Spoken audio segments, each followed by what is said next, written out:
Greetings, everyone, and welcome. Thank you all very much for coming back today to join me for some more Wild Arms 3. And I'm crossing my fingers that everything is stable and working properly today. I apologize for the late start, but this time it was because I was running some checks and last-minute troubleshooting to ensure that I've done everything possible on my end to make our connection stable. And knock on wood, we appear to be in good shape. Now let's just hope things stay that way.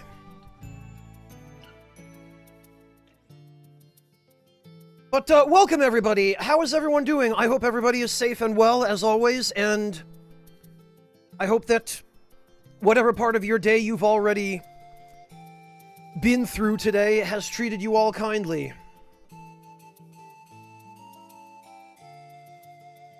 No rolls, but there are some settings that I can adjust in OBS that can help mitigate the effects of garbage internet to at least a degree.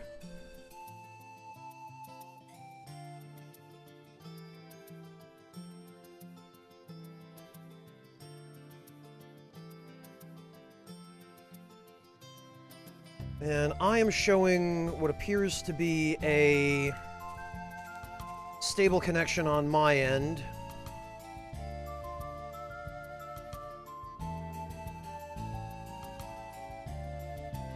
We don't appear to be dropping any frames. Everybody can hear me all right? It looks like Twitch got their act together for at least today. Okay, so we left off yesterday pretty much right here.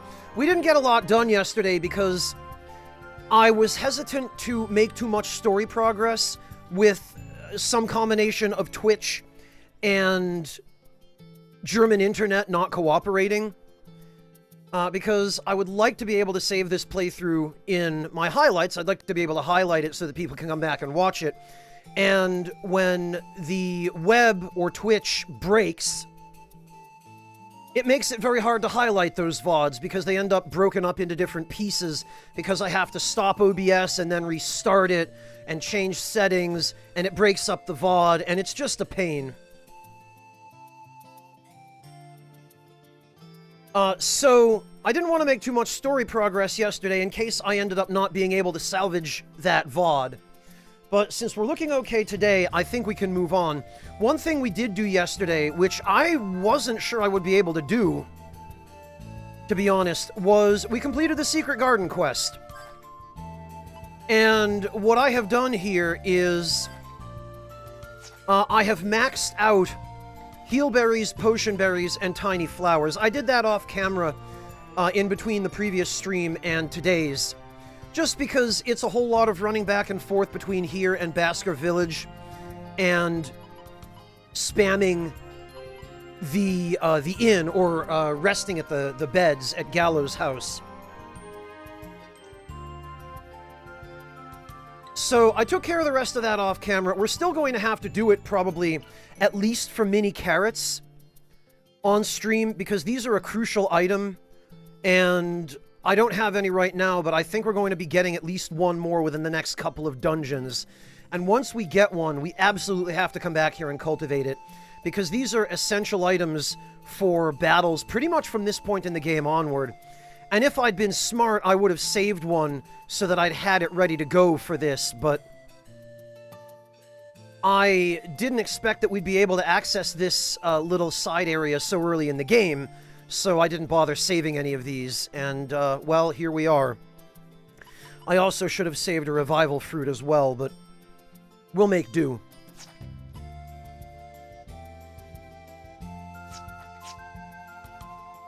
So, we are maxed out on healing items for the time being, and I collected a couple of additional heart leaves to just get everybody... or almost everybody, because poor Jet still doesn't have a guardian that's worth equipping on him. Or one that isn't more useful elsewhere. But everybody else besides Jet has a personal skill that prevents misery, so they're unsilenceable now.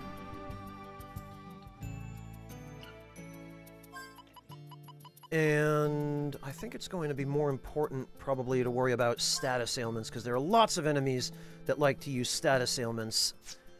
And not all that many that, that use elemental attacks.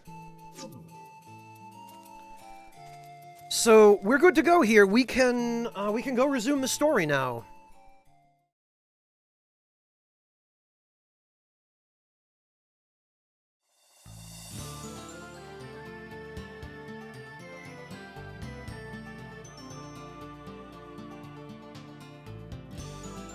And actually, since we do have a little bit of money, I think it might also be worthwhile to stop by an armsmith and do a little bit of upgrading.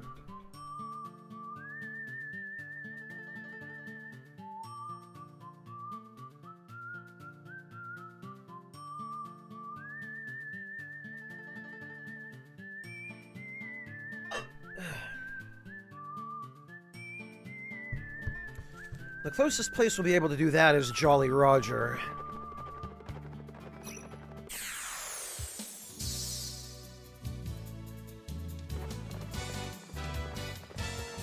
And what we can now do here, because we have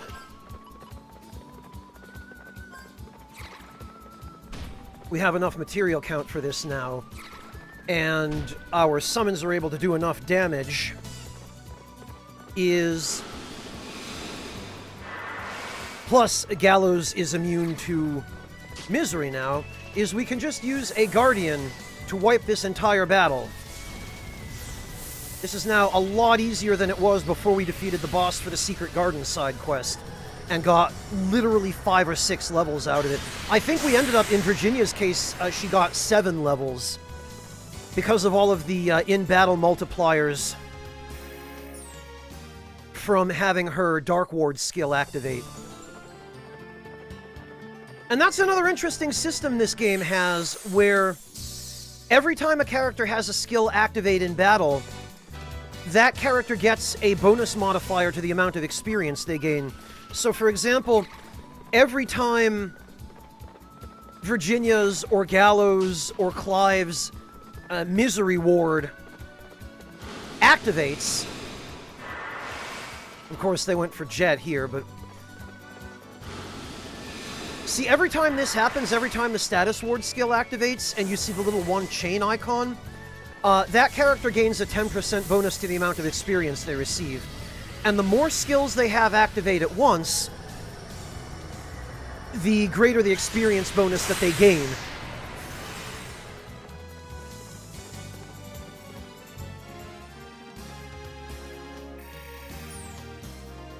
And if memory serves, I think they also gain a little bit of FP when they have a skill activate.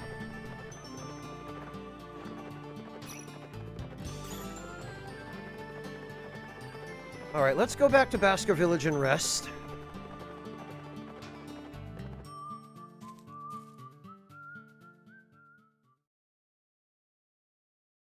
Just once this time. We're not trying to farm the Secret Garden. Oh, but I am curious. Oh, potion berries are only 20. Bah.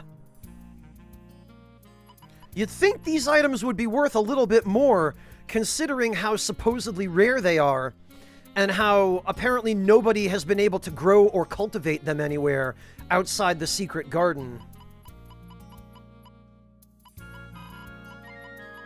What we can do here, though, is... we can sell some fire gems.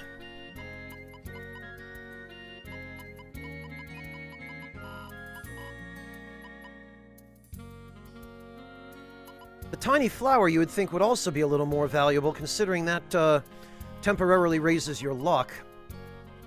Oh, but the blue bracer is worth 1,000. Wait a minute. I feel like we were being offered a lot less for some of these items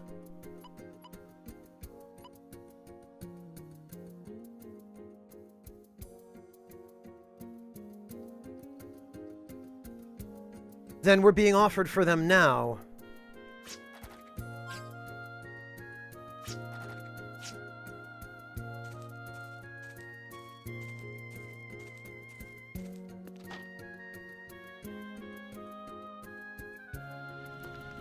Well, yes, that's true, Clint, and human failure does seem to have played a part in the inability of anybody in Filgaia at this point in the timeline to cultivate healing items. Although nobody seems to have any trouble cultivating the antidote herbs. So I don't know what the deal is there.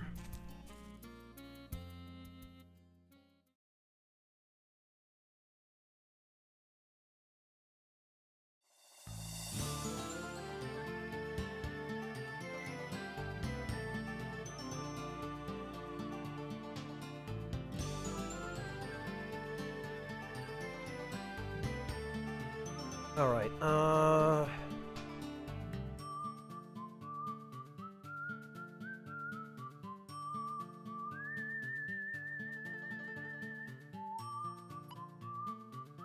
okay, so we need to go to... Right, the Sand Canal.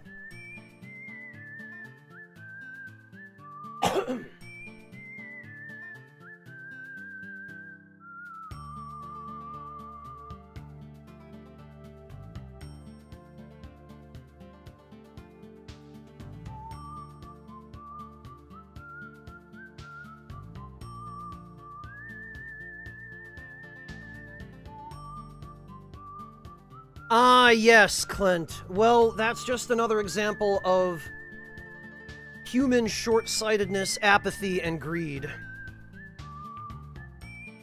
Throw it on the pile with the rest. Yeah, RLA, it's a big map, and there is actually a fair amount to explore. It's not just a big, empty map, like some games, like L.A. Noire, for example.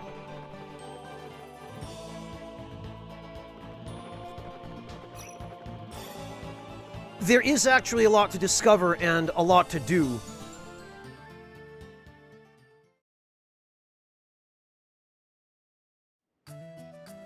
Alright. Actually, before we do anything else, let's have a word with Sterling. I would avoid the seas and travel by land if I were you. If you're smart, I think you'll figure out which way is the best on your own. If you're thinking about crossing the dunes, remember that hardly anyone sails anymore, and be sure to watch out for gargantuans. If you're heading out over land, you've got trains and horses. Both are pretty cheap and a lot safer. What if I want to go adventuring on the high seas, though? Well, I guess it's all sand and not so much water now. That's a weird thing they never really explain. The oceans in this game appear to still be some kind of liquid, but visually they're all sand, and everybody describes them as sand. So I don't know if the sand in this universe is like a non-Newtonian fluid or something, or what the deal is, but... Okay, that's 24,000.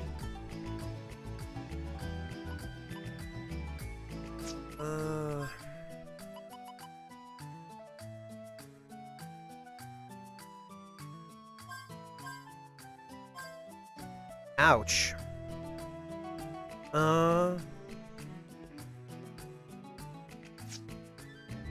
Well, crit for Clive, then.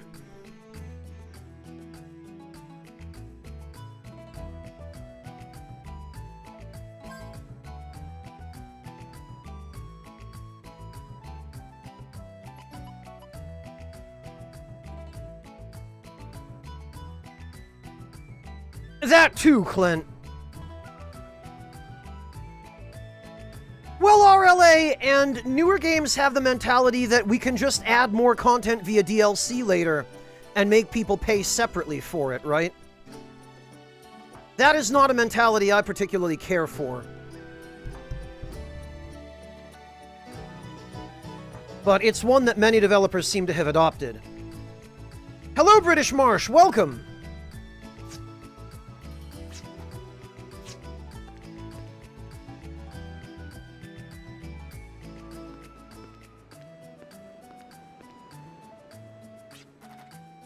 I bet those gargantuans that lurk under the dunes wouldn't even flinch if you hit them with a regular arm. We're just too tiny to do anything to the likes of them. Nobody gets worked up looking at the wasteland because nobody remembers a fertile green world anyway.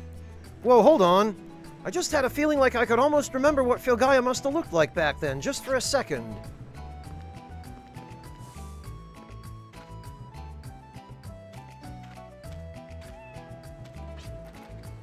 If your wings for flying don't help on the dunes, then you just have to try digging underneath them. But drifters have a brain. They'd be just like monsters if they always just pressed forward. The sand canal that leads to the northern continent still has a working maintenance structure of the ancient sewer canals. I hear that people who can't see what's coming are really gonna get it. Well, that's ominous.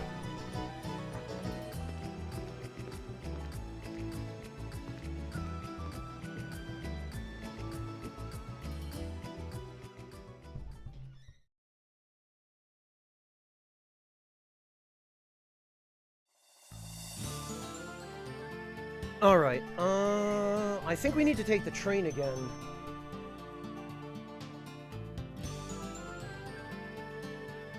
Yeah, it is, British Marsh. It shows that the developers are more beholden to their shareholders and those who only have an interest in rushing the product to market to start profiting on it in the short term. There seem to be very few developers that are willing to take their time and release a good quality product nowadays.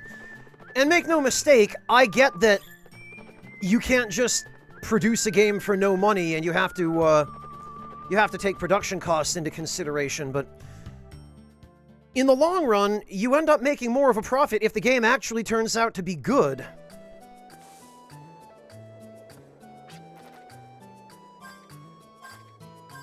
So, some extra investment in another 6 months of dev time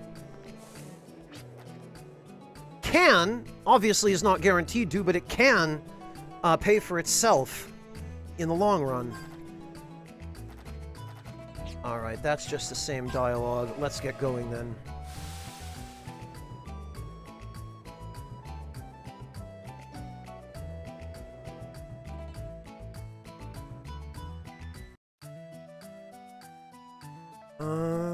Right.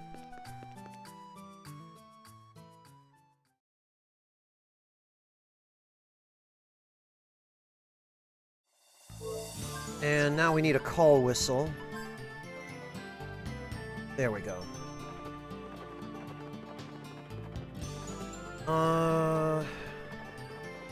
Okay, I think it's over there.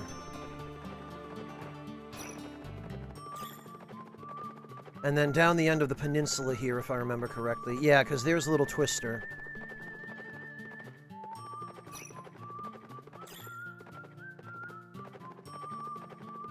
Yep, okay. And we actually, we can see the exit on the other side over there. That building over there is the exit, so we go in here.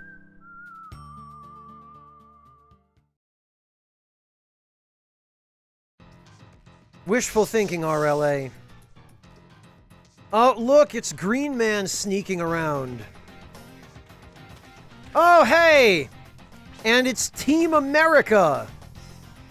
So it is you, the indignant ones, who dare stand before our Lord. Ew, what a weirdo.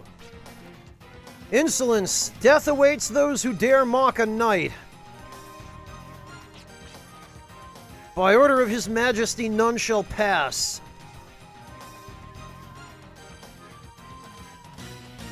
We Huskarls protect him with our lives. Lives, because you're not just machines. Yeah, RLA, did you notice they're red, white, and blue?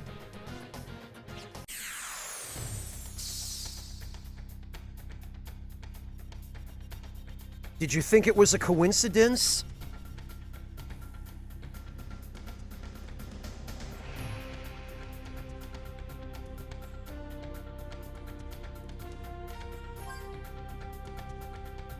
I think we want to get rid of Jasna first.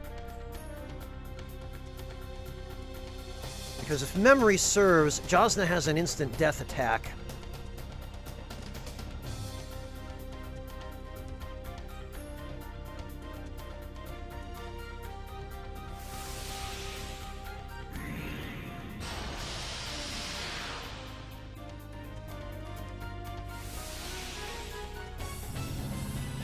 And if I remember correctly, these guys are hard-coded to perform certain actions every turn.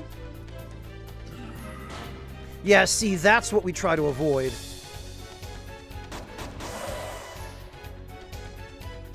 Oh, and there he goes. The Huskarls react to impede your actions. They nullify your protective arcana and heal each other. They seem to be highly organized.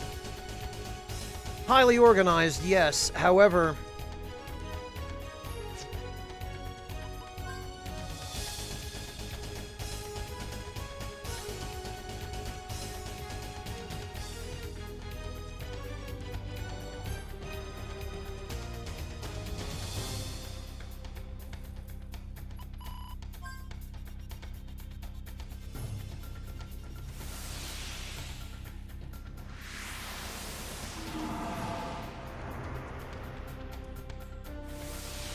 So in this manner, we can get the blue one to just waste his turn casting Shell on himself.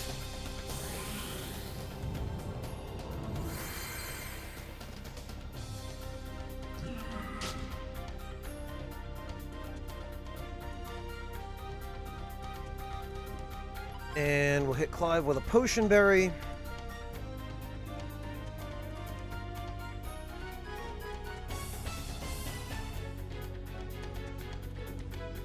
Actually, we'll do that, and then Jet can Accelerator and use a Potion Berry on Clive, and Gallows can... Analyze. I don't remember these guys being extremely valuable in terms of experience or money, but...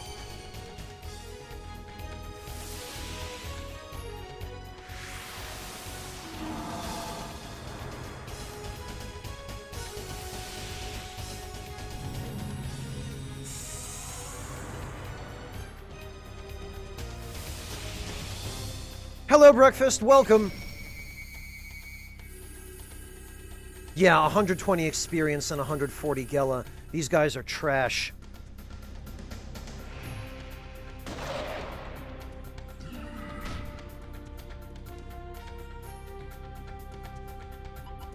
And we'll have Virginia keep wasting Wizropt's turn.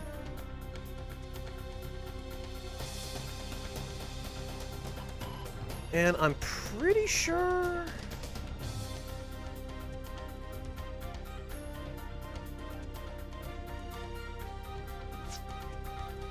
honestly, this should be fine.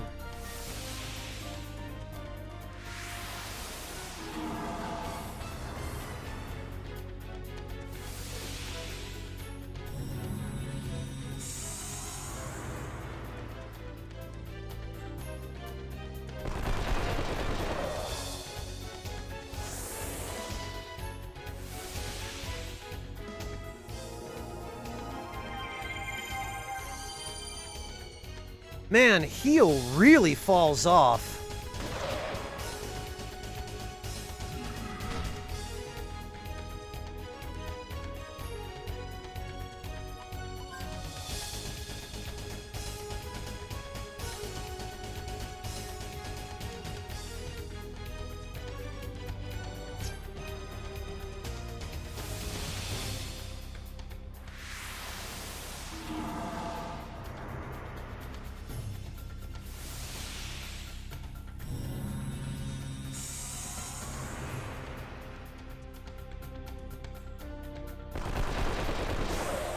Get out of here, Vendedirt.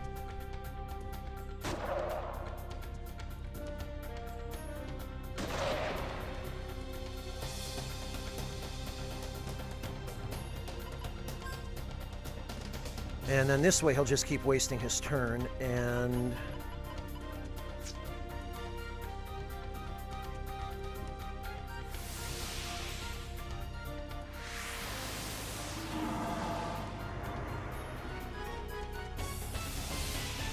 we can just, Zerg him down.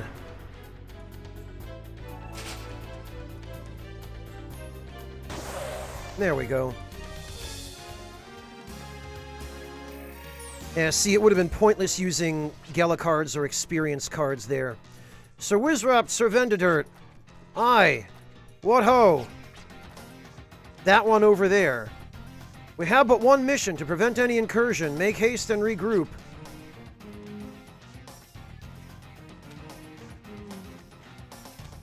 Later, suckers.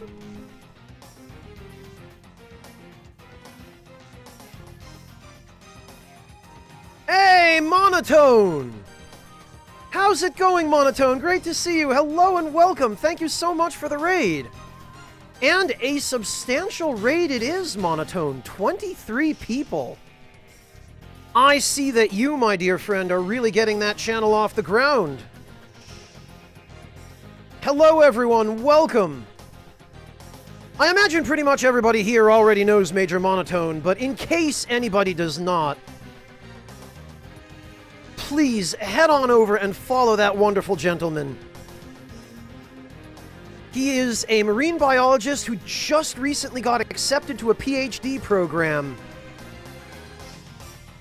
So he deserves everybody's congratulations, because it might mean he's going to Antarctica. I know that's a weird sentence for most people, but for a marine biologist, it's a big deal. And also, he does science streams and he streams video games, so please, go check him out if you haven't already.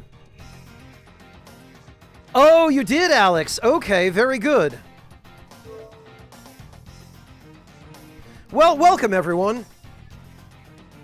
And thank you again, Monotone, for the raid. Oh, Charlie raided you. Okay. I see. Very good.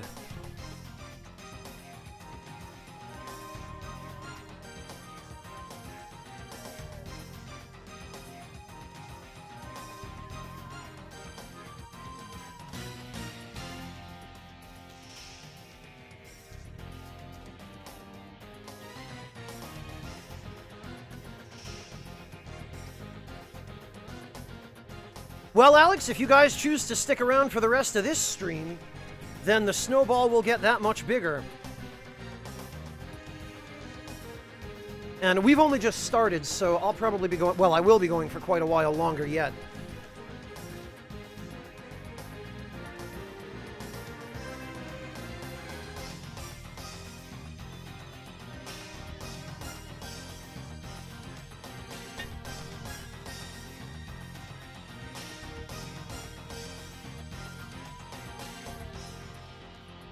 Bad rat's breakfast?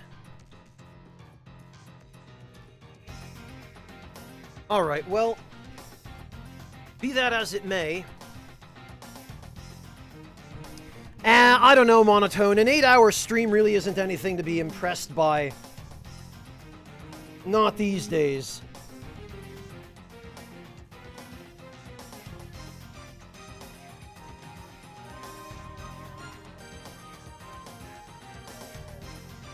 Alright. I guess this is the only path forward from here.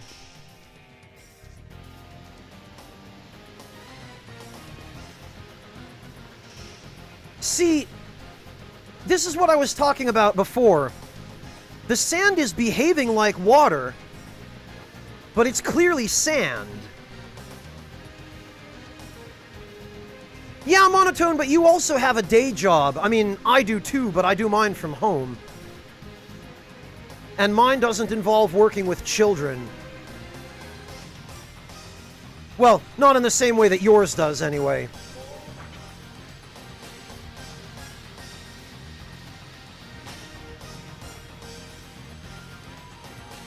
Okay, now this...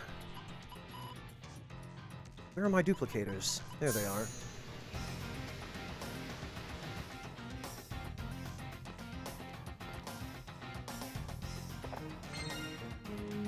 Ooh, a holy root. Excellent. I believe that cures all status ailments. Yes. Okay. So we need to cultivate this.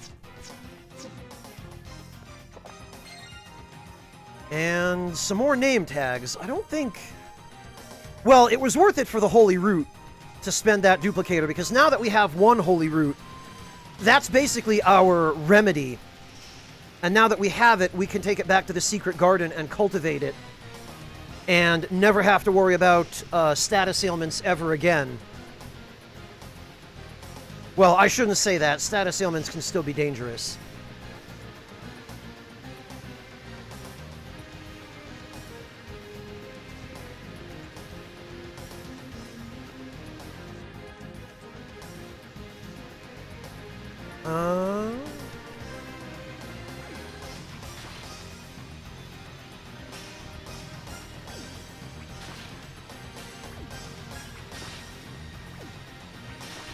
The thing is, I don't want to throw these boxes out into the sand canal, because if they have an item in them, then I will lose it.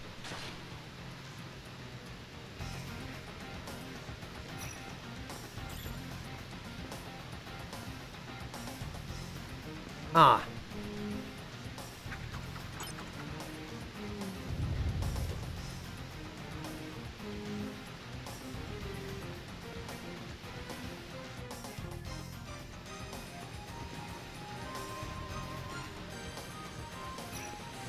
Actually, what monsters are here? We should check, because... Oh! Cave Taurus. Interesting. Well, let's see what we're working with here.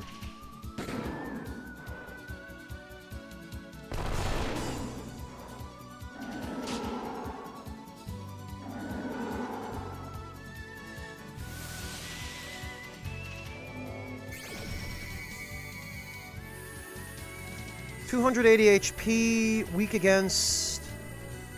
I'm going to guess that's wind?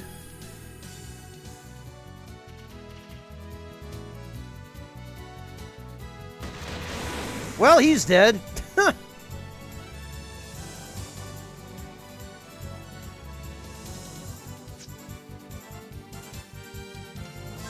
Let's see. Is it wind?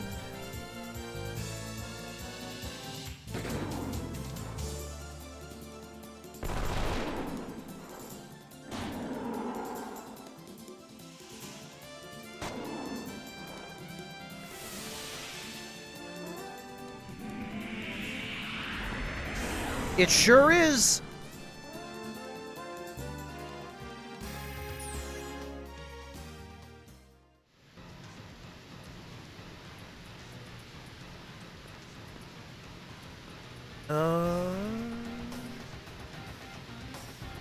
Maintenance personnel only. Keep clear of the bridge. Thank you. There's a lever. Oh, I remember. You just have to smash your face into it. Ooh, 2 lucky cards.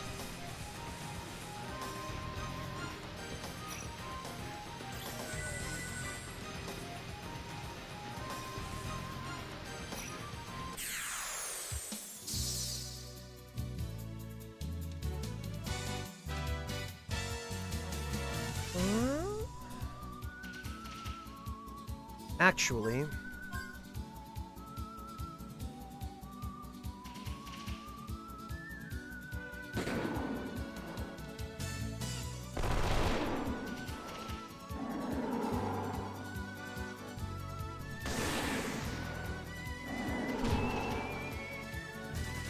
Man, counterattack on Clive is too good. And holy hell, Gallows! Gallows is critting for more than Clive.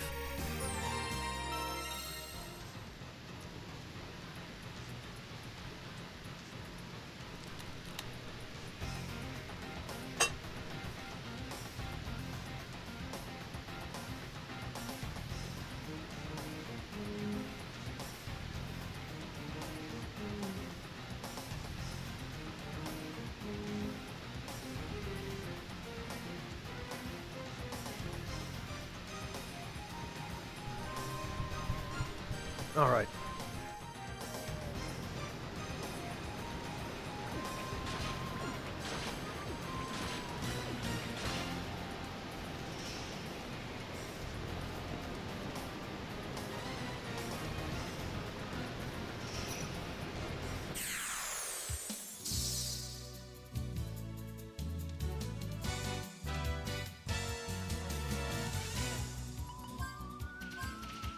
Clive never even got to summon during the last battle because we killed everything too quickly.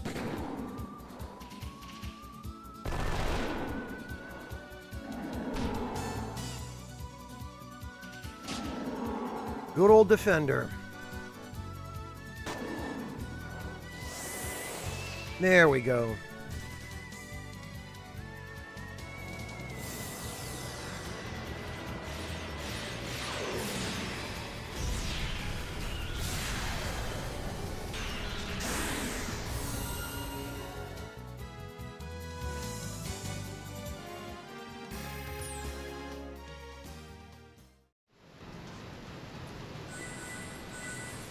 Aha! Just a Gimmel coin.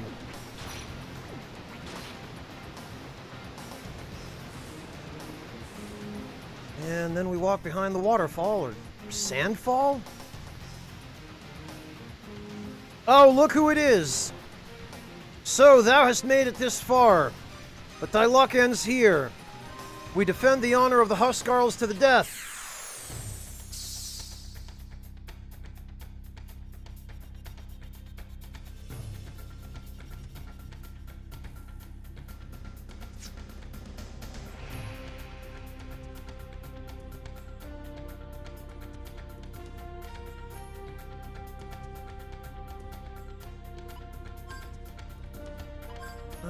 Let's see if we can get rid of Yasna first.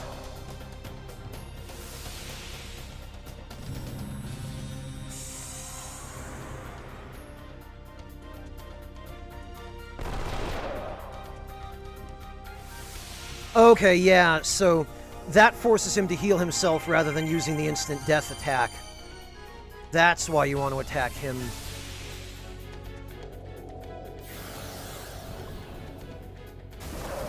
Oh, I presumed since he was red, he would be weak against blue elements like water or ice, but doesn't matter now! Later, idiot. And from here on, it's basically just the same play.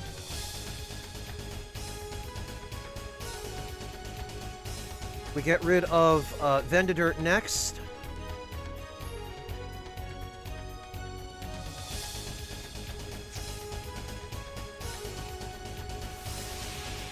Well, he's certainly weak against that too, warrior. Most enemies are. Not all, mind you, but most.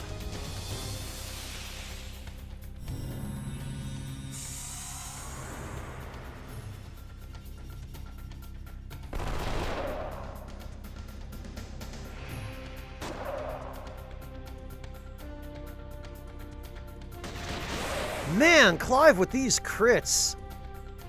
That right there is what I like to see.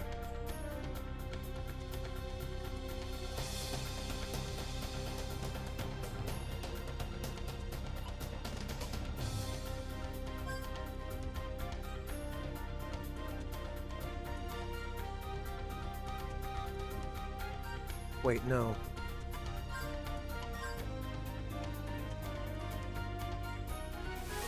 And now he's gonna just keep spamming his, stupid magic barrier.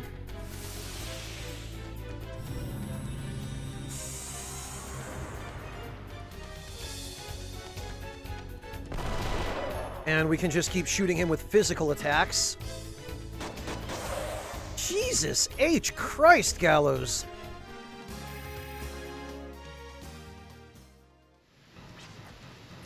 Impressive! Curse us, our lord shall not see his plans fulfilled. O fickle fortune, Huskarls, forgive me. Hail, brothers, let our true wrath be known. Oh, there's Jastuk.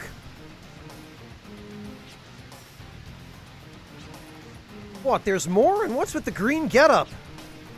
How the hell should I know? Just another creep, that's all. Oh, Jastuk. Our bonds are thicker than blood. I don't think oil is thicker than blood, actually. Our powers are greatest when the four become one. Make way for the Huskarls. I guess it depends on what kind of oil, though.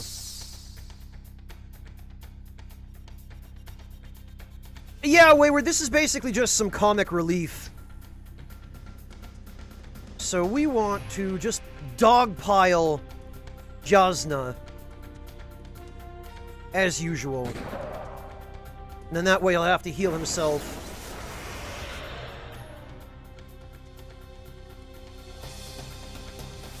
We do also need to do something about Jastuk, though.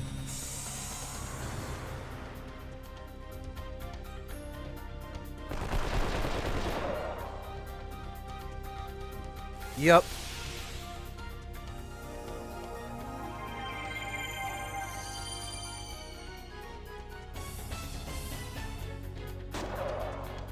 I have to say, it's really depressing how early in the game the heal spell falls off. Okay, so what we need to do here, probably, is, now that we're actually killing them, because I think we get a lot less experience for them running away than we do for actually killing them.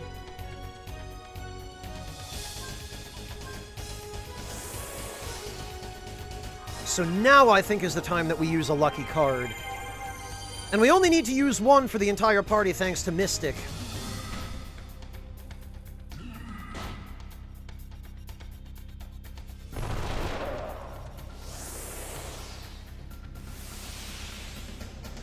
Also, Jastuk is a damn coward.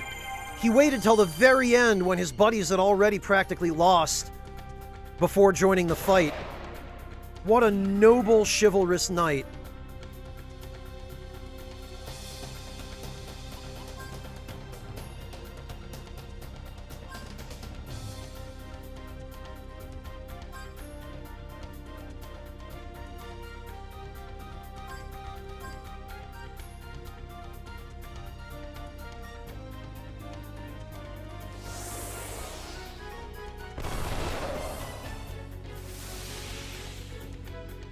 And now we will get Wizropt to waste his turn again.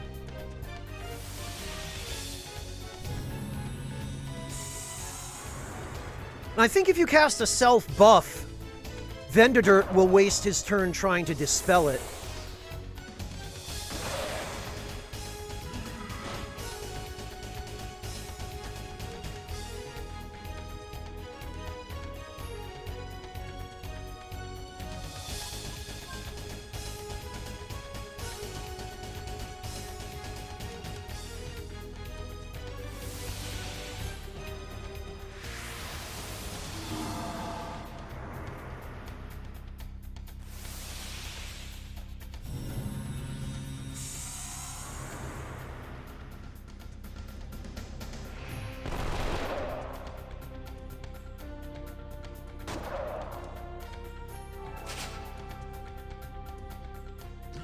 Hello, Hane! Welcome!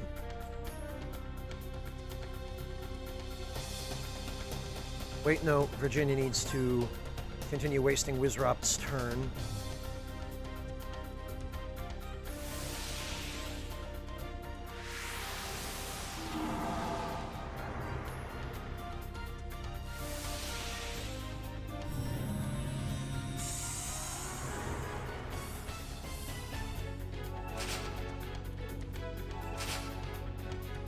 Same old, Uhane. Struggling to find a game to stream. I eventually ended up settling upon this. Which is alright, I enjoy Wild Arms 3. It's not like I terribly mind replaying it, I just wish that there were new games that interested me. But within a couple weeks, there'll be the SMT3 remaster. And that will help.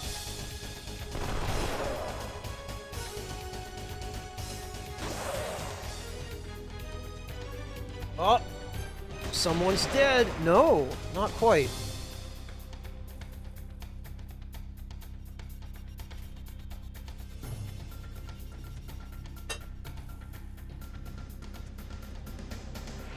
I haven't, Uhane, but my interest in it is limited.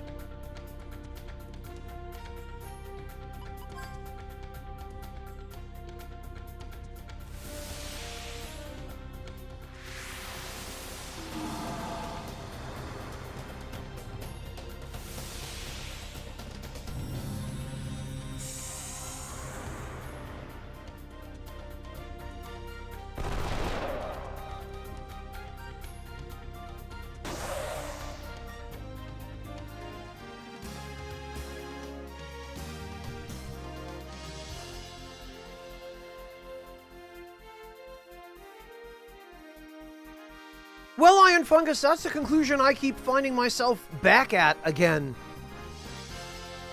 Man, and I guess I wasted a lucky card because the experience here was puny.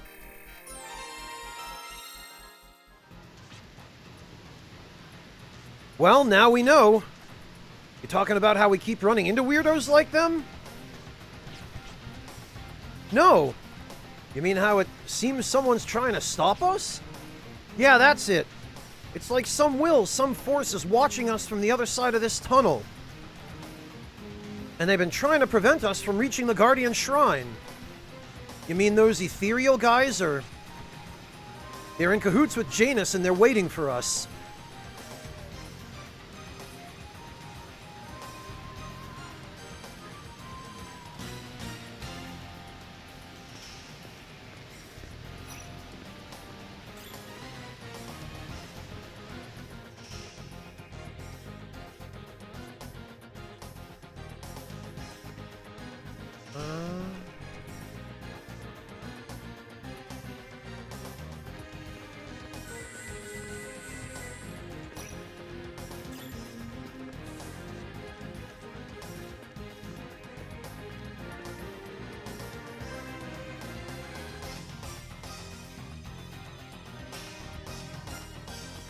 Hang on, did I miss something? Yeah, Alex, I did stream it a little bit at some point before, but I didn't get far into it, and I never ended up finishing it. I kind of got sandbagged.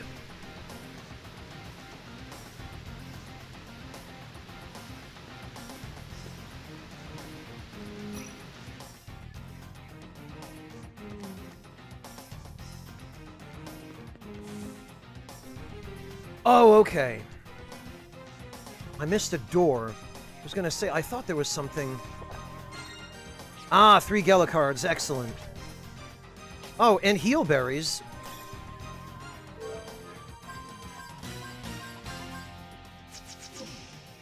Well... Okay, we still get credit for opening the chest, but the item is still in there. No, Hane! I don't think so, no. Punch-Out type games never interested me. Alright, let's see. Hello, Hidden Boss, welcome!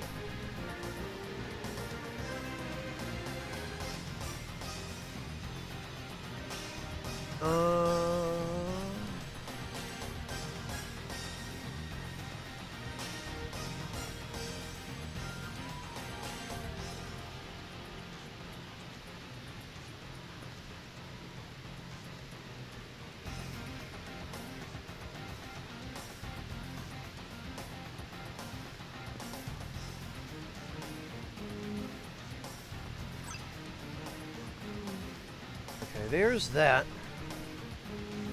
Alright, Wayward, good luck. Hang in there. Ugh. Oh, okay, and then that puts me back at the entrance again.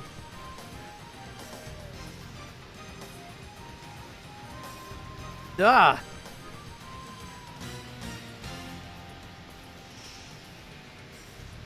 I'll pass on that, I think, Breakfast. Alright, Uhane, good drawing to you. Thank you for dropping by.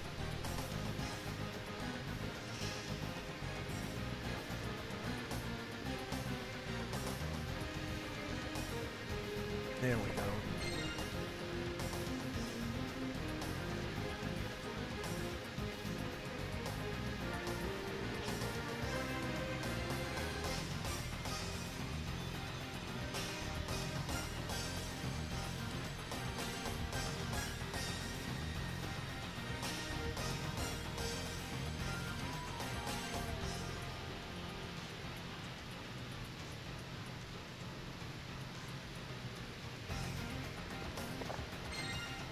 Ah, okay, very good.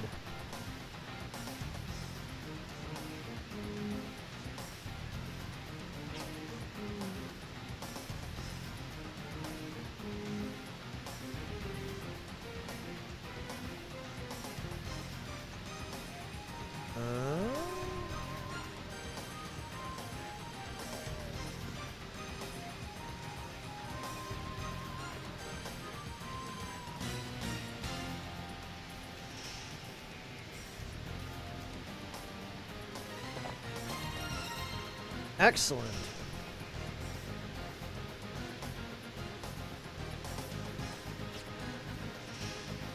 And then that should turn on the blue platforms, that switch over there. Ah!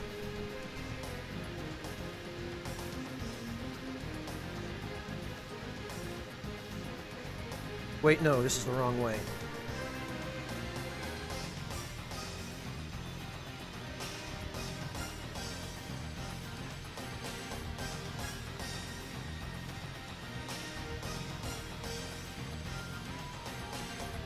There we go.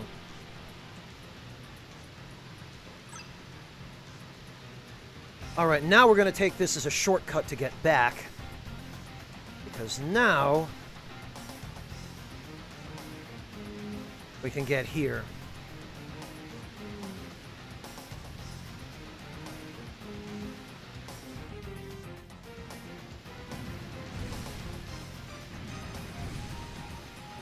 Oh god. Alright, I remember this.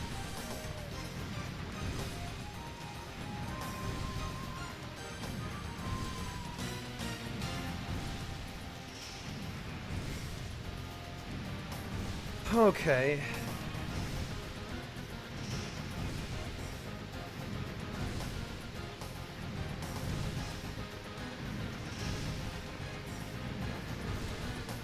Whoa.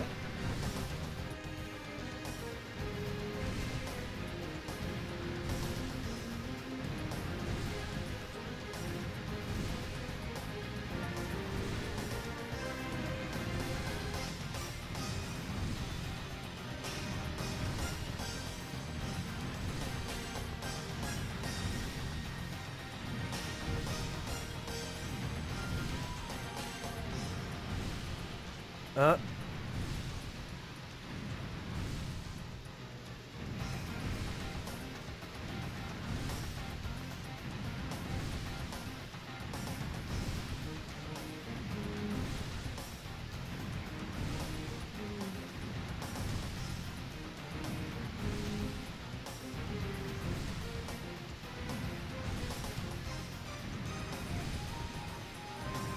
Ah.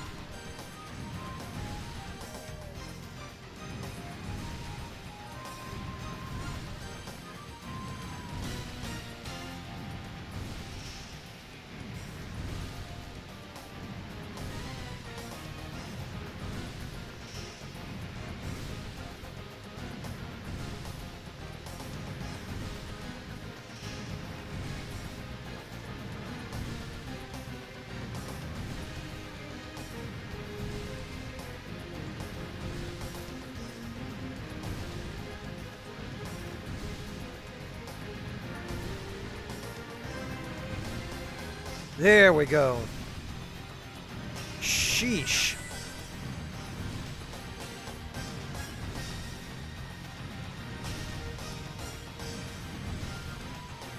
Oh, and I guess that's if for some reason you want to go back.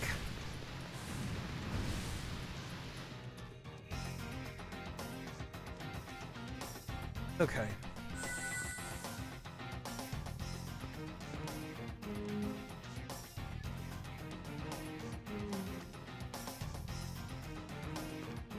Let's see what we've got here.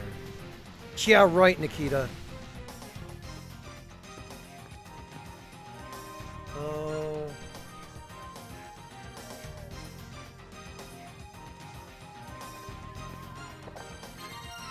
Okay. Oh, this is probably a mimic. Sure is.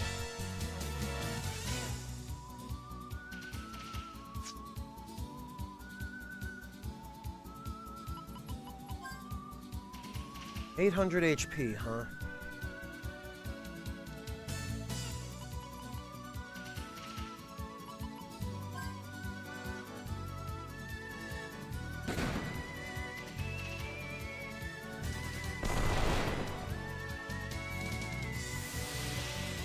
Now, I just hope that we're able to deal enough damage to it. Oh, nice, it missed.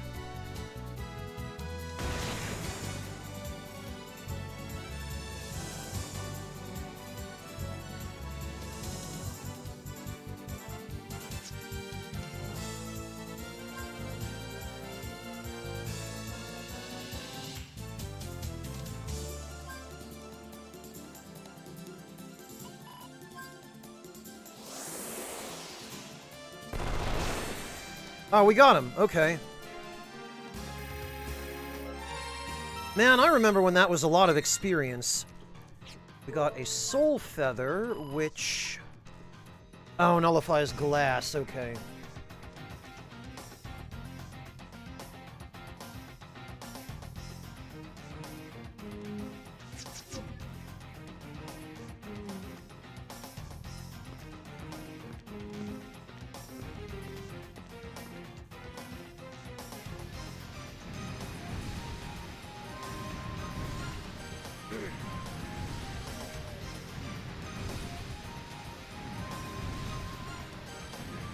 Yeah, Iron Fungus, I don't like it either.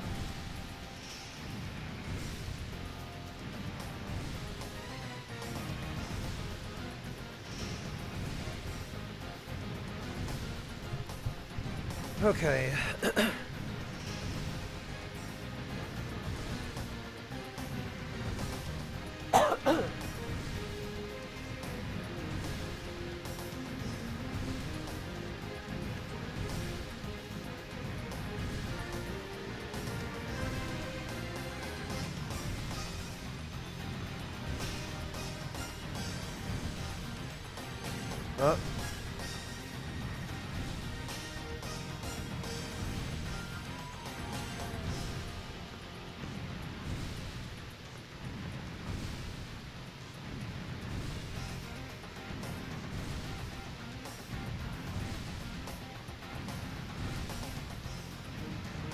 Ah. Ha! No, Uhane, you're the first person to ask. Frankly, I don't have an appearance planned.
Ha!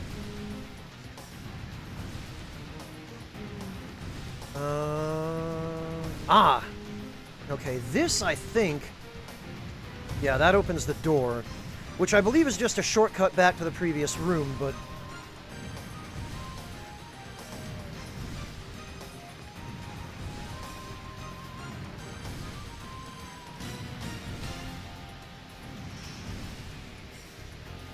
we need to put something heavy on that switch. I don't know...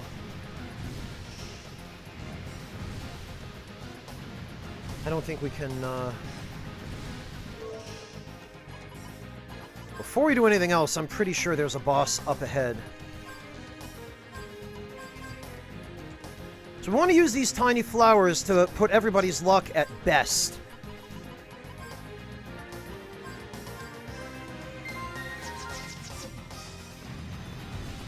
There we go. Stop right there! Huh, those useless Huskarls. Oh look, it's Balzus. Just who are you people? I am known as Leehalt. I spread the word of the gods. So, Leehalt is a comical mistranslation of the name Richard. So the way that it ended up like this is...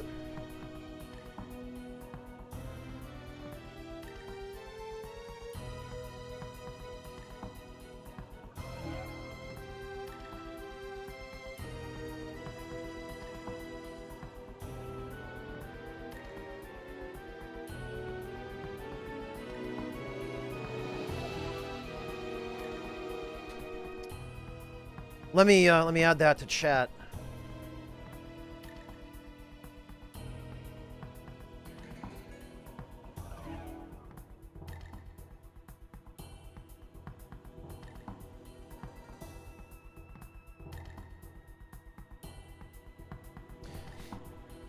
This is a situation where the localization team just translated the katakana phonetically. This guy's name was supposed to be Richard, but because of the way that katakana work, because they're a syllabary rather than an actual alphabet, the individual syllables of that name were transcribed in Japanese as Ri-Charuto. And when they were translated back from Japanese into the original name Richard, they were translated phonetically by somebody who had apparently never heard the name Richard. So they ended up being Lihalt. This is probably one of the worst examples, or one of the best examples of bad localization or incompetent translation work from games of this generation, because it is extremely difficult to butcher the name Richard that badly.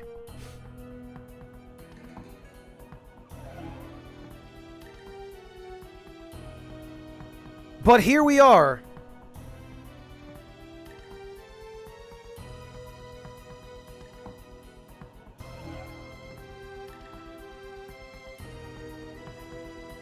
Oh, hello, Devilish. Welcome. I'm alright, thanks. How about you?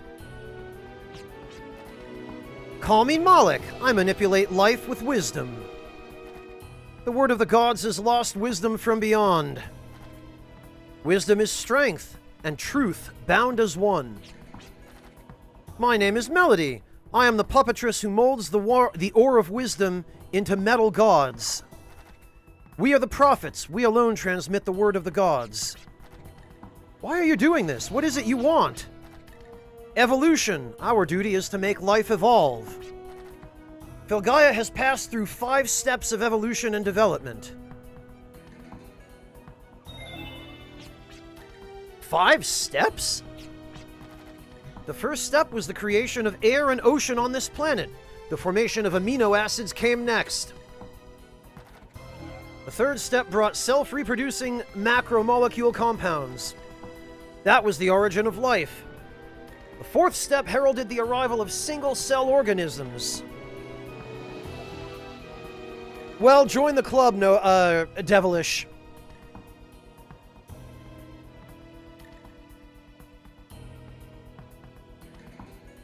Yeah, dank memes. Some games still have bad localization, but it's generally not as bad on the whole as it used to be.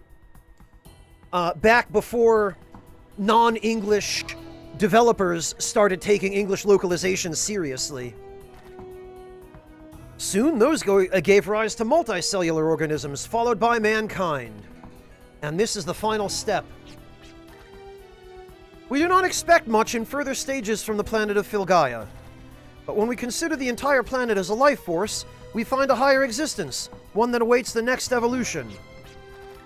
This planet and all its life forms reach beyond their existence to evolve as the outside sees fit.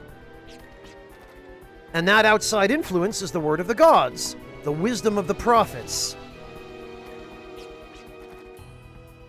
The growing entropy draws this planet toward a dead end, steadily along a path of decay. But we deliver the word of the gods. We give rise to new forms of life and lead the planet to the future. What happens to Filgaia after such evolution? Like us, its life forms will possess stronger bodies and even greater powers. Janus shall grow from his unbecoming state into a body fit for a god. Janus'll what? You can call yourselves gods or whatever, but when it comes down to it, you're just demon scum. Hey, you mean that all life's gonna... No, this whole planet's gonna turn into a demon? Of course! Within the archives of Hyades, or Hyades, I'm not sure how that's pronounced. I believe it's the name of a, I want to say it's the name of somebody from Greek mythology. But it might be Norse mythology, I don't remember.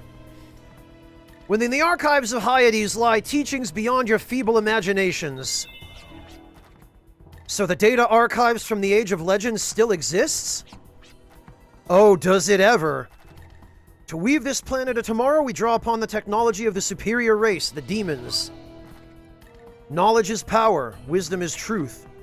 We will perfect this world's form with the truths described in Hyades. So that's why you're... Is that why you're trying to turn everyone into demons? Never! Pigs will fly before we let you do that. Even if Filgaia maintains its current course of inevitable decay? And who are you to judge what is right and what is wrong? Who do you think you are? Well, we could say the same to you. Such arrogance is dangerous, my dear. I can't tell yet. I came out into the wasteland hoping to find justice. But I know it's wrong to hurt people. And I'll never believe you can steal the Guardian's energy for Filgaia's future. Huh. A pity. We heard you were worthy and would be a loyal ally. Oh, look, it's Janus. Seize them. We want them alive. Noabad actually... No, never mind. We'll get there. I hate this wishy-washy stuff. Just let me finish them. It would be so nice. Not yet. The powers within you are too great to use here. You are more than just a watchdog, understood?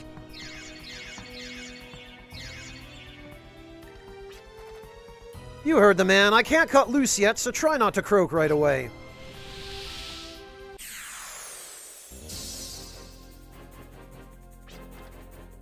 Not much of a watchdog. You hit more like a lapdog.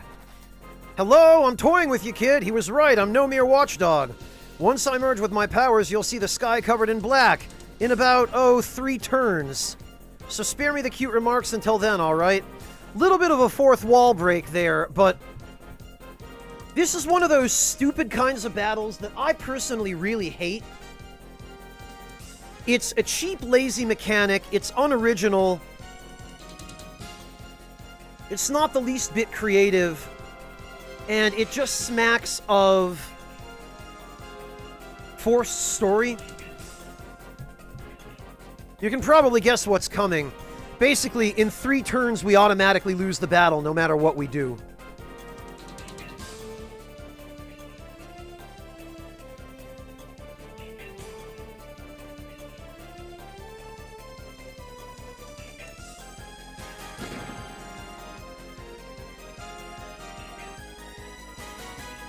Yeah, just 3 turns, Noabad.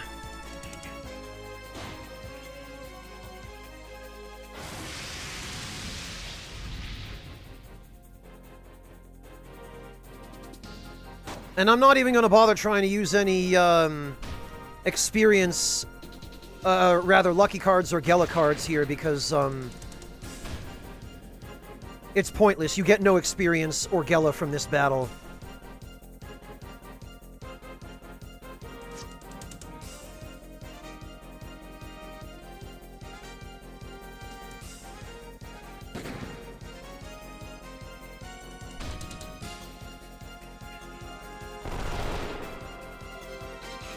And he basically has infinite HP. There's no way to kill him before the 3rd turn.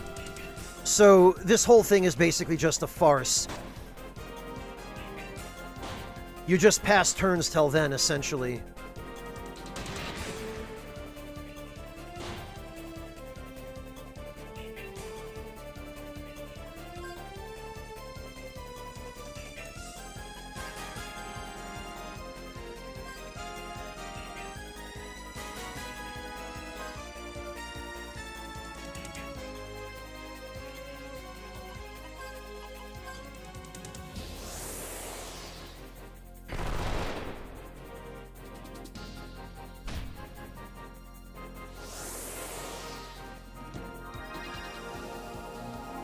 I don't even know why I bother healing. I guess just to demonstrate the fact that there's no winning this. Because when he uses this move...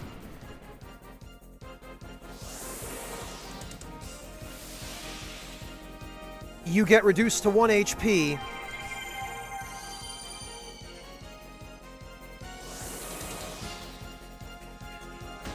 Or close to it. I don't think it can actually... Yeah. I guess I've tied them down long enough. I changed my mind. Don't give up so soon, kids. Don't fall dead until this sight has burned deep into your eyes. And see, we get nothing from that.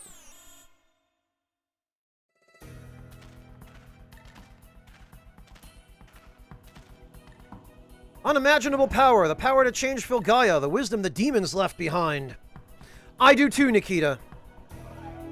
They're using that power to get even with the Guardians? No, with all Filgaia. Darn it, we gotta do something. I believe we need to regroup. I hear there's a mining town up ahead. Hopefully there are foothills close by. Give me a break.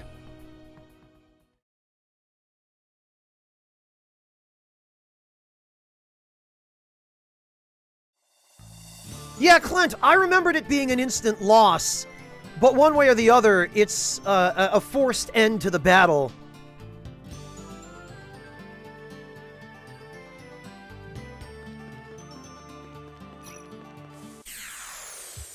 With no rewards for the player whatsoever.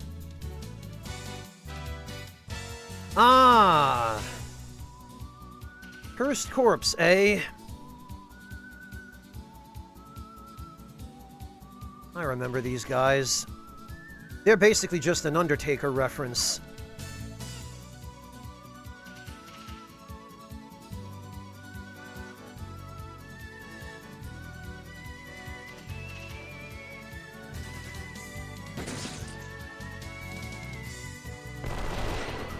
Yeah, Breakfast, I do. Well, he's dead again. Holy hell, Clive.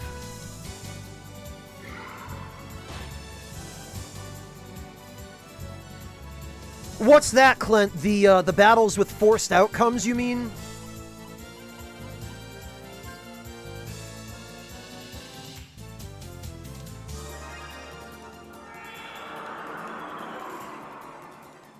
Yeah, I figured as much. I feel like scripted fights are never, ever good game design. I don't think there's any circumstance I can think of under which a scripted fight makes the game better or adds to the experience. The closest I've ever seen to a compromise to that, or to a developer even making the attempt to compromise, is in Valkyrie Profile 2. There are battles that you're scripted to lose no matter what, and if you actually wipe during the battle, the game continues on as if you lost. But you can actually defeat all of the enemies in the battle, or usually they're boss battles where that happens. In fact, they're always boss battles. And you can, quote-unquote, win by depleting the boss's HP to 0, and it will give you rewards for the battle. It will act as though you won, insofar as it will give you experience and money and items. But after the battle, you'll still get the same cutscene that you would as though you had lost. Because the storyline forces the loss. In some ways, at least they give you rewards for that. But in other ways, I almost feel like that's worse, because it's like, yeah, I beat the boss, I did the hard thing I wasn't supposed to do. You know, I beat Asylum Demon with my bare hands. But no, the game just went, nope, screw you, loser. You lose anyway. Goodness sake.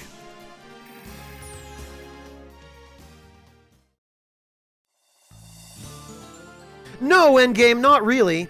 Because again, you can typically defeat that first boss.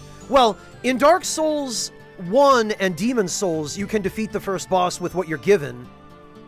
The first time you encounter it. That's Vanguard and the Asylum Demon. In Dark Souls 2, there isn't really a first boss. You just start off in Things Betwixt and you kind of just go. And then in Dark Souls 3, it's what's his name? Udex Gundyr. And you're meant to kill him. Beating him the first time is mandatory. Like, you can't progress until you defeat him.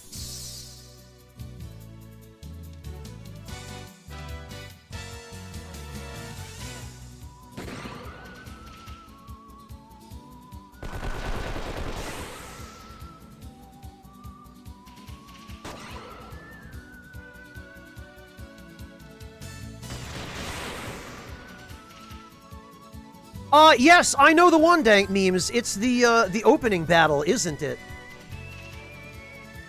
I've heard about that.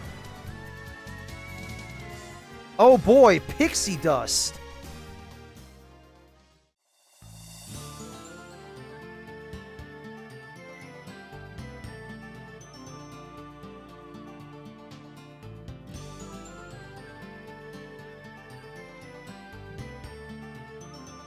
Yeah, Endgame, the Disgaea series is notorious for doing that, where in the Disgaea games there are certain battles that you're not supposed to win, but if you do win them, you end up in a, like a bad ending, kind of a fail state.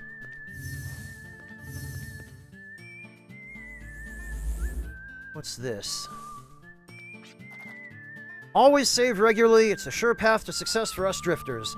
Scanning the memory card PS2 may start to take longer, but it must be done.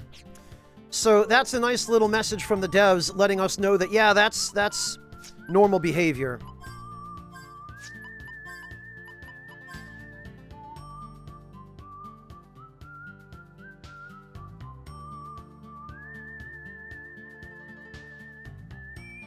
I do too, Kaylee. Again, that's one of the many things that I feel are cheap, lazy game design, and often that's their exact purpose, is they're meant to force the player to waste resources. Resident Evil does that a fair bit, and not just RE7.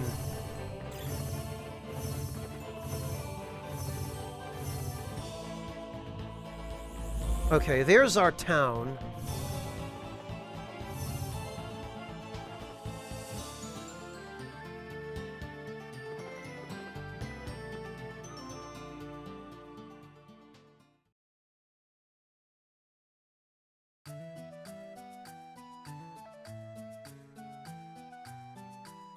Resident Evil does handle it dynamically in some cases, endgame, but it depends on what game you're talking about. I know that in the remake of RE2, they do that.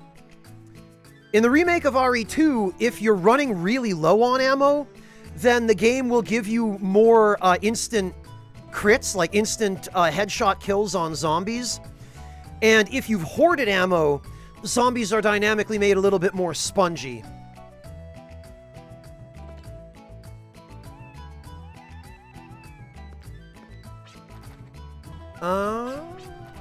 Howdy, it's always a pleasure to run into an acquaintance on the road.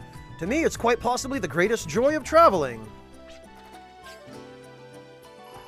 Nothing new, huh?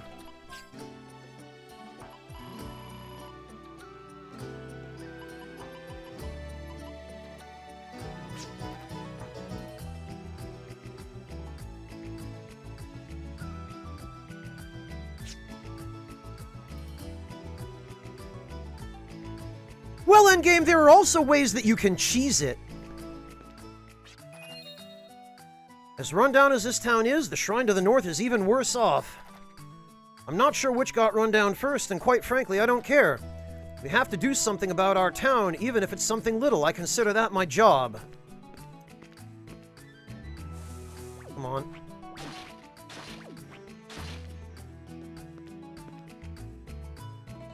Yes, endgame, he has. And you're welcome to address your questions to him directly, endgame. He does his best to answer them.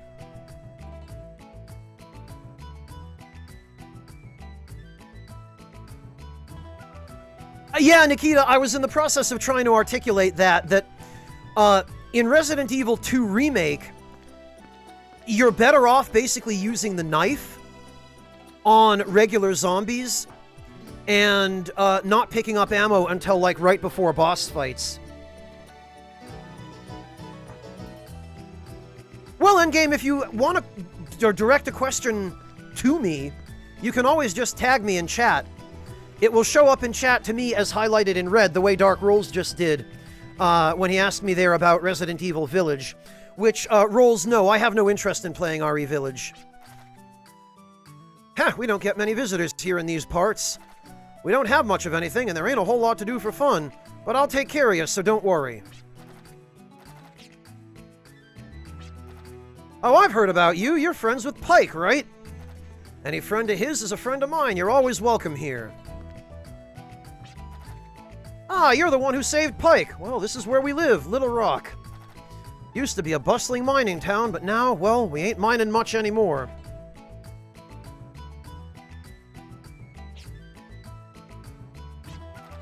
This town got started when they found a gem the size of a kid's fist. That's where we got our name. I've played the second one, Azrael. I never finished the first one because it's really, really hard to play. But I have a full LP of the second one on my YouTube channel if you're interested. After that, we were known as a prosperous mining town, but that was a long time ago.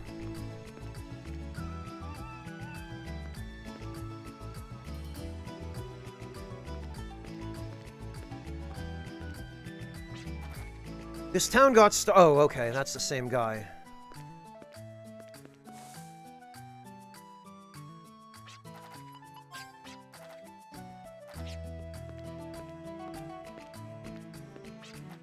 Kid, you believe in Guardians? I hear there's a Guardian shrine just north of here, but look at what it's done for us. Maybe the Guardians lost all their powers eons ago. Or perhaps we just lack faith.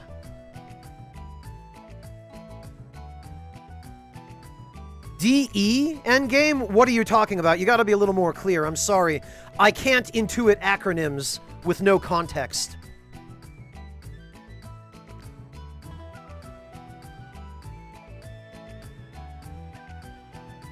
Armsmith, okay. Oh, Disco Elysium. I think Disco Elysium is a brilliant game, endgame. I think it's incredibly well written. I think they put a ridiculous amount of time and effort into all of the different possibilities.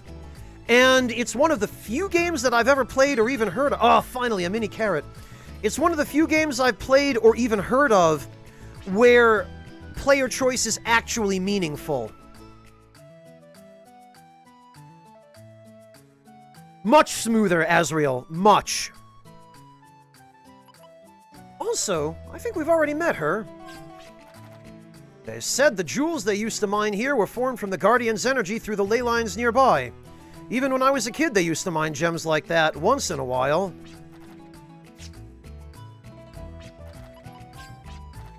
Hey, weren't you looking for the crystal flower? That's too bad another drifter got it right before you did. But if it weren't for you, Pike wouldn't be back here again. Thank you.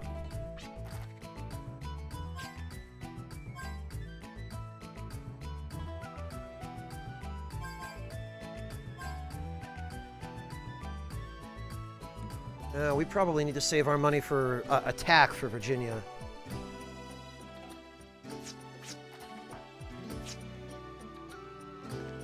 Azrael, if you're interested, check out my YouTube channel. We had a pretty funny moment. I say we. It was a Let's Play, so I wasn't streaming it when this happened, but I had something really hilarious happen with one of the optional battles with a series of like 20 or 25 Nakomatas. Go watch it. It's stupid.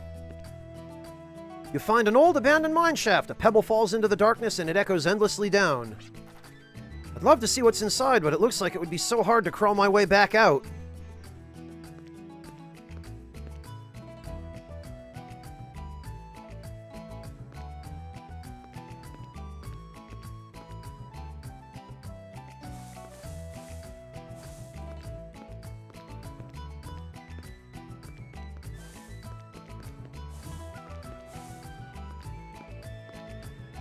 Perhaps this was some kind of guard hut. The boards have faded with time and now only rattle in the wind.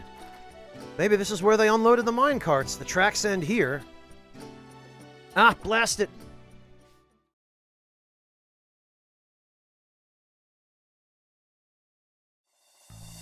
Friozen, I'm playing the PS4 port on PS5.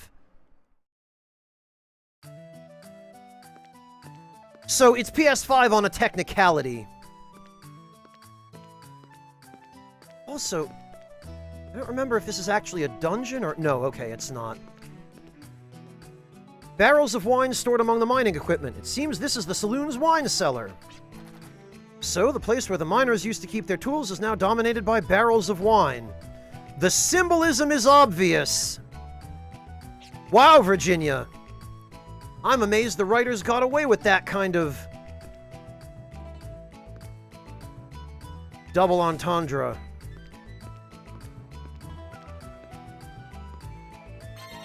Ah, and a dragon fossil. Excellent.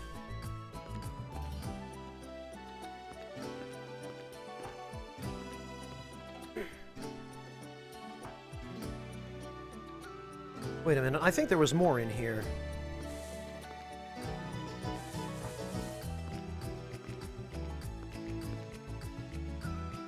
Wasn't there? No?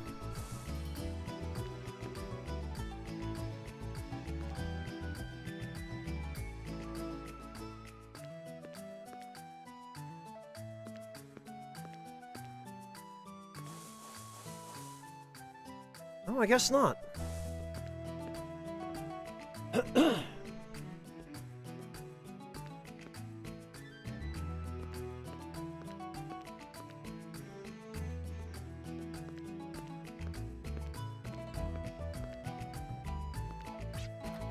The Rolling Stone gathers no moss. It's always fresh and hip to the beat.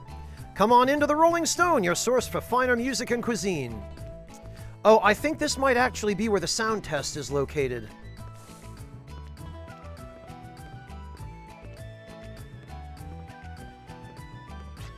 Well, you can't take any more Heelberry.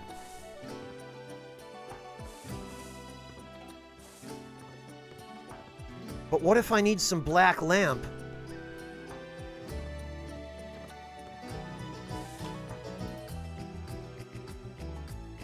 Ugh.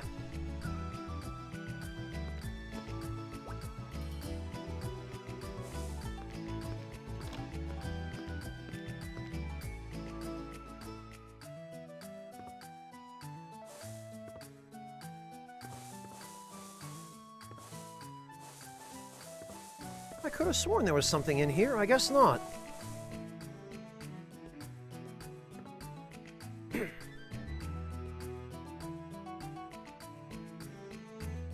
Oh, it'll always find a way to keep coming back, Devilish.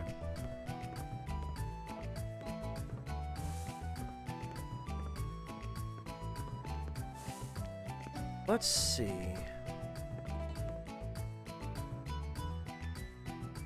Ah, right, we need the jump boots for that.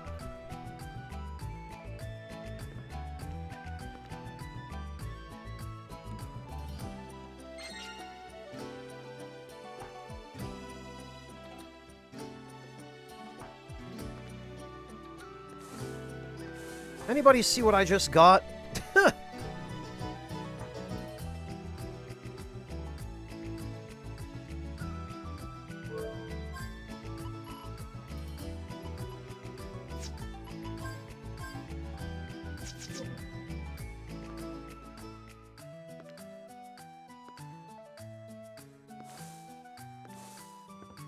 I guess that's it in here.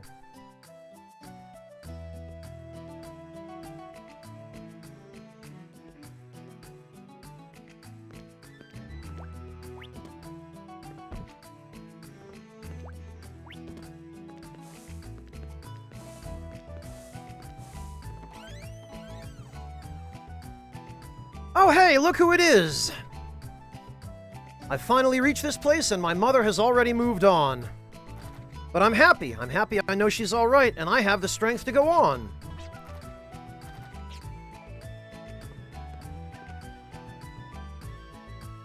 Hello?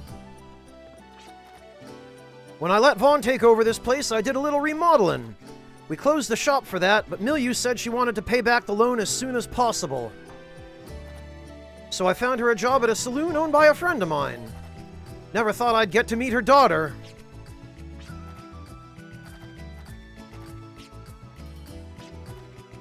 Oh, he has nothing interesting to say to Jet.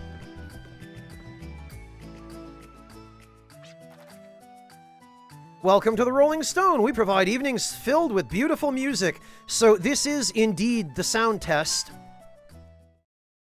And they didn't even bother renaming the tracks. These just have their dev names. All right, breakfast, have a good one.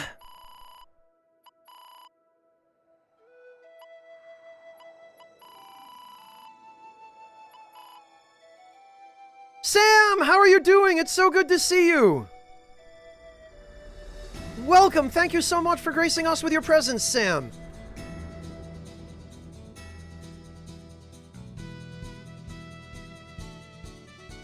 Guys, if you haven't already done so, please go follow my friend Corgi Pasta.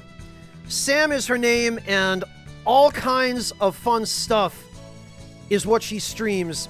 She's working on her first playthrough of Dark Souls 2 right now. And she's just such a sweet, lovely, adorable individual. You guys will be doing yourselves a huge favor by heading on over and dropping a follow. I promise you are really going to like her. She's wonderful. How are you doing, Sam? It's great to see you.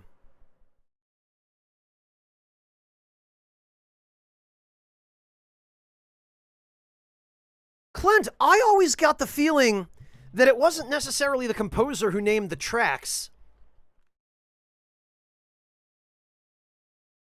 I got the feeling that some of the track names were written after the songs were already composed. Because during development, I imagine they probably just used these names, right? Dungeon_01. I suspect the names might have been given to them a little bit later. Nightshade Ninja, welcome back. Thank you so much for the resub. Ah, excellent, Sam. You're a good older sister to take care of your siblings like that. It's astonishing how much younger than you they are. But it was a very good display of sportsmanship on your part to humor them like that. You gonna teach them how to stream when they're older, Sam? Are they gonna follow in their big sister's footsteps?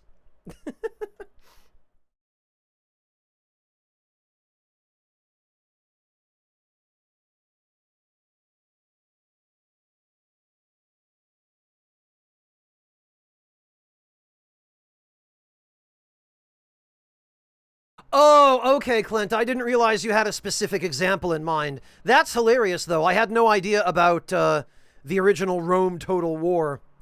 But, I mean, you've seen yourself, Clint, behind the scenes during game development, so you know that wacky stuff like that sometimes just happens internally. Streamer boot camp? Oh no, Sam. That's not what I was suggesting.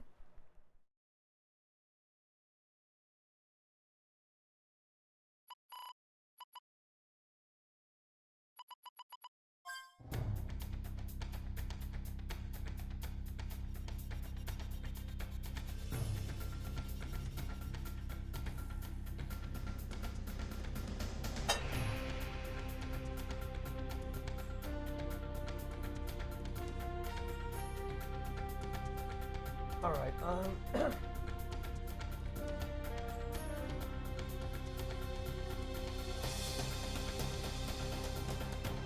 Some do, Wayward. All right. Oh, Milieu? Yeah, she's quite a fox. If Gasper had a partner as cute as her, then I bet he'd work 20 times harder. Also, this guy right here, look at this guy. This is just Old West Michael Jackson.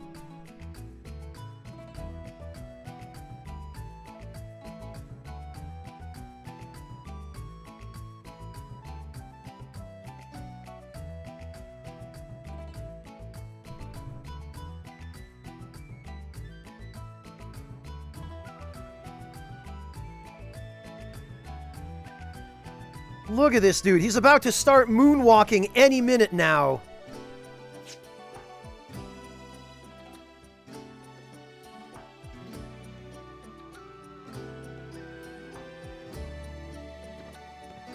All right.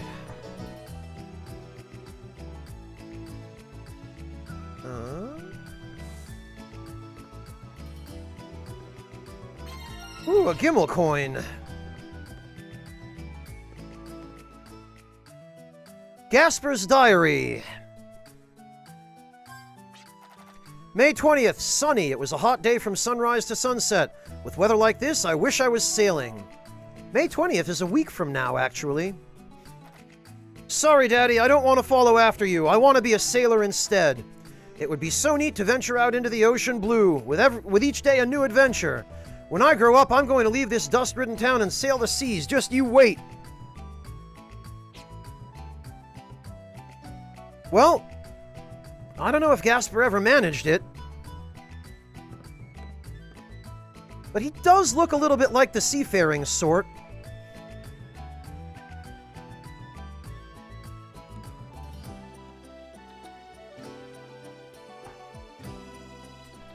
Alright, so there's a Guardian Shrine north of here, I think they said, or northwest.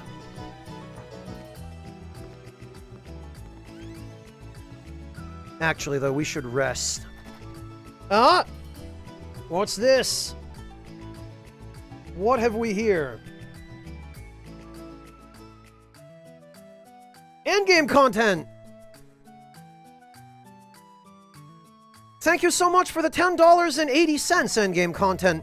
Mind you, if you sent this in a different currency, it gets converted into US dollars when it displays it to me.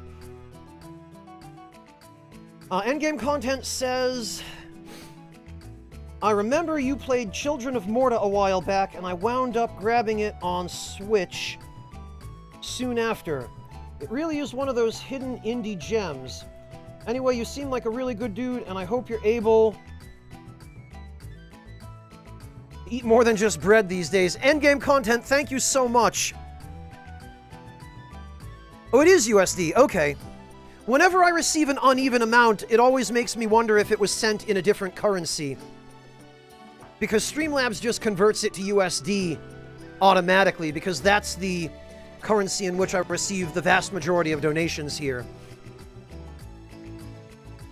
No, Echo Drop, because actually very few people donate in euros. The vast majority of them donate USD. Even people who are in countries outside of America, for some reason.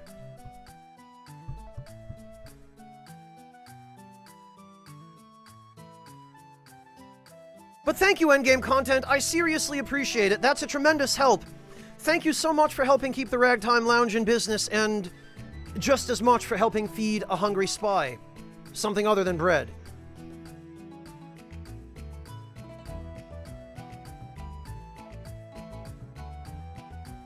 I'm actually trying to avoid bread. Since I don't get a lot of exercise, I feel like superfluous carbohydrates are probably not the greatest idea. So, actually, when I feel like treating myself, I try to get some nice vegetables or fruit or meat.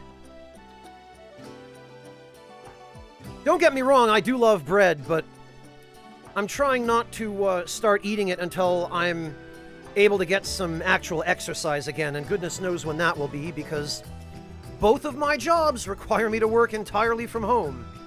Not that I would have gotten much exercise from going into the office anyway, but...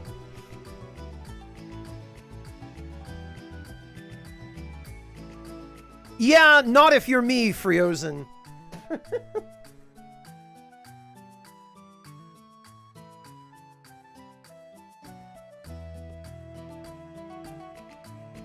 Echo Drop, pastrami sandwich.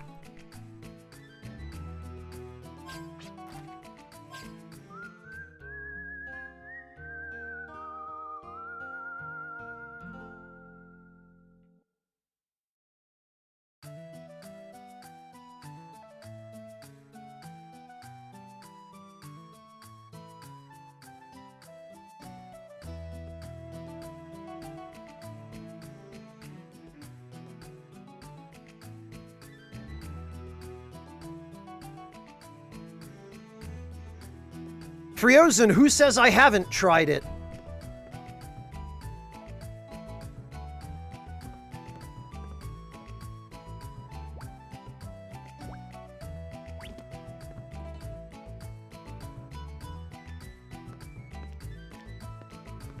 Well, Endgame, if you're vegetarian, stir-frying vegetables is a good way to give them at least a little bit of flavor.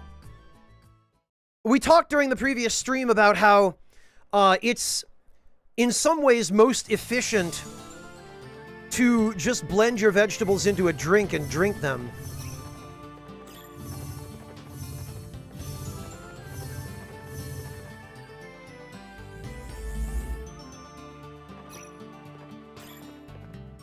But every now and then, I feel like salad is a nice change of pace. Hello? Signpost? West from here is the mining town of Little Rock. Oh, thanks.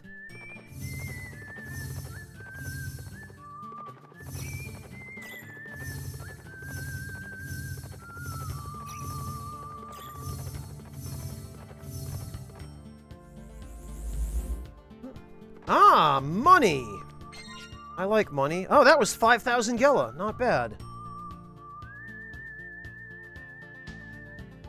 Yeah, Corgi, especially when you make your own dressing, which I like to, because, and this is another thing, it's funny that it's coming up again. So another thing we discussed the other day is...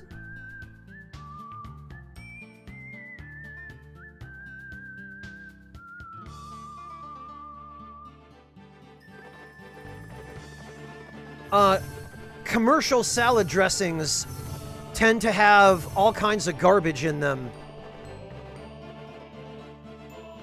Right, what I'm going to do here, since we just picked up a mini carrot, and it's going to be a while...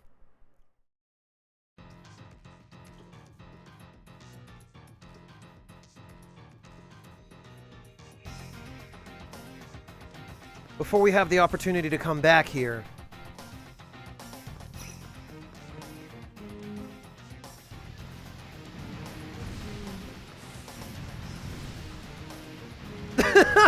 Well, Lord Louise, what can I say? I mean...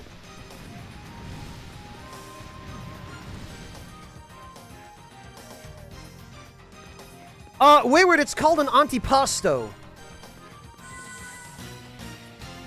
Which is really just an excuse to put meat on your vegetables. Now, this one, I really wish there were a shortcut. Because this is just a stupid pain. But at least there's now a shortcut past the other one.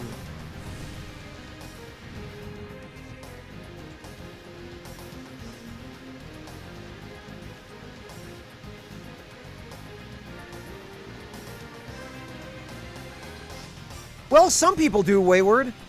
I personally have no shame.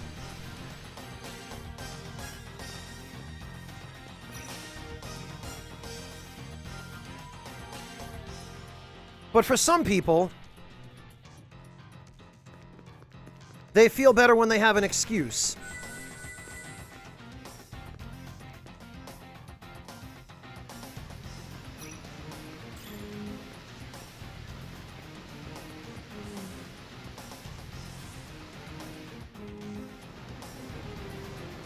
All right.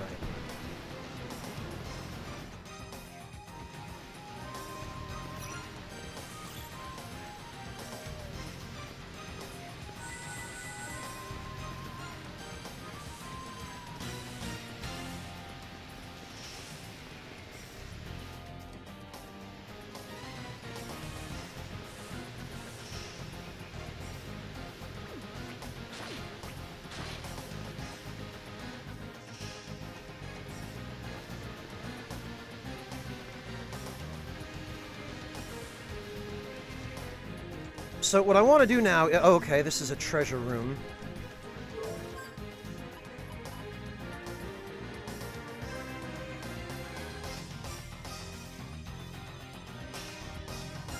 I want to take this mini carrot back to the secret garden. And... cultivate it.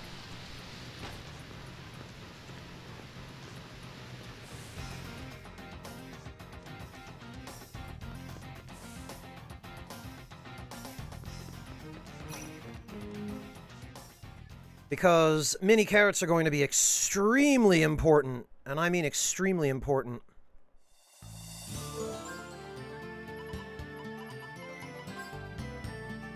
So we call our horsies.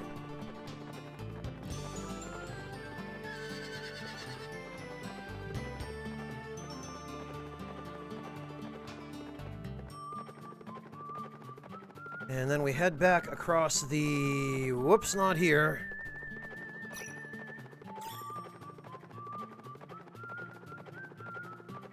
Head back across... Okay, fine.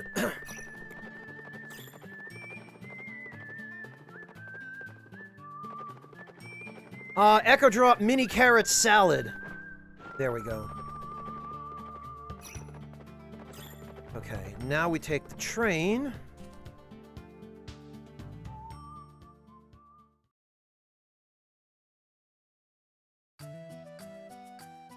Oh, are you kidding, Endgame? We have to cultivate the mini carrots. They are essential.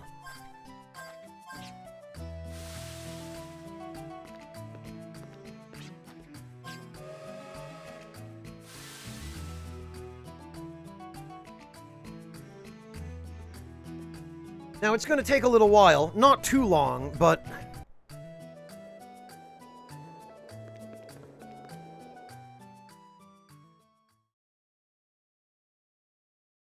What we need to do now is... and actually, we need to cultivate the holy root as well. So we're going to use a call whistle. We're gonna hop the gap. Make our way on over to the secret garden.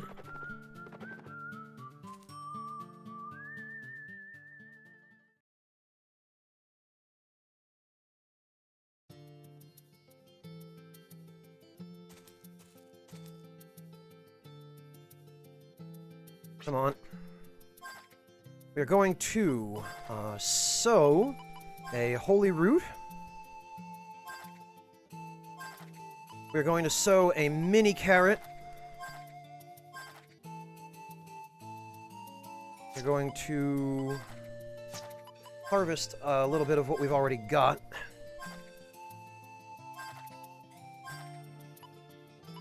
Now we are going to sow mini carrots. Mini carrots everywhere.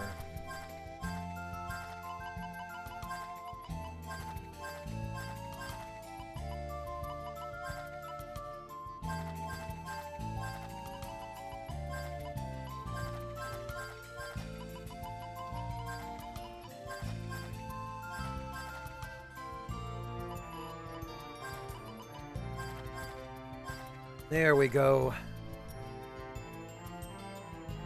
Now what we need to do is we need to go back to Basker Village and spam the inn.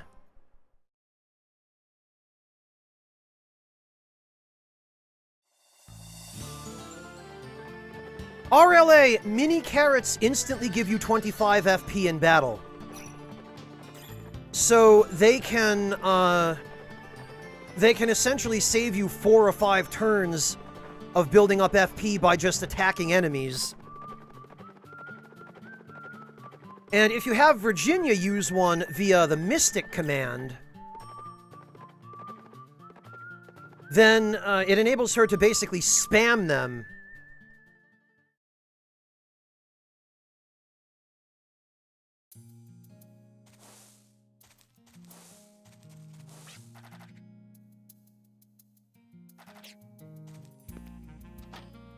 So what we want to do here...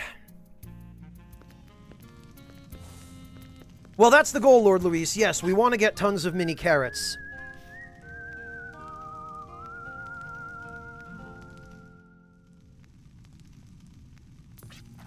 And resting passes time, and passing time enables us to grow more vegetables.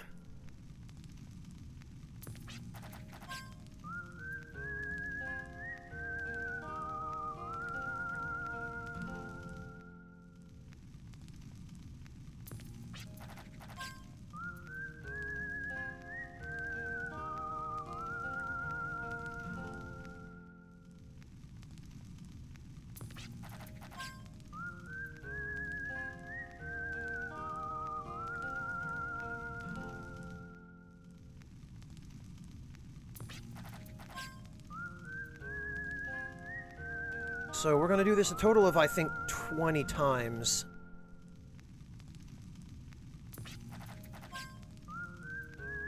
And what that will then do is it will increase our chances of getting rare, rather mini carrots every time we harvest them.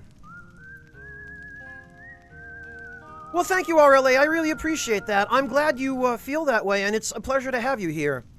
I try to keep things low-key and relaxed and reasonably civilized. But I couldn't do that without everybody's help and cooperation, so thank you.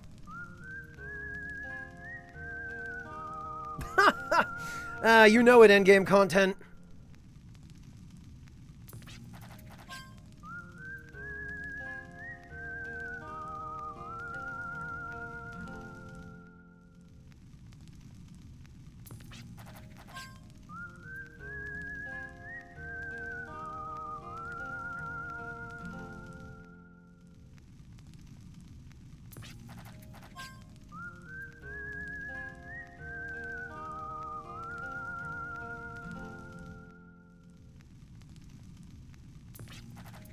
Oh, Wayward, I never said that.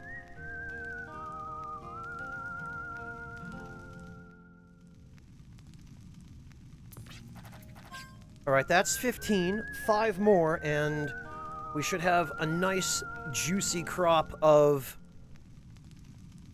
mini carrots by the time we go back to the secret garden.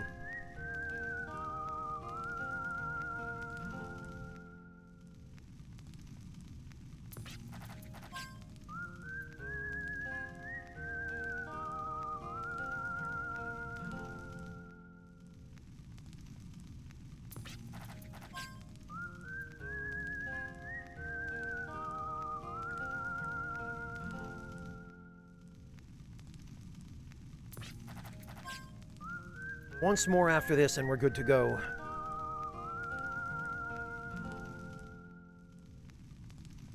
And this is why I try to do this kind of thing off-stream, because it really isn't exciting to watch, but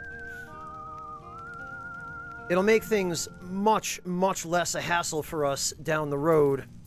And really, even in the short term, immediately, if we max these out now while we have the opportunity.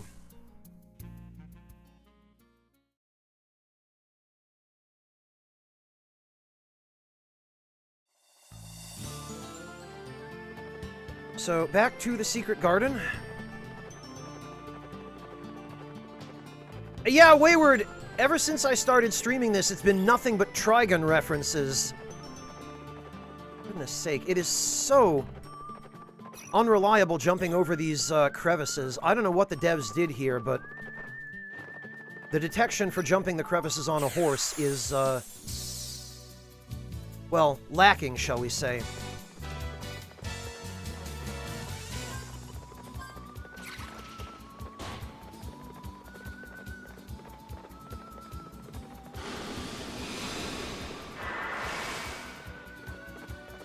That's right, Sam. What did you expect in a Western-themed JRPG?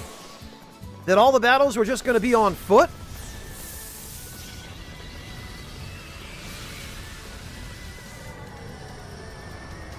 No, you guys haven't seen anything yet. There are lots of different kind of battles in this game.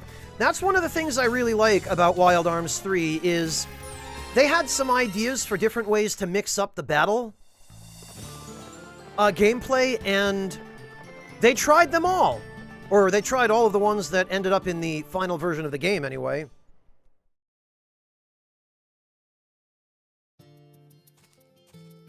Well, now you have endgame. So now we harvest our mini carrots. We got 9 mini carrots out of that, so now we need to use the 9 mini carrots to increase the success rate of mini carrot cultivation, which is what breeding does. This is essentially selective breeding of mini carrot seedlings for preferable genetic traits, which is something that gardeners and horticulturists have been doing for centuries, if not millennia. And each time we turn in mini carrots, it increases our success rate of getting more mini carrots. And once we cap out that success rate at 100%,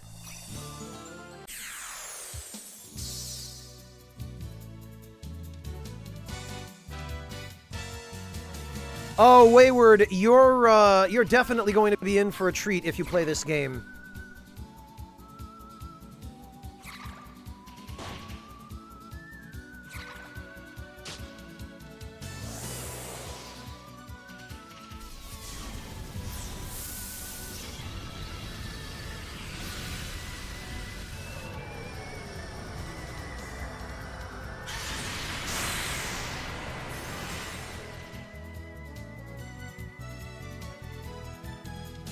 What have we here?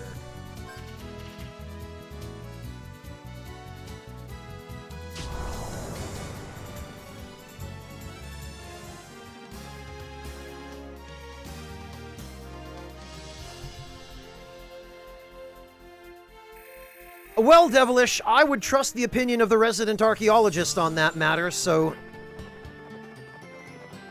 I'm guessing that if it occurred unintentionally, it was just the result of ancient people attempting to cultivate edible plants as crops.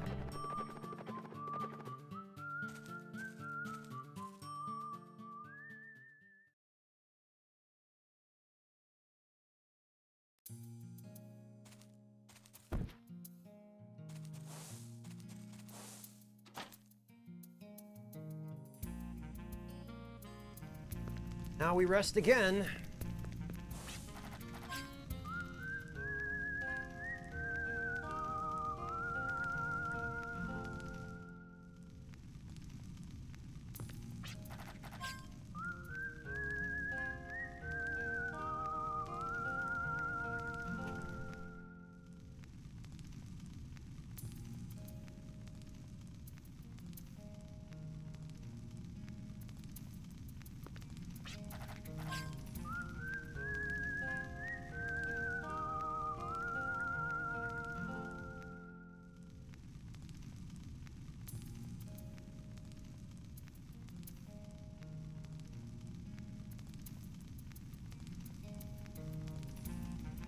Okay, Devilish, I figured it was something like that.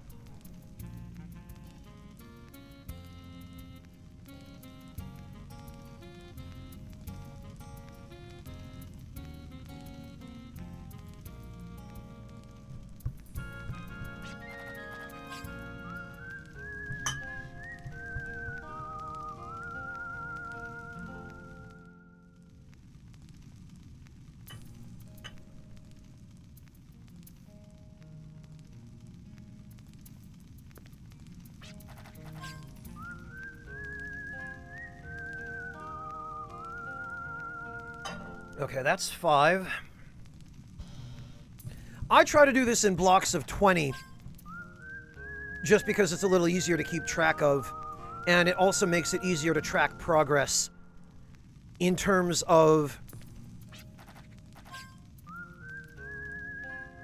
vegetable yield per sleeping 20 times.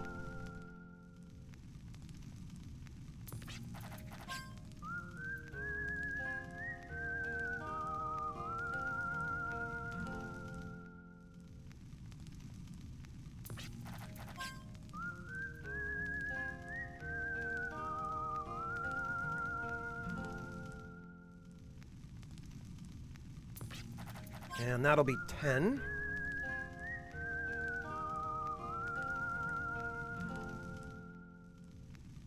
Hello, Stephen Ellis. I like tea as well. Probably the bergamot, right, Lord Louise? Because it's like having citrus already put in your tea for you.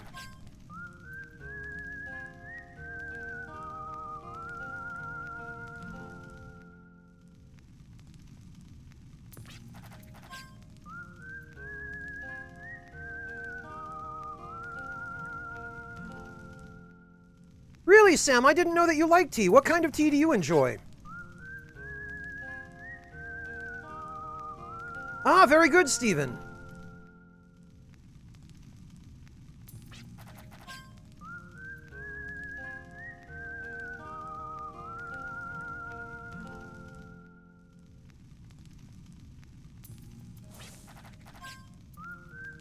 Ah, you really do seem to like rooibos, don't you, Devilish? This will be 15. Interesting, Sam. Well, we should talk shop sometime. If you're interested in recommendations, I can certainly provide you with some. And I can provide you with discount codes for the website that the channel bot there just linked.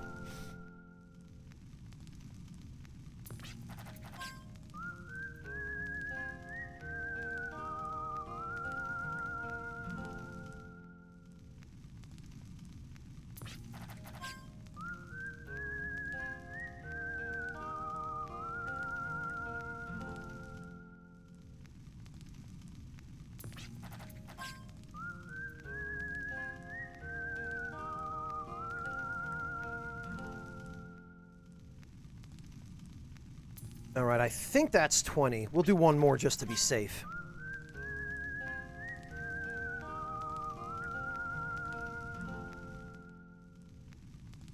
Well, Sam, for starters, whoops. Do you like tea with anything in it, or do you like tea that's just plain, brewed as it is without adding anything? Because most people, especially those who were raised in the West, where it's more common to put, like, sugar or milk or citrus in your tea, tend to prefer tea that is either sweetened or that has added ingredients in it, like herbs or spices. You like it both ways? Okay, Sam. Well,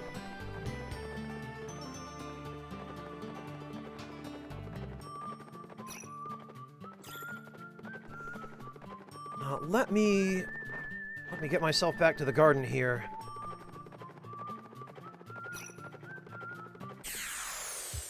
Oh, excellent, Alex. I'm glad you've enjoyed them.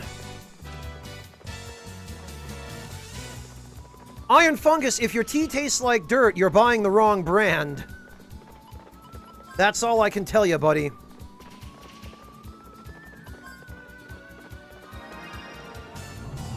So, Sam, I'll give you a couple of recommendations for both.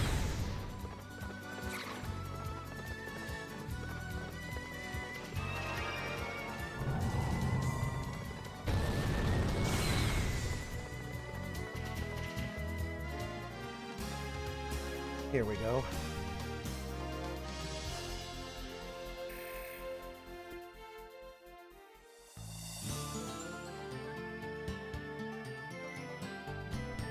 Alright, so Sam, that is a blend of black teas. It's a really, really smooth blend. Very low acidity, really nice flavor, good quality stuff. Almost all the stuff that Harney sells is good quality. Let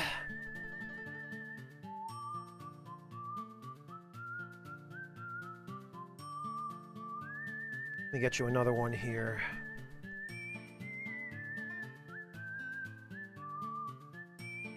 Now, Sam, if you like your matcha sweetened, you might want to cut out the middleman, because most people don't generally add sugar to matcha, although recently, within the past, like, 10, 15 years or so, sweets and pastries that use matcha as a flavoring have been getting more popular. But if you like green tea with a little bit of flavor, or that you can add some sugar to, try that. That's a really nice blend that has coconut, ginger, and vanilla. And if you're going to add sugar to your green tea, that right there. Oh, Reverend Savage, thank you so much for the 100 bits. I really appreciate that. I love you too, Reverend Savage. I hope everything is going okay.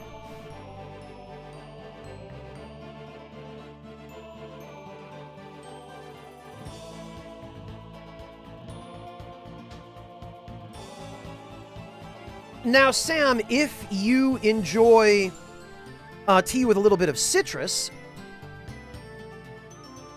Oh, you're not interrupting anything, Reverend. What do you think streams are for? Come on.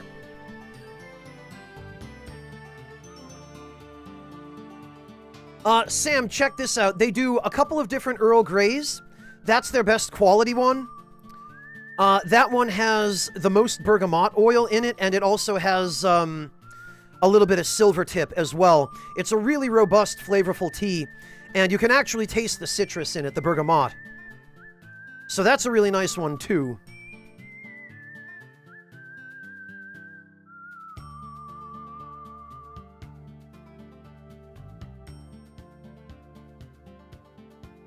It's a good one if you like green tea and all the other flavors that go into it, Alex, yeah.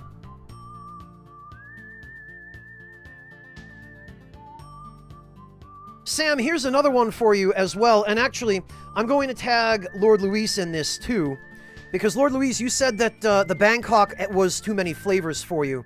So this is just a really good quality Chinese green tea with nothing added to it. This is a really, really excellent green tea. It's got tons of flavor. It's not too acidic. It's really pleasant, really smooth.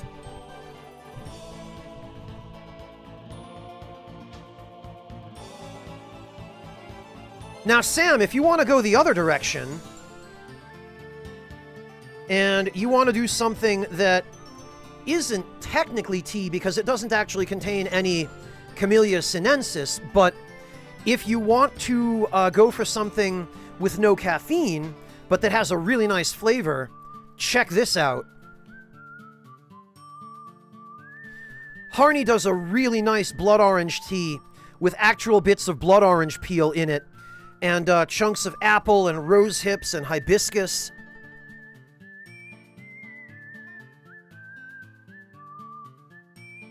Really nice tea, this one. Well, I say tea.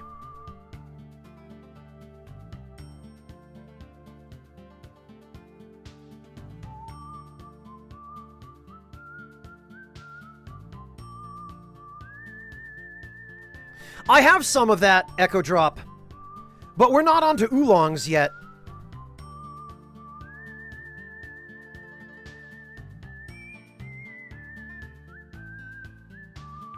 Yeah, Sam, the Queen Catherine is really nice. It's one of the blends that I like a little bit more. Yeah, Stephen Ellis, the blood orange tea that they make is really good. Echo Drop, like I said, I have some already. Oh, I haven't tried the blueberry one yet, Alex. Well, Sam, at least you've got a list of recommendations now.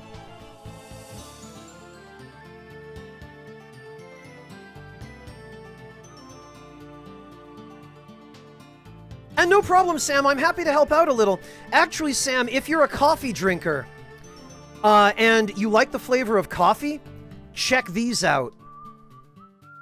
That is Hojicha.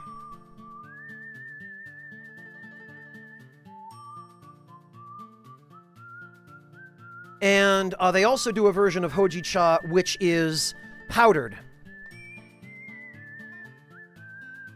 And what Hojicha is, Sam, is it's a really clever way of utilizing a product that would otherwise have gotten thrown away. Hojicha comes from Japan, and it's made from the stems of the tea leaves that ordinarily are not considered a really prime product. The stems are usually thrown out, the leaves are picked and made into other products like tencha or matcha or midoricha, various types of green tea. But the stems used to be thrown away until somebody over there at some point got the idea to take the stems, the piles upon piles of stems from the tea plant, which were still perfectly good. They're just not something that anybody really wanted. And they roasted them. They put all the tea stems into a big kiln and roasted them over charcoal. So you get this nice kind of toasty, almost smoky, sort of caramelly flavor when you steep them. And it has a quality in many ways not unlike coffee. It's not sweet at all. It's kind of a savory flavor, and it's got a little bit of that bitter bite. And it has a really, really deep, rich, robust flavor that it doesn't taste quite like any other kind of tea. And again, the closest thing I can really liken it to is coffee, but like a really prominently roasted coffee. So you'd probably really like Hojicha, Sam. Try that out if you enjoy coffee. Echo Drop, which type of kombucha are we talking about, though? Are we talking about kelp tea, or are we talking about the Slavic fermented beverage? Because kelp tea is alright. I've had it a few times. I don't mind it. The Slavic beverage being fermented, I can't stand.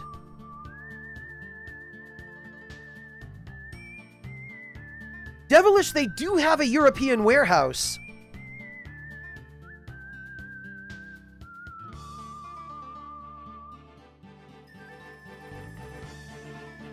Kelp tea. Yeah, I've had it a couple of times, Echo Drop.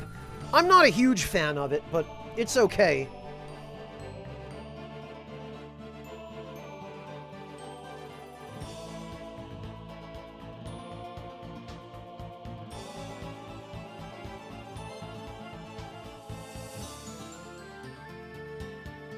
Alright, so, Sam, if you plan on making a purchase...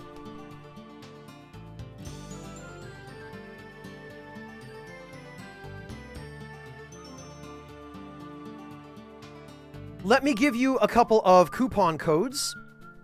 This one will get you 15% off any order. You're going to want to use this if you spend less than $30 or more than $100. Because if you spend less than $30, this is the only coupon they're going to take. And if you spend more than $100, then 15% will get you more than $15 off. If you're spending $30 to $50,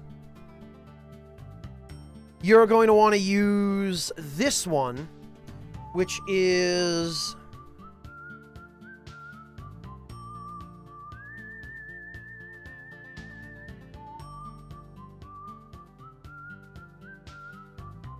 this one will get you $10 off an order of $30 or more. And if you spend exactly $30, then this will get you literally 33% off. This will be a 1/3 discount, this code. And if you spend $50 or more,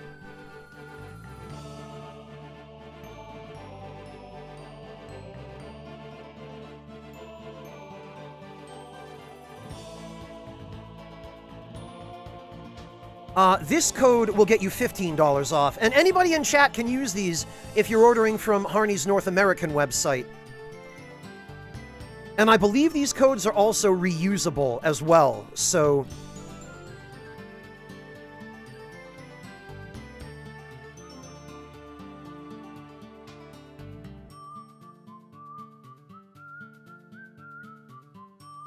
so if you spend $30 or more, use Refermate 10, and if you spend $50 or more, use Refermate 15, and those will get you the best discounts.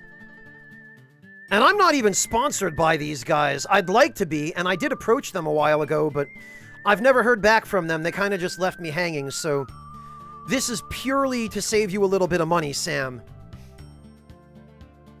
And anybody else who decides that they want to order some tea from there. Again, I believe these codes are reusable. And anyone can use them at least once. I know that for a fact. So, enjoy your discounts, Sam.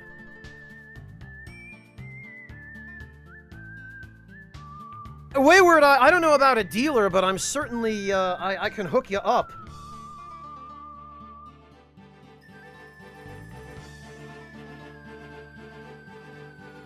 No problem, Sam. Always happy to help.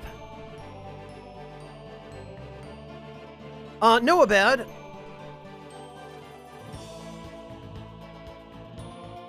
There's the website. Yeah, I'm really more of a promoter or a pusher, Reverend, than a dealer. I'm not the one actually shipping the stuff.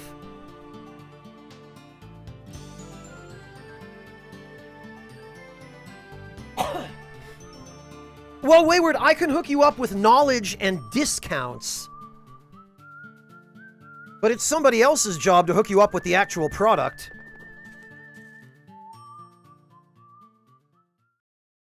I'm like one of those guys who stand outside the host clubs in Japan, convincing people to go in. Except instead of a host club, it's just a tea shop. Alright. Ah, 19 mini carrots. Excellent.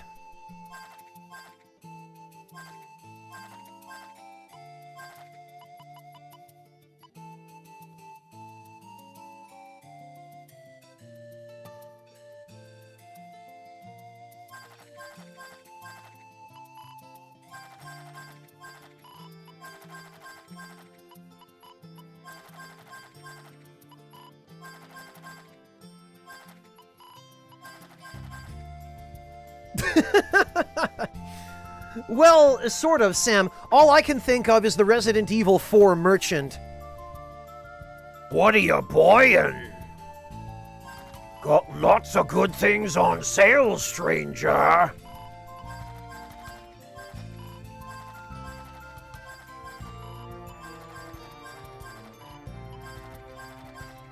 I love that the RE8 merchant is apparently friends with that guy.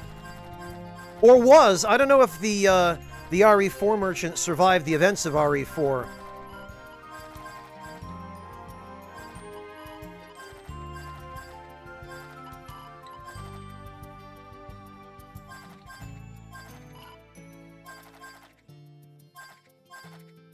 Right, so that should put us at currently a 48% chance of success on mini carrots, meaning we'll only have to do this a couple more times with a little bit of luck.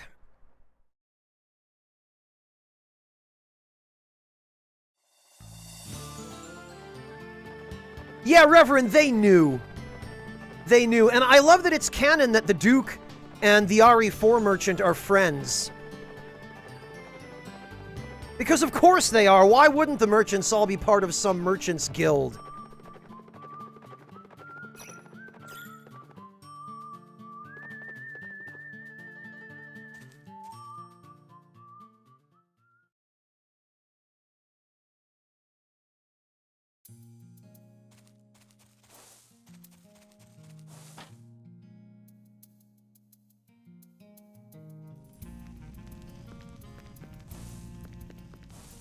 Yeah, Sam, they all just have a Discord server where they communicate with each other about what they're selling to the Resident Evil protagonists.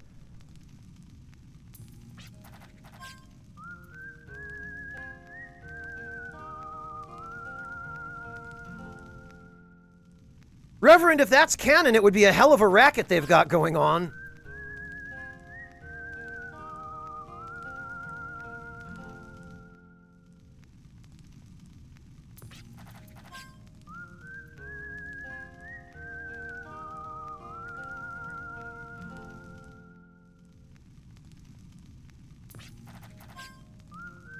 Alright, that's 5.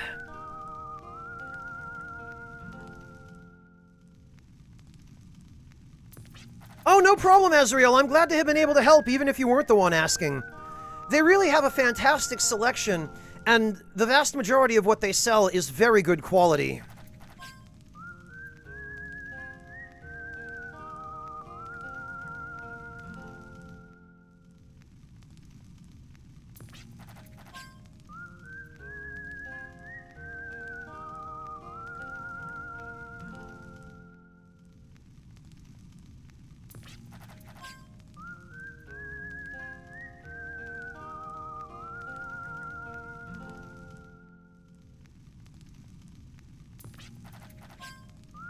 Alright, that's 10. I'm literally counting on my fingers here. That's the only way I'm able to keep track.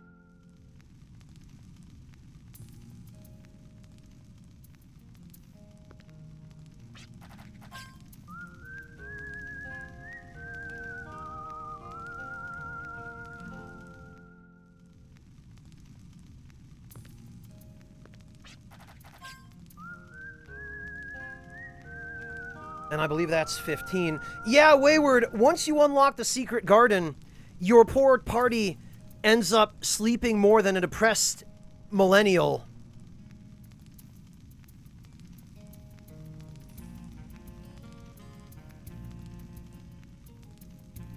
But unlike depressed millennials, you're doing something productive, growing vegetables. Mind you, the only reason depressed millennials can't do anything productive is because their college degrees were worthless and nobody wants to hire them.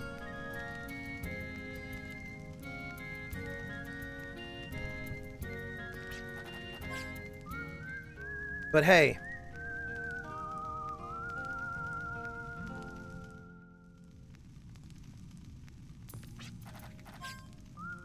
amazing, Noah Bad.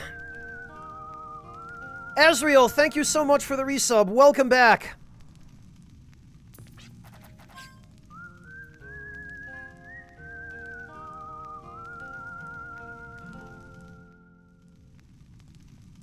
Yeah, Devilish, just DM me on Discord whenever you're ready to deal with that, and,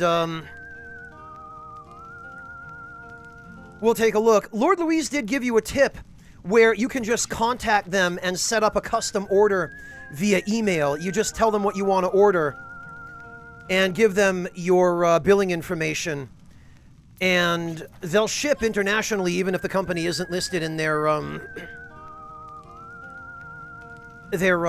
checkout system.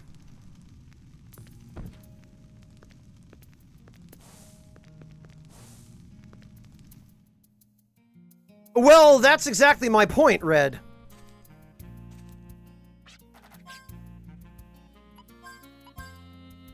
Now we save.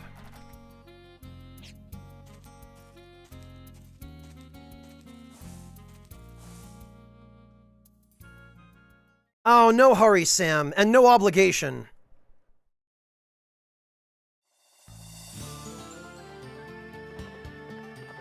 Right, back to the garden.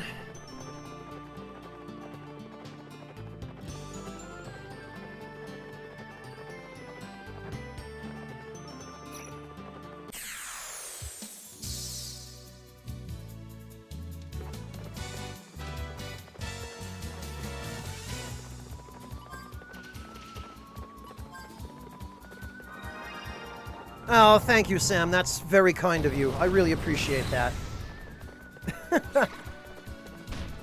That emote. Well, Sam, that emote is a bit of an in-joke.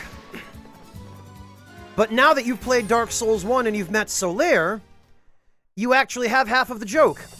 And you'll have the other half once you play Persona 4. Personally, I recommend playing Persona 4 Golden, because it is by far the definitive edition of that game.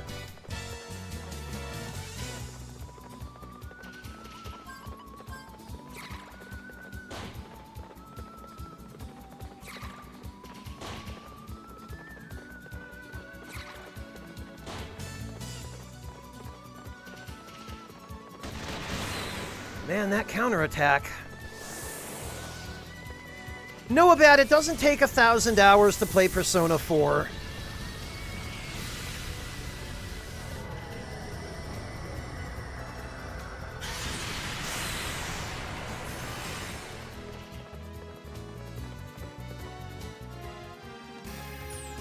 Honestly though, Sam, if you're gonna play a Persona game, there are two different schools of thought as to where to start. One school of thought holds that you should start with the earlier games and then work your way through to the later ones.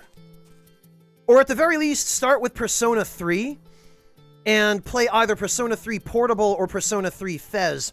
Sadly, there is no definitive edition of Persona 3. Portable and Fez each have different content. If you want to play as the female main character, you have to play Portable. But there's other content that is not in Portable that was in Fez, which was an earlier expanded edition of P3. And one school of thought holds that you should start with P3 and then do P4 Golden and then do P5 Royal, because the quality of life was not as good in the earlier entries, and that school of thought states that if you start with the most modern one and work your way back, you'll have an increasingly hard time with them because there's less quality of life as you go backward. So you're better off starting with the ones that didn't have as much quality of life and then working your way forward because they just keep getting better. The other school of thought... Sparwell, I don't remember whether it was in Fez or P3P where they finally capitulated and let you control your party members. It might only have been P3P. That's P3, Wayward. That's the battle theme of P3. Sam, the other school of thought suggests instead that you should start with Persona 5 Royal and then work your way backward through Persona 4 Golden and then Persona 3 Fez or P3P, because if you start with one of the ones that has worse quality of life, it'll be harder to get into. And if you start with P5R, it has by far the best QOL, it's the easiest to pick up, it's the most user-friendly, and it's probably the easiest to stick with. So, it's up to you which of those ways you decide to go, Sam. Whichever you think would work better for you.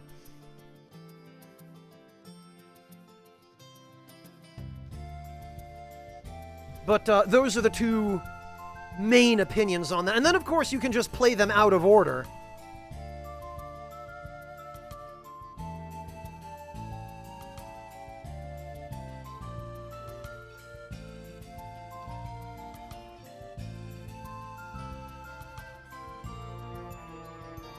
Well, Iron Fungus, you do up to a point, but all three of the most recent Persona games, well, I should say all four of them if we count Strikers, they all have voice acting for the main story events. The Social Link dialogue is not voice acted, unfortunately, or most of it's not, but there is a fair amount of voice acting in those games, so that really takes off a lot of the burden of having to read all of the dialogue yourself. It's not like a Disco Elysium situation where before the Final Cut edition of Disco Elysium, almost none of it was voiced, and there's like 1.2 million words in that game of dialogue. So it's not that... It's a lot better than that.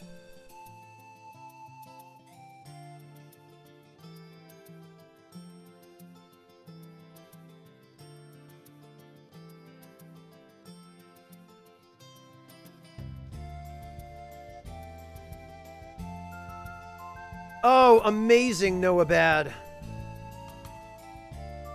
Incredible.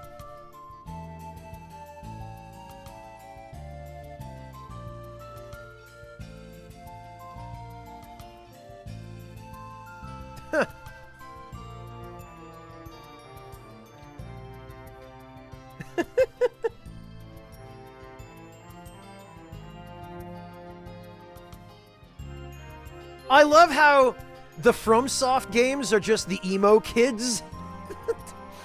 That's the best.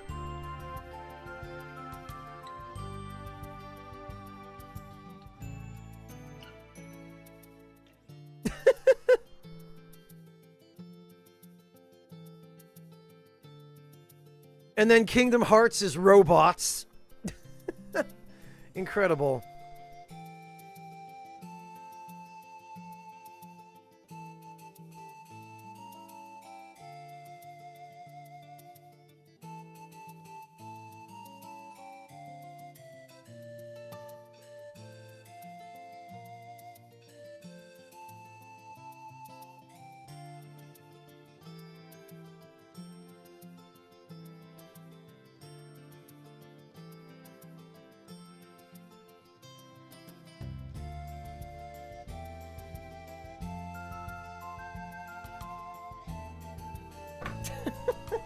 Noah Bad, where the hell did you find this?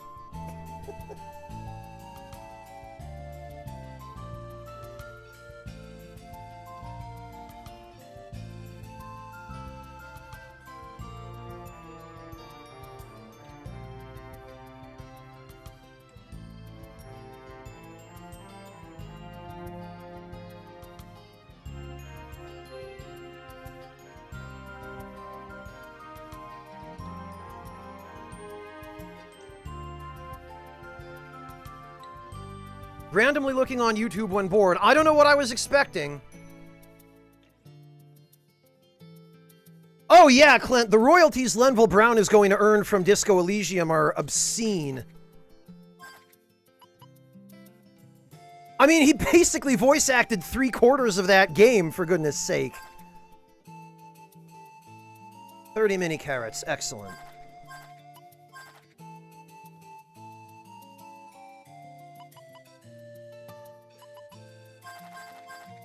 So by my count, this should put us at 78% when all's said and done. Hey, Jalapeno, welcome!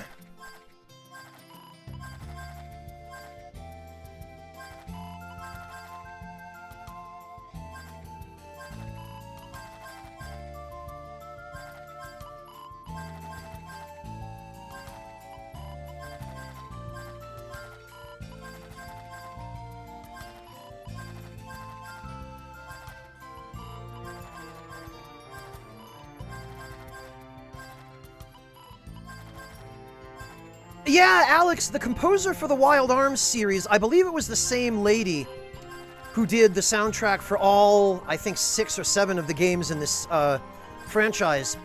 Michiko Naruke is her name.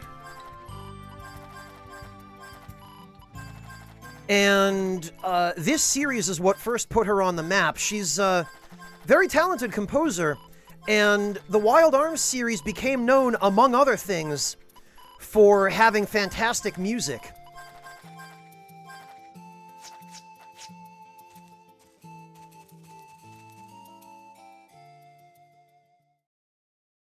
Oh, that could well be, Noah Bad. I wouldn't be the least bit surprised to learn that that were the case.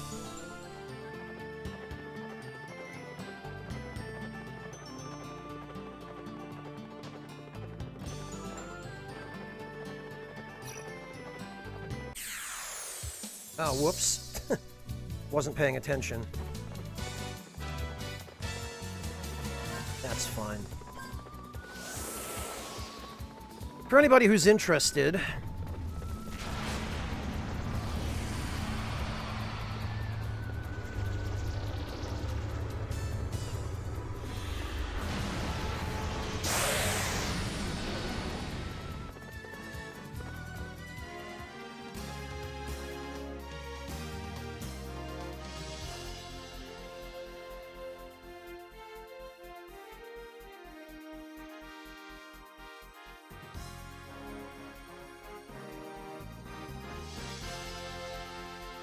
there she is.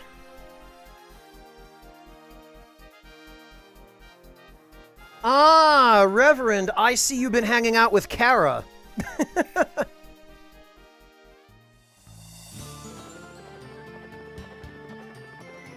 Or just playing Chrono Trigger, I suppose. One or the other.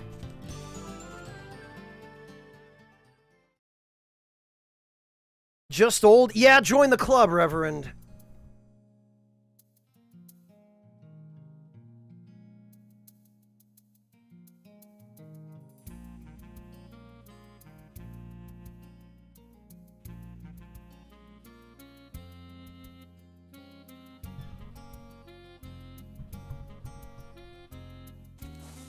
Ugh.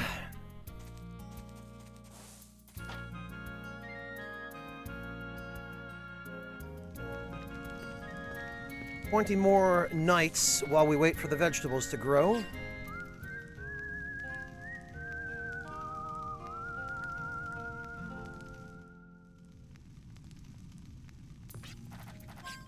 I wish this process were just a little bit faster. It would be if we had access to one of the later game vehicles, but by the time we get that vehicle, we will probably have maxed out everything here.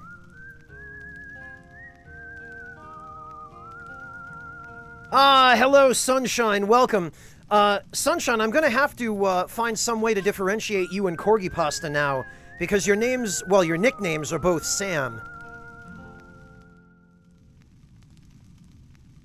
Although, I suspect one of you is Samantha, or Samus as she claims, and the other is a Samuel.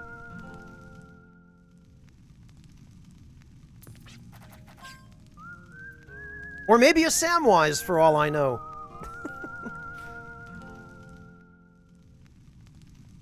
Right, I think that's 5. No, Puff. Try 36. I just turned 36 about a week or two ago.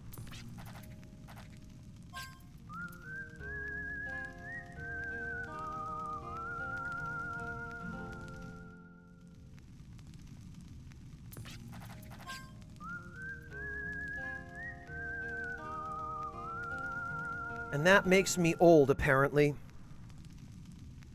Or at least it makes me old when anybody comes to me and says, "Oh, Spy! The Nintendo 64 was my first game console!" And I'm sitting there thinking like, wow, my first game console was the Asteroids arcade cabinet in a smoke-filled bar in 1989.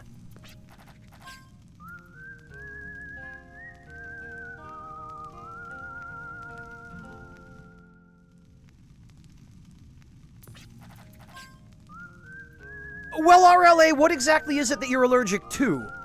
Are you allergic to caffeine? Are you allergic to pollen? Like, what, That, I think, is 10. What are you allergic to? Noabad, or even the PS4, which is the crazy part to me.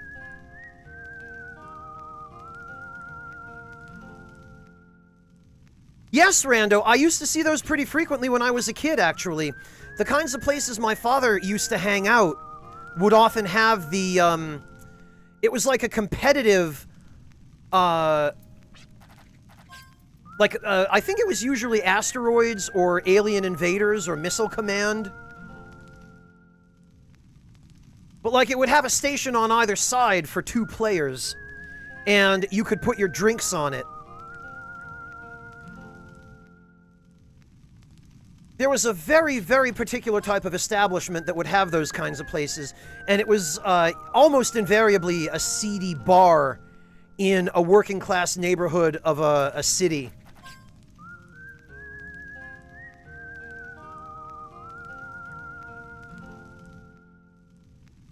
Close enough, Fry Guy, close enough. That's the one, Stark Realm.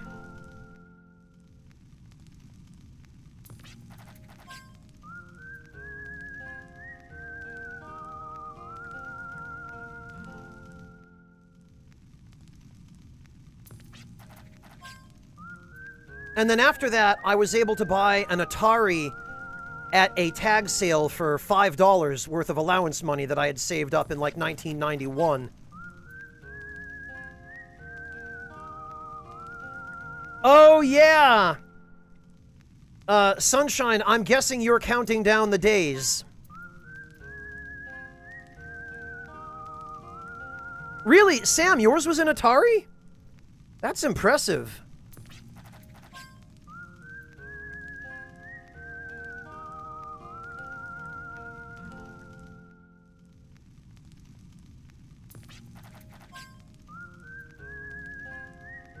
Yeah, Jalapeno, a lot of the chain restaurants that used to carry arcade cabinets rebranded themselves. I remember in the mid to late 90s, in a town... Actually, I think it might be the same... Yeah, it is. It's the same town where Sunshine Golder lives, because he lives in a town not too far from the one I used to live in. There was a Burger King in that town in the mid to late 90s, and it was just a Burger King, you know, it was just an ordinary franchise fast food restaurant, but they had the Teenage Mutant Ninja Turtles arcade cabinet. And so as a kid, I would always bug my mother to stop there when we were driving by it, not even to eat there, but just so that I could play the TMNT arcade game.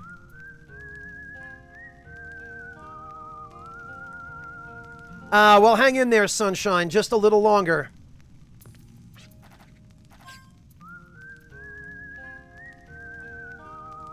Yeah, Puff, Pizza Hut used to be that kind of place that sort of went out of their way to appeal to the arcade crowd, right? The kind of sleazier sort of joint where you would go and it'd be those kinds of people hanging out there.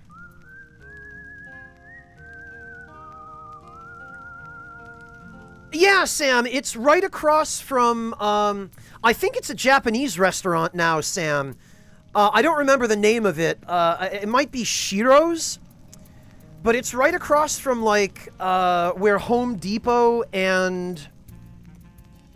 I'm trying to remember. It's like 3 or 4 buildings down from Asia Barong. Sam, you know the one I'm talking about. That used to be a Burger King.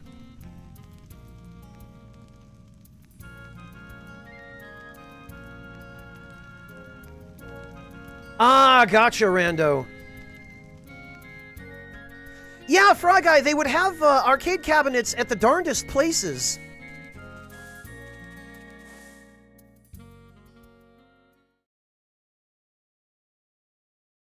Yeah, you know where I mean there, Sam. Off of Main Street. Like, if you take that right off of Main Street and then you cross the bridge over the river. I forget what road that is. I think it might be like Route 7 or so. I don't remember. It's been a while. I haven't been that way in quite a long time.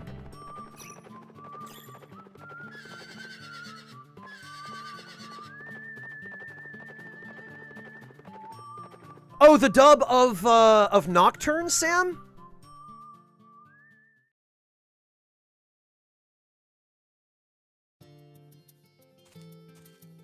I heard that it was voiced, but I don't know who the voice actors and actresses are. Is it like the P5 cast? Ah, 66 mini carrots. Excellent. And now that should...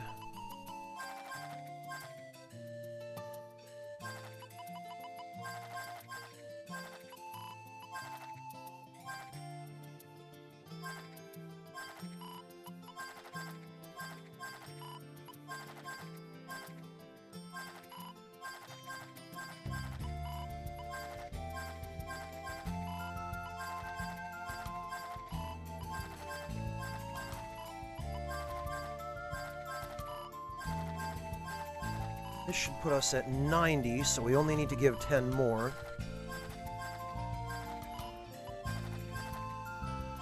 Yes, okay, and her dialogue actually changes every time you get 10 points.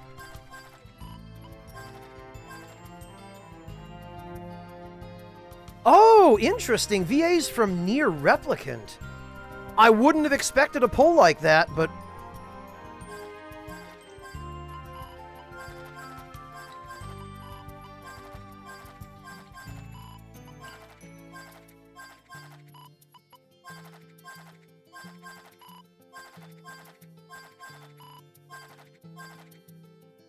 This seedling should grow strong. No, not should. It will definitely grow strong. That's the dialogue, which means we've reached 100% success rate. Which means now we can go rest a few more times and stock up on carrots because we've maxed it out. Funny you mentioned Sam Show, Fry Guy, because I remember there was an arcade in the neighboring town to where I grew up. A small arcade. It was like a hobby shop, and the guy who ran it, I swear, was involved in the Italian mafia or something. But he had a bunch of arcade cabinets, and among them was Samurai Showdown 2. Clemps! Oh my goodness, Clemps, what are you doing? Hello! Welcome, Clemps. Welcome, rats. Great to see you all. Thank you so much for the raid. How are you doing, Clemps? Yes, indeed, we are playing Wild Arms 3.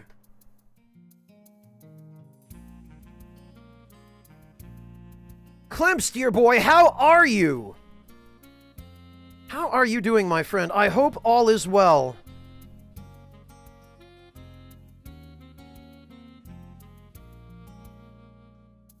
And welcome, rats. I imagine most of you are probably familiar with me, considering how much Clemps seems to like me. But for those who aren't, my name is Franz, and I play video games on the internet. Badly most of the time, but every now and then I have my moments. Okay, Sunshine. Yeah, no, I think they knew better than to cast a Morgana-type voice for Goto. Goto, remember, was originally supposed to be one of the Kuzunoha dudes who got disgraced somehow. I don't think they ever tell you how, but he screwed up, and his punishment was basically being an immortal cat. So a Morgana-type voice does not suit him. And I am glad that they realized that from the sounds of it. Ray Chase is definitely a good choice for Goto.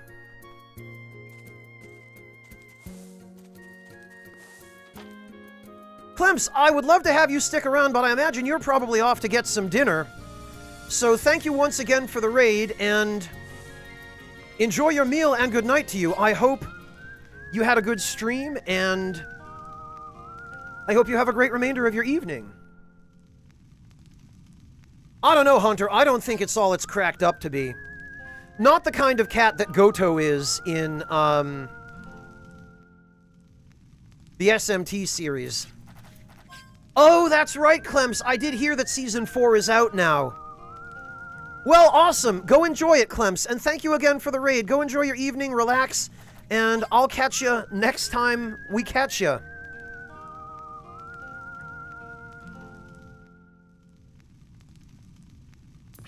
Alright, that's 5. Okay, Sunshine, let's see.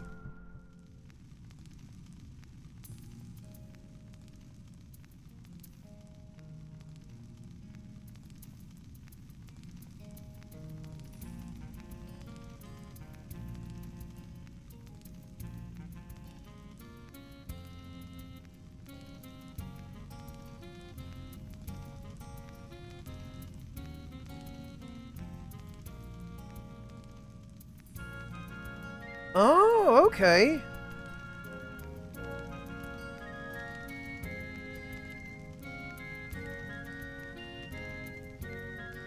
Rido gave a quiet look of disapproval. So he doesn't even talk. Because of course he doesn't.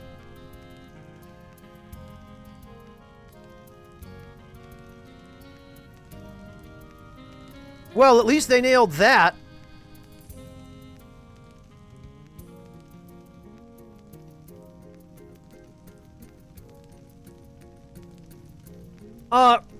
Goto from the Raido Kuzunoha series, Shiva Dark. Sunshine was just expressing his excitement about the fact that the SMT3 remaster is going to be out in a little less than 2 weeks.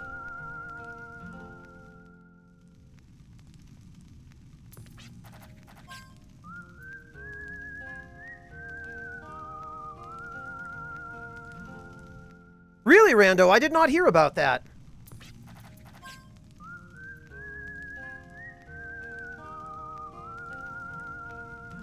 Well, I should hope so, Sam. That only makes sense.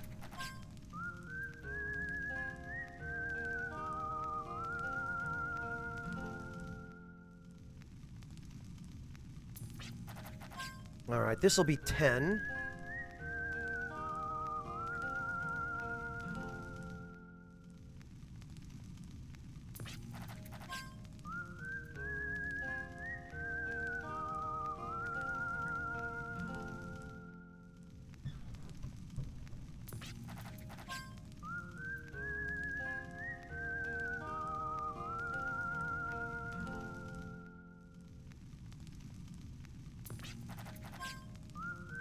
That'll be 15 by my count.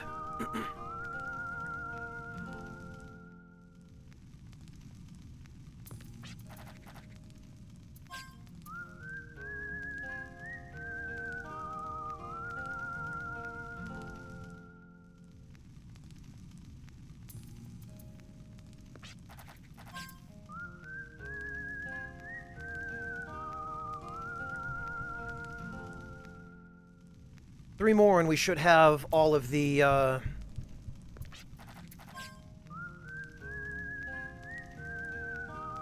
carrots that we need.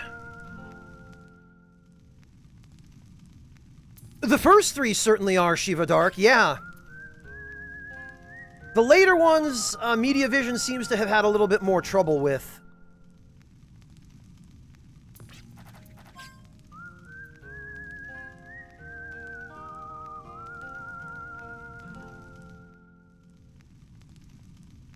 Very good, Sunshine.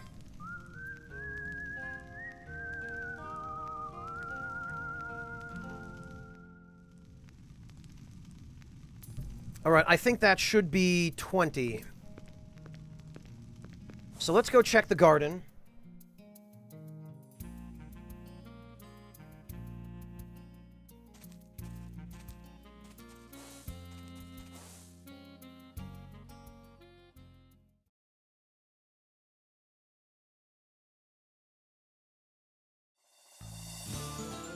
And that ought to put us, hopefully anyway, at 99 mini carrots. And once we've taken care of that, we can deal with the holy roots, which are our panacea-type item.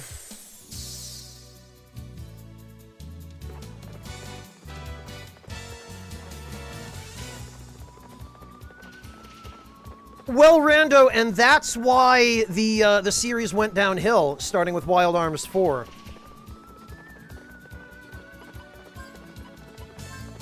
Well, one of the reasons.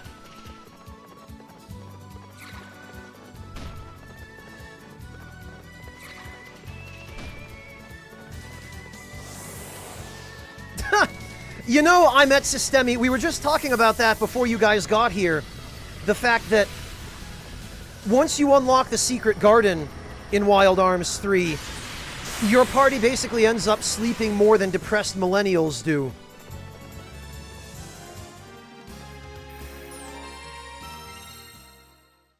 Well, yeah, Wayward, that's part of the problem, is it lost its signature aesthetic. The Western theme and setting was one of the things that people really liked about it, and one of the things that differentiated it from every other run-of-the-mill, cookie-cutter, copy-pasted JRPG that was being made at the time.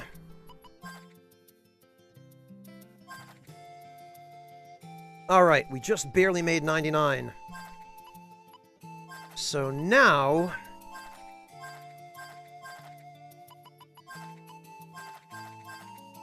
it is time for some holy roots.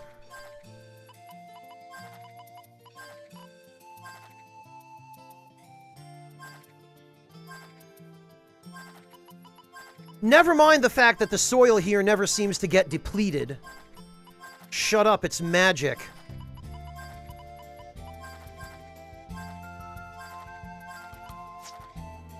Mainly Western Shiva Dark, but yeah, there was a little bit of, science punk and maybe even some steampunk in there as well.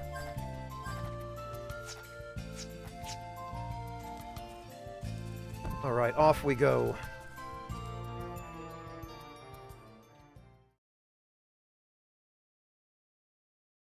Very good, Fontez. I hope you took pictures, although I have a feeling you probably didn't. But that's okay.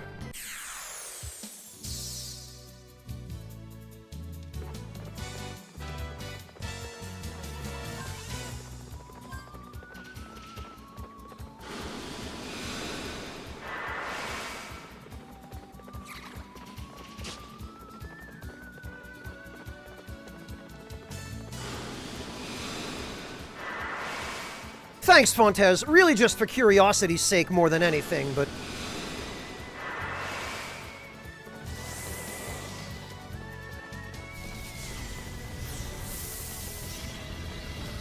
Azrael, I would go with Korean, personally. No, Fontez, I've never had that dish before. That's why I said I was interested in if you had taken pictures, because I've never had that. I don't think so, RLA, no. They easily could. Well, I say easily. They theoretically could. But I'm pretty sure they've driven that series into the ground now as far as anybody at Mediavision is concerned. I don't see them having enough faith in it to try bringing it back. Which, granted, it was their own fault in the first place for driving it into the ground, but once that happens, those kinds of series don't tend to recover.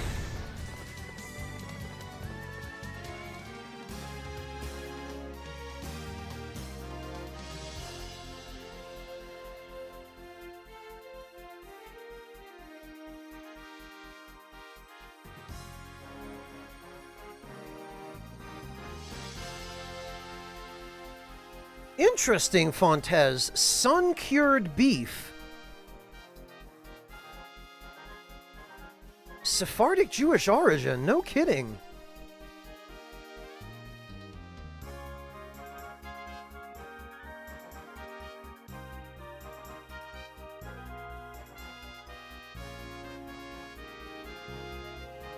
Way of preserving meat. Fascinating.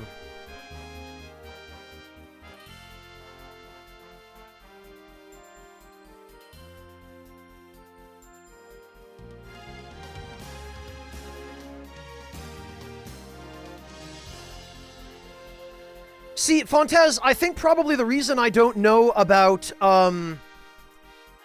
sun meat, Fry Guy, because it's cured in the sun with salt. Probably the reason I never heard of this dish, Fontes, is because, I come from a family of Ashkenazic Jews rather than Sephardic Jews.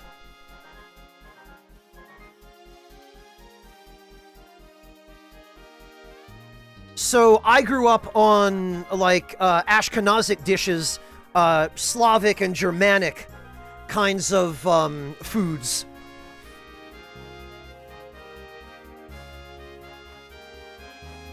Not jerky, Fry Guy. It's just salt-cured meat that uses the sun to cure it. It's more like prosciutto, Fry Guy.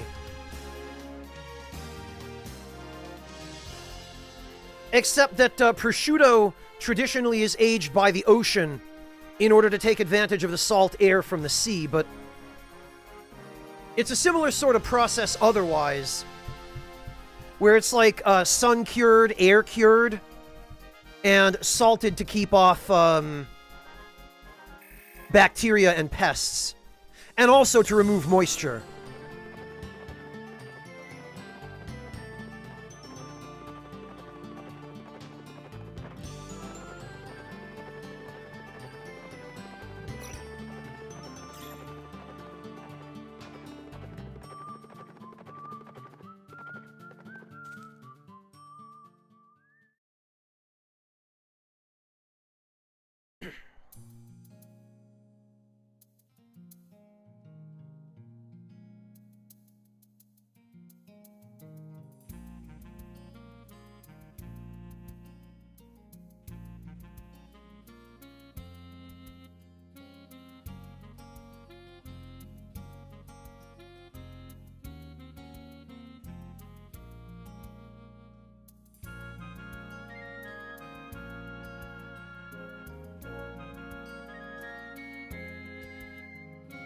Not exactly, Systemi. Not exactly.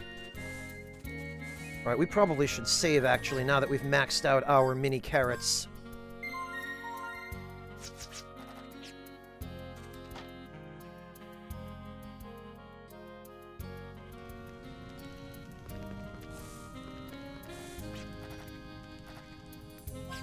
Alright.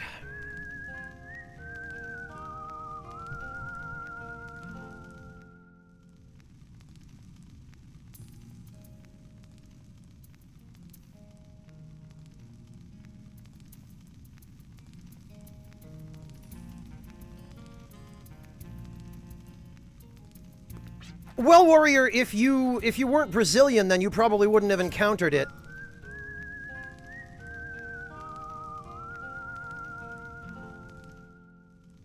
Wow, Monotone, welcome back. I'm sorry to hear you had to go through that kind of hassle.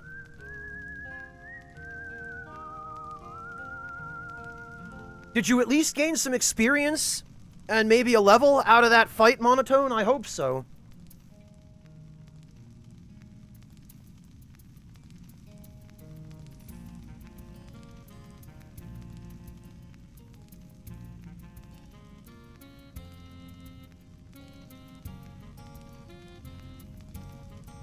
Berlin, RLA.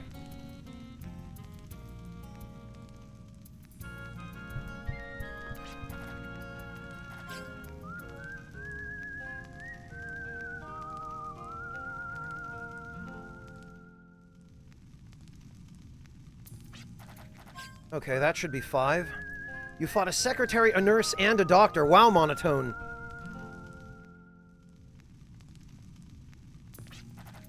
That's a long series of battles.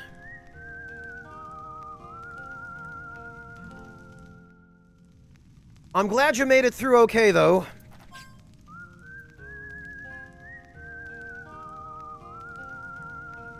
Wayward, in that situation, the secretary would be the tank, the nurse would be support, and the doctor would be the healer.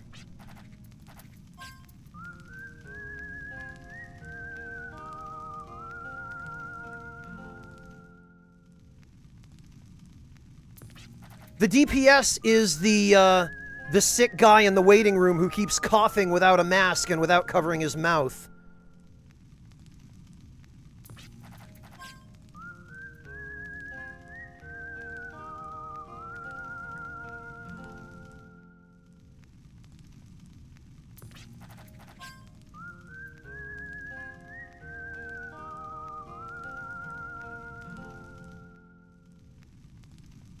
Right, I think that's 10.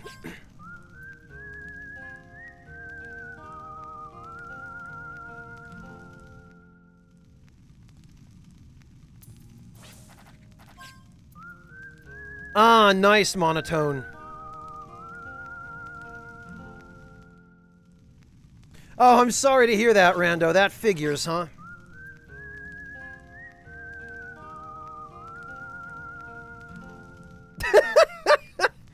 Solve problems with swords. Now, that's a mouthful of a username, but I have to say, I approve. That's... Wow, that's strong.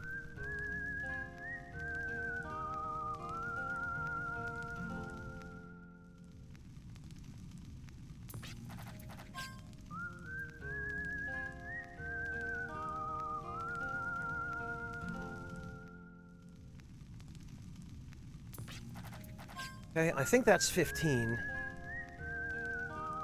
I might have lost count, but I'm pretty sure that's 15.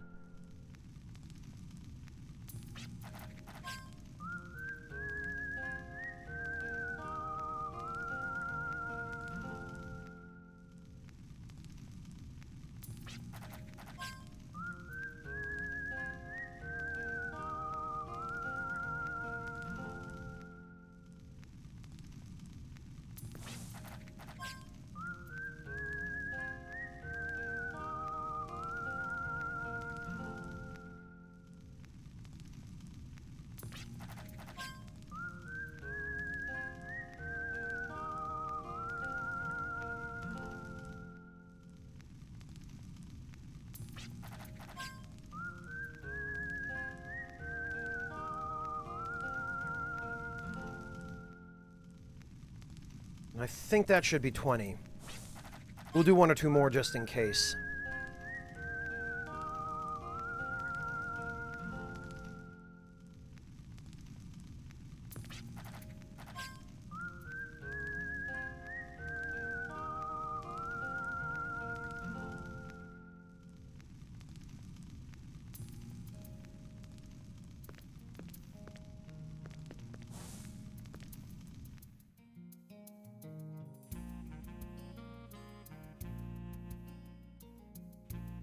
What about Berlin Musicians RLA? Did I miss a message from you? Hang on.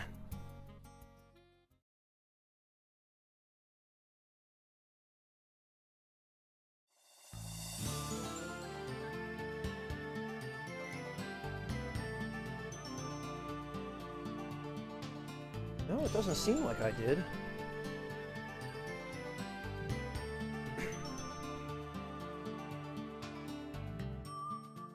RLA, I'm afraid I need you to give me a little bit more information. You mentioned Berlin Musicians, and it's the one with the animals. What exactly are you talking about?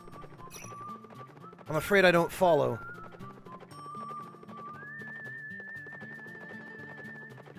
They refuse to look, Monotone. Wow.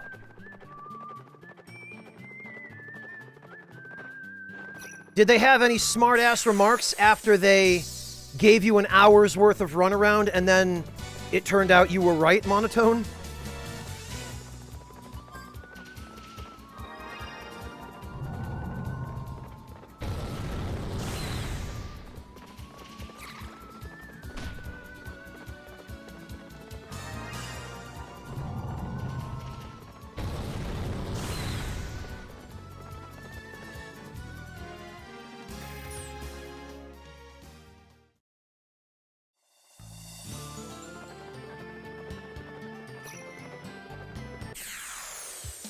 They rushed you out as quickly as they could once they printed it. Ah, gee.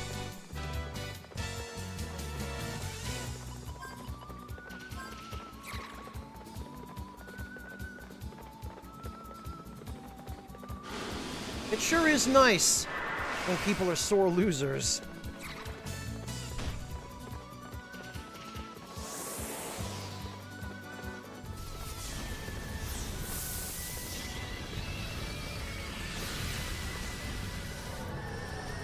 Oh, Monotone. Not exactly a two-headed enemy. I'll be able to show you in a moment once we get into another battle here.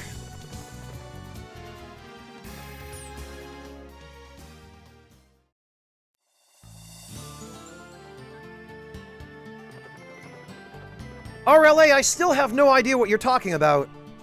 You keep mentioning musical groups, but with no context, and I'm afraid I don't know what point you're trying to make. I apologize, but... Did I just remind you about a musical group or something? Is that what you're saying? Okay, 27 Holy Roots. I believe Holy Roots start at 40 or 50%, I think.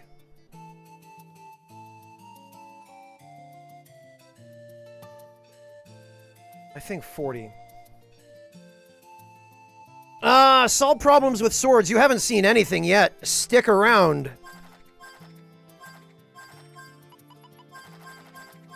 Stick around, because battles on horseback are only the beginning of some of the crazy kinds of battles you can have in Wild Arms 3. There are also a couple of vehicles.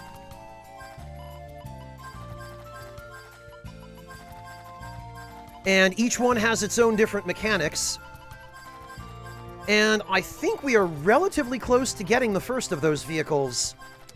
We might only be a few dungeons away. I think we are anyway, I hope.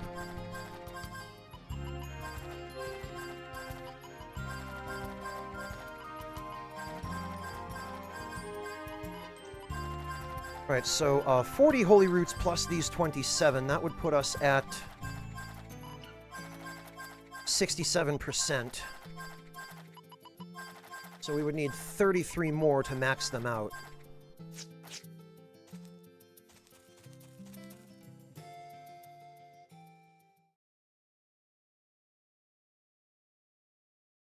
I'm fairly sure that now we're at exactly a 2/3 success rate. We can pull those 33 in the next round of sleeping. So, Monotone, this is what this enemy is. It's some sort of, carnivorous plant. I have to think that, the enemy designer was maybe playing Final Fantasy when he saw the, Marlboro and thought, how could I do a legally distinct one?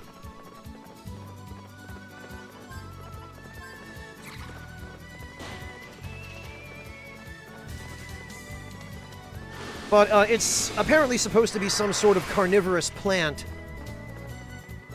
with hands that are also smaller carnivorous plants.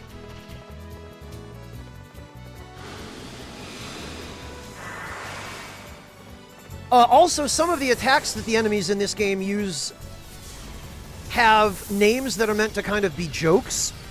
And you might have noticed that this particular enemy has an attack called Herbal Punch, where it literally punches you.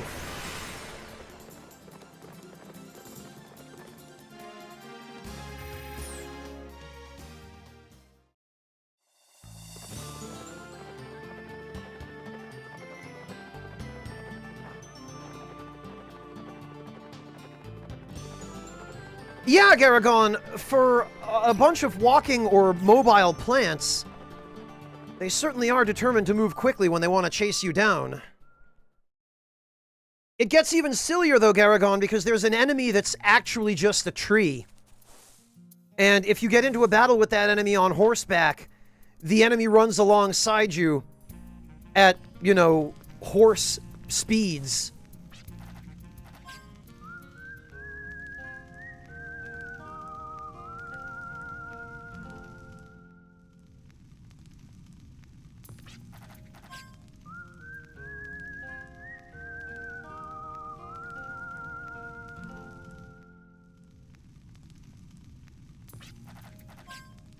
Well, Rando, the ones that you can run into on the world map where you can ride horses are, anyway.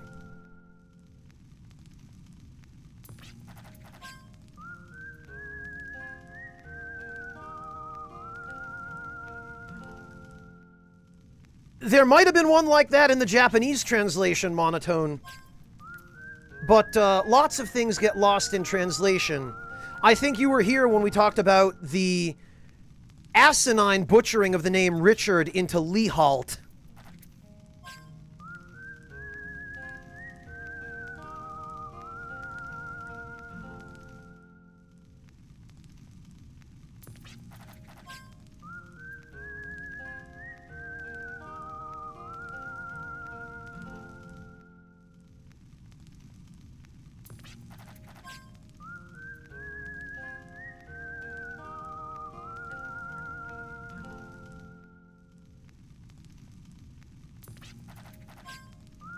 Huh. You guys saying America, you actually just missed a battle against 3 robot knights that were red, white, and blue. In fact, you missed several battles against them. Right, that's 10, I think. L-E-E-H-A-L-T, Wayward.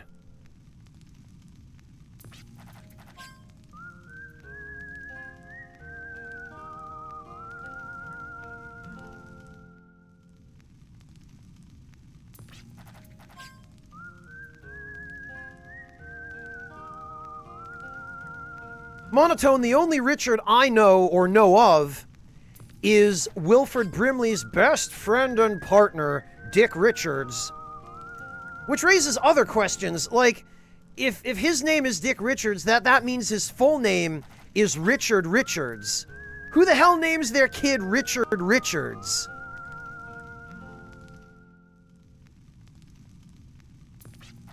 Those are the kind of parents who raise kids who become resentful of society and want to see the world burn.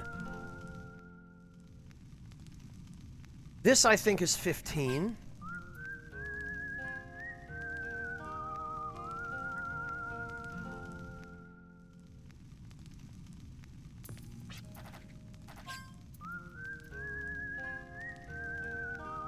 I guess so, Stark Realm.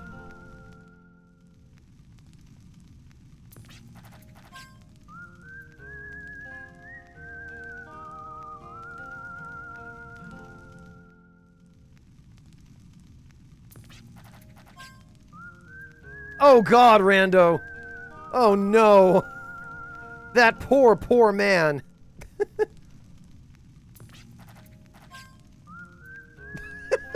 Warrior, are you serious? I swear parents of these people just do this on purpose.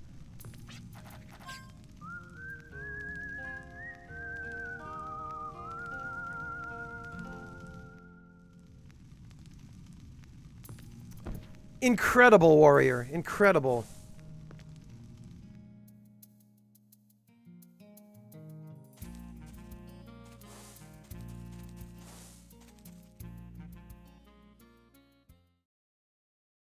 Yeah, Wayward, hearing stuff like that almost makes you want to burn the world down.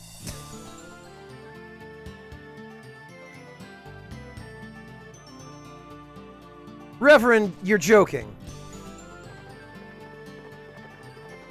That has to be a joke, Reverend. You can't possibly be serious about that. Although, I guess if I were in that guy's situation, what else can you really do besides lean into it?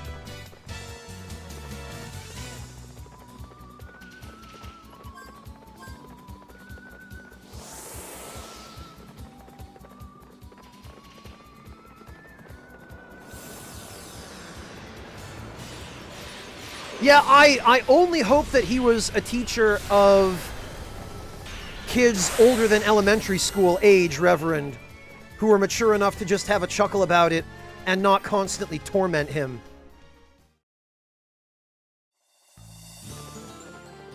Because that is rough. And I mean, his parents must have known what they were doing.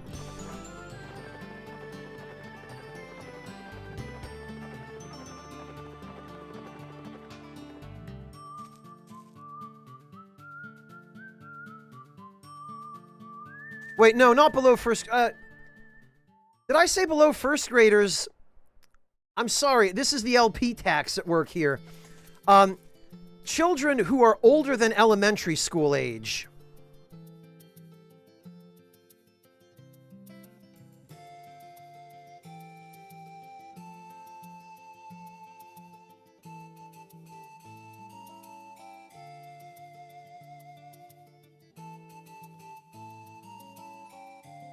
Yeah, Puff, I'm also a little bit skeptical of that.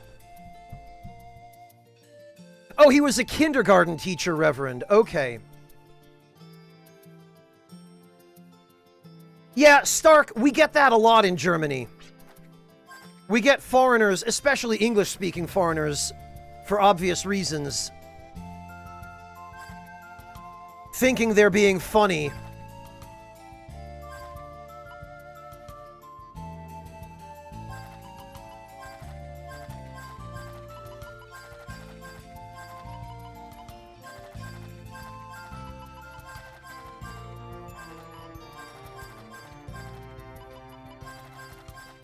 He also mysteriously dropped out after a month. Well, if that's true, Puff, then maybe you've got a potential reason why.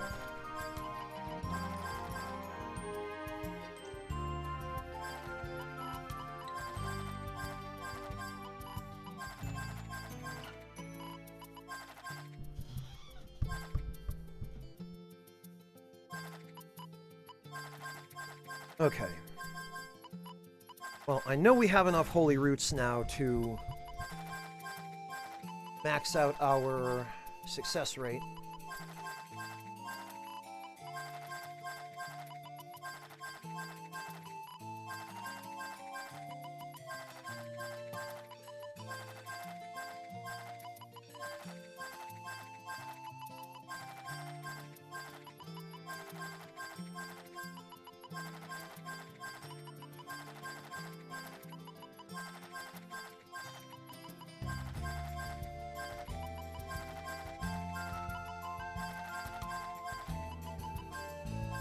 Okay, we are maxed out. So actually, if I'd saved a revive fruit, we would have been able to max out everything except mega berries and full carrots.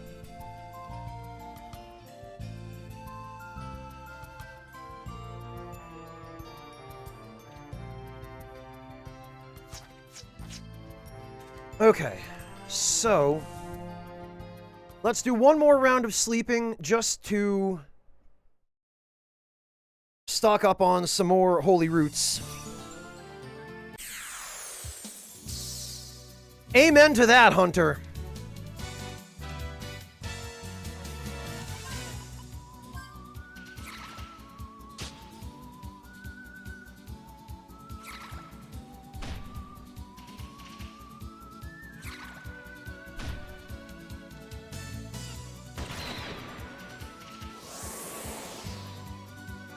I do not miss the prospect of having roommates.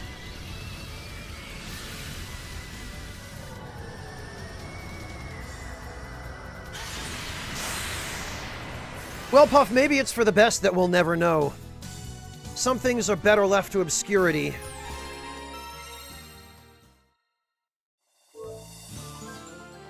Okay, now, how are we doing on personal skills? We don't have nearly enough. We need one more for the last tier of FP save. Clive. Have that. And Gallows. And have another tier of Poison Ward.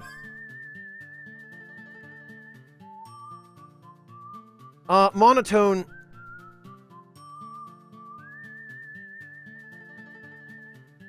What is... Oh, jeez.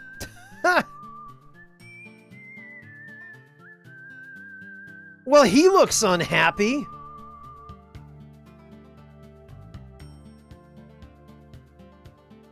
What's his deal, Monotone? Did he jump in the water or something? Why the towel?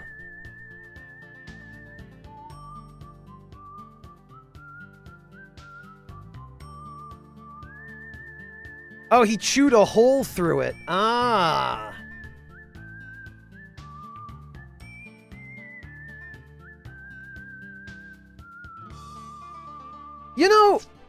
I don't get what goes through a dog's head. They chew stuff up, and then as soon as you come home and find it, they look at you like they know they shouldn't have, but then you leave and they do it again.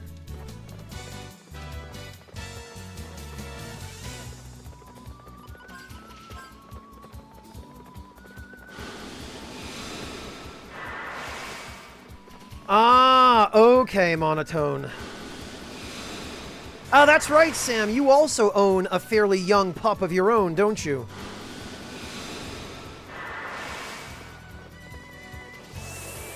And I had a dog once as well. Well, my parents and I had a dog. He was a family dog, but yeah.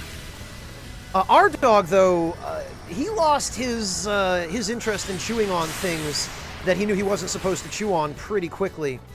He chewed up some Legos once, and I guess the look I gave him after that must have convinced him never to do it again, because he never did. It was the one and only time he ever chewed anything up, was just some Legos.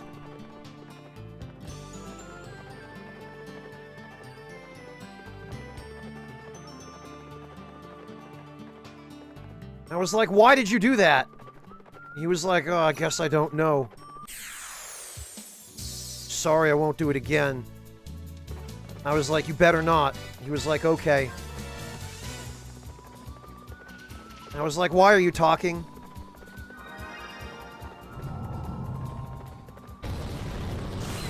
Yeah, Hunter, or Legos taste bad. It could have been that, too.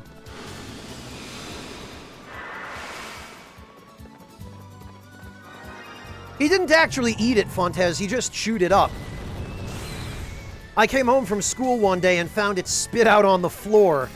Like, he had decided to try chewing on it and then realized halfway through that he'd made a mistake.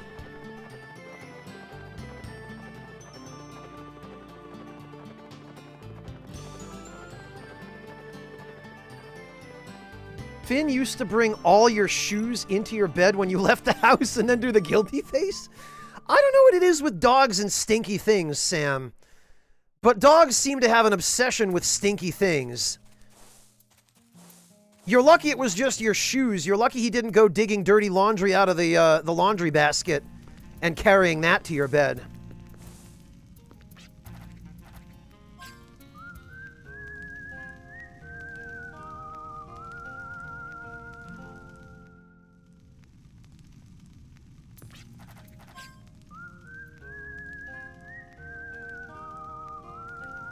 I don't doubt that he will, Monotone. Although, Monotone, I guess what you could do is you could start slathering all your furniture and your clothing in hot sauce. Then he'll stop chewing on stuff.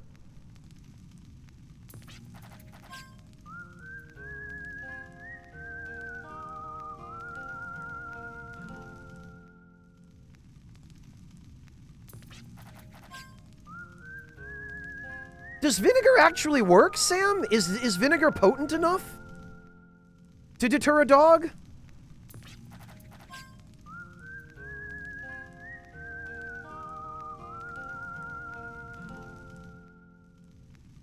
Hey, Floofin. If I didn't say hi to you earlier, I apologize. Hello.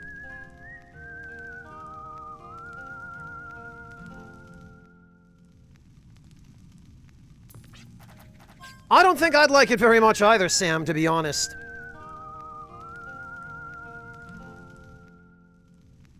Oh, okay, Floofin. In that case, I'm glad I didn't miss you earlier.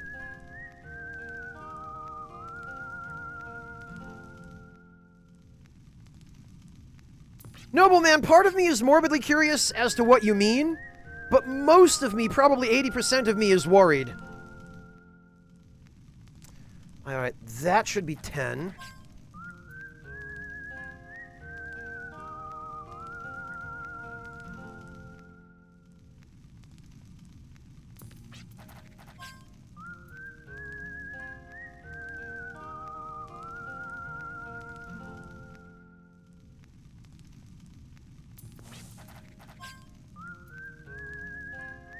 Nobleman, I'm guessing you plan on telling her that you like Dark Souls 2. I'd be devastated.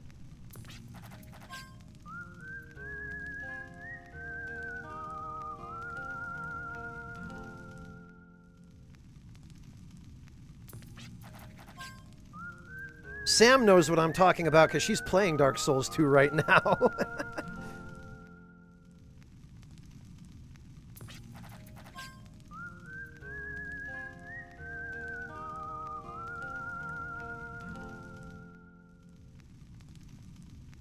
Yeah, there are good parts to Dark Souls 2, Monotone. When you stop playing it.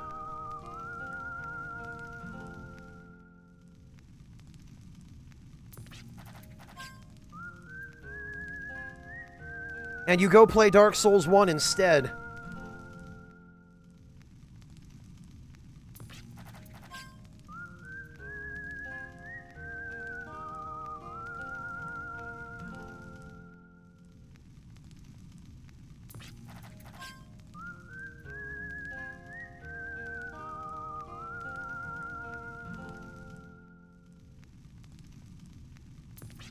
Rando, your game of Magic got cancelled? Oh, I see what you're doing.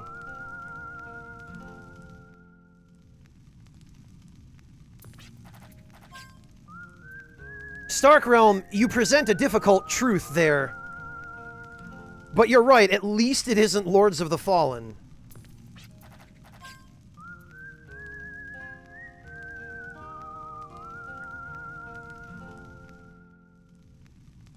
I never promised any such thing, Monotone.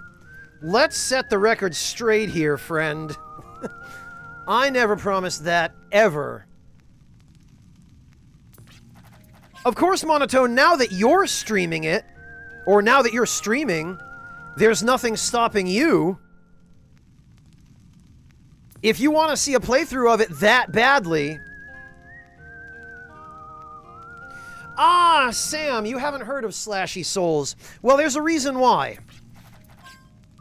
Slashy Souls was Bandai Namco's rather out-of-touch attempt at a marketing meme leading up to the release of Dark Souls 3.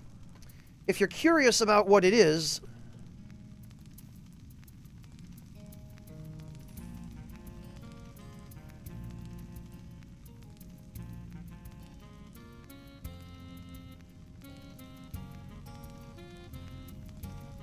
Okay, Lord Louise, have a good evening. Take care of yourself.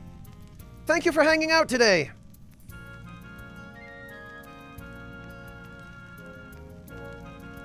No, Cursed Nobleman, it is not.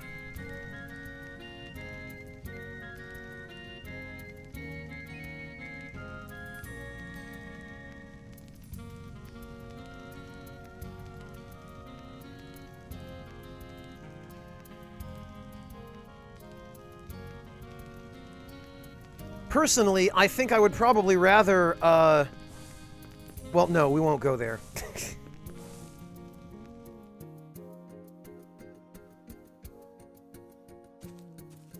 And so I have been, Alex. I've been lurking in his Dark Souls 2 streams on and off.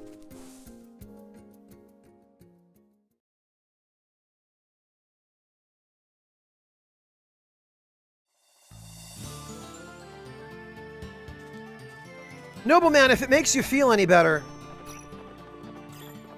as far as Yui Tanimura is concerned, anything can be canon in the Souls universe if you want it to be. You just have to use your imagination to fill in the blanks. Because the developers sure aren't going to give you any information. They know how much you love it when the game is vague and inscrutable, and it doesn't give you any answers. They know how much you love not being able to find anything out.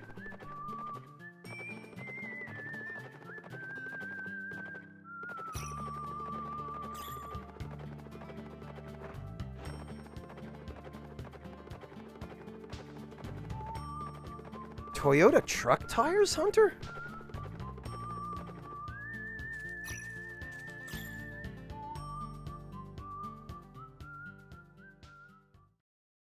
Unpleasant indeed, Stark Realm.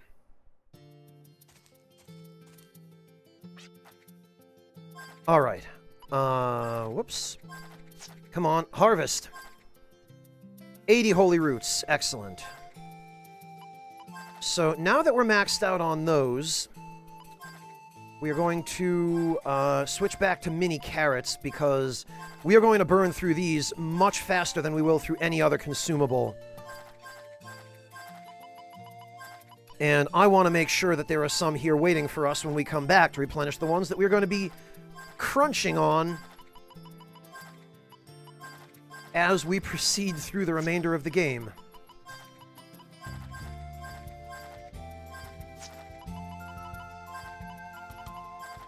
Oh yeah, that's right, Devilish. Heineken is canon in Dark Souls now. Hunter, not only were there tires in Dark Souls 2, there were, like, modern writing desks and entire parts of cars.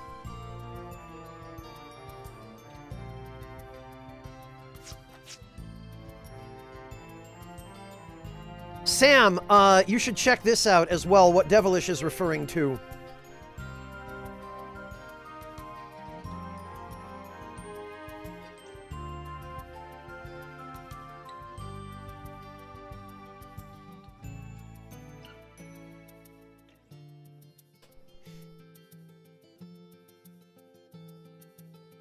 This is how desperate they were, Sam, to finish Dark Souls 2, is they pulled textures straight off of Google Images.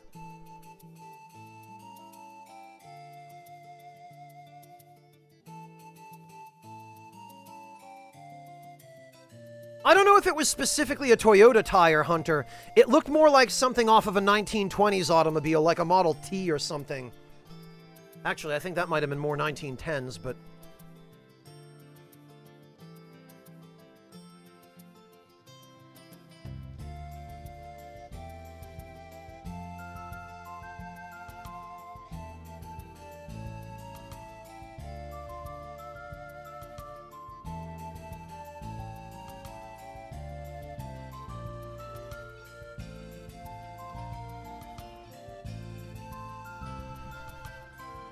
Alright. We've got mini carrots in every bed. I know, Sam, right? It's hard to believe, but it's true. Mind you, as soon as it came to light that that texture had made it into the game, FromSoft promptly removed the texture. Because it became a huge meme very quickly. It started circulating on the internet, and somebody at FromSoft saw it, and they were like, uh-oh, the cat's out of the bag, or the beer's out of the bag. And they nerfed it.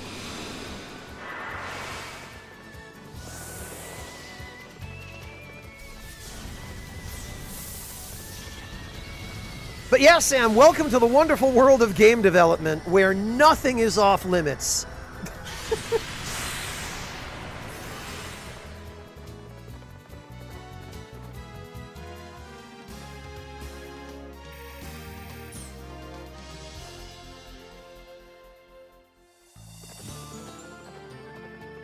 Wayward, I've seen mods for Dark Souls 1 that replace the Estus flask with a bottle of Mountain Dew.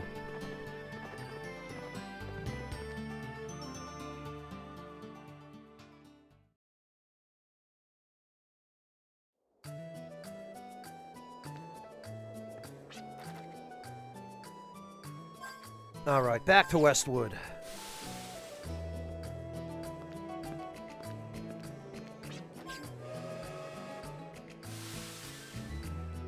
I mean, I think Sunny D is canon at this point, Stark Realm.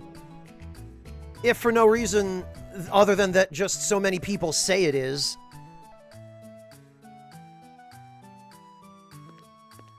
Wayward, what I really want to know is, what do the people at FromSoft think of all these silly mods?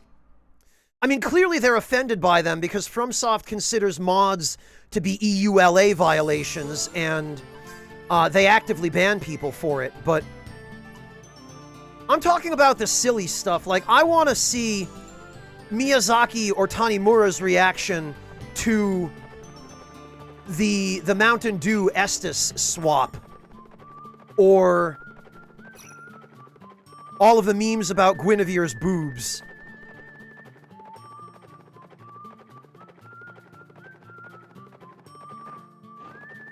If I had to take a guess, I would guess that there were probably plenty of internal memes at FromSoft about Guinevere's boobs.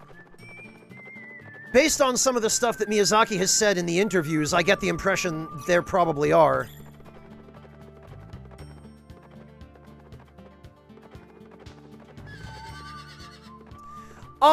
Not in the first game, Rando. And not in Demon's Souls. It wasn't until FromSoft gave up on trying to actually write lore for the Souls games, really starting in DS2 and then on into DS3, that became the case. They basically went from actively trying to write lore to saying, well, if we just make everything suitably vague, we won't have to write the lore because we can let the player use their imagination and do the work for us.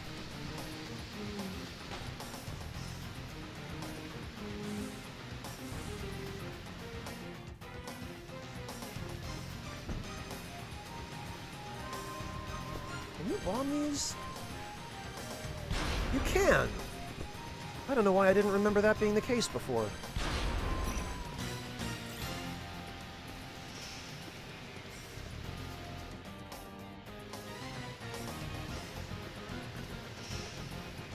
Okay, Sam, no problem. Enjoy your food. Thank you so much for hanging out today. Really appreciate your company. It's always a pleasure to see you, Sam. And once again, for anybody who does not know my friend Sam, maybe anybody who came in with Clemp's raid, please do yourselves a favor and go follow Corgi Pasta, my friend Sam. She is unbelievably sweet and kind and friendly, and I promise you will like her.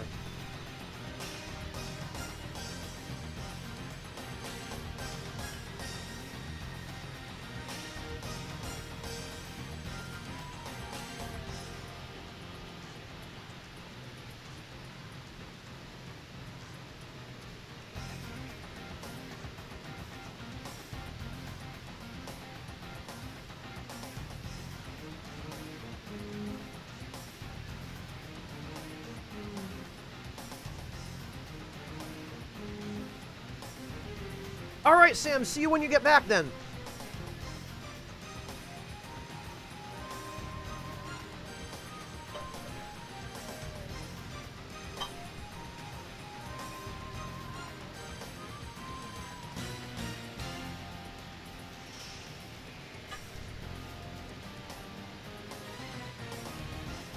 Me too, Yielding thought, as long as tea's allowed.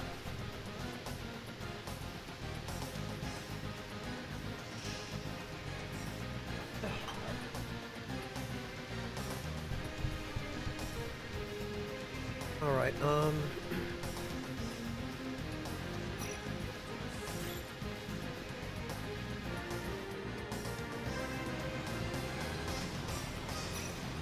behind the waterfall, I think. Right, okay, because this is one of the encounter rooms.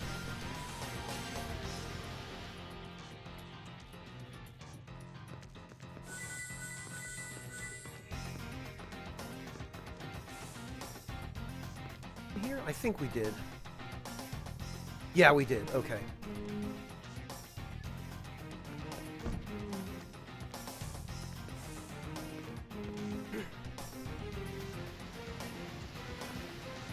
Yeah. Blast it.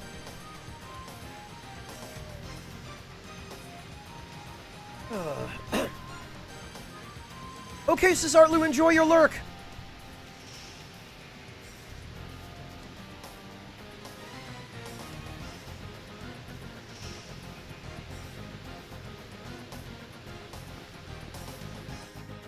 There we go. It is a lot less painful getting through here.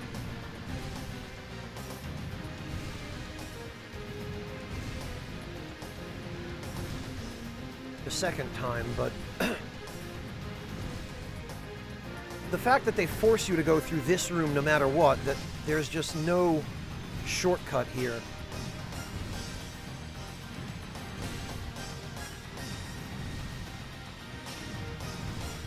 Is the worst.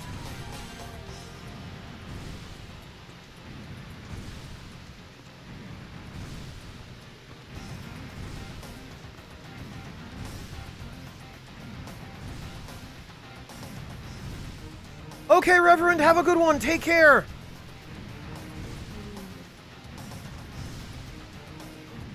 Very nice, Reverend. I hope you enjoy. Reverend, please take some pictures that you can post in the dining room on our Discord. I'd love to see it when it's done.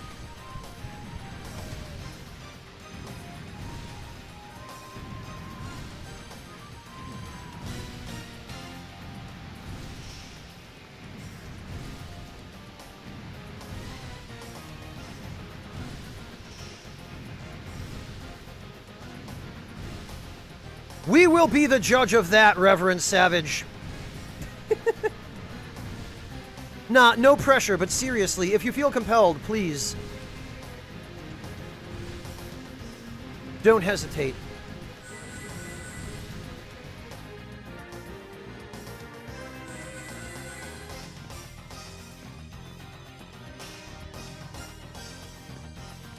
Right, I think... Don't worry about making it pretty, Reverend. Just show it to us as you would normally eat it. Don't be shy. You've seen some of the other things people have posted in the dining room.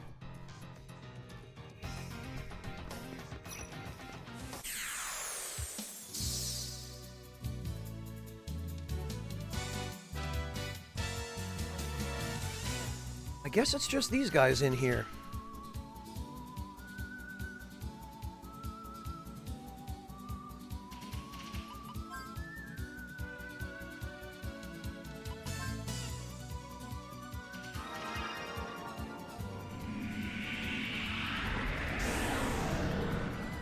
That's correct, Swords. Yes, it is a Discord channel dedicated to sharing recipes or just pictures of food you've made that you're proud of, or suggestions, or for asking for suggestions if you're looking for some ideas on what to make or how to make it.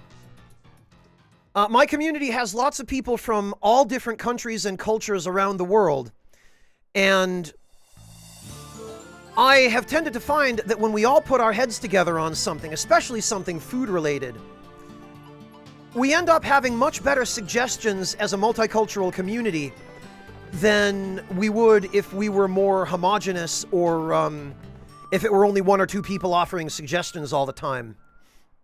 I've learned about dishes I never knew existed from members of my community who hail from all around the world, so... Well, yes, there are other channels for those, though, Fontez.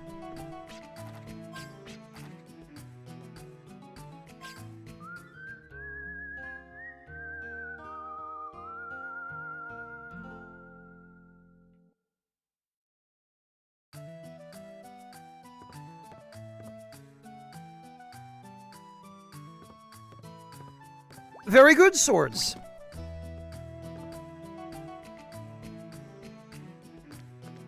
Well, it does sometimes have that effect, Wayward, yes. Not intentionally, necessarily, but...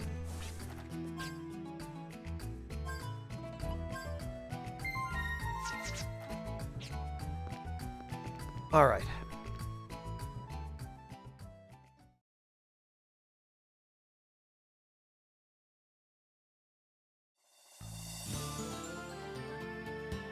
Skullduggery Tom, now there's a username. It goes, Skullduggery Tom, and how about yourself?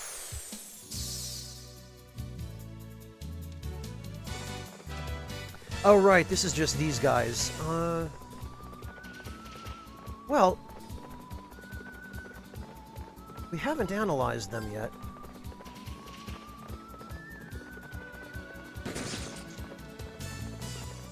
It's always a good idea to do that, Fontez, yes. Okay, I guess we're not analyzing him.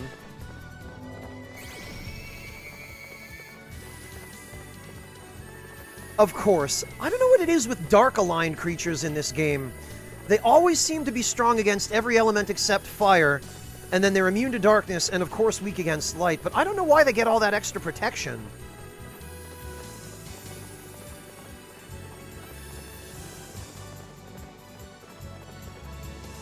Yeah, Swords, it's... You can almost hear the theme song for these guys. Shambling around at the speed of sound. Got faces to eat, Gotta snack on some brains.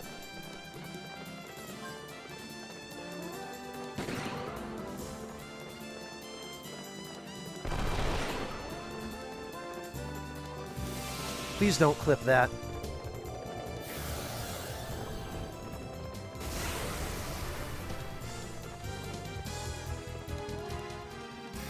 They're really, really determined, Fontes. They really want to eat those brains.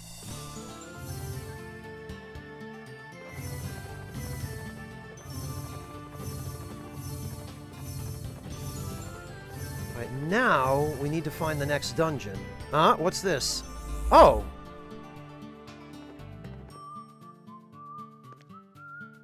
Glimmering emblem?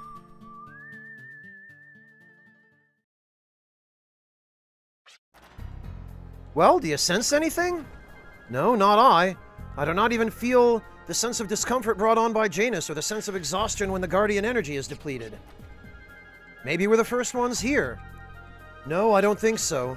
You sense something? No, I don't sense anything. That's the problem. The sensation we're supposed to feel when the Guardian's life force energy flows. You mean to say they've already done their deed here?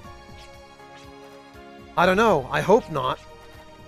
Let's go. We have to find out what happened here. All right, Ezreal, have a good one. Enjoy your kimchi pancakes and fried chicken. I must say, I'm jealous of you. I wish there were any place still open now that I could order takeout from, but...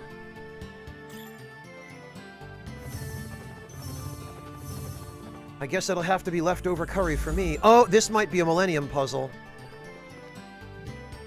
Oh, wait, no. Doomed to obscurity. Okay.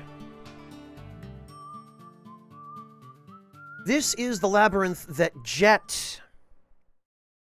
Okay, Dariath, good night. Take care.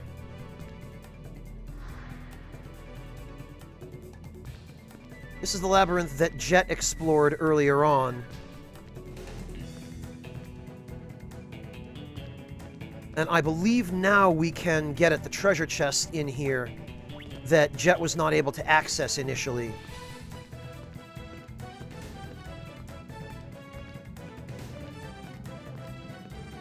Because I think... Yes, we have the doll. We got a migrant seal. Excellent.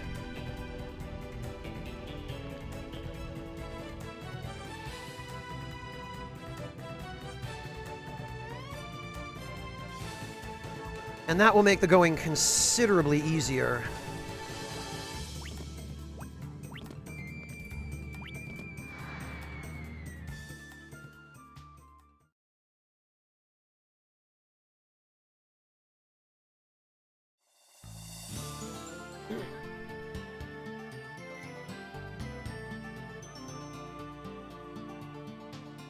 And I'm pretty sure that's all we can do here for now.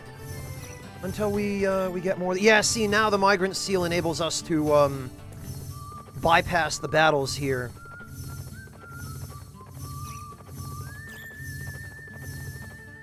Which is very helpful.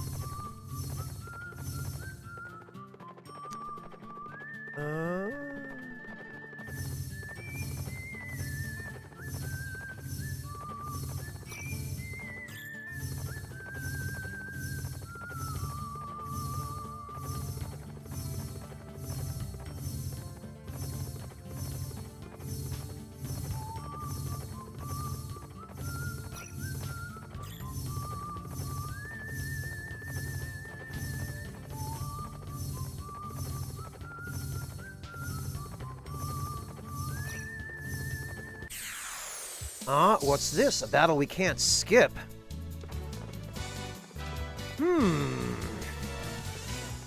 Moss fungus, huh?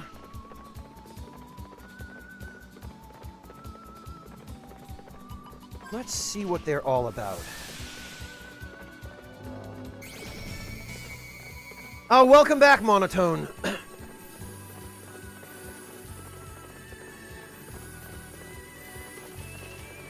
220 HP, weak against fire. Okay.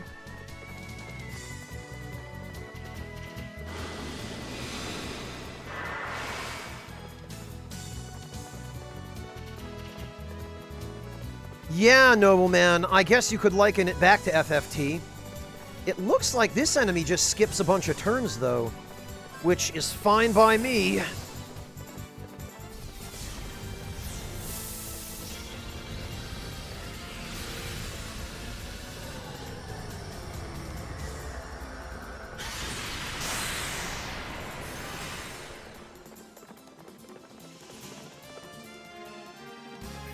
Oh, but garbage experience and money from these.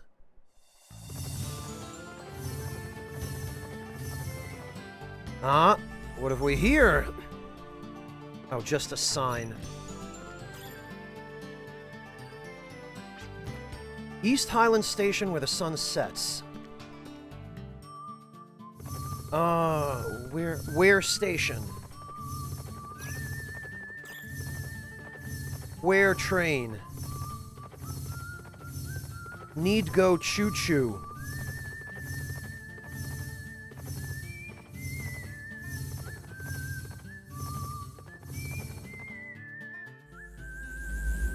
Another sign. East Little Rock, South illegible village name. Great, I sure would love to check out illegible village name. That sounds like a great town.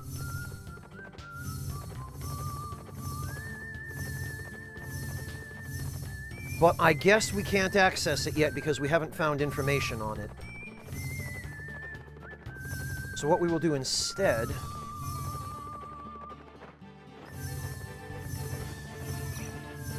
is we will hop the chasm. I don't know if we can discover what's down here yet either, but... No, it doesn't look like we can. Well, that's disappointing.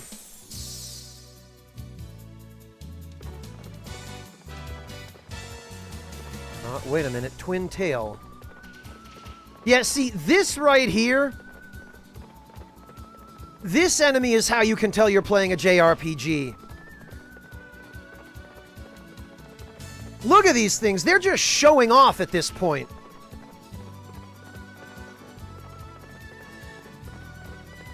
They're just doing this because they can.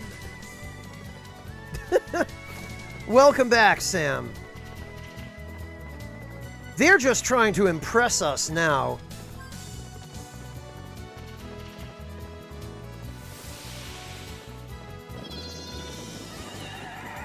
Fortunately, the sleep spell never works.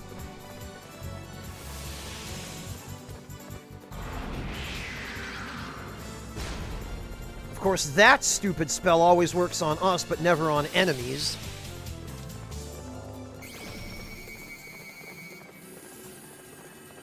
Weakness lightning.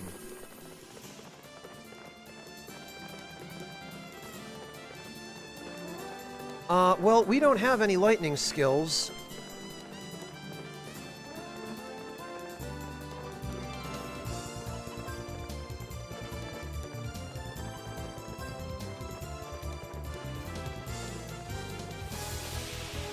Yeah, they waste their turns sometimes by being distracted.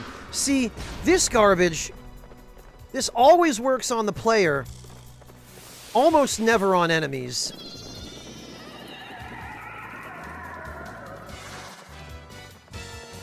Oh, nice, Yielding Thought. Excellent.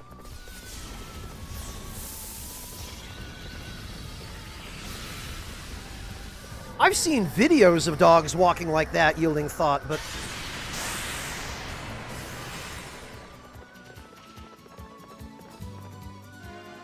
Oh, and they drop breath mints for some reason.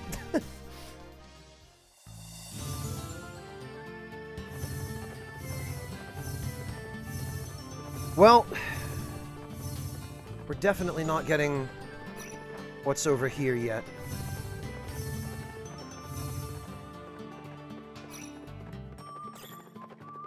So I suppose we might as well go...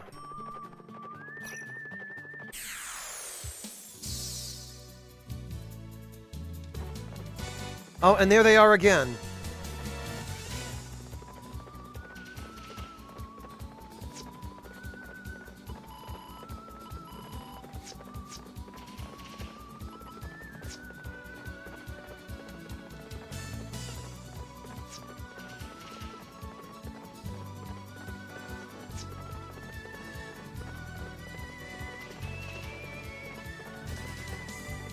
And actually, we should set the formation. Action turn...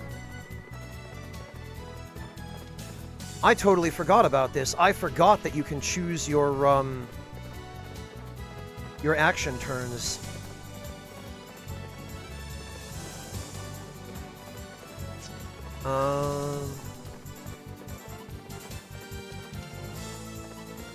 But I think reflex order will put us...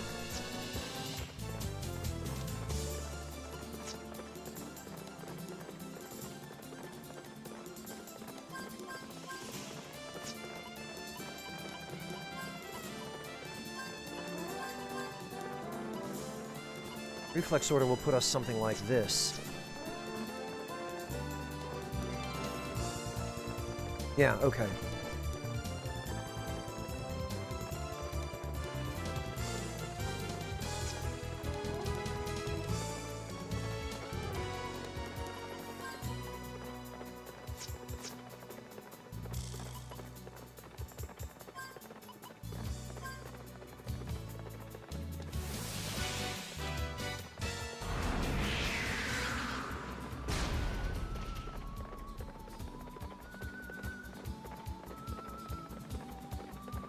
I do appreciate that they periodically waste their turns.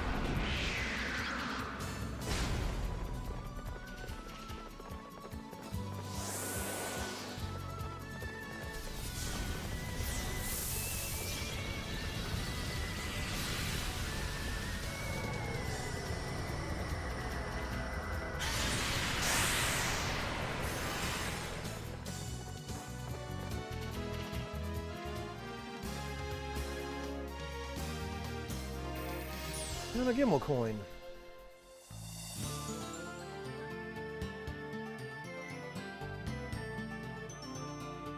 I'm not quite so sure about that, Wayward, although I appreciate the effort. Alright. So I guess we need to... Wait, no, this is doomed to obscurity.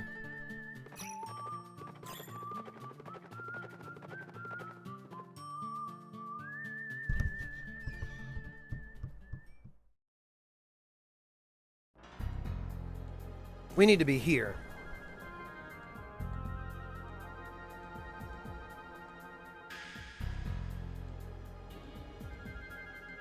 Yeah, Wayward, I don't know what, what people were expecting from a JRPG, but... Western or no, it's still a JRPG.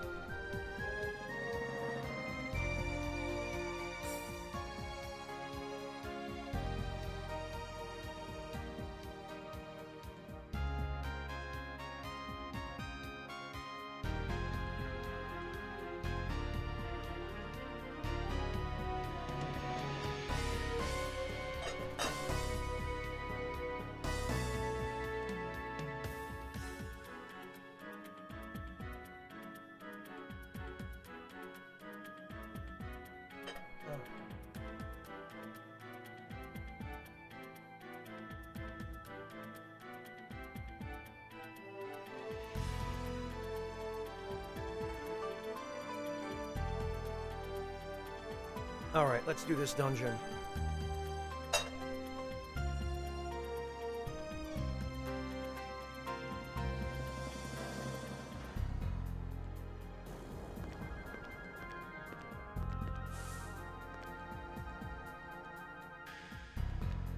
Beginning of Chapter 2, Stephen Ellis. Okay, we're gonna need the steady doll.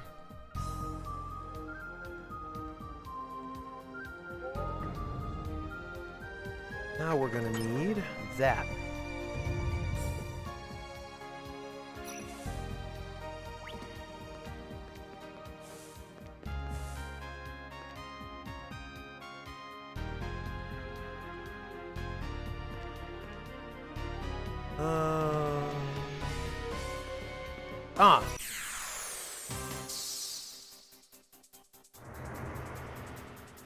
Oh, Devilish, I already know what this is. This is your floofy boy. Oh, and speaking of cats, we finally run into these enemies. These guys right here,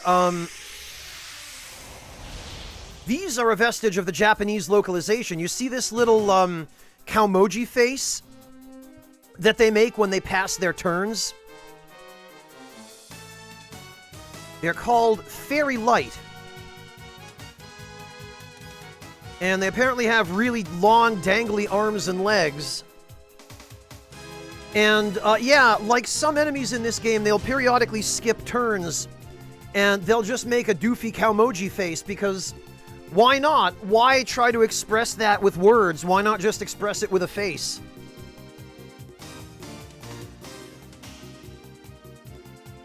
This is the developers having a laugh, is what this is. Tell you what, though, at least they're not based on a Heno Heno Moheiji.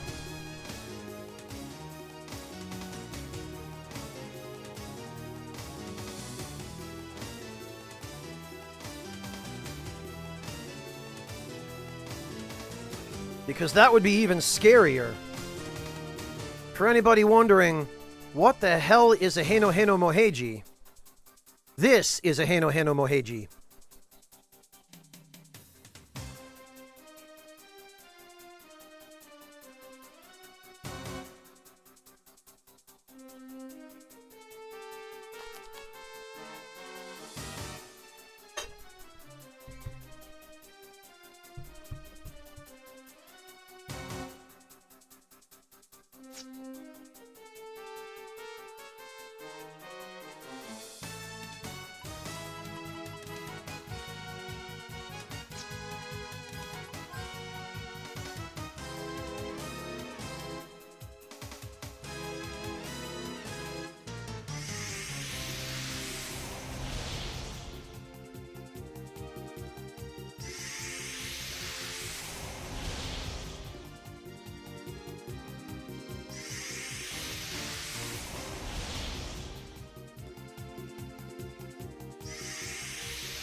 Also, these things are doing real damage. I need to be careful here.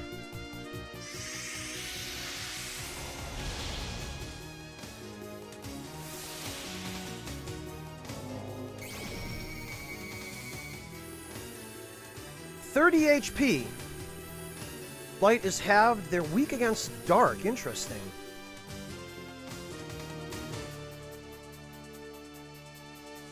Well, let's heal everybody up. And we'll toast them.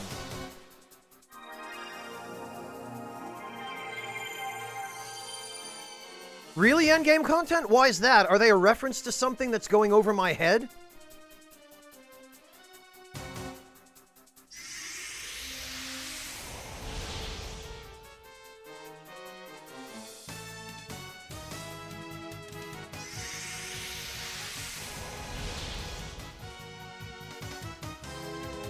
Fortunately, endgame? Okay, I won't ask then.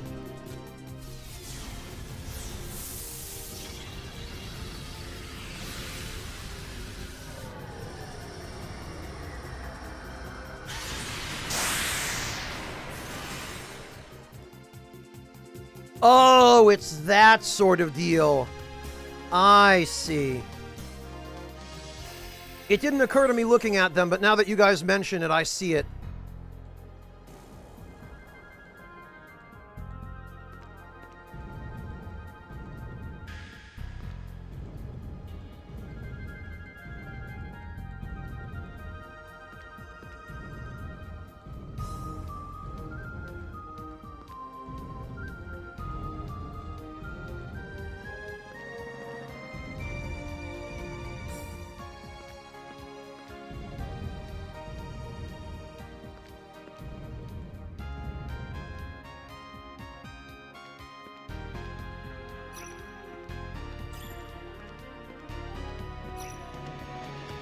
I don't know, Nobleman. It's just... I don't know. It didn't occur to me.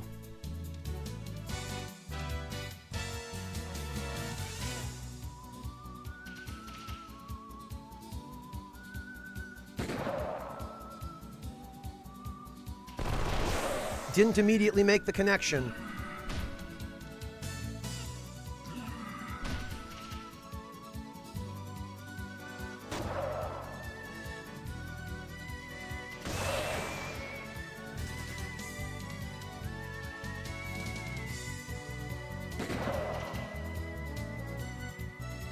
Yeah, Swords, I think that's part of why I didn't see it before, is because they don't have an obviously human shape. As a kid, I never noticed that the things dangling below them were limbs.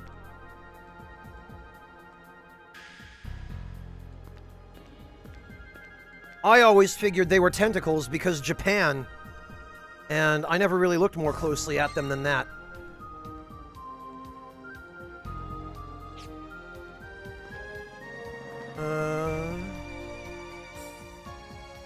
Oh, actually, I think what we're supposed to do here is...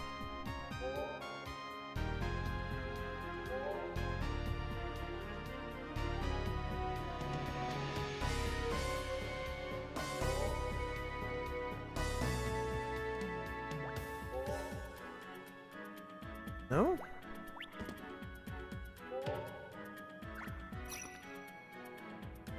A large spherical brown quartz. It is difficult to assess the degree of transparency with the lack of light, but it appears to be significant.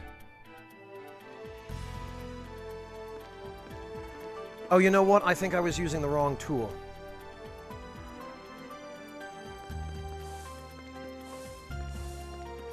Because I remember what we have to do here.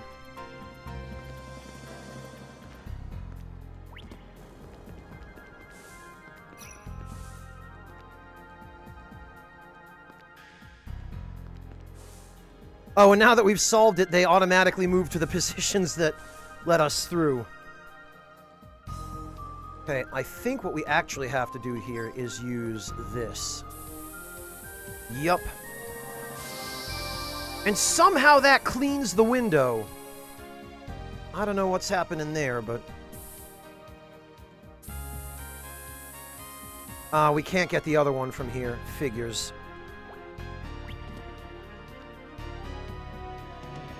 Look at these baked-in God rays, though.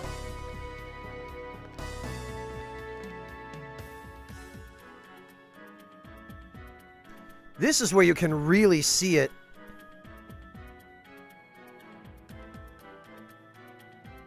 The light from the window shines through the brown quartz, projecting a dim haze onto the floor.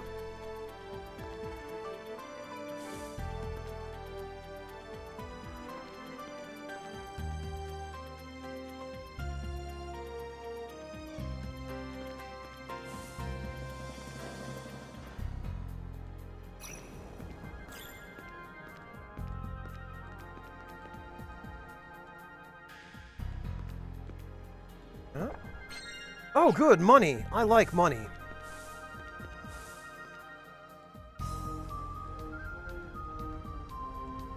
Ah, okay, and this is one of those...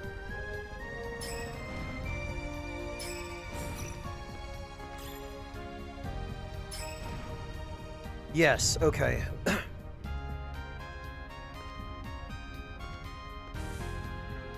This is one of those puzzles where, matter of fact, if I remember correctly... Yeah, you just break this. And you go right on through.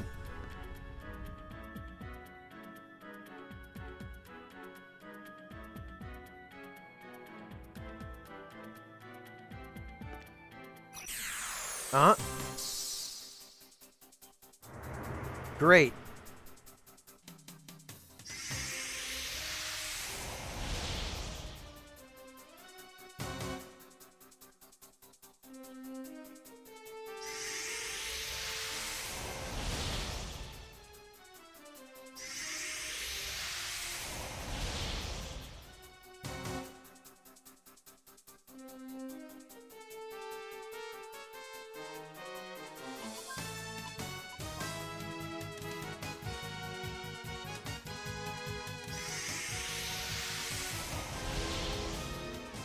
Actually, this dungeon would be a really good place to farm for material count if we could get some protection against light elemental attacks.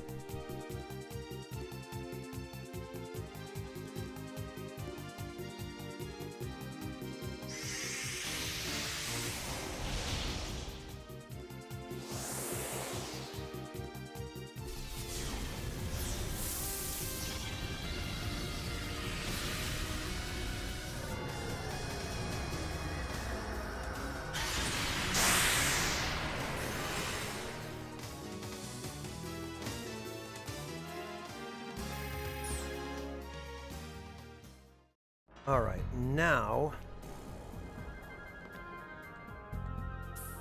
Whoops. Yoink! Ah, we can't carry any more mini carrot. Oh no! Or any more heelberry.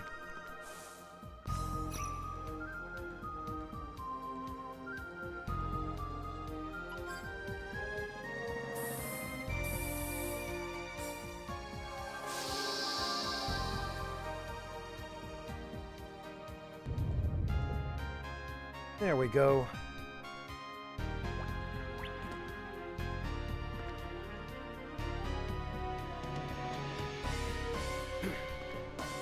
All right. Ha! Amazing Stark Realm. I don't know, I might actually try Heelberry flavored Cap'n Crunch.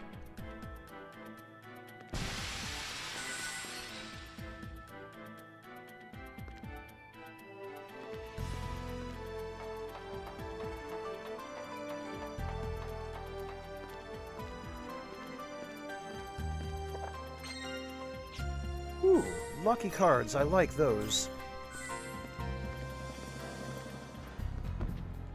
Oh, we can't jump down. Now we can.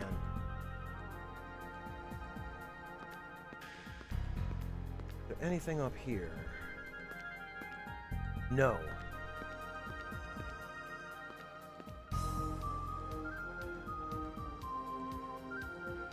Wait a minute, actually, was there a door up there? I might try that too, Devilish. Ah. Okay, we need an ability to prevent this. There is such an ability, but...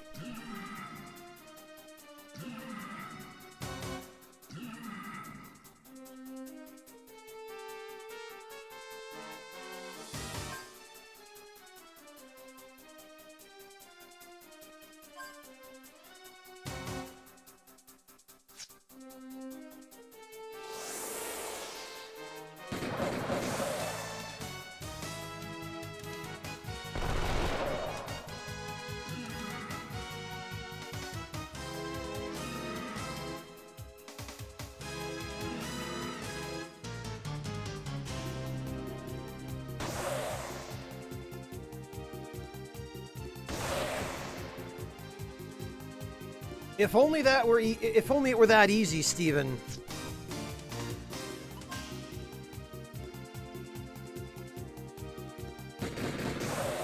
Oh, there he goes.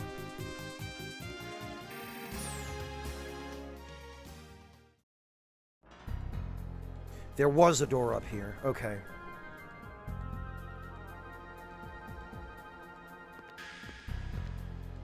And it looks like...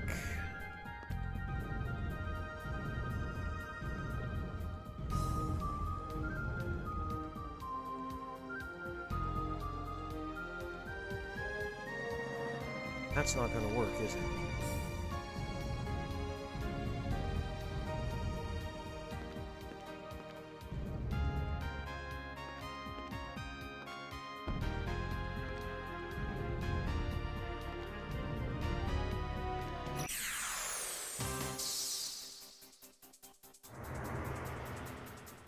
They sure are wild, Red Fox. You guys have no idea how wild these arms are.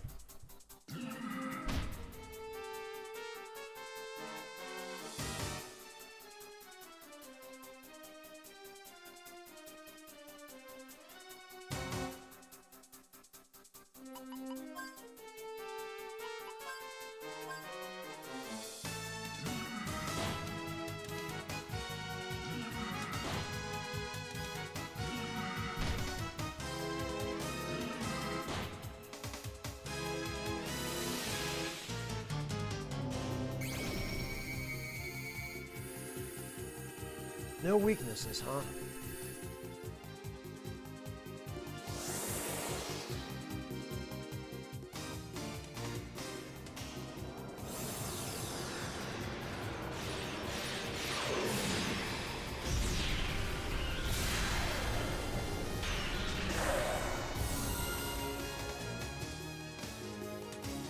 Well, that didn't kill him.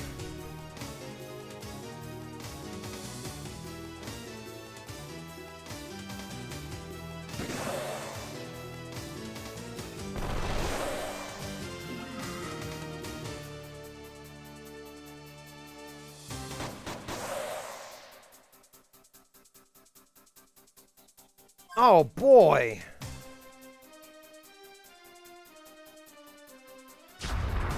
Thanks, Virginia.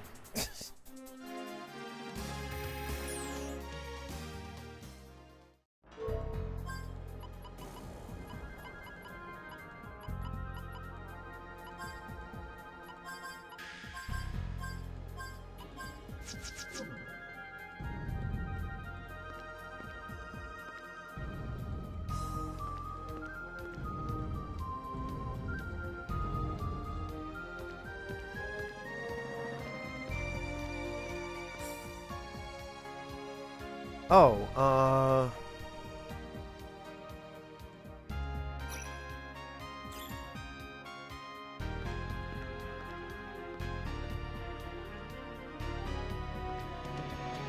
okay.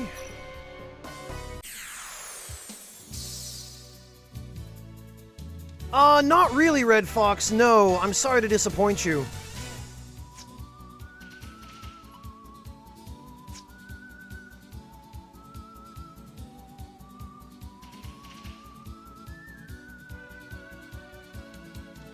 But I've never been into fighting games for the most part, never been very good at them. I don't mind watching people play them sometimes, but...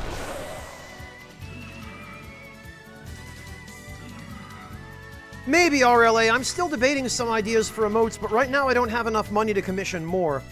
I'm saving up for them, but I don't want to just offer my, my artist a pittance. I want to be able to offer her a fair price. And it'll be a little while before I can do that.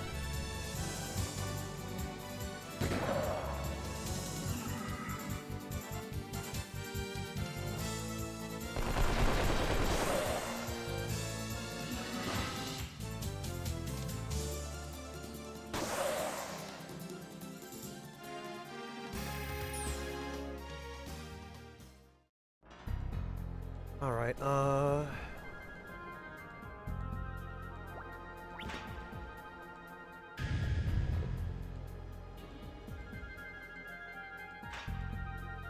Oh, okay.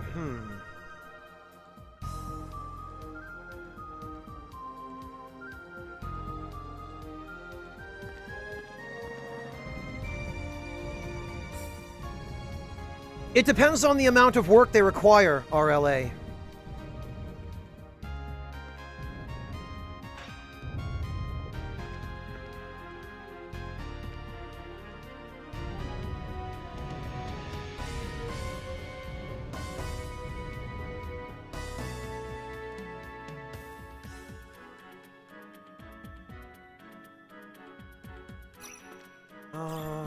What do?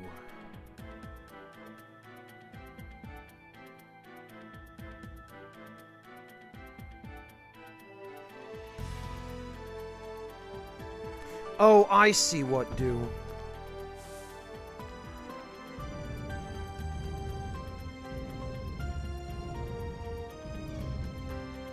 I was just being blind.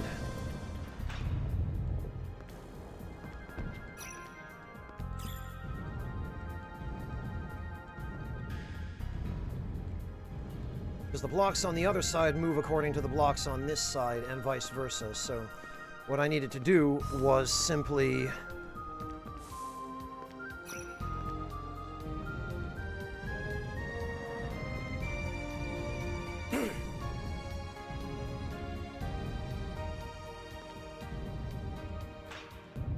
put that there.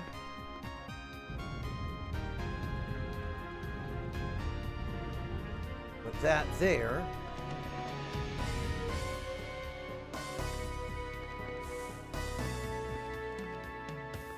No, I want to grab the block, not run, please.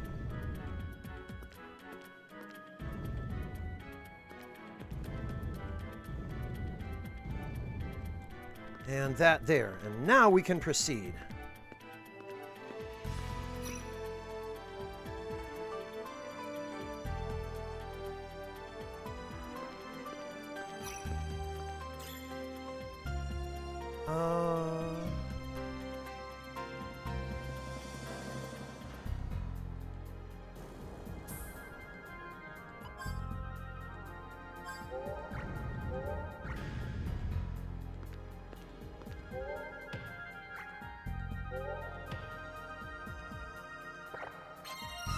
There, alright.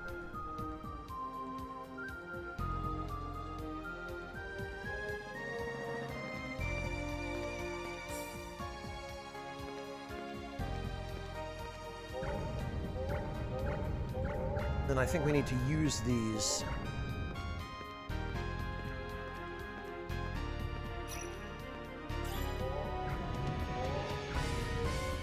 Yes.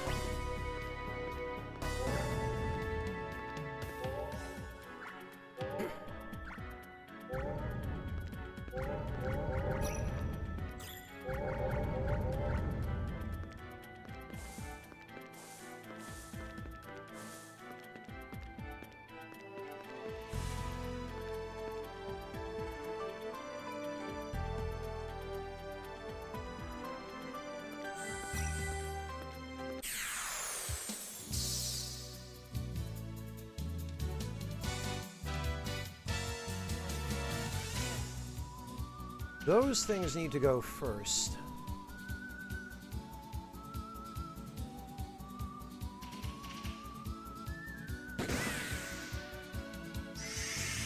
Because of this.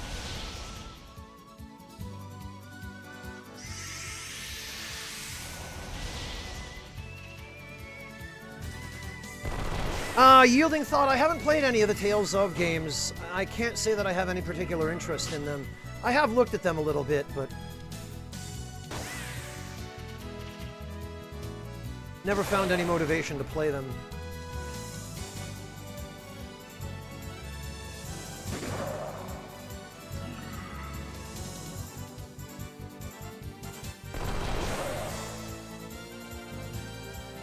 All right.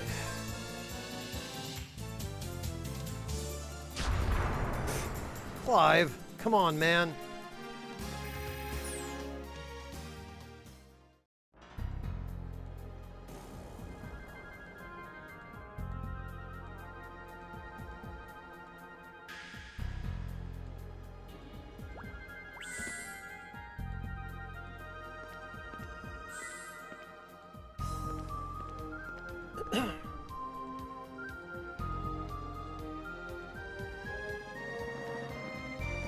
Okay, and now we're back here, so I'm pretty sure it's the same on this side.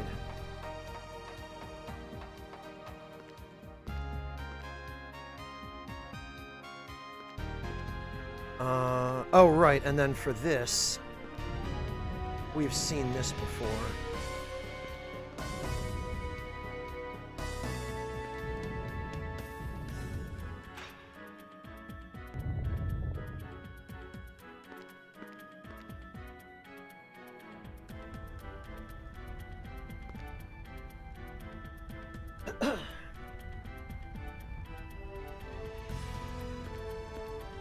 Okay, so that's simple enough. This we can just...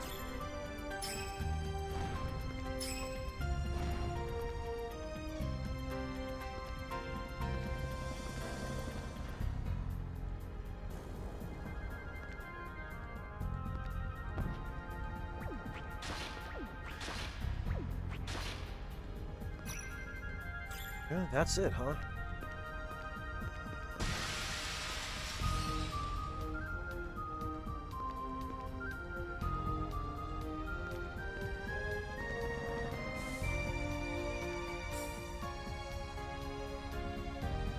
Oh, right. I see. I totally forgot.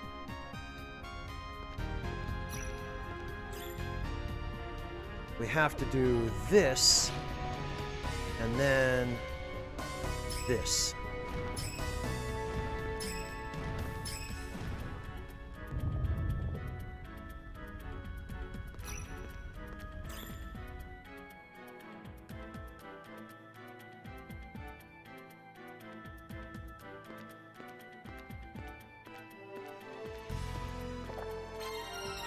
Very good, a duplicator and a gimbal coin.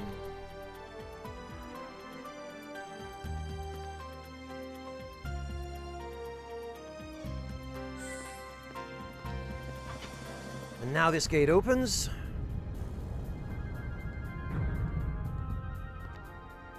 Okay, or partly it opens.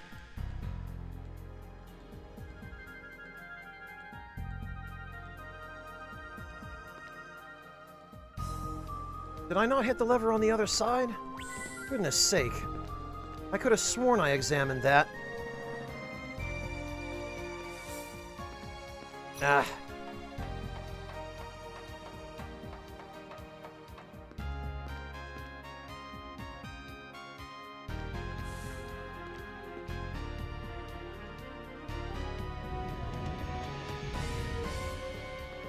That's a pain.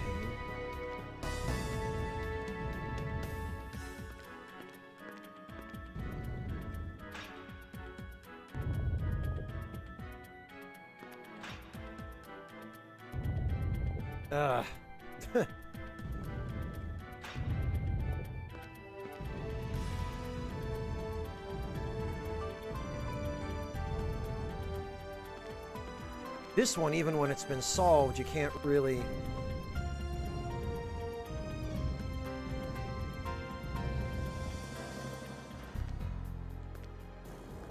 it can't really be left in a state where...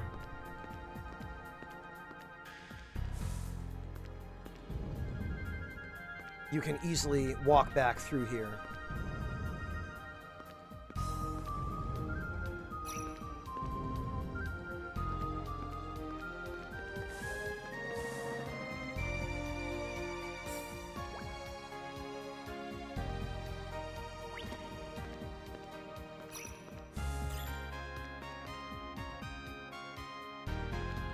All right, let's try this again.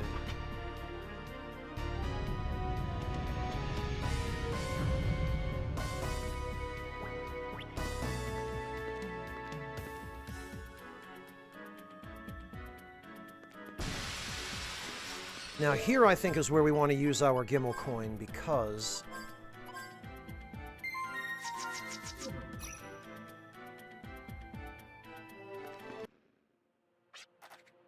it appears we were too late. Everything is in shambles.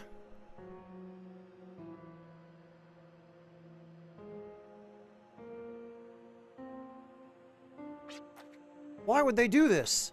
What do those people plan to do with the Guardian energy? What do they mean by transforming the planet? Don't worry, there must be something we can do.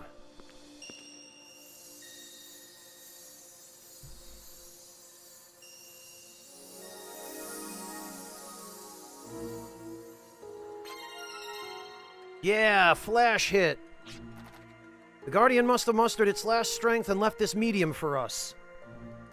The situation might be bad, but the Guardian wanted us to have this. We've got to do something. Looks like there's another surprise in store for us. What, to keep us company? Give me a break.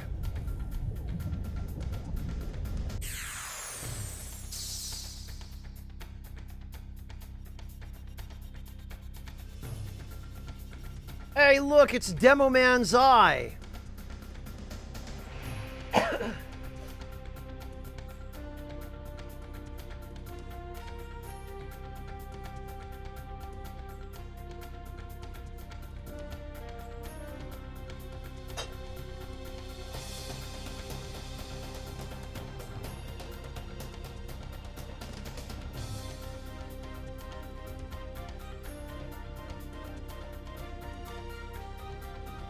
Okay, now this thing, I think, is weak against light, which means...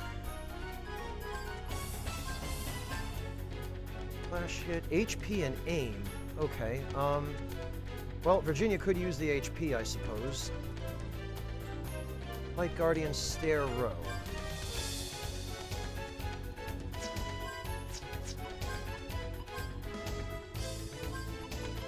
What do we got here? Initiative? Probably to making the first move in battle by 25%. That's not bad. Light Ward, SOS Invisible. Remove you from the line of fire when your HP is critically low. This, I think, can be incredibly useful situationally.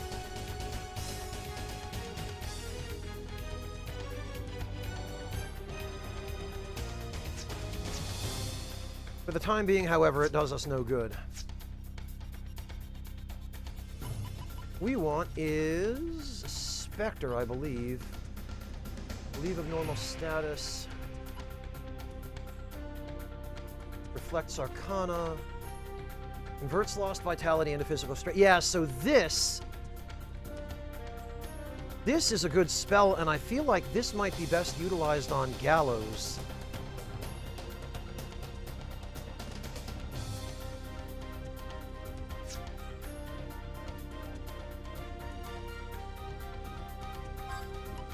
But what could we replace? Lose a significant amount of HP and defense if we remove Terra Roar.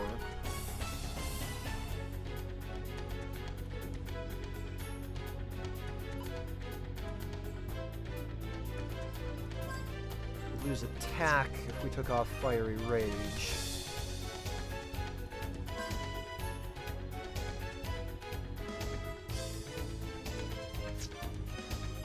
And we certainly cannot deprive... Well, honestly, the extension heal combo has... it's begun benefiting us less and less.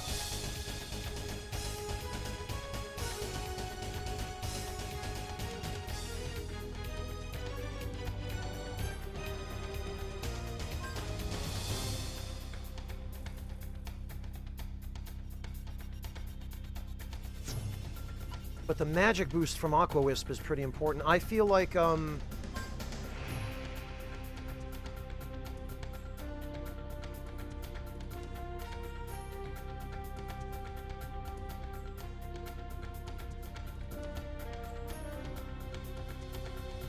feel like this should go on Gallows.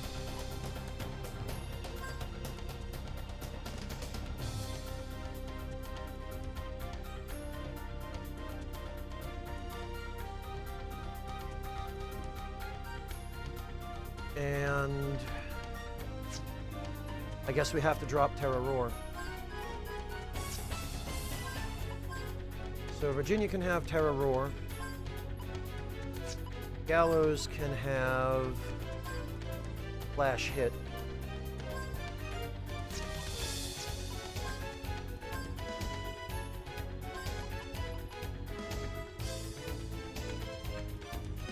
And I guess Gallows will need a Lion's Shield, which we can go get from the dungeon near the Secret Garden.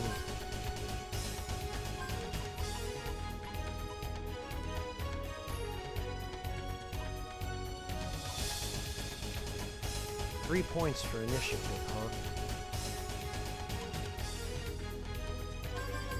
huh? Right, Light Ward.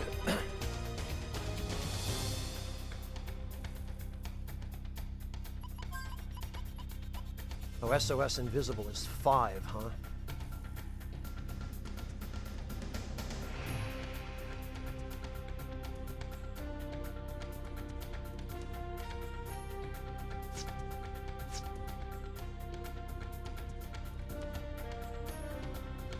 Alright, I guess that'll have to do for now.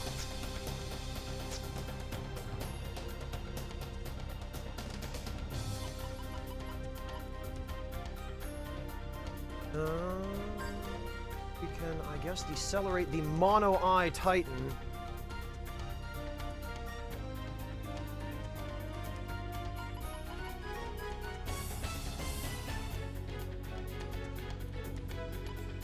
Reflect. Vitality into strength. The 36 FP we would need here. In that case, Gallows can attack. And Clive can heal himself, I guess.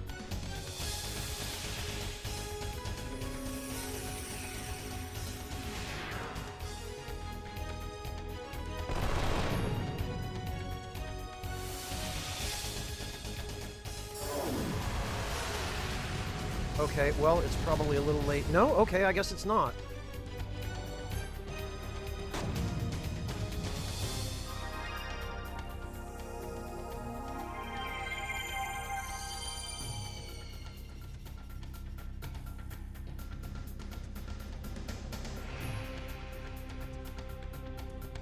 Jet can heal Virginia. Gallows can keep building FP.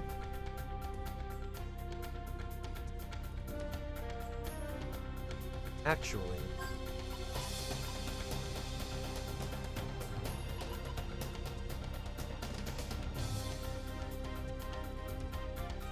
Valiant is a really good source of gun damage. And on Clive in particular, I think it will...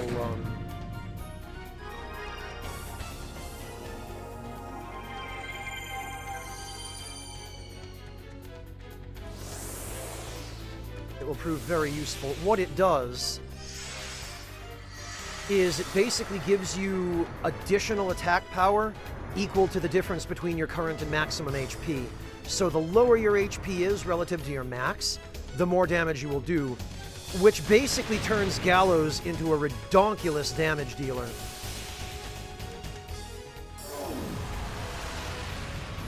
Because he invariably ends up having the most HP out of anyone in the party. Although Virginia is not far behind, oddly enough. What we want to do here, though, and this is why we went to the trouble of getting all those mini carrots, is...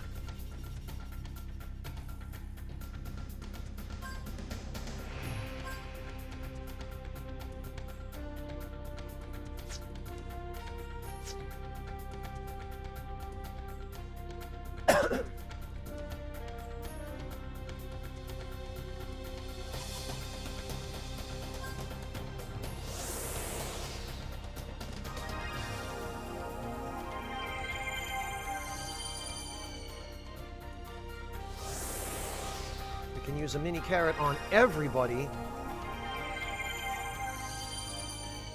And now everybody gets 25 FP.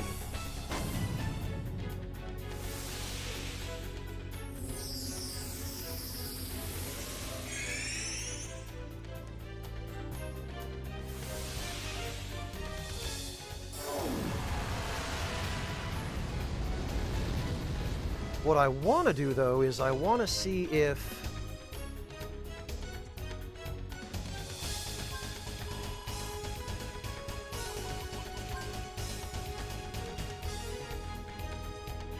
I want to see if it's worth using a Gela card or a lucky card here.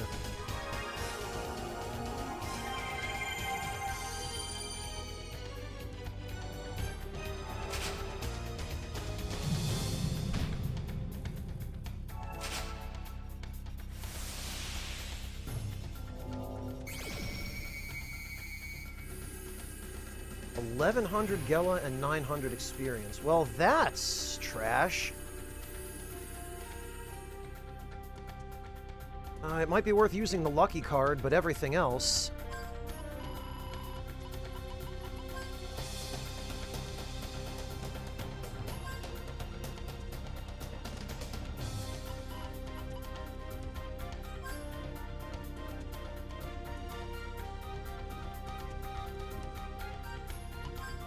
Yeah, there we go. With that extra damage on Clive from having missing HP, this thing's gonna be dead. That's what that white sparkly effect is on everyone's physical attacks, is the damage buff from Valiant.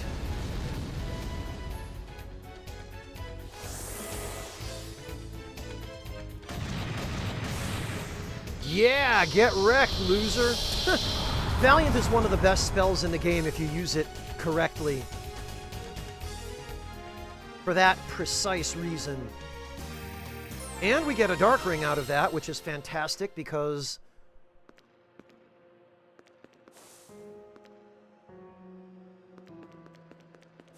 What? Where did... Okay.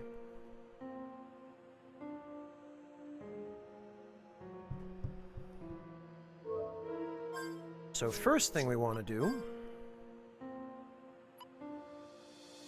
is equip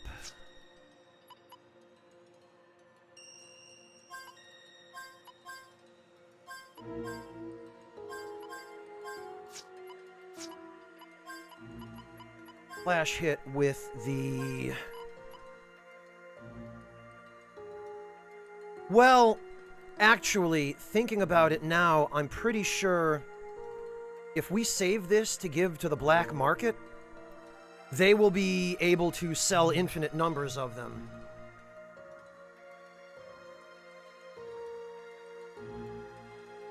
So that's what I think I'm going to do, is I'm going to save this, and then when we get to the black market, when we finally get the item that lets us access the black market, I believe if we sell this to the black market, they will then gain an infinite number of them, which they will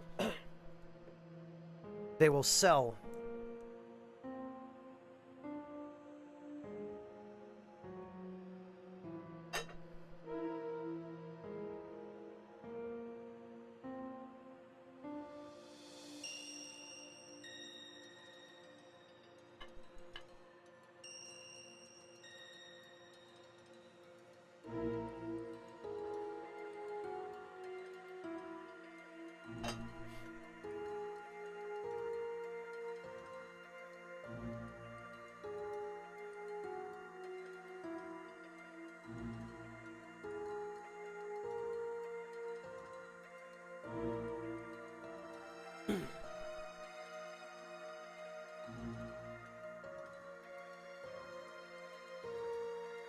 How do you mean, Wayward? Most of FromSoft's recent games, other than Sekiro, pretty much are Western style.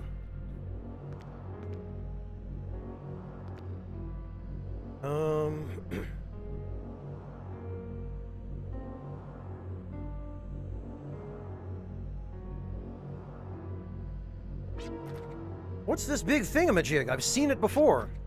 It's a stigma of Filgaia. Could this be the control device called the Chalk?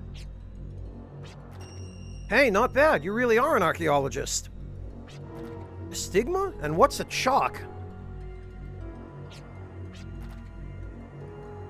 It's kind of like a symbol of sin, the sin committed by mankind. A long time ago, humans used the Guardian energy to stop the world from decaying. This lost prehistoric culture viewed the Guardians as living bioplants and sealed them in rural locales of the world. Oh, like Wild West. Okay, I see. The world is feeding off this Guardian life force and continues to survive. No, that can't be true.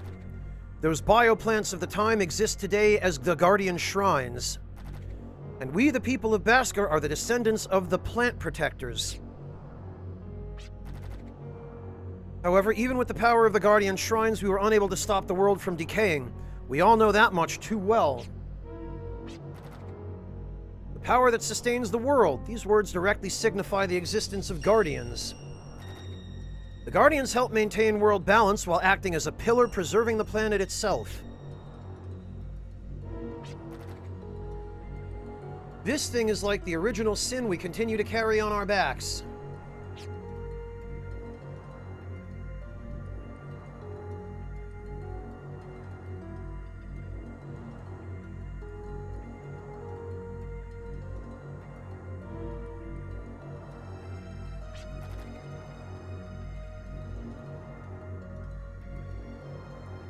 Living on this planet means carrying a burden of sin. I know it sounds crazy, but that just gives us more reason to live. We can't let the Guardians' support go to waste.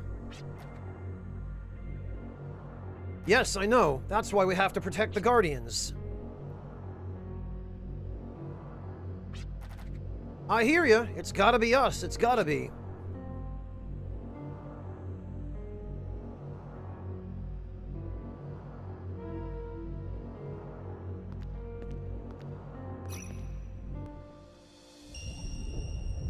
Oh, here we go again. What now? I believe they're trying to buy some more time. We don't have the time to adjust to their schedule.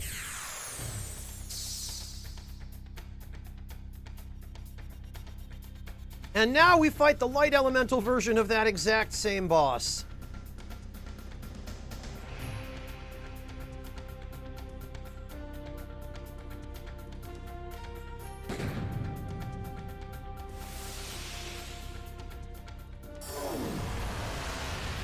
Except for some reason it still uses dark attacks.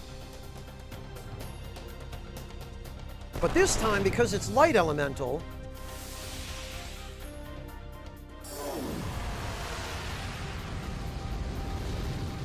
we do have a fairly potent weapon against it. kind of a silly one, a la the Final Fantasy series, but...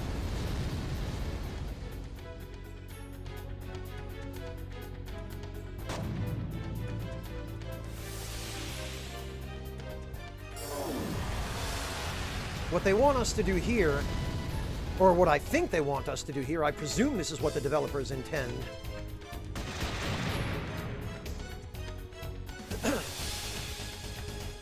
is this guy counterattacks everything you do to him with dark matter. However,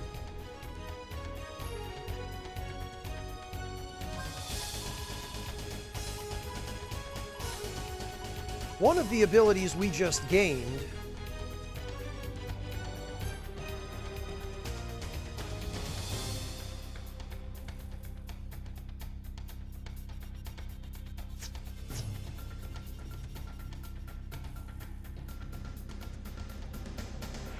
it looks like we'll need to wait another turn or so to use it.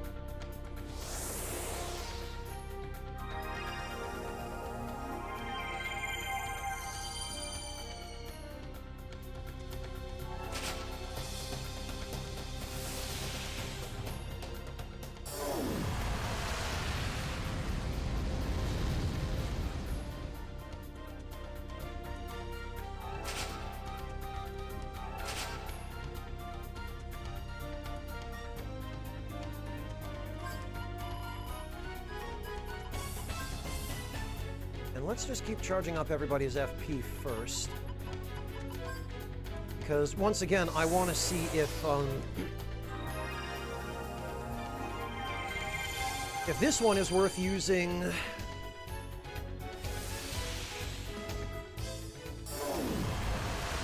a Gellicard on.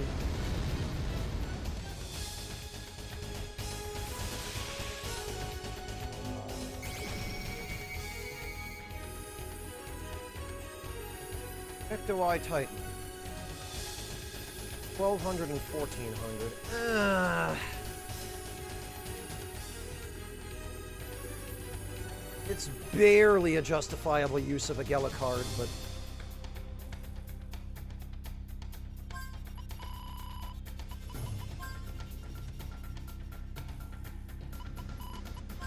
I suppose we have plenty of them.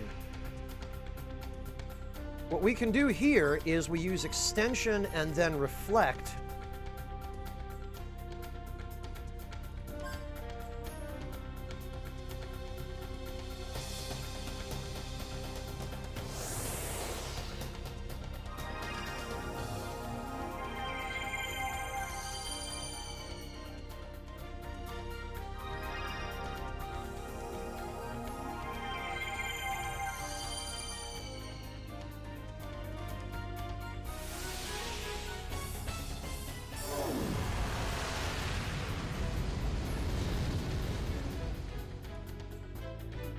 And then we'll see how much this loser likes to counterattack with dark matter.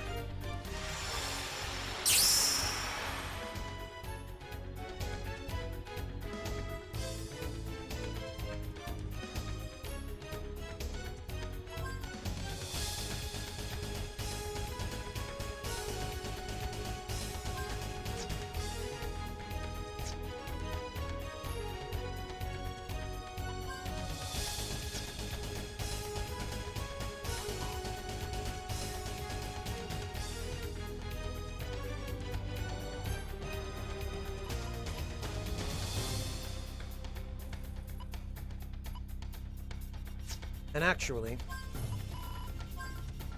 Extension Valiant and Gatling.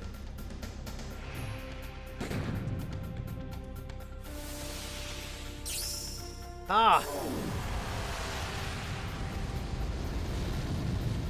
And this is where the fun begins.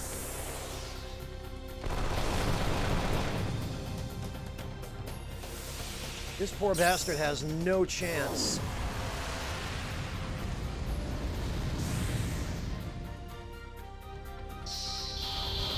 Oh, we didn't even get to use Clive's Gatling. Jeez.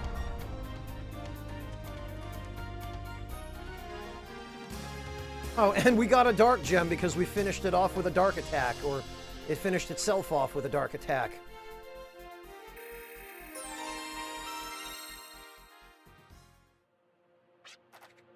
What does this have to do with transforming Filgaia? Are we strong enough to carry this burden?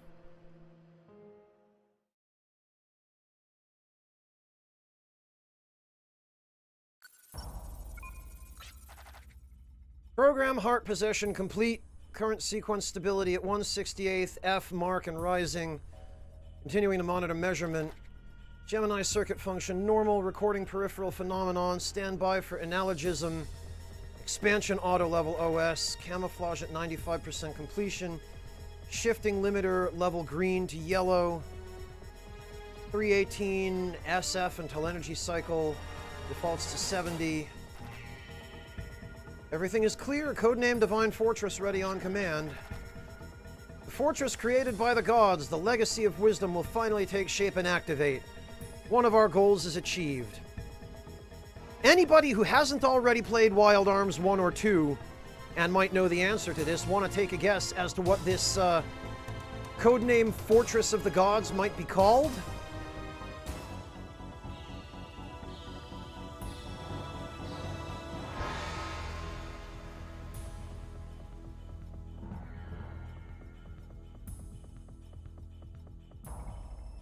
Wow, I guess it was that obvious, huh? Come before us, Divine Fortress. Asgard shall be your given name, and you are to shield us as our Aegis. The golem Asgard, created from the wisdom of Hyades. The hidden sparkle in your arm shall become a barrier capable of withstanding mighty force. Your enemy shall be everyone who stands in our way. Crush all enemies to pieces. Now come before us. Yeah, Norse mythology, I guess, is the obvious go-to. Oh, this piece of junk. Can this thing really fight? It's been programmed for tactical mode. All related options are in place. See to it that Asgard regards this place as a battleground.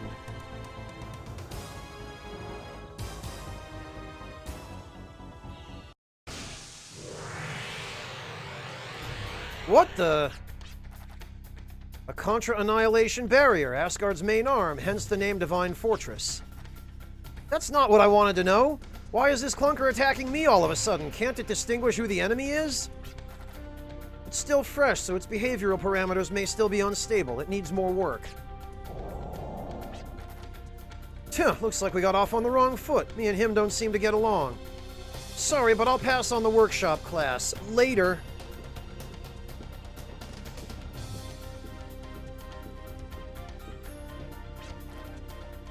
So it's the auto-defender system we need to work on. Yes, it's been programmed to attack those with a certain level of fighting spirit at its own discretion. This will be of great use to us. How marvelous. There are two types of people in this world, those who use and those who are used. Janus Cascade, which might you be? And us? This guy right here.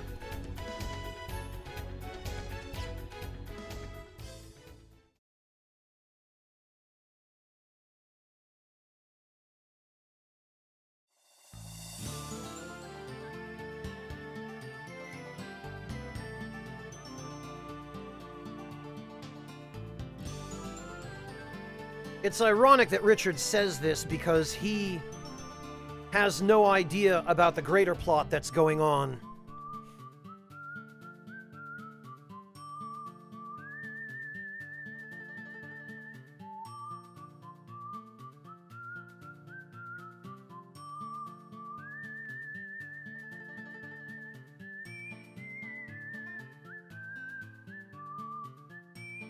Alright, now I think we have to head back to Little Rock.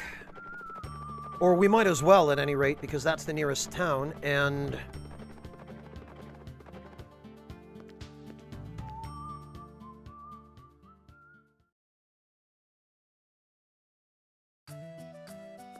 there might be new dialogue.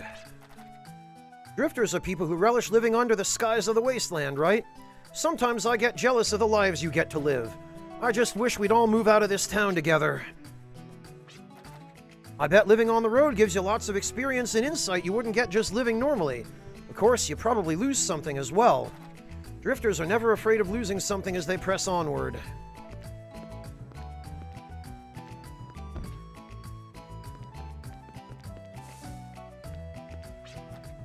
Are you still scouring for leads? Why not go check out the ruins of the laboratory in the northwest? They say decades ago, scientists studied the ley lines there. Okay, Alex, good night. Thank you for dropping by. I heard once that gems are only found near ley lines, the paths of the planet's life force. It's kind of hokey, but I believe it. Back in the days when the world was healthy, there were a lot more gems. Hello, KR. Welcome.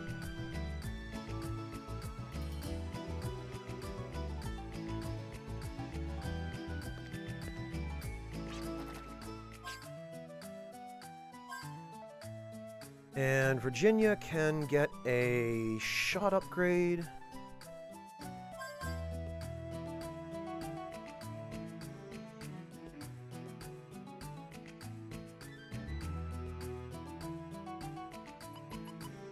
And crit.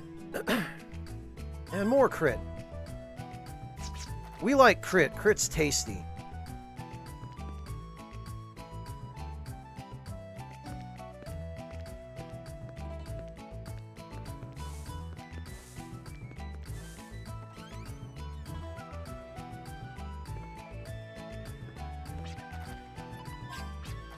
I understand how we rely on things with a form that you can reach out and feel with your own hands.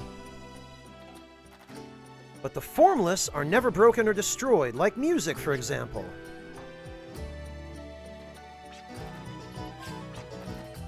Close your eyes and focus on your audile senses when you listen to music. See, you can feel yourself merge with a greater whole floating above your corporeal environs. Listening to music, I fly to heights like where you drifters go when you become one with your arms. Wow, that's poetic. Thanks, Michael Vaughn.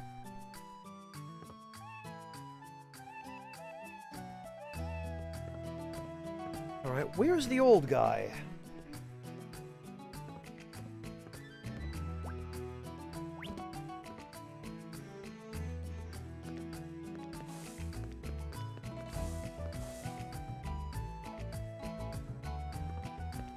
Well, there's Mock. When I grow up, I want to be able to eat till my tummy's full. And besides, I figure that there's so much out there just waiting for me. That's why I want to eat and grow up as fast as I can. Oh, you poor kid. Someone once told me that the planet is really alive. I think he's right. It's my friend because it's alive, and I treasure it because it's my friend. Oh, he's a good kid.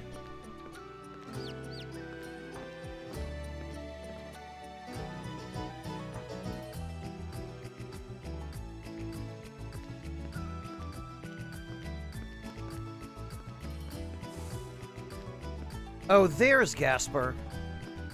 Come on, stairs, please. A long time ago, scientists at the laboratory to the northwest tried to make Filgaia a better place to live. They say they researched ways to restore our world to its former beauty. If they had only succeeded, then I suppose we wouldn't have to live like this. No more just scraping by. We'd have more food and more drink than we'd ever need. I told Vaughn that the customer is always right, but he treats them too casually. I suppose young drifters like yourselves prefer it that way. Maybe I'm just old-fashioned. That's all right, Gasper. We can't all be young and hip.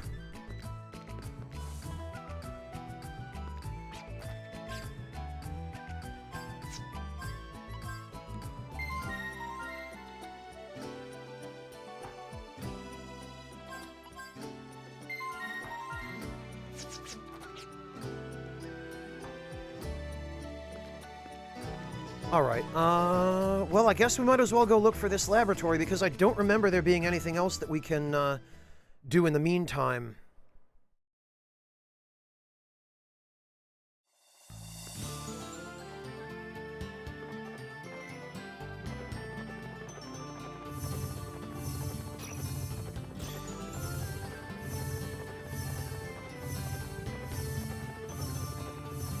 I think it was around here somewhere.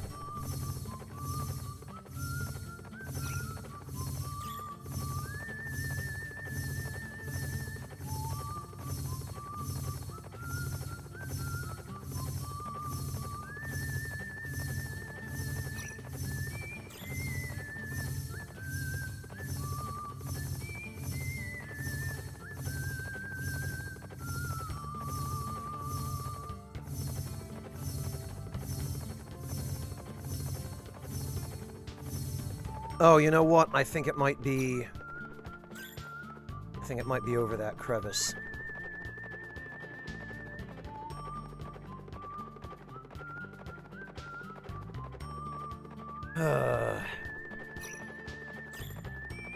Jumping over these things is so bloody irritating.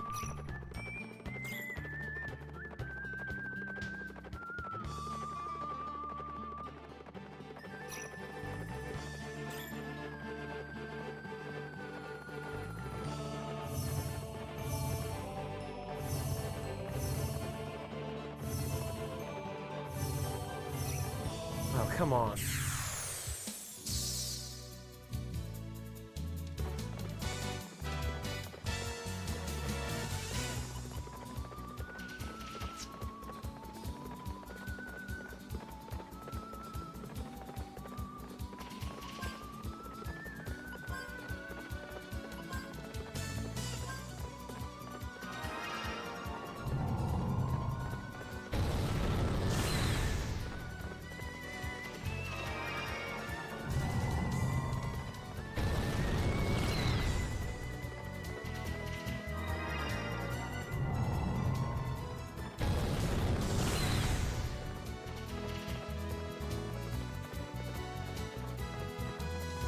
I appreciate that they both wasted their turns, though.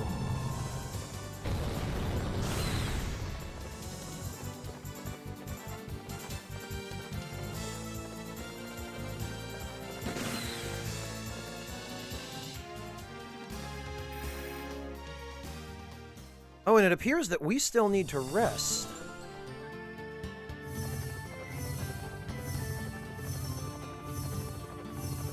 First, though, for goodness sake.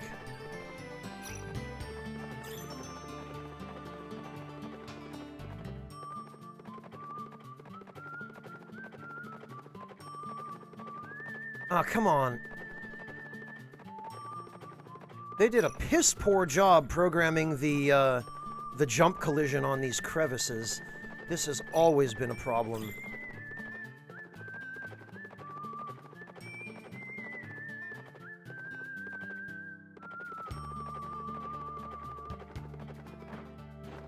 There we go.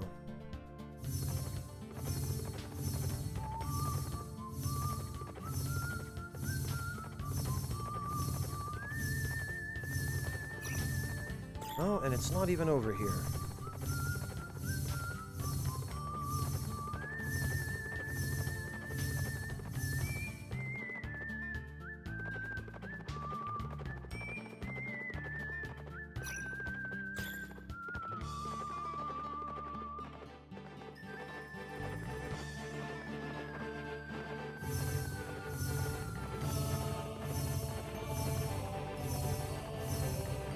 Maybe it's over here. I don't even remember.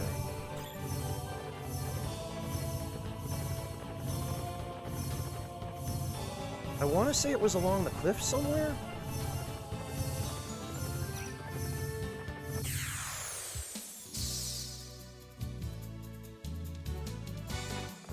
Maybe I do, Wayward.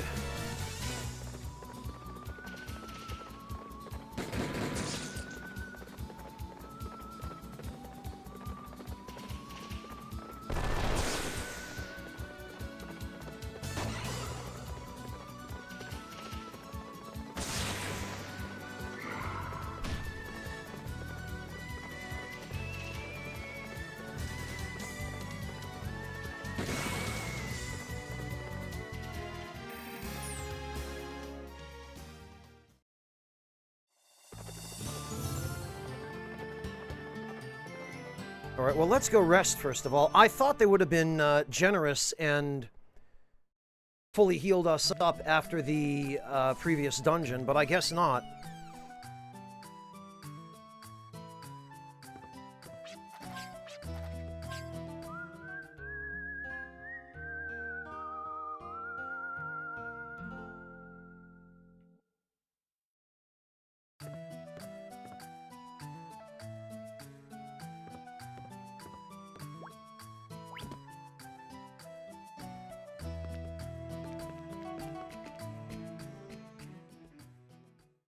Alright, let's go back and try looking for that place again. I know it's around there somewhere, I just don't remember exactly where.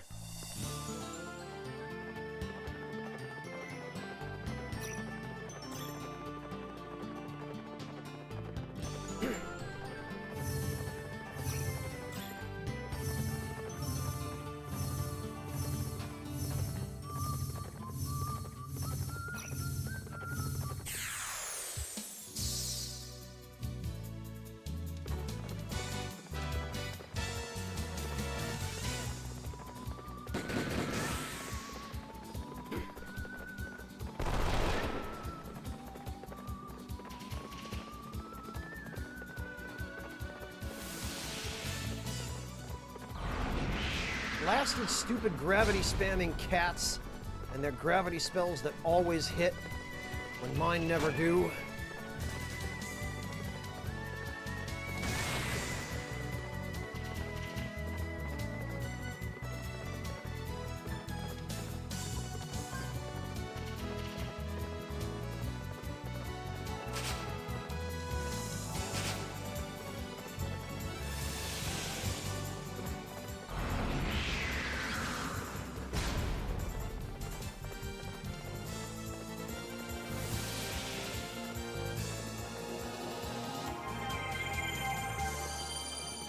Yeah, heal has just become trash.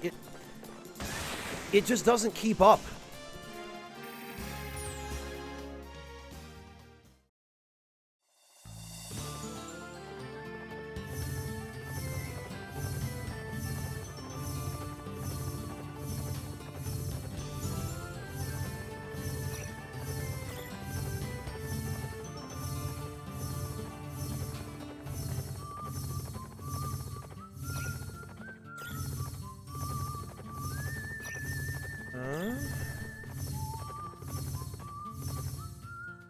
Oh!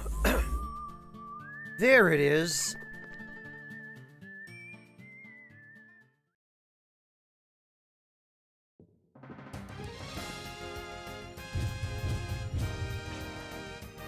Ugh.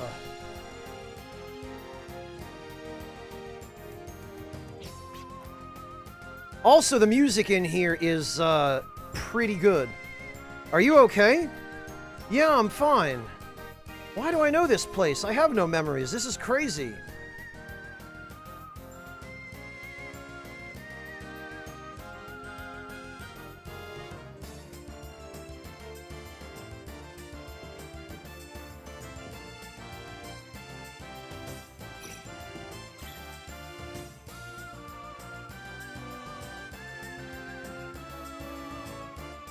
Ah. Heal berries. And a lucky card. Very good. Leyline Observatory. The Leyline Observatory is funded by a special organization where we research and study ley lines, an energy network that sustains a planet. By analyzing ley lines, we strive to refine the energy that sustains this planet. If successful, we will be able to deter the decay of the planet and breathe new life into the environment. May our blood and tears become the blessed rain, and our toil the light that warms the flowering greenery. We must bear the fruits of our research. A memorandum addressed to the night shift staff falls to the floor. 4 of you will be assigned the night shift this month. You must activate the elevator using your name as the password before you begin your shift. P.S. Bryant, please let Incapelia know. What the hell kind of name is Incapelia? Benedict, you're last, so please empty the trash before you leave. Any questions, please ask Vilente, who comes in before Bryant.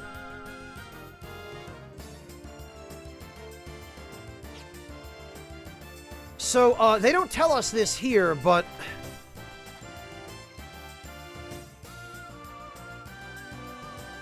these are the last names of some of the people in the original group who became the Prophets.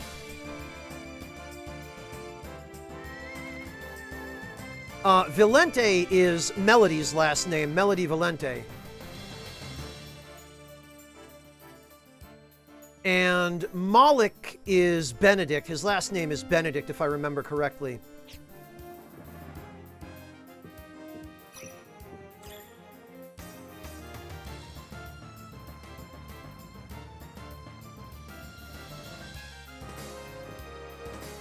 Now, somewhere in here, a white lab coat and personal belongings are covered in dust. There's nothing useful.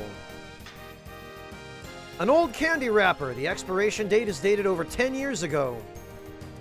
Locker seems to have rusted shut over the years. It won't open. Lab coat. Radar. Press the square button to scan for hidden items inside treasure chests and other containers. Nothing. Nothing. An old pair of socks gives off a sour, fermented stench. They're probably Melody's old socks. Now,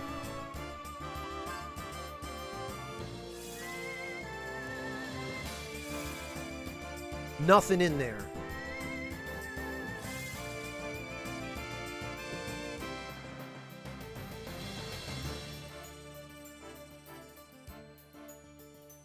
I guess, Stark Realm, that's one way to look at it anyway.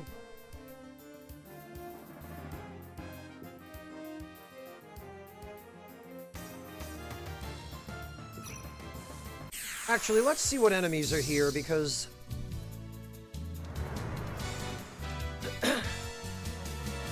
Oh, it's just these guys. Targum.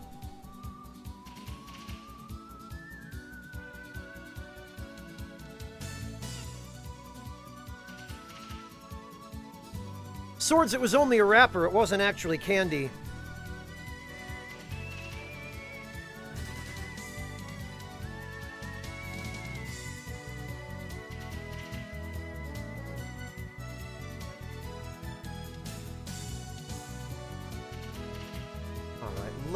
Let's get rid of the cursed corpses.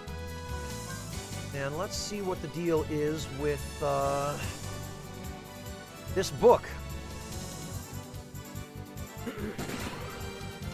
Eat the wrapper? What am I, 6?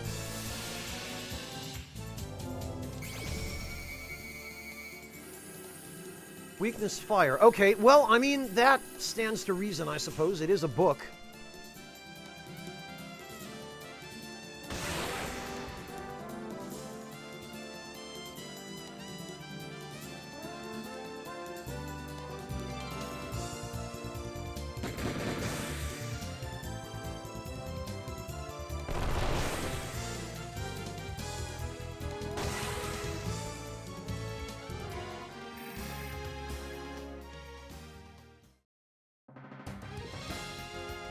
Enter password. I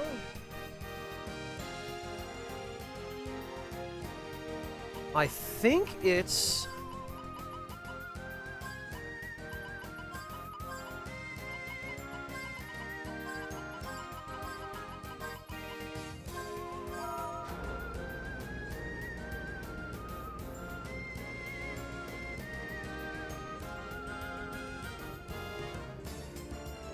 Yep.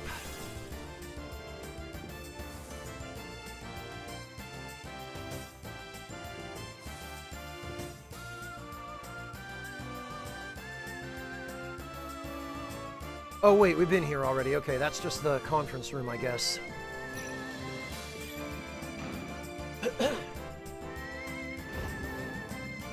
And we get no say over where the elevator goes.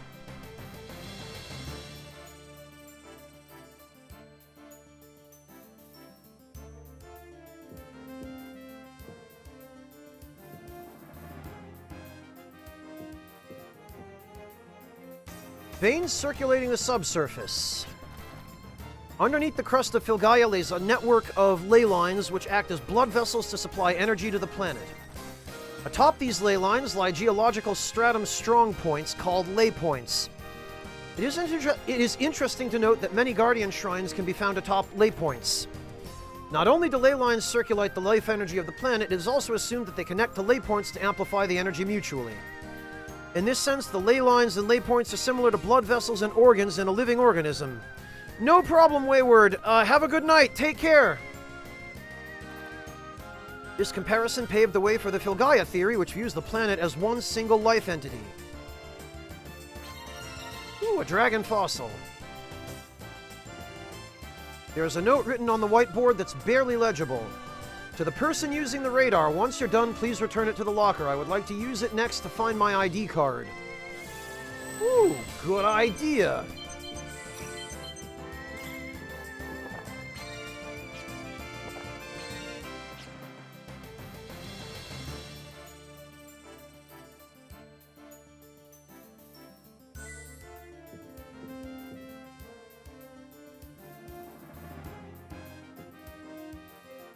Okay, I don't think we can get in there without the ID card, which I think is in the next room. Yep. ID card acquired.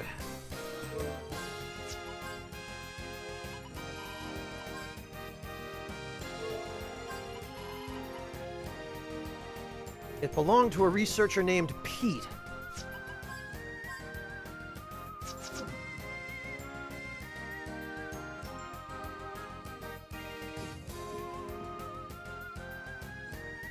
In the beginning, the progenitors of the human race are said to have arrived on this planet long ago on a ship that soars the heavens.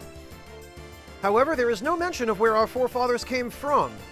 Without any absolute evidence backing up this folklore, many have come to view it as a mere fairy tale. On the other hand, there are those who take the folklore seriously, citing the fact that the human race seemed to appear in history overnight. I strongly believe that solving the mystery of the ship that soars the heavens will one day shed light as to the true origin of the human race. Luck is a part of skill. Sealed by magic, huh?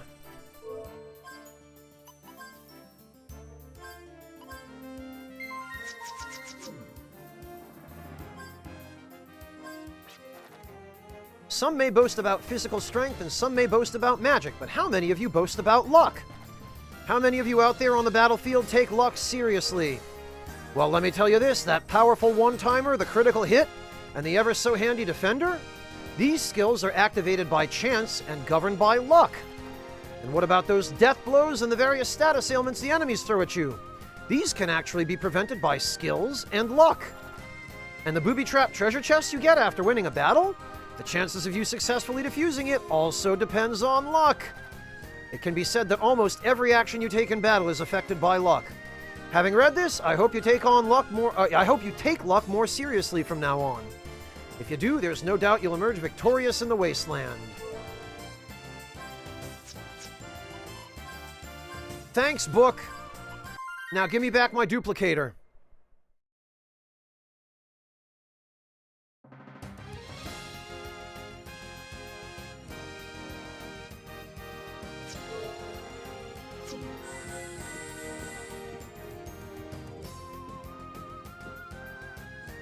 Pieces of experimental records still remain inside the console. Would you like to display it on screen? The experimental record data was damaged. By piecing some of the words together, it seems to have something to do with environmental data and simulation patterns dating back 1,000 years ago. It appears the scientists were trying to revitalize or transform the environment artificially.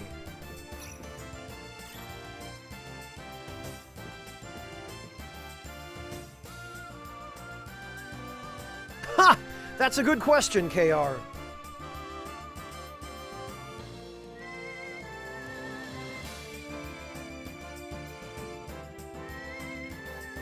Alright, let's use the ID card. You can tell that this was a game from the early aughts because you don't automatically use key items when you need them.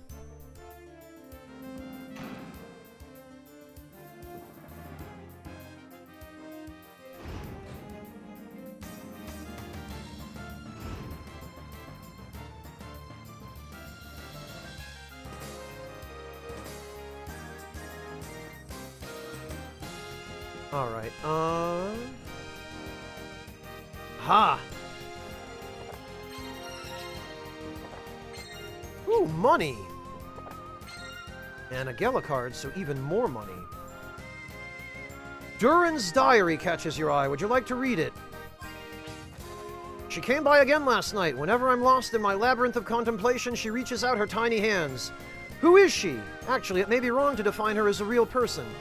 As long as I don't tie myself down with logic, she is just she. I'm at a point where I can't live without her anymore. I can't continue my research without her. I can't concentrate. I want to know more about her, I'm more interested in her than I am learning the mechanics of the generator. That is an important book because that guy, Durin, he played a very crucial role in screwing over the world. Adult magazine catches your eye. Would you like to look at it? Sealed by magic. So this, even if we unseal this right now, we won't be able to read it because you need to be 18 or older in order to access the adult magazines. And the way the game determines whether you're 18 or older is how many migrant seals you have. Right now we have 5. So we need 13 more migrant seals before we can come back and read the adult mags when we will be considered 18.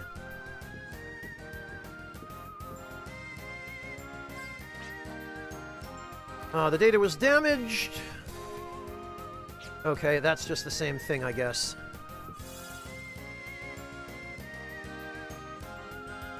Yes, nobleman, they are.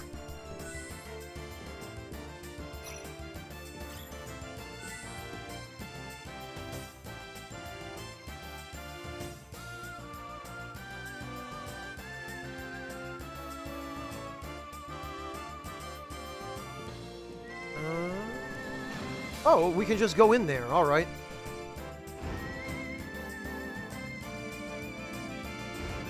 Wait, no.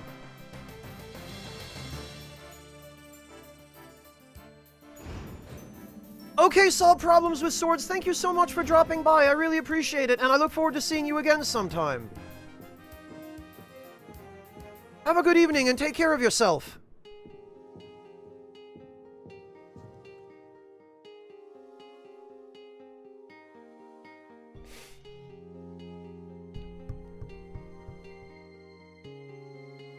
Hunter, because they're all different ages. And I guess the devs wanted to do a silly thing. Without any windows and with so many machines humming loudly 24/7, I'm surprised the scientists didn't go insane. Yeah, me too. Wasn't my imagination after all. I know this place, but why? Oh, Virginia, the data inside these machines are still active.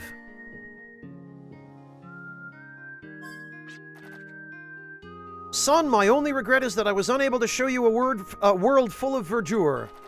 But wait, I will overlap the new world formation onto your figure. A new life, a life that must carry the burden for generations. Adam Cadmon, you are our only hope. So, Adam Cadmon, some of you might have learned about Adam Cadmon if you played Persona 5 Royal. But for those of you who are unfamiliar, Adam Cadmon is basically the primordial man. And it's a concept that hails back to what essentially amounts to Hebrew sorcery or Kabbalah. And for anybody who is interested, I will put the article here.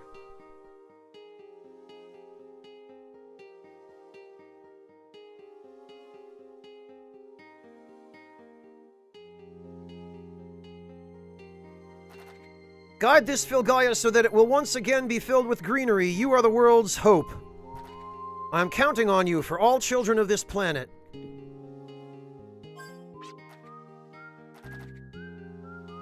Studying the formation of life from the ley lines.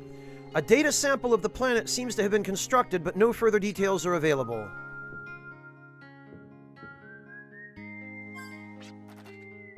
Will the 7 of us earn a place in history as the creators or as immoral sinners? That will all depend on the completion of the sample. The 7 of us have come this far so that we can deliver another tomorrow for the planet. Implantation of the sample completed on time, adjusting time schedule by 02. Everything is proceeding smoothly. This project was feared to be blasphemy against divine nature, but the favorable progress helps to ease our collective conscience. This is a significant leap forward to the theory. The outcome will be proven once the project begins to take shape. Adam Cadmon is about to be born.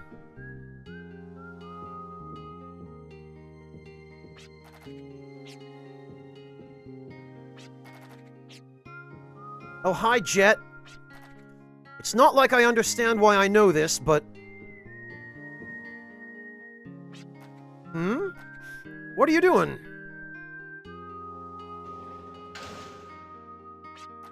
There, it opened. A secret door, but how did you find it? Surely it wasn't obvious. We did just pick up the radar. I don't know why, but I think I know this place. Actually, it's more like my body remembers it. You think this place might have something to do with your lost memories? Who knows, but the fact is, I seem to faintly remember this place. Waving water, reflection of light, people in white lab coats. I wasn't alone then.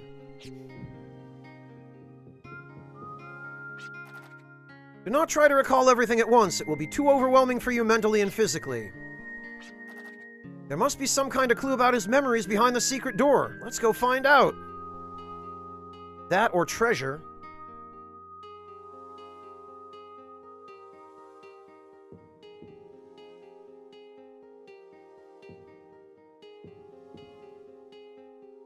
A giant cultivation device for organisms. Many tiny adjustment dials surround the pod. My stomach feels like it's gonna fall out and my neck is getting stiff. We need to leave here now. I love how you can still get into battles here.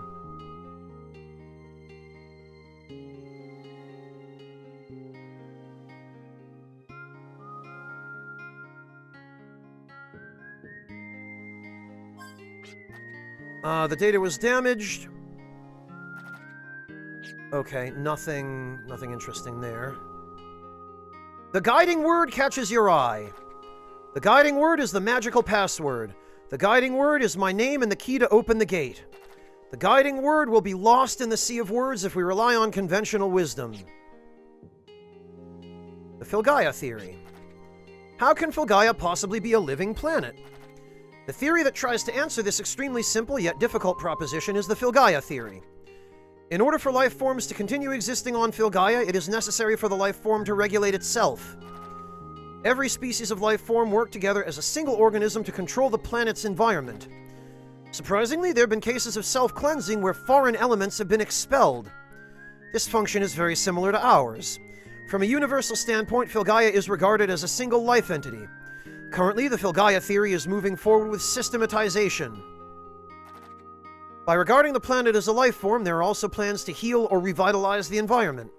We look forward to providing the results of this research.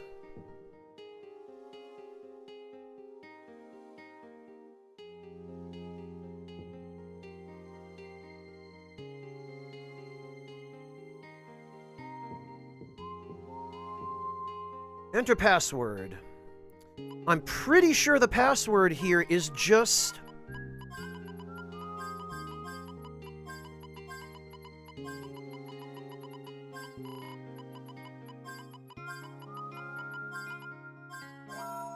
Yup. I remembered. And now let's have a battle to kill the pace of the story.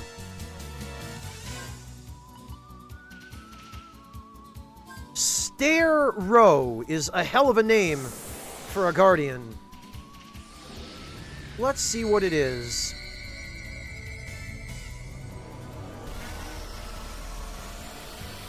Ah, look! It's basically just a boss.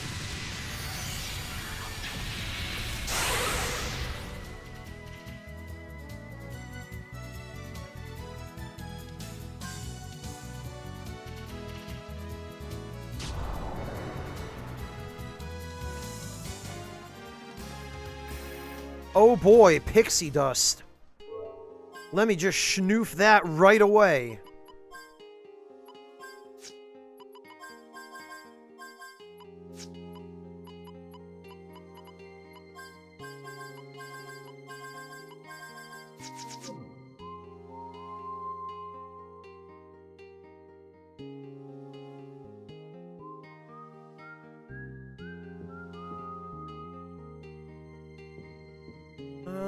These first.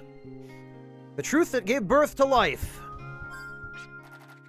The many secret ceremonies stored inside the information library Hyades gave people the means of creating new life. Golem. This is said to mean unborn child. The word comes from Hebrew originally. A steel machine that carries out orders in a detailed and precise fashion. Yes, it is a machine. However, not only does this mechanical golem carry out orders, it compares past memory and data to perform the most appropriate action. It has a will of its own. In fact, it is safe to say it is a life form with its own personality. It is not a life born from life, but a life born from truth. That is a golem. How close is this truth to God? Wavering wisdom. Its discovery was a coincidence. The first group of scientists, which later went on to form the first council, came into contact with the wisdom deep in a ruin. The ruin was named Mimir's Well and was set up as a base of operations to analyze the wisdom. The wisdom was determined to be a crystallization of wisdom, dating back all the way to the Great War. Due to its advanced and dangerous nature, the wisdom was concluded to be technology of demons from folklore. The wisdom, or artifact left behind by demons, was accumulated and stored inside an emulator zone, a memory area similar to human memory. These can also be considered as memories left behind by demons. The scientists named the information library that existed inside this emulator zone Hyades. Hyades and the wisdom left behind were analyzed by the group of scientists for many years to come. Their goal was to utilize the power that once destroyed the planet to try and rejuvenate it. Not far off, KR. Wisdom is something that wavers. Its value and its uses are not meant to be used in one place. Whatever the hell that means.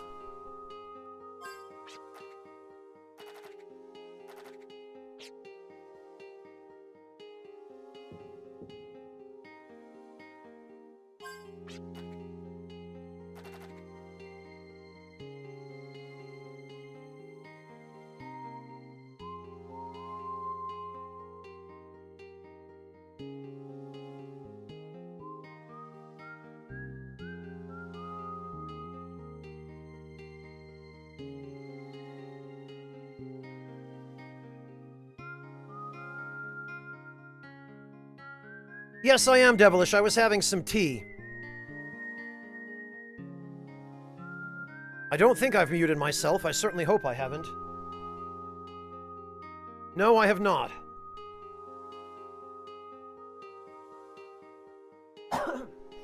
Part of the reason that keeps happening, devilish, is because I try to mute my mic when I take a big sip of tea, because nobody wants to listen to me just guzzling tea into the mic. And that's also kind of rude of me. Devilish, I hate that it's happened so much that you guys now get worried if 10 seconds go by without me saying anything. But I guess it's my own fault.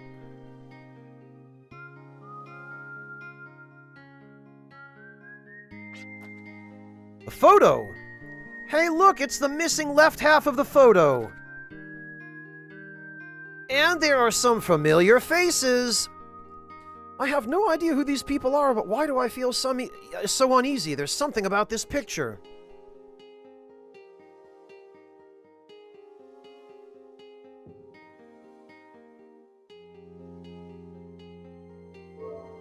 I think what we have to do is just use the right half.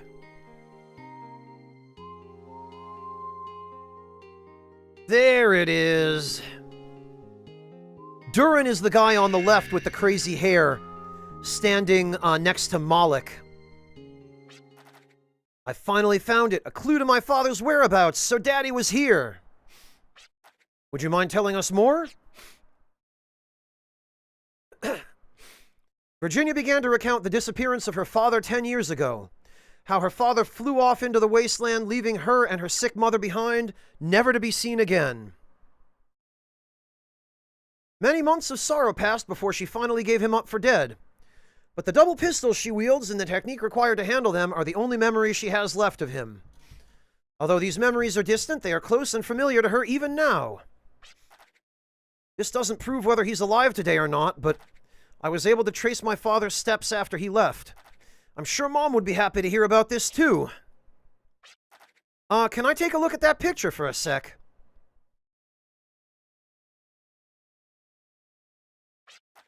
Is this man here your father?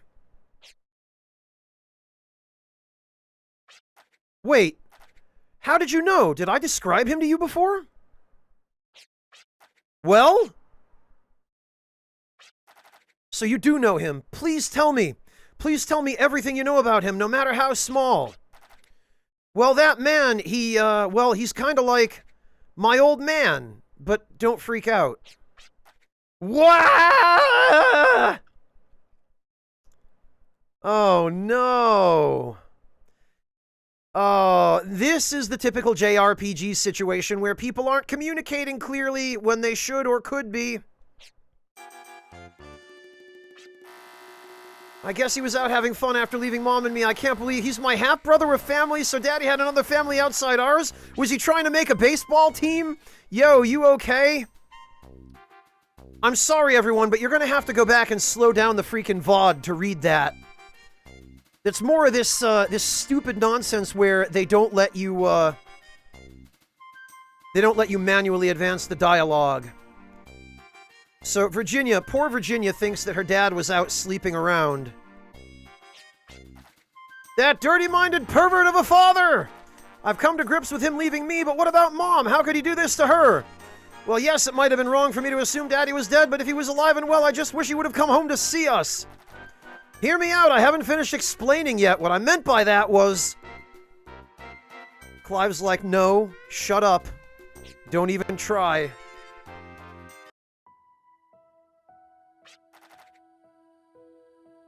Yeah, it sure is, isn't it, Endgame? What I wanted to say was, he's the one that raised me and taught me how to survive the wasteland. You got it all wrong. He wasn't... Damn it, why am I the one pleading? I'm the one who doesn't have any... I know my father wasn't like that.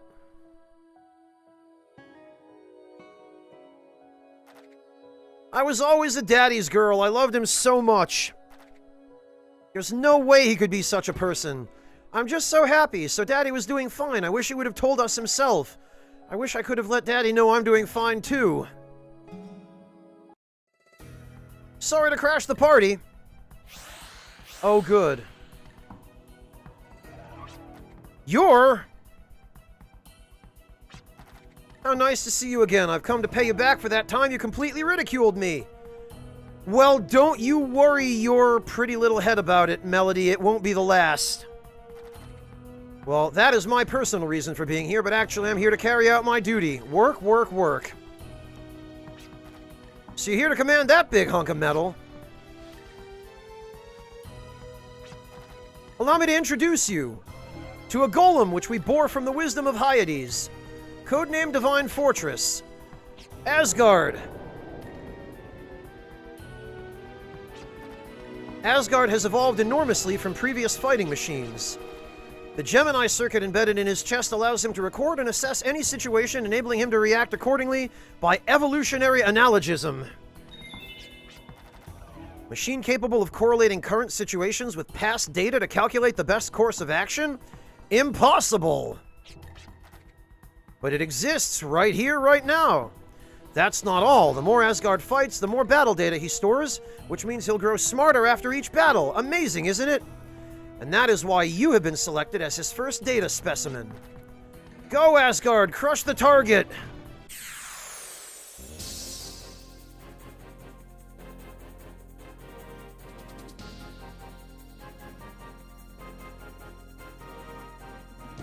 Now, if memory serves...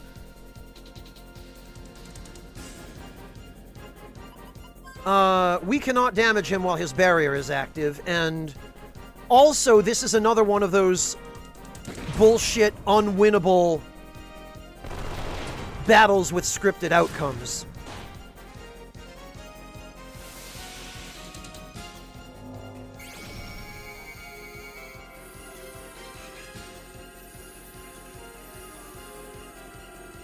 He'll certainly try endgame content. JRPG version of Nemesis. Well, I mean, I guess his slow movement is kind of reminiscent of Nemesis. Jad the Staff, but Actually, in this instance, it might be worth using lucky cards and Gela cards.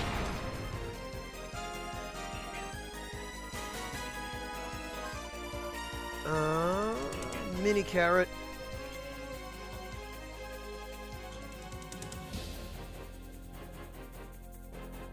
Extension.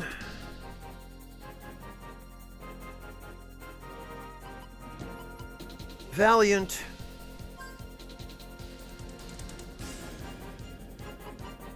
And probably Turbulence on Jet, because Jet will need it most.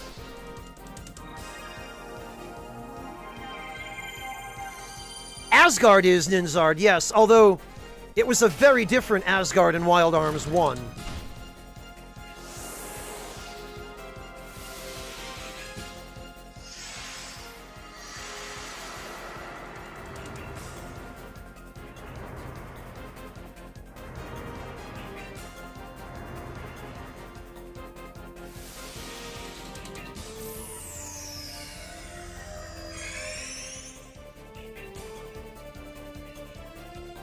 Okay, now we should get a lucky card going. We should get a Gela card going.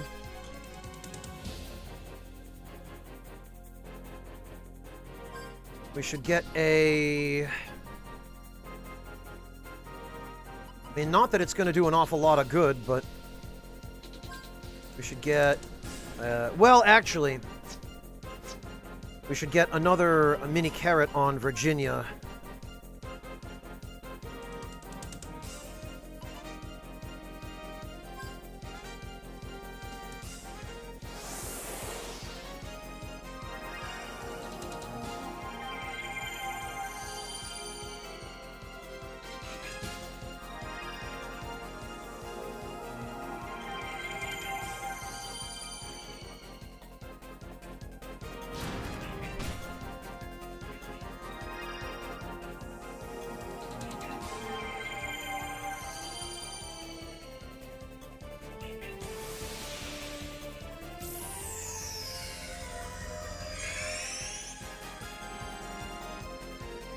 And now Virginia can heal everyone a little. Now we can start going in. Actually,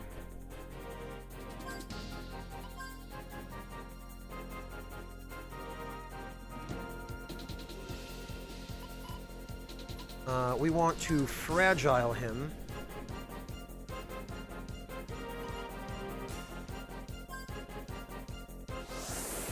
And we want to raise our evasion.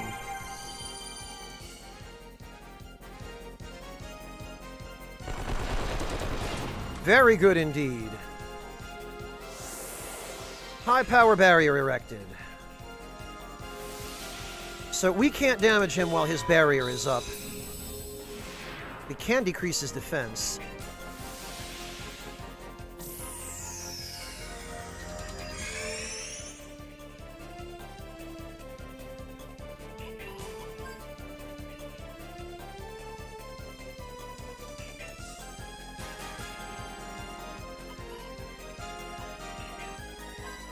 Well, let's try non-elemental damage then.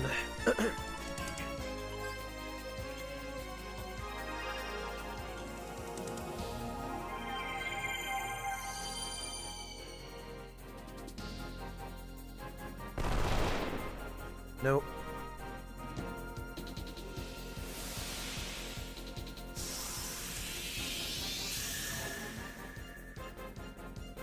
Nothing.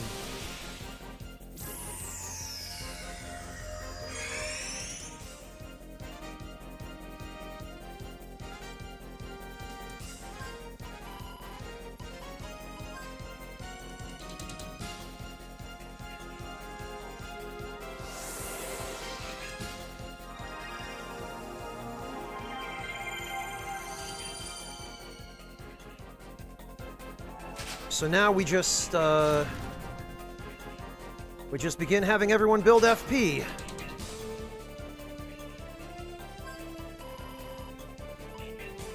which, as you can see, is vastly more efficient when we use carrots to do it.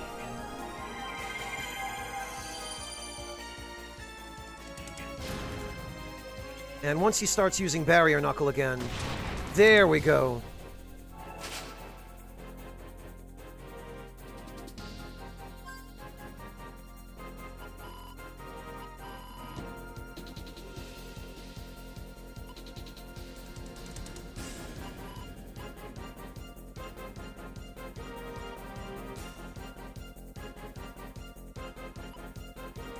Hello, Ten the Rabbits. No, Media Vision made this.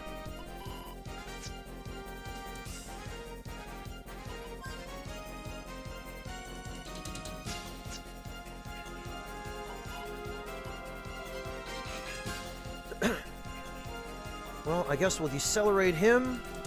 Then we'll go for Gatling. Gatling. Well, actually...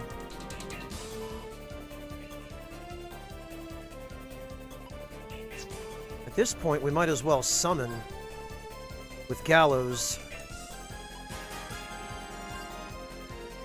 And then Clive can Gatling.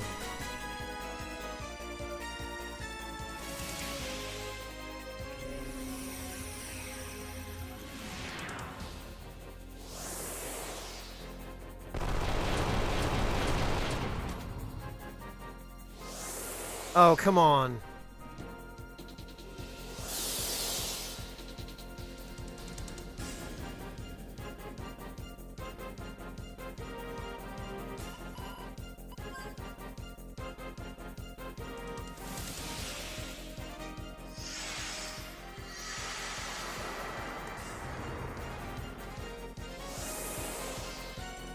Blast it! We need to give Clive one more bullet, I guess.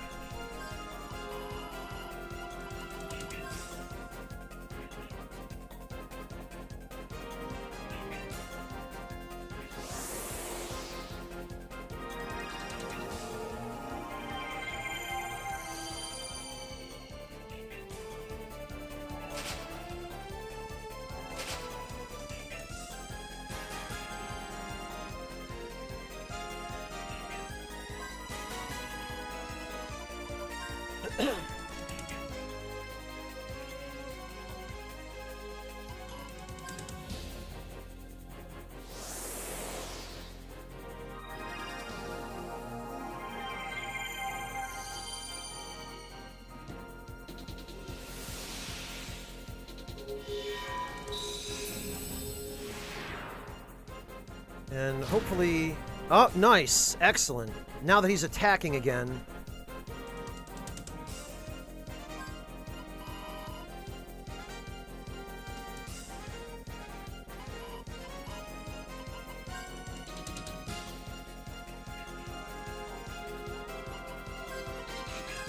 this ought to do a pretty decent amount of damage.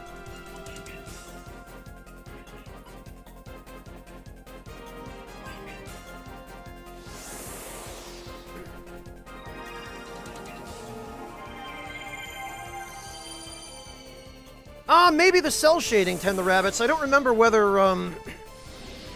Rogue Galaxy was cell shaded or not, but...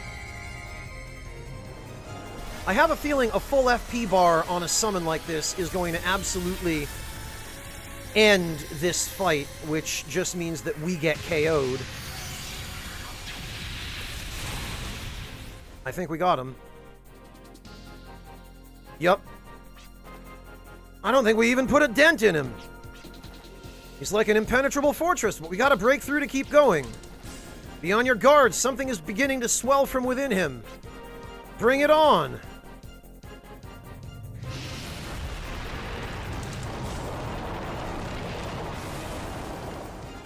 Yeah, I love how he split the ground and then the floor is fine.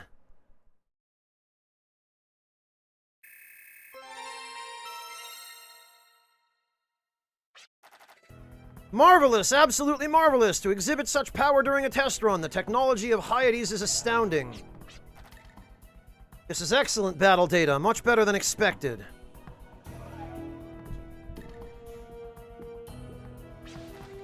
To free myself from future anxiety, I shall deliver the finishing blow.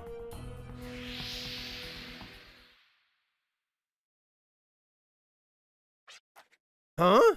Reinforcements?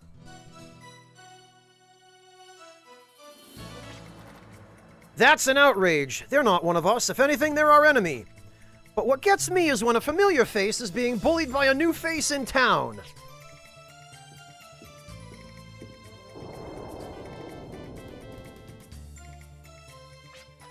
An enemy of my enemy could be my ally, but Asgard has determined you as hostile. Prepare to become its data.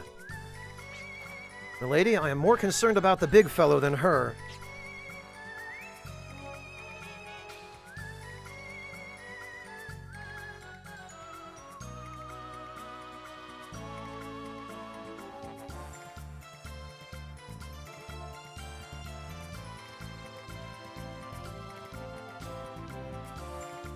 I love Shady's angry face. Now, sis, now! Why, you're as sly as a fox!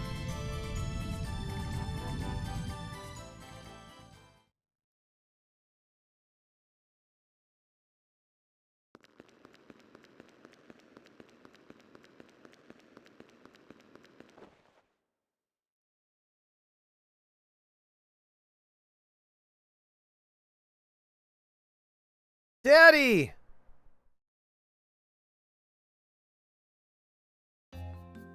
Oh, hi, Todd. Milady, she is awakened.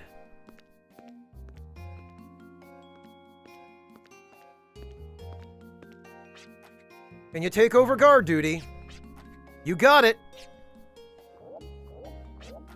How are you feeling? Huh? Well, alright, I think I'm fine. How's your arm? Try moving it. I think it's okay, just like normal. Good, I was worried. Well, now that you're feeling better, I think you should go back home. The wasteland's not for you. How can you say that? A drifter confronts two obstacles the longer they continue their journey. One is the artifacts of prehistoric culture that far surpass the technology of today. I'm sure you're well aware. And the second one is the cause of Filgaia's decay. You'd be alright if you stick with measly little undertakings, but once you get yourself involved in those two matters, there's no turning back. Moreover, if you're not careful, you might just lose your life, like you almost did just now. It's not too late for you. Now's the time to turn back. No, I won't turn back. Oh, is there a reason why you go overboard and act so recklessly? You mean to tell me that the justice you're looking for can only be found by facing danger? I have to face danger if I want to find... Just pack your bags. Don't get involved in matters where you can't. I have to face danger to find my father. There's no way I'm turning back. Next time you show your face and try and get in our way, I, Maya Schrödinger, will crush you to the ground, no holds barred. Just remember that.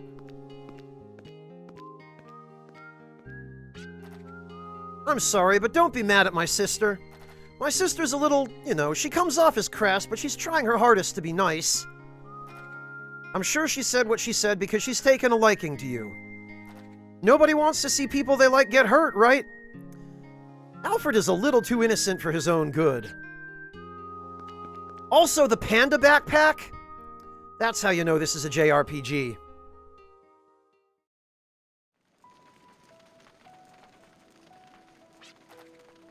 I'm sorry, I said something selfish. I probably shouldn't be the leader of this team. My father's been missing for a real long time now. I'd given up on him, but once I found out he might still be alive, I kinda went in over my head. Then Maya drilled me with her lecture, which made me realize she's probably right. It's too dangerous to get involved any further. So let's call it quits and go our separate ways. So, you were dissolving the team so that you can head out on your own to search for your father's whereabouts? Is that what you're trying to say? That in itself is selfish. Clever man Clive over here. Why not lend an ear to your comrades and see what we have to say? By May, I believe that the lost history of Filgaia, which I am in search of, can be found where you are headed.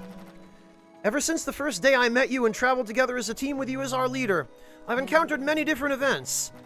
All these events were stimulating, something I could never experience had I worked alone. Even if you try to stop me, I intend to travel by your side. I'm going to continue to chase my dream.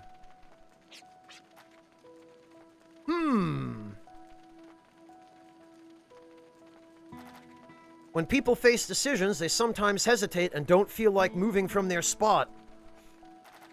In this kind of situation, I think it's the leader's role to stand behind that person and give them a boost. I don't know if that would define you as a brilliant leader, but a good leader, at least. You actually make traveling the wasteland kinda enjoyable. We can't think of anything else, or anyone else we'd rather have leading us. We all knew there was danger involved. We wanted to do it. Well, we've come this far. Let's see this through to the end together. And once we're done, let's make sure Granny coughs up a hefty reward. After all, she's the one who got us into this. Thanks for your kind words, but... well, to tell you the truth, I said that to try and convince myself as well. I'm scared too, you know? Janus and that golem thingy and those 3 weird-ass creepazoids. But by working together as a team, it gives me courage. Like, I can and have to do whatever it takes. A married sniper who talks in big words, a sulky-looking punk, and most of all, a leader who's not always confident but is capable of bringing it on when it counts. We're all so different, but we've done pretty good so far. You know, I kind of like this team. Maybe it's because I trust everyone's skills, but it's more like... Fate in a JRPG? Nah, couldn't be. Just like our leader said, it's a bond. We're not tied together by fate. We're tied together by a bond. That's how we made it this far, and we'll continue to be together. Ain't that right, leader? Thanks, everyone. I'll Ganbaru super hard.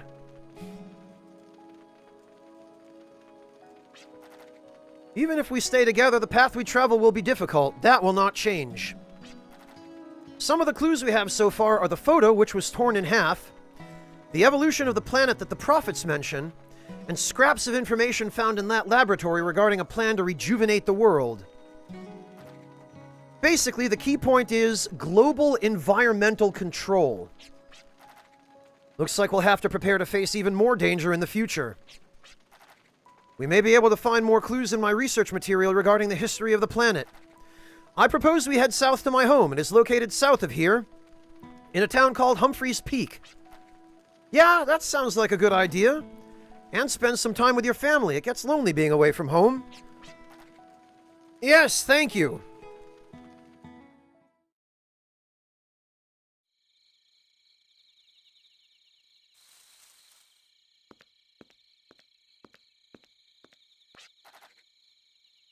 Where are you going? Leaving guard duty? That's not very admirable. Oh, it's you. I hear you're Virginia's father. Shouldn't you be trying to stop her? What, the silent treatment? Ah, forget it. I quit. Solving the mystery of this planet? No thanks. That ain't for me. I'm just a drifter. I only work for profit, so I plan on bailing. That's what I suggest you do. I endowed you with the Arget Lam so that you can survive on your own. You're unable to handle any other arm, however, you have the Arget Lam. Use its power to survive the wasteland. Even if you find yourself alone in this world, just remember there is a reason for your existence on Filgaia. Huh? You sure like taking care of me. I mean, you did teach me how to fight and survive on my own in the wasteland. But save your meddling for your daughter, not me. Or else she'll get herself into something she can't handle. I am a cursed father. It's too late to face my daughter now. It would bring about more pain if she ever saw me.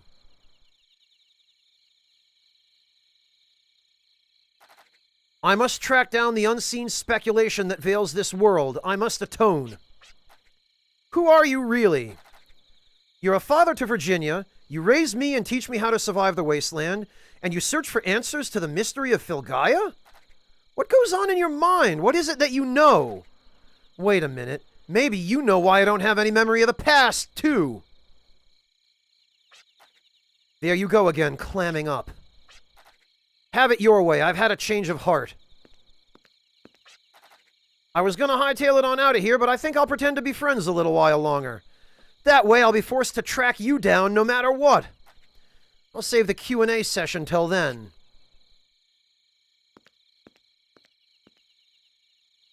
An unforgettable memory can at times seem like an ugly scar. Those of you who watched Goatsea know exactly what I'm talking about.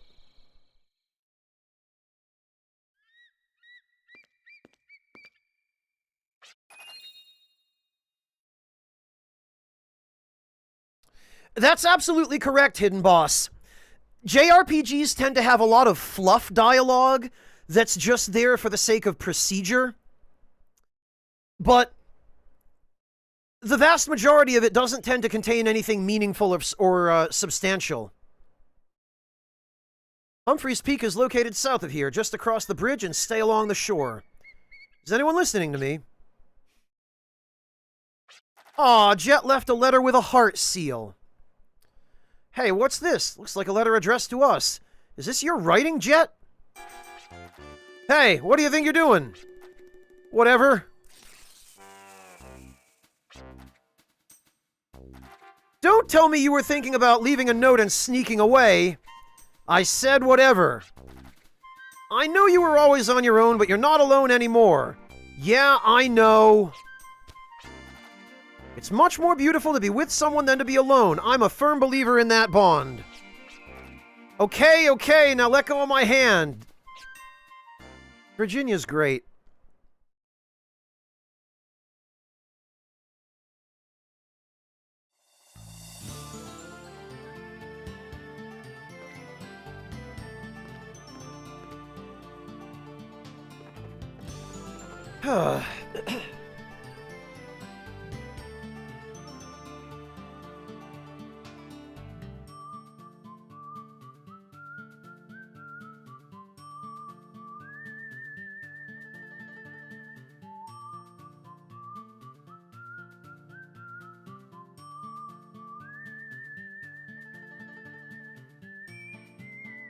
Yeah, one does wonder that, Nikita. He had literally all night till everybody woke up.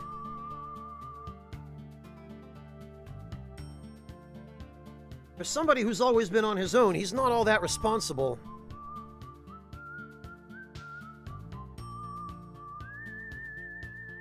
Yeah, Hidden Boss, or people who have useful information that would be helpful in a timely manner if communicated in a timely manner, refusing to communicate it for absolutely no rational reason.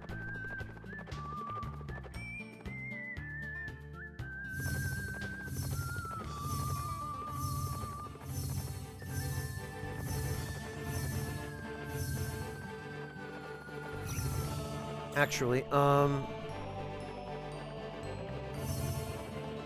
think Humphreys Peak is over this way.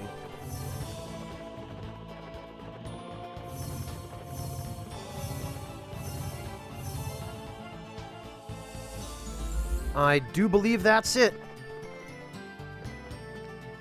And here we are!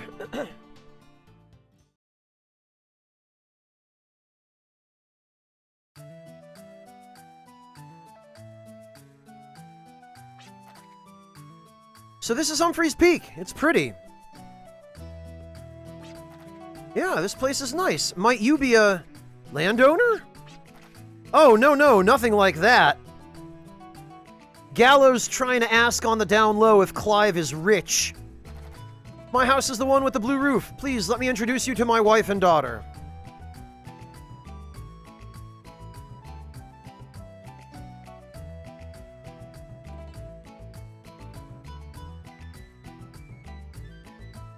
Shush, Nikita.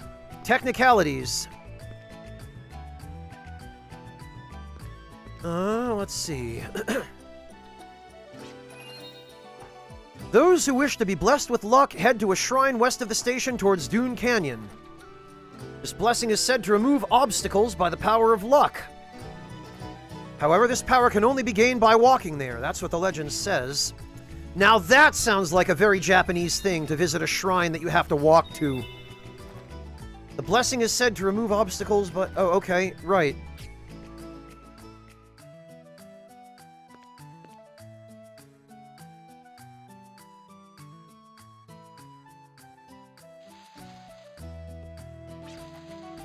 There, that should do it.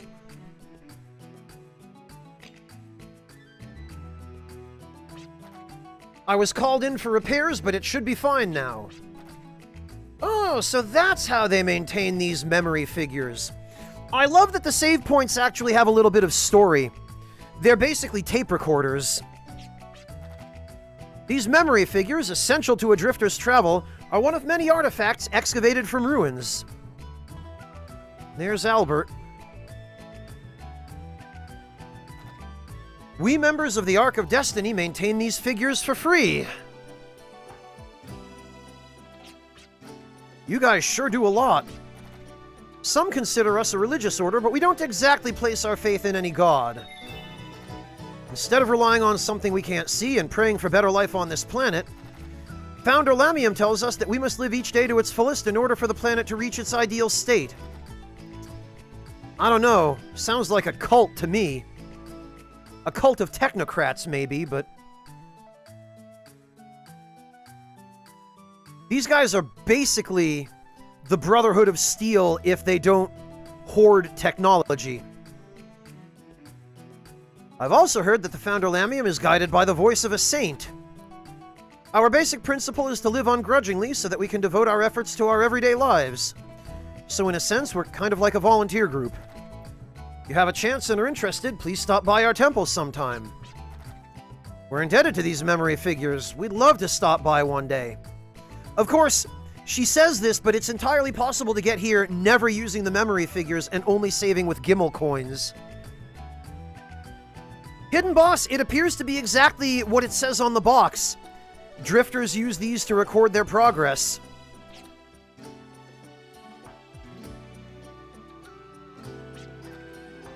I'm really glad the figure's not broken. It's quite a chore to replace it. If the parts aren't right, the thing blows smoke and malfunctions. Memory figures that can withstand practical use finally came about after many different prototypes were canned.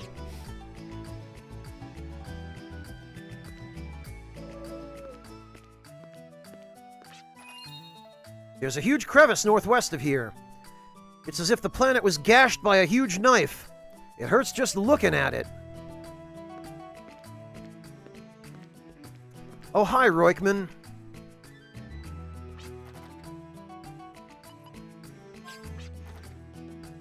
Feeling the wind that runs through the trees makes me feel nostalgic.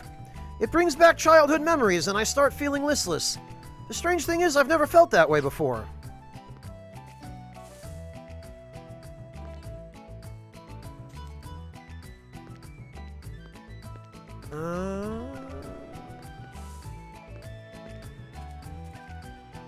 You feel a damp air when you press your hand against it. It appears to have been a fountain back in the old days. The breeze sure feels nice. I wish I could have seen what it looked like before.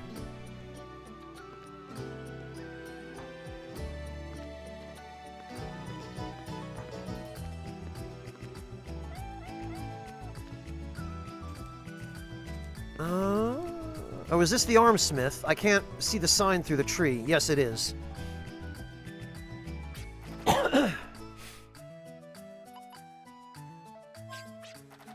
With no agriculture or industry, the only thing supporting this town are the efforts of each resident and teamwork. So you can say that this town is supported by its residents, but it's not an easy way of life.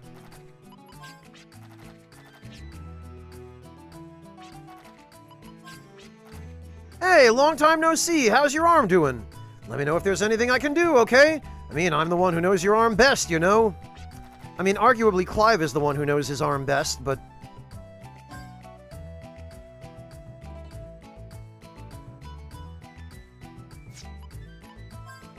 Okay, so for Clive, we need to give him more bullet.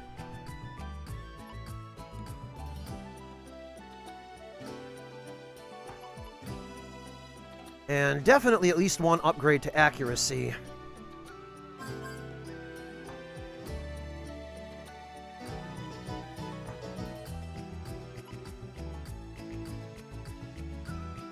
24,000, jeez. Oh, you know what? Jet desperately need... We've been neglecting Jet so much.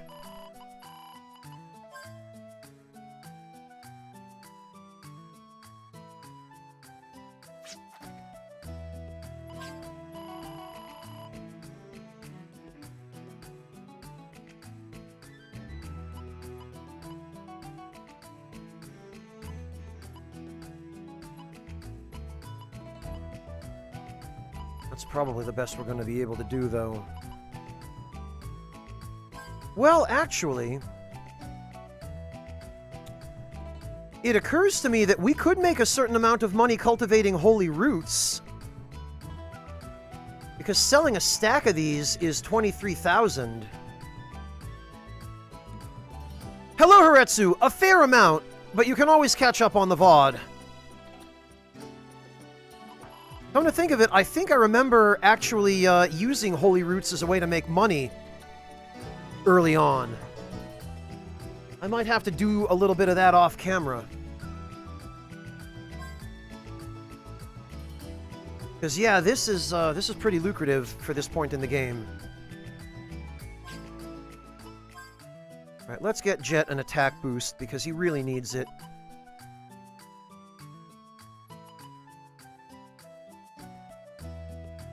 And a hit boost, crit,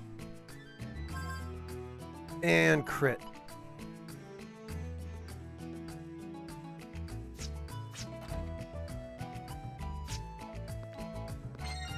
Ooh, a potion berry.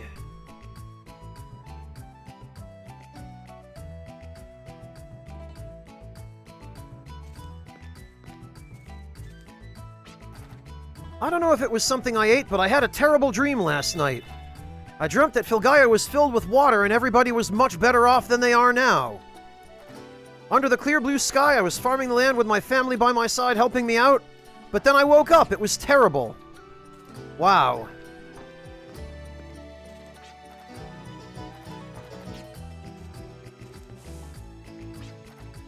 I hear Basker Colony has a lot more greenery than we do. I even hear there's a deep forest east of the colony. I'm brimming with envy, I tell you. Oh, in the northwestern area of the world map, I hear you can find a forest there as well.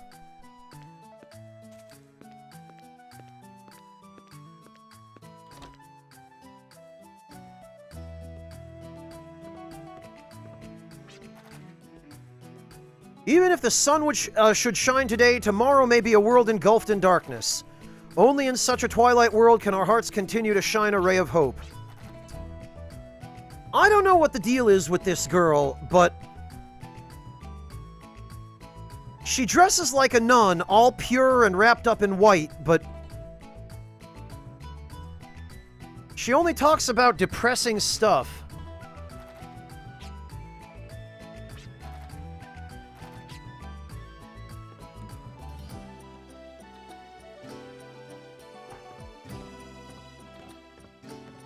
Let's see if we can shed some light on it using her diary. April 13th, cloudy. Today is the anniversary of Alice's death, but it feels just like any other day. Perhaps time does heal pain. Or am I a pitiless mother? Either way, it's still sad how I don't have a clear-cut sense of my feelings. This wouldn't be troubling me if Alice were still alive today. I would have been too busy running around tending to the needs of a 10-year-old girl. Still, I cannot help dreaming that Alice would one day return. Ah, right, that was the deal with her.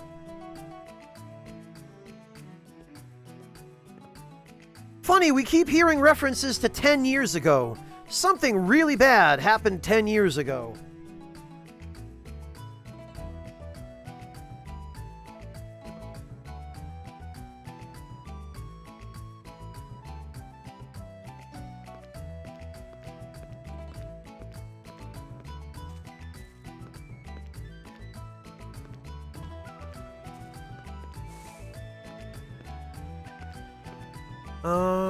I think actually there's stuff down here.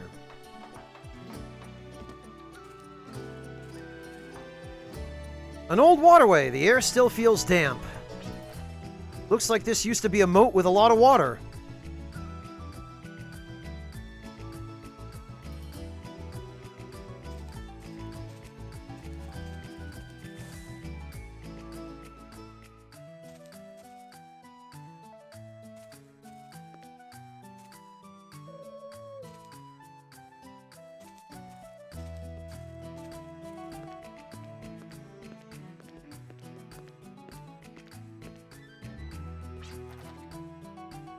Uncle Gob!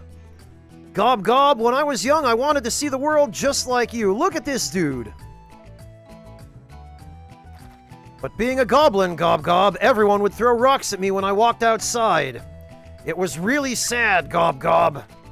So what I would do is, Gob Gob, take out a map and imagine I was traveling. Would you mind showing me your map, Gob Gob? I won't stink it up. You'll be doing me a favor, Gob Gob. Wow, Pabu. You've completed 12% of the map. I wish I wasn't a goblin so I can travel as much as you did, Gob Gob. Keep at it and try to cover the entire map, Gob Gob. Something good just might happen, Gob Gob.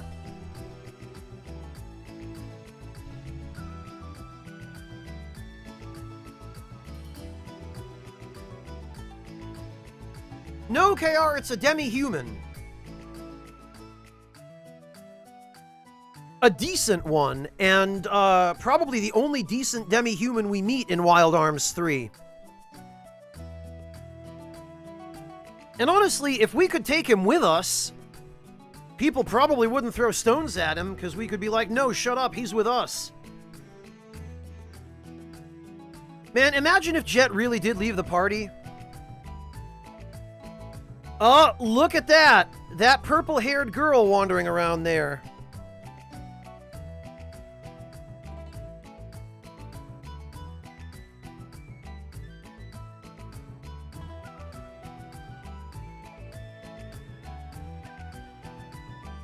That purple girl is important.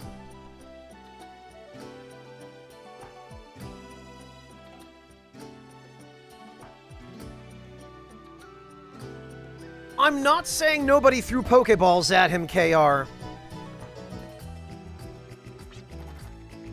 It's exciting when you spread open a map, Gob Gob. It's also exciting when you cross off areas you've been to, Gob Gob. It's even more exciting when you complete the entire map, Gob Gob. Would you mind showing me your map?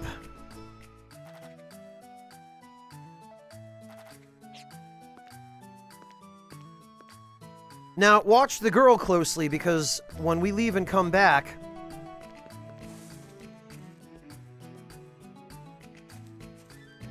See, you can see a little pathway there under the bridge.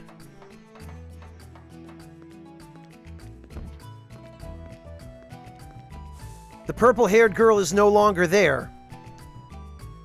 That is a nice little subtle touch that I appreciate, where... You see the purple-haired girl wandering around periodically throughout the game, and you might not think anything of it.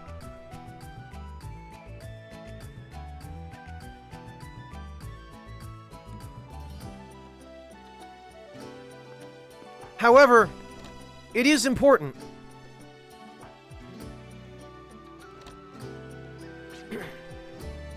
I'm home, Caitlin. Have you been a good girl? Daddy!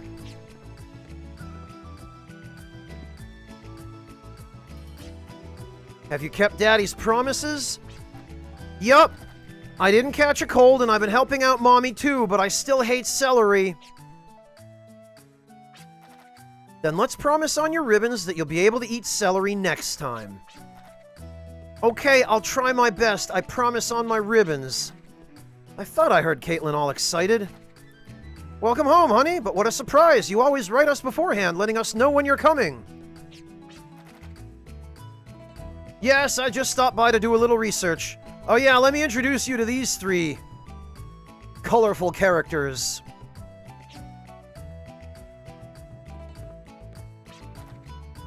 Gallows Carradine, a basker by your side.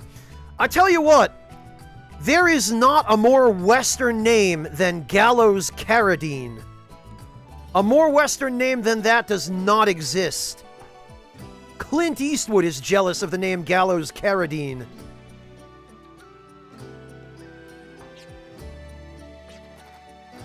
I'm available 24 hours, 7 days a week for your guardian consultation needs, ma'am, at your service.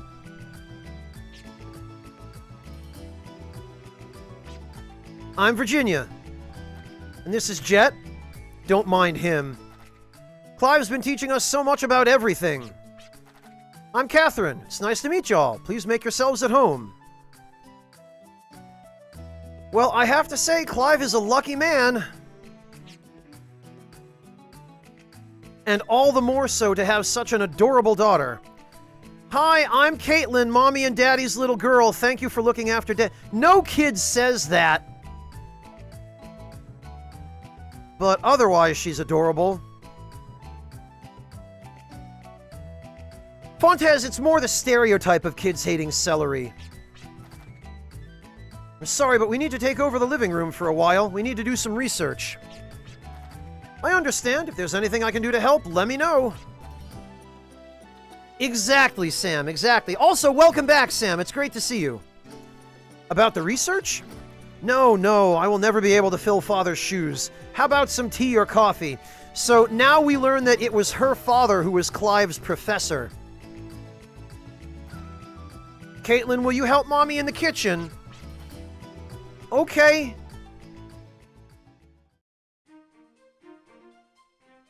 Wow. Research. Well, are we getting any closer to solving the mysteries of the world from the words of our forefathers? Who knows? All I see are words. Am I supposed to know what they mean? Yeah, I hear ya. Books without pictures are boring. Oh, Gallows. How about you, Clive? Anything? According to my documents, there have been many attempts to alter our environment throughout the ages. However, the method was not evolution as the prophets stated, but rejuvenation. And this massive undertaking called the Yggdrasil Project was most likely the biggest of its kind. A great deal of money, technology, and time was invested into this Yggdrasil system. When did this project start? I wonder if it could have been 10 years ago? The book fails to mention it. But there is a section here about the experts who carried out this project. Let's see, it appears there were a party of 7, each with their own areas of expertise such as science and magic. The members of this organization were replaced according to what specific field was needed at the time. However, this organization always consisted of 7 members and later was referred to as the Council of 7. The Council of 7. Council of 7. Where have I seen 7 creepy-looking people before? What is it? I can't put my finger on it, but there's something about that name. 7 people, huh? Well, we're 4 and the prophets are 3, which makes... Hey guys, I think I've come up with something. No, Gallows. Your old man was a scientist, right? Maybe that has something to do with it. Based on the current state of Filgaia, the Yggdrasil project most likely ended in failure or perhaps was aborted. Hey, what about the taped photo, though? That photo of Daddy, it's got 7 people in it. Yeah, and they're all wearing lab coats, interestingly enough.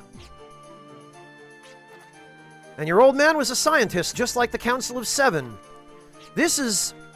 So if our leader's father was a member of the Council of 7, would that mean this massive Yggdrasil project was about 10 years ago? I've never heard anything about it.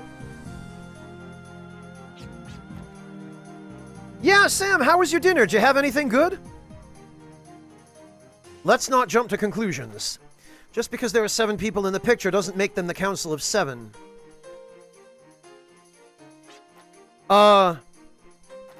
You know, this is gonna sound really stupid, but doesn't this guy here look familiar? Hey, yeah, I've seen him somewhere. Ooh, tamale! Excellent, Sam. Homemade, I take it. So, who's he supposed to look like? I think it was Moloch or whatever. You know, one of the prophets. One half of this picture was kept at Virginia's place. Is that correct? I remember seeing this photo about 10 years ago, just when my father disappeared. Ah, Sam, you're a lucky girl. So 10 years have elapsed, yet the man in question has not aged. Could it just be a look-alike? Or maybe there's some kind of hidden secret behind this.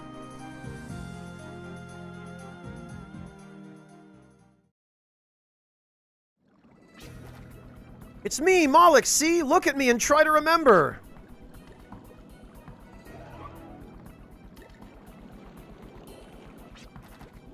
Even if the cloning is successful, it is meaningless if there's nothing within. A mere vessel of flesh without memories is worthless. Wait just a little longer. I will regain your memories, Samus Aran.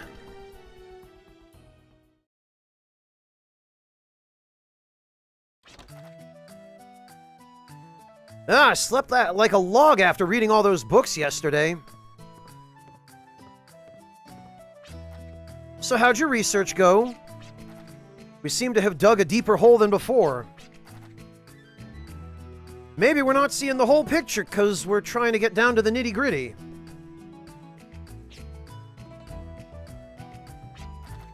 Well, yeah, let's just summarize what we know up to this point. The Prophets are trying to evolve the planet using artifacts, and I'm sure them extracting the Guardian's life energy has something to do with this too. The goal of the Council of Seven was to rejuvenate the planet's life. There must be some kind of connection between the Prophets and the Council. And this connection might have something to do with my father heading out into the wasteland.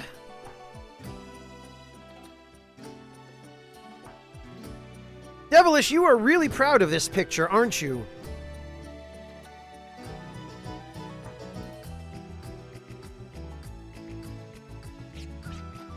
The planet's life. Say, not too far from this town is a mineral vein full of gems. We heading there to get some spending money? No, nothing like that. They say the crystallized gems we see inside ruins and caverns are actually shards of the planet's life. They may not provide an answer, but we might find some clues. The truth of the matter is, there is too much we do not know. I'm sorry to interrupt, but hearing you talk about Guardians made me realize something. Honey, remember our wedding? I don't remember. Well, Caitlin, that's because you weren't born yet. Oh yes, of course. Around these parts, it's customary for a couple to visit the Guardian of Luck to wish for good fortune. Yeah, that's a Japanese plot device right there. Visit the shrine to wish for good fortune on the day of your marriage. Another Guardian shrine, that means they might be headed there. So we have two leads, the Mineral Vein of Gems and the Guardian Shrine. This is big. What are we waiting for? Let's get this show on the road.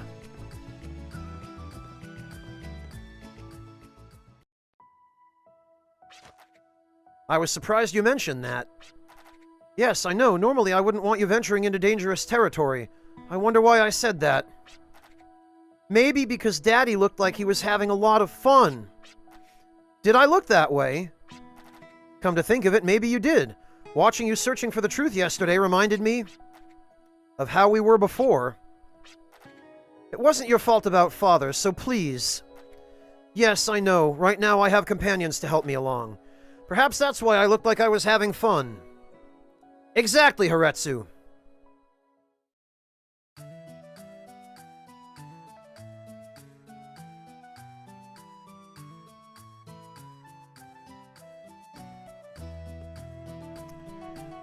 And let's see.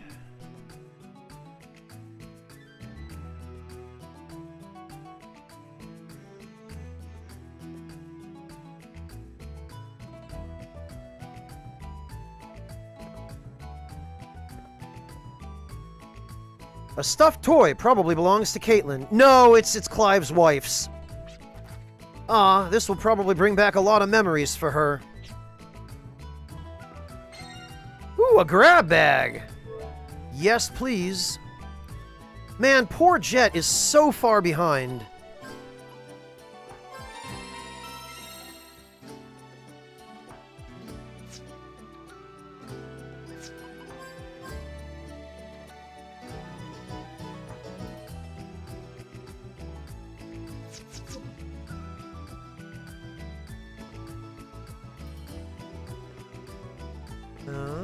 Let's see. No? No bookshelf?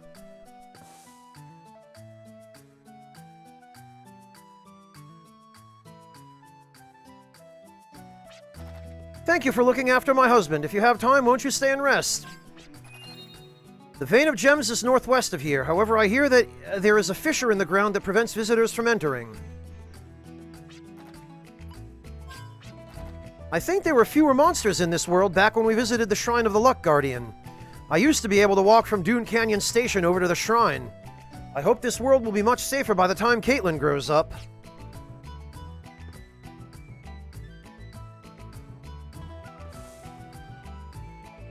Honestly, I have to say, Clive does have a nice house. Daddy always takes the train when he goes to work. That's why Mommy and I see him off at a station west of here. Daddy, I have a favor to ask you. Mommy bought this book for me, but the next chapter is sold out. I really, really want to know what happens next, so can you find the next chapter for me? Ah, the adventure novel.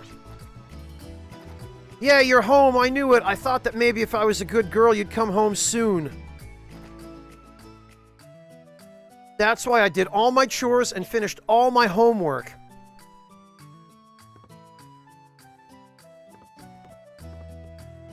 Haretsu, I really want to believe that that's canon.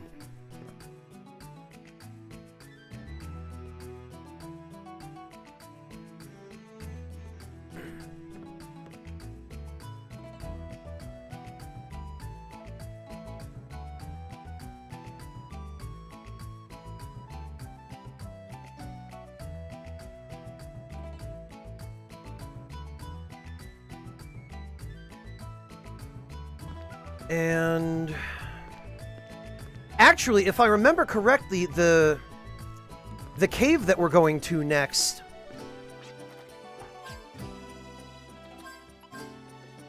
there's a funny gimmick in there.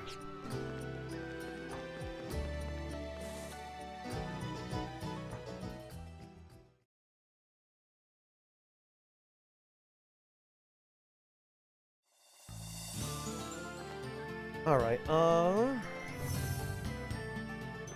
northwest. I think that's across the... this.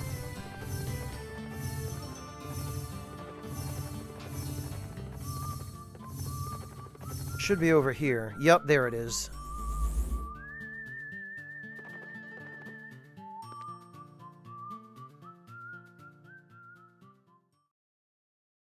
So, the funny thing about this cave...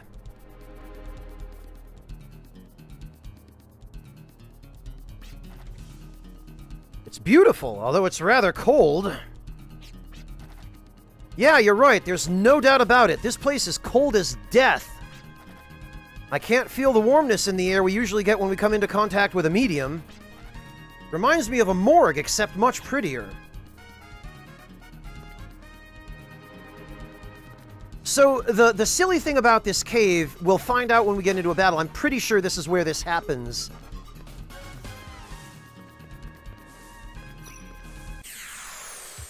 The enemies in here, if I remember correctly... oh, yup, this is the place. So, watch this. If we stand here and do nothing... for some reason, the enemies in here hate each other. And they just duke it out. No idea why. No clue what's going on in here or who insulted whose mom first, but...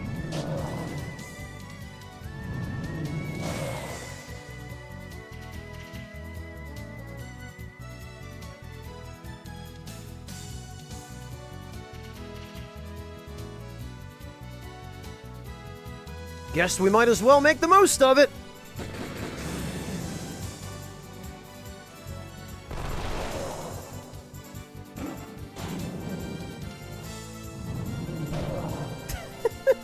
It's just the silliest thing, and I love it. The devs didn't need to do this. There's no reason for them to have done this, but I just adore the fact that there's actually a little bit of contextual lore goofiness going on with the enemies here.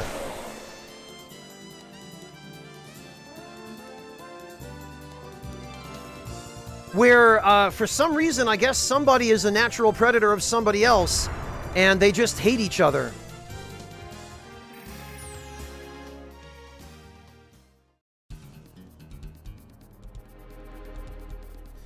It might not necessarily be predatory, Nikita. It might just be competitive.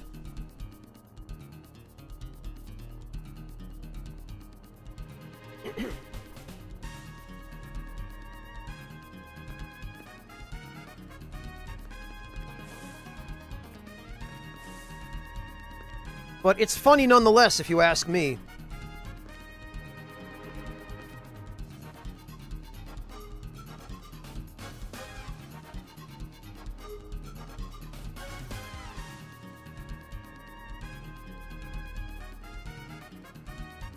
Yeah, Fontes, it's kind of like the Turf Wars in Monster Hunter, I guess.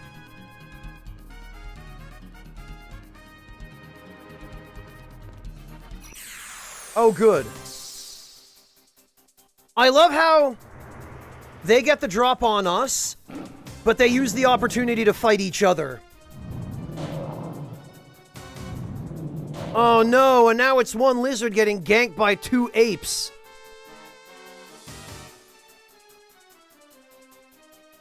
We'll fix that. Time to even the odds.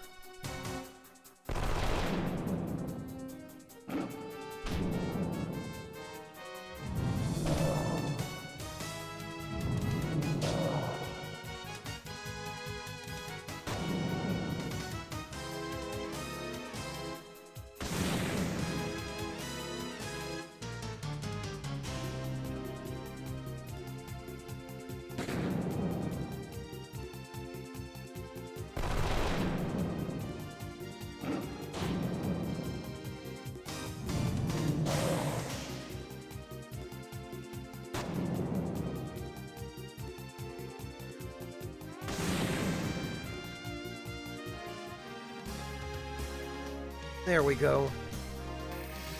Honorable 1v1s, yeah.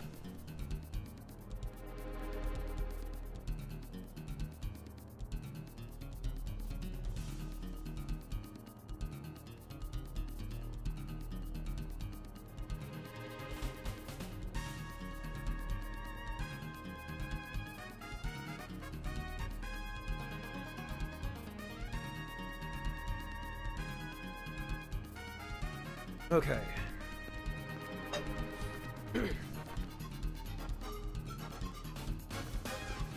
Oh, look who it is! Didn't expect to see you so soon. Maya!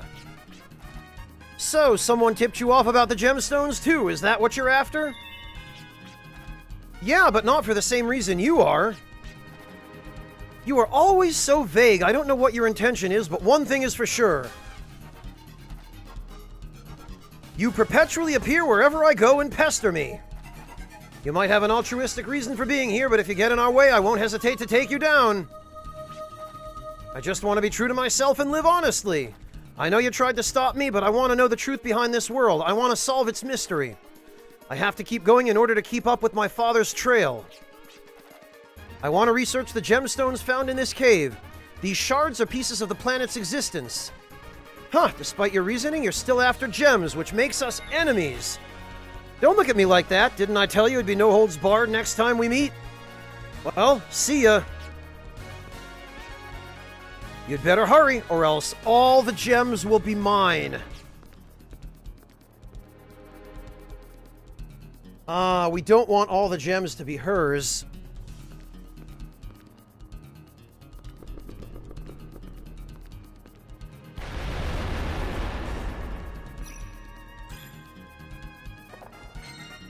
Ooh, but I'll take the money.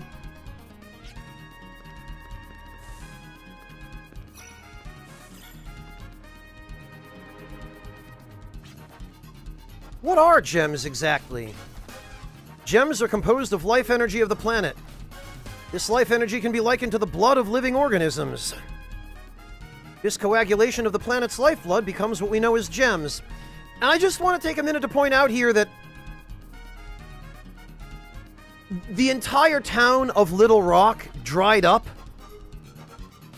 because they ran out of gems to mine. But now there's a cave here just full of the blasted things. And not even Money Grubber Jet over here is batting an eyelash at how much these things are probably worth.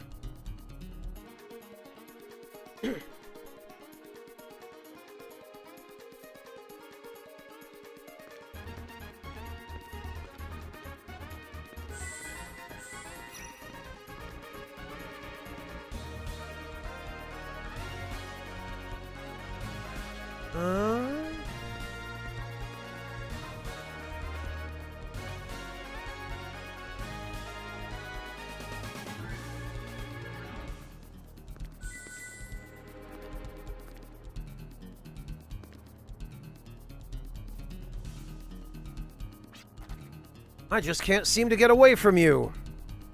Maya is very unhappy. I can't believe how so much time, energy, and body fat can motivate you drifters this far. I'm really getting fed up. You really want some gems that badly? Then here's a present for you.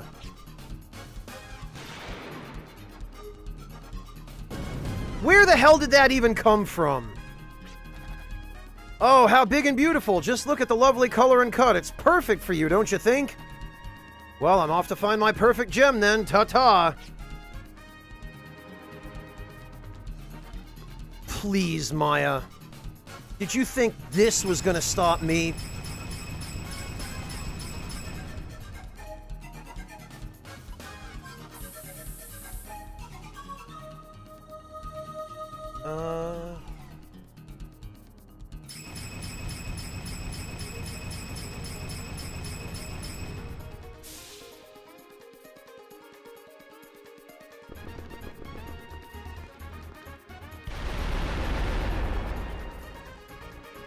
Got him.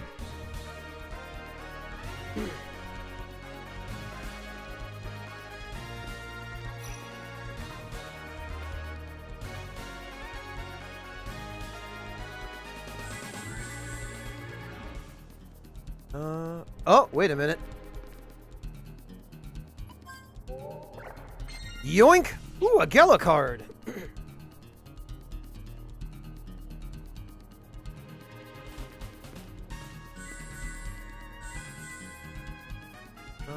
We're not getting up there. Came from there. Ah, wait a minute.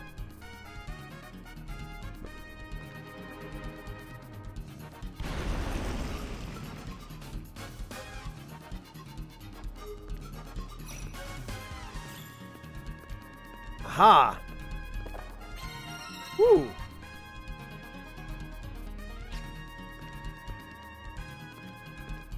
And actually, I think we should grab...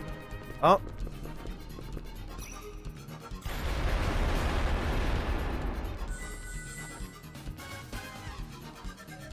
Okay, yeah.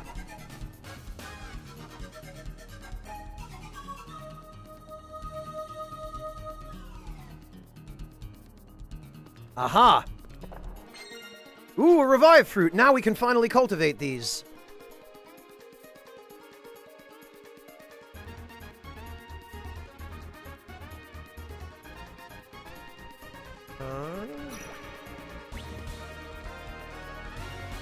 Then we go back out here. As I mentioned earlier, gems can be likened to blood exuding from the planet, blood that has coagulated. Which in turn means that this place is full of wounds. Wounds translate into the decay of land, an impoverished planet. Gems can be found within ruins and buildings for this very reason. So that's why this place feels like a morgue. We feel it even more so because of the medium and the planet's life force, and also because we have been in contact with the Guardian's power. So this is one of the more damaged places on Filgaia. Gems are ostensibly supposed to grow in size with the passage of time. Even with the large quantity of gems in this cave, the actual size does not differ from other locations. Perhaps the professor's theory is true. It may seem preposterous, but there's evidence here to back it up. Which is that all of the wounds were made around the same time.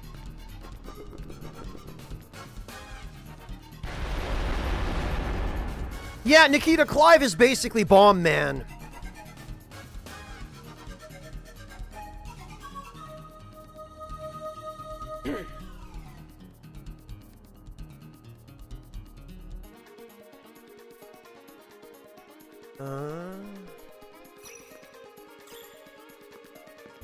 Nothing over there, except these.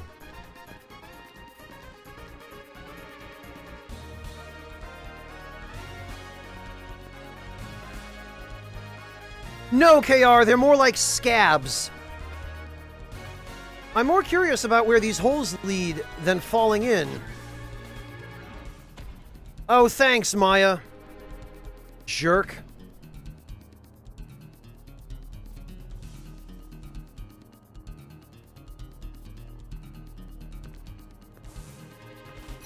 Huh?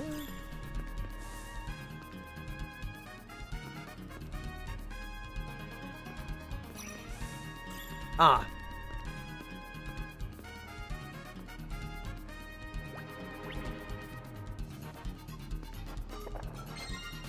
Ooh, okay.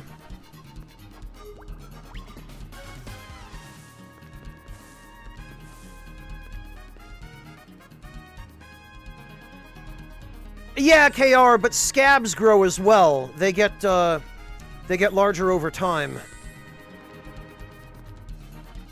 At least until the wound underneath fully heals.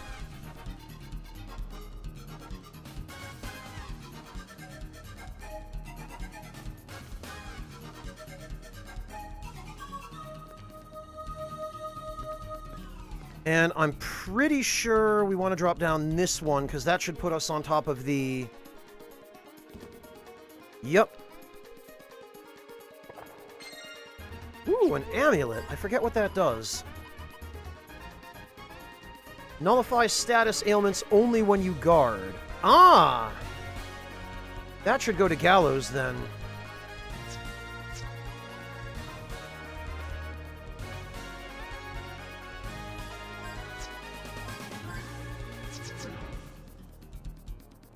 Hello, Corknut! Welcome!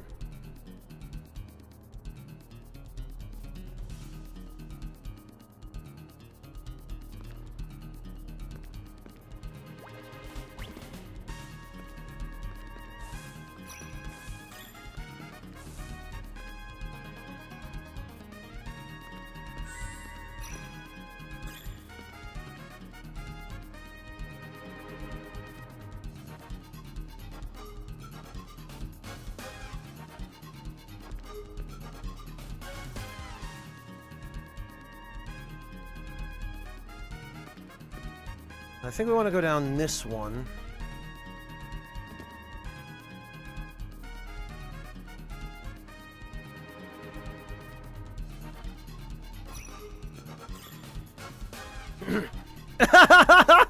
Look at Maya, she's so mad. Look at her.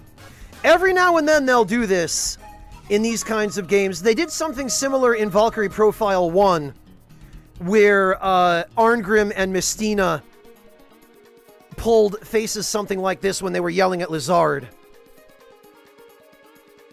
Ah! I don't get it. Why do I keep ending up in the same place?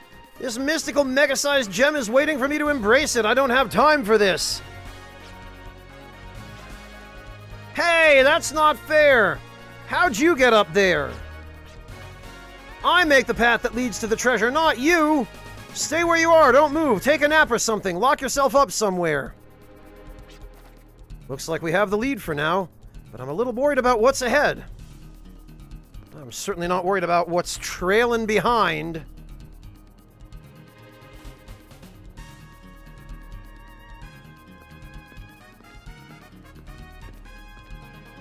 What have we here? Oh, come on.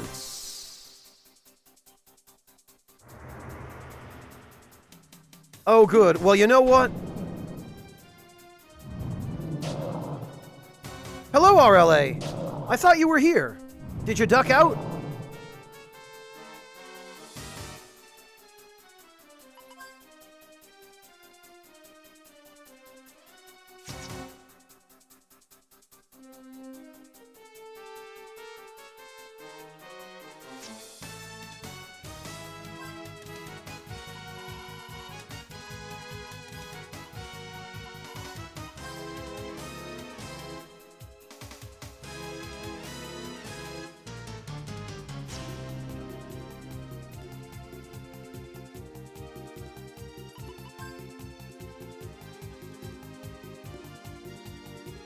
Alright, let's see what we're working with here.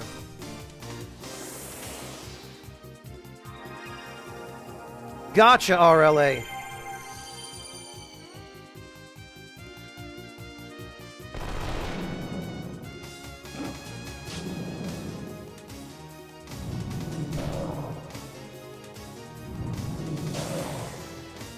Alright, I guess we're not scanning the lizard.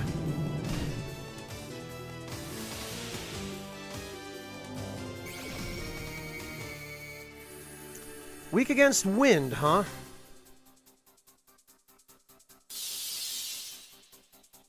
Well then...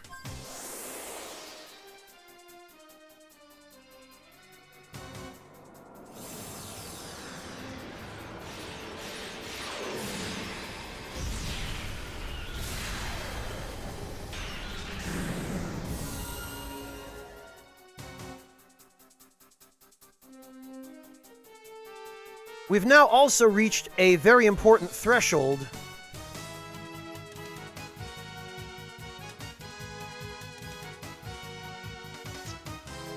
Wherein Virginia is starting the battle with 1 full FP bar. Meaning 25 FP, and the others, once they level up one more time, will also start the battle with enough FP to use an FP command immediately.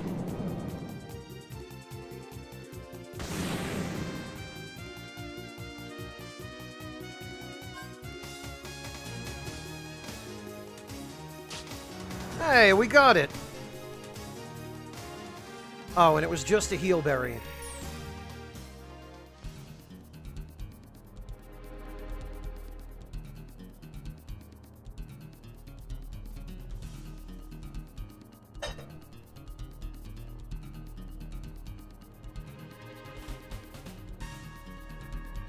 Ooh, I do like Asai, Fontes.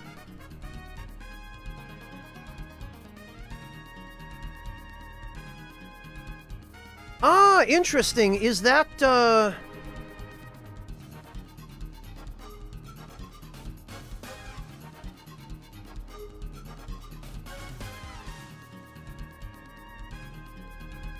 Is that granola? Acai puree with granola? Interesting.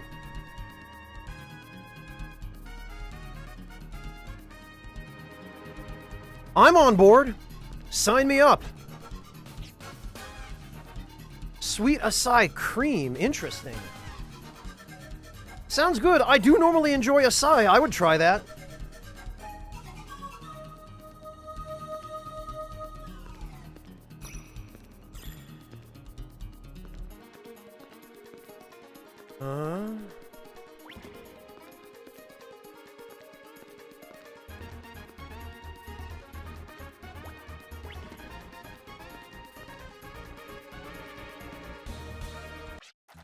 Stop where you are! You're not worthy of the gem! Oh, hi, guys. You're going to give it your all? Then I'll gladly accept your all, and then I'll crush you. Quit hiding, Maya. Show your face. Hiding? I wouldn't want you to think that. Fine, behold the true powers of Maya Schrödinger. Interesting, Fontes. Oh, look! I think I'm gonna puke, says Virginia. Now they've stopped pretending it's a Western setting, and they've just gone full on, hey guys, do you like Japan? Do you like manga and anime?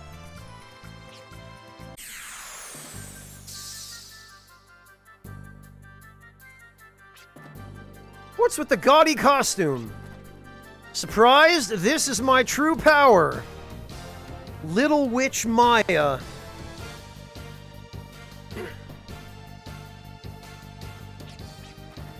Milady possesses supernatural powers where she can convert information into her own special abilities.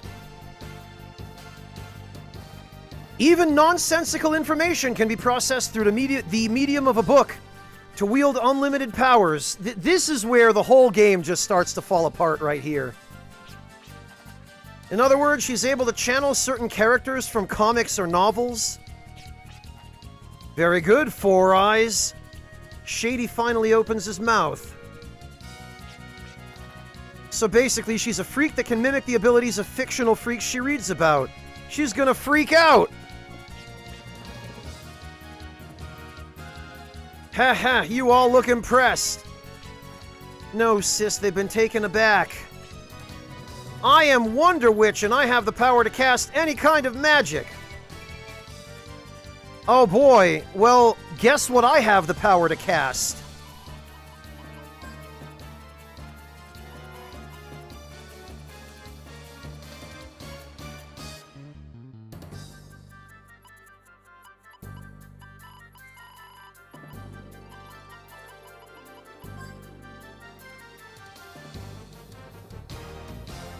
No, I have something even better. Alright, let's see.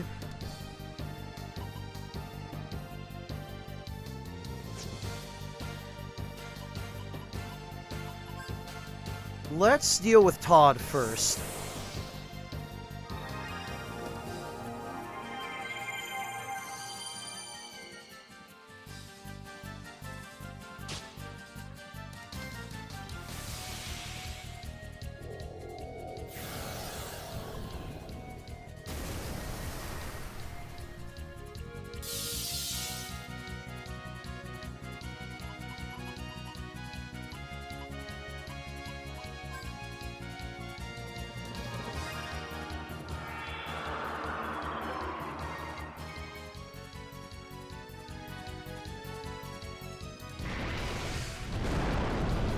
Oh no, not Blizzard Breath.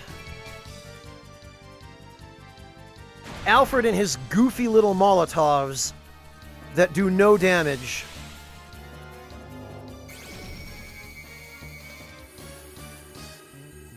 $650 Gela. Okay, so these guys aren't worth using Gela cards on, but...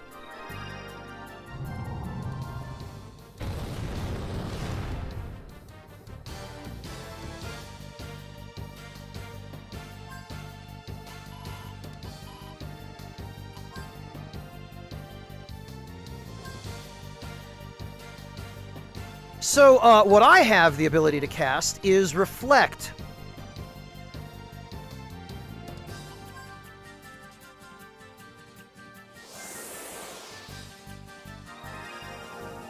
He does have IEDs, Scarlet Ash. He has a backpack full of them, in fact. Ah, way to whiff, Todd. Suppressed Curse. So, she actually has enemy-only spells.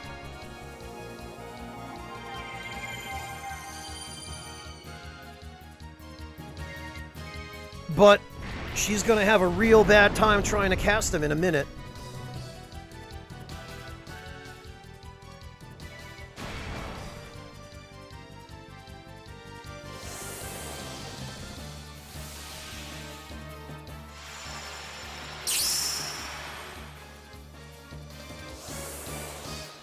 Sorry, Todd.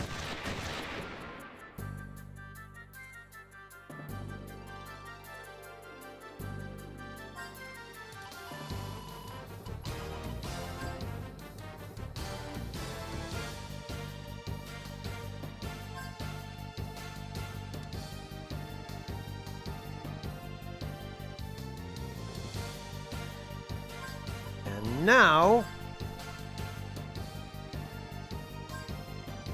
Now for the big finish on poor Todd.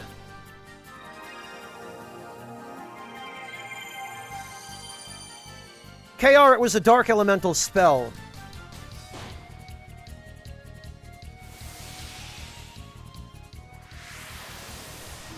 Oh, and now she's gonna waste her turn on that, huh?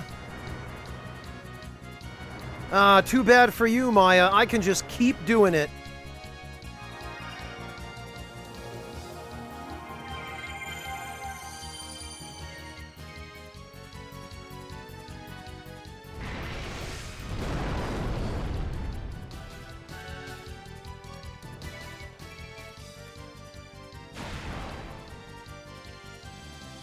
Although it's very dirty of the developers to give her the ability to do that.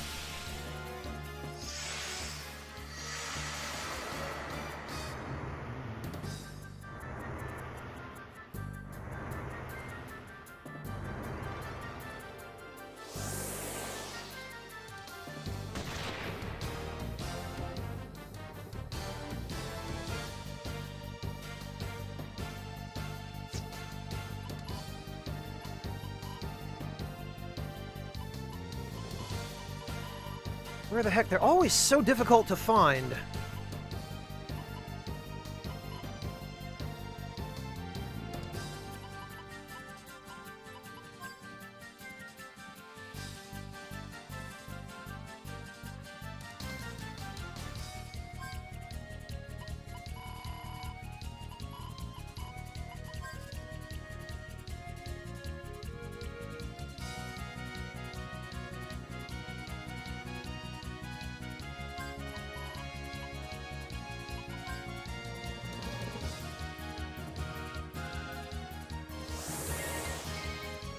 Hunter, yes and no. There's a minor acknowledgement of him early in the game, but we learn more about him later.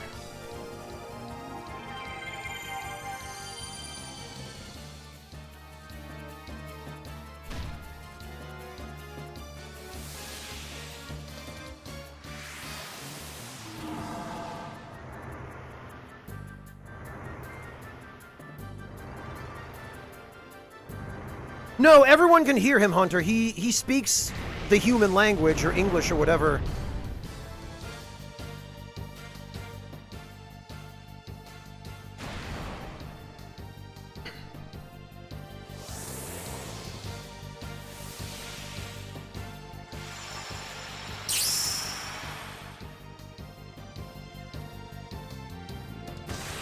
There goes Todd, so no more confusion.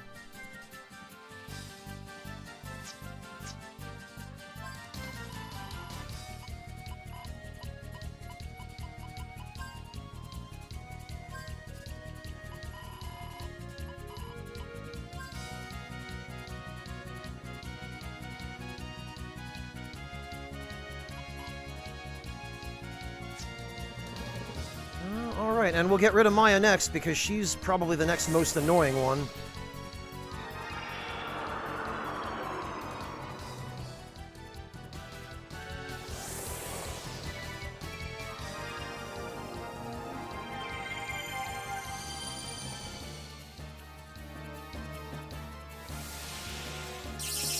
Good job, idiot! You forgot to cast Eraser.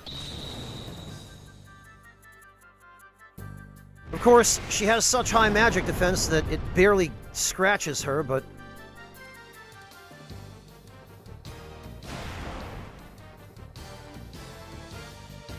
He kind of is, KR. He's basically like Tails if Tails had the ability to breathe fire and ice.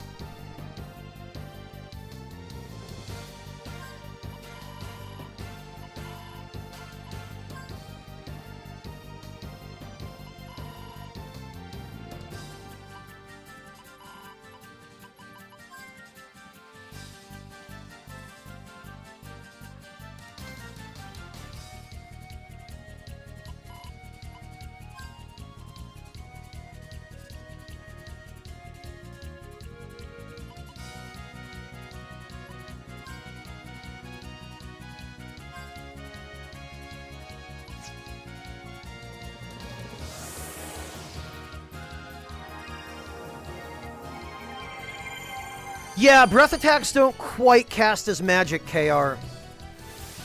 Now she's gonna waste her turn.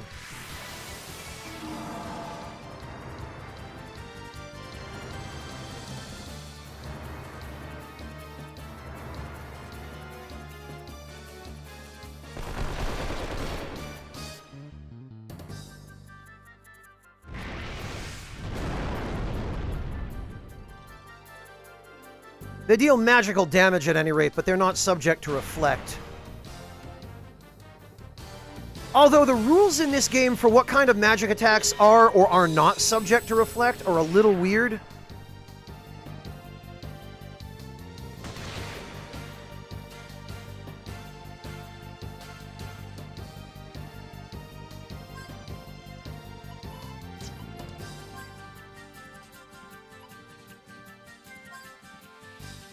All right.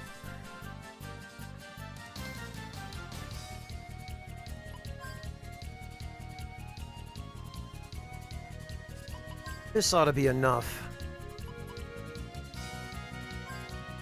It's time to go all in. Oh, Clive can't summon. Okay, well, that's fine.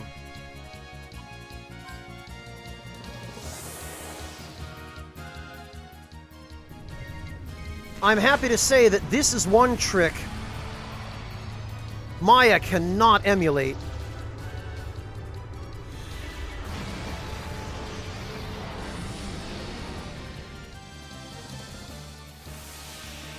Oh, really? Reflect? You think you can reflect Guardian attacks?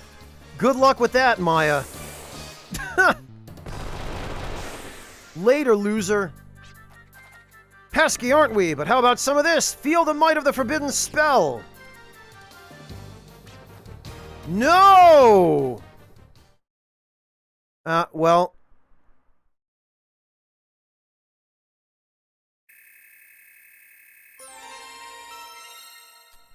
That experience kinda sucked. Not here, sis. We'd all be buried alive if you cast something that powerful. We've only come here with the intent of research in mind, and it has proven fruitful. At least for us. If you're still interested in striking a vein, please proceed. We won't get in your way.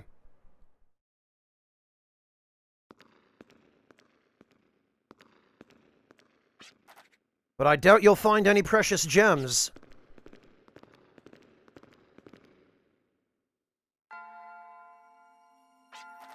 Huh? These are all just ordinary gems. We went through all that trouble to get here, and...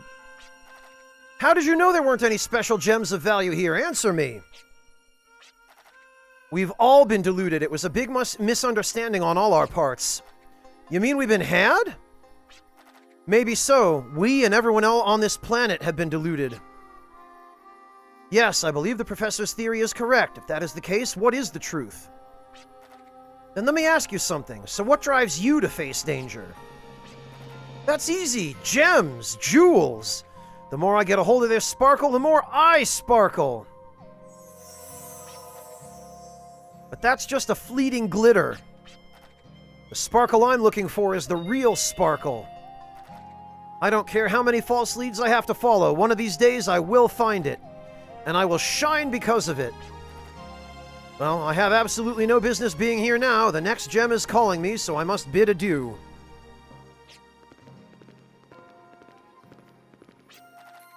He's trying to find the real sparkle among the many fake ones in this world. Let's head back to Humphrey's Peak for now. We don't have time to waste either.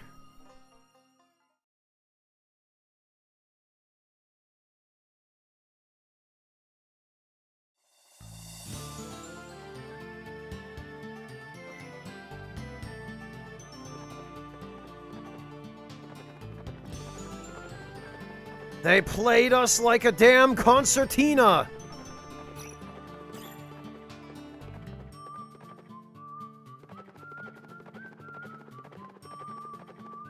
Goodness sake, what's playing me like a concertina right now is this stupid crevice. Not even, KR. Quartz at least has some value. Not as a gemstone, but, as a piezoelectric crystal. We found pyrite.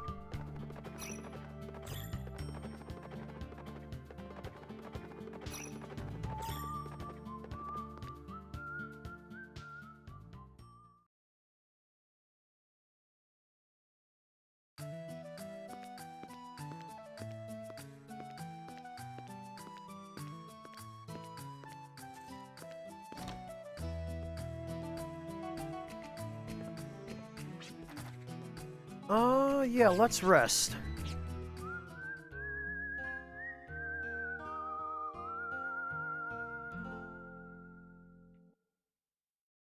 And I think we learned about the station from Caitlin, so we should go try and find that, too. Well, Nikita, the reason quartz has been used in timekeeping is because it has piezoelectric properties. It's been used in watches, mainly. Quartz crystals are used to keep the watch properly synchronized.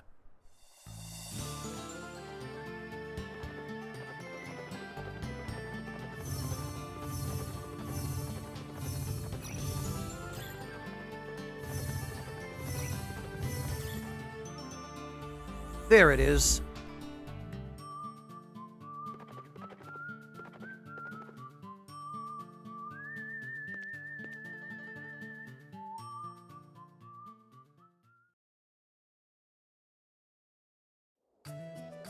Alright, now... let's go to Midland. Oh, and we can go to Dune Canyon somehow.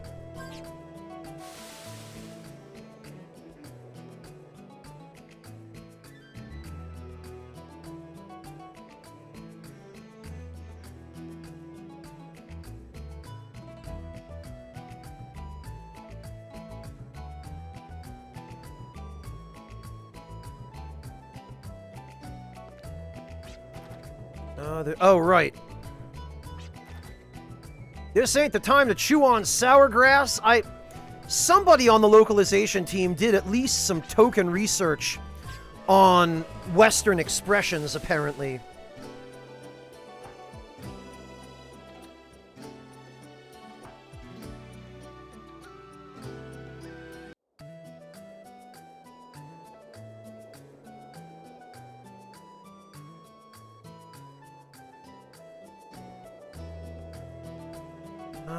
But now we need to go check the secret garden.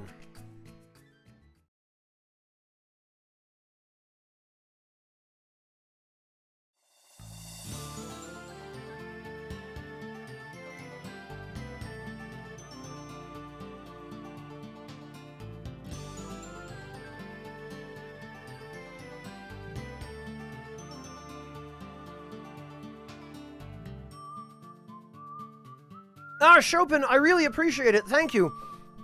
Are you sure you're not accidentally using the anonymous donation link?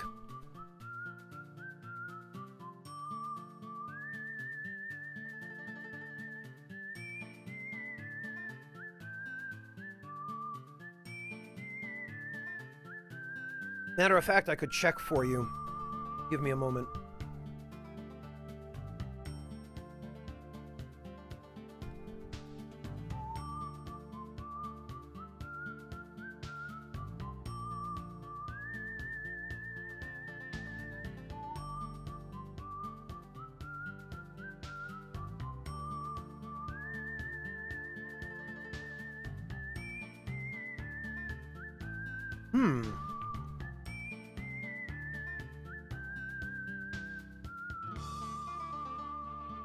Doesn't look like it.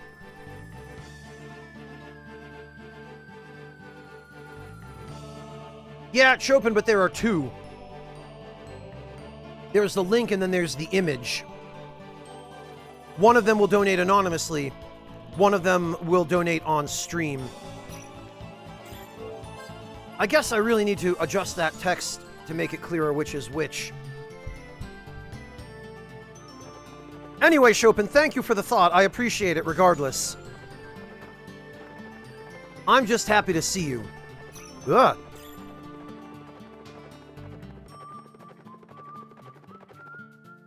Alright, and now...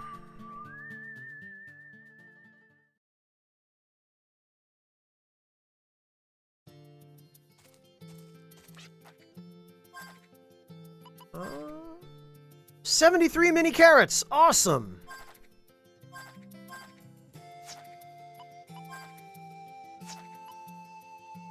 And I think that'll hold us for a while for mini carrots, but what we need is revival fruit.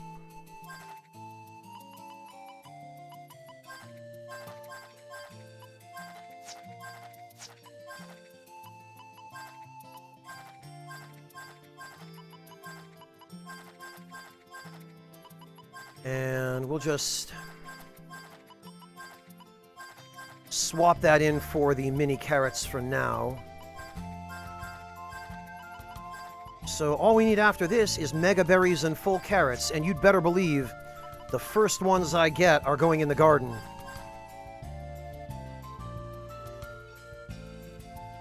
Well, I really appreciate it, Chopin, but please don't bankrupt yourself on my account. You need to take care of yourself, too.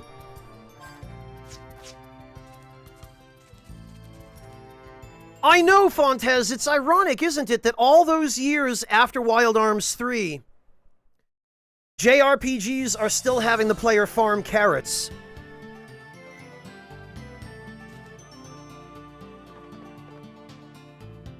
Who would have thought we'd end up here, huh?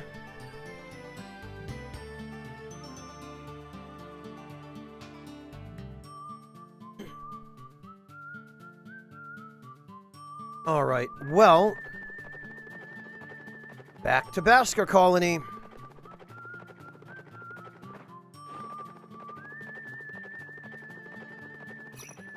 Hello, Taco Salad, welcome!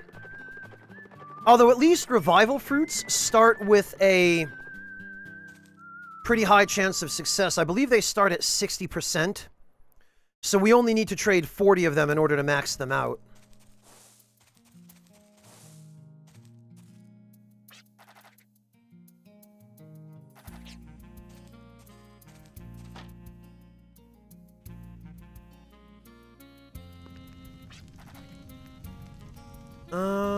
Men and El built the shrines to keep the world balanced after it teetered on the edge of destruction.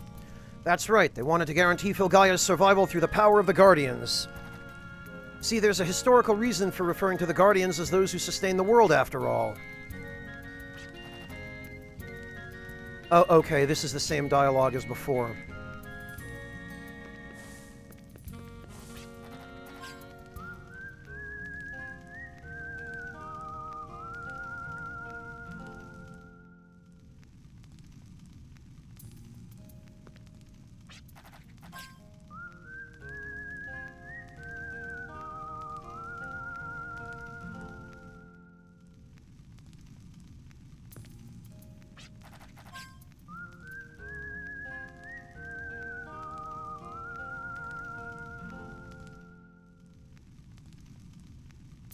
Well, right, Devilish. Yes.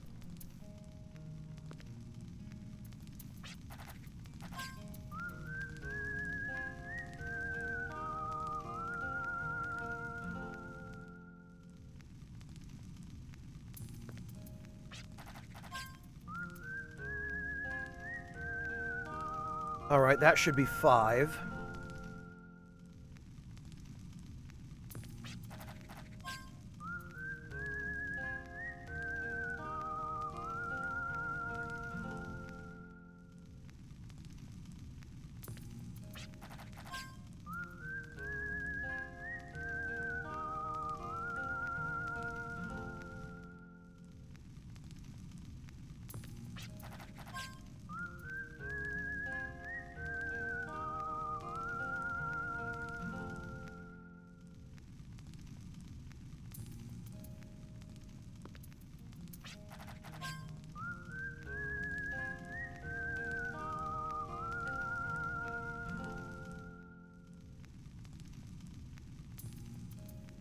And this will be 10.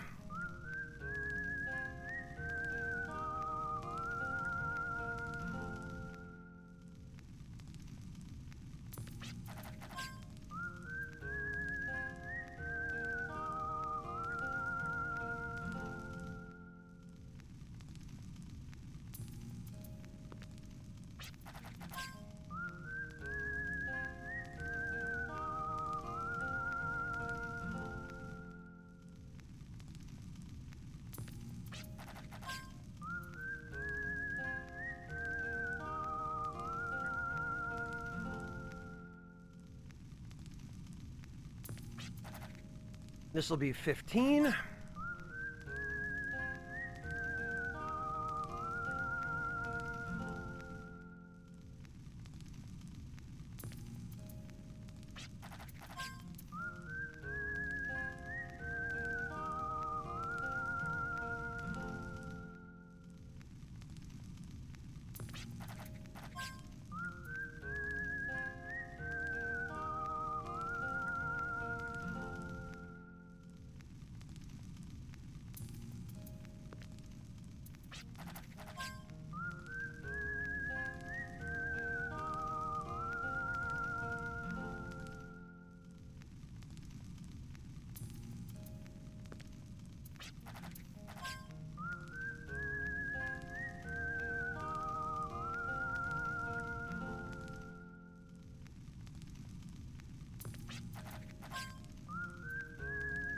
And 20. And I hope you'll all forgive me, but I need to step away for a moment. It seems I have contracted a bit of a nosebleed.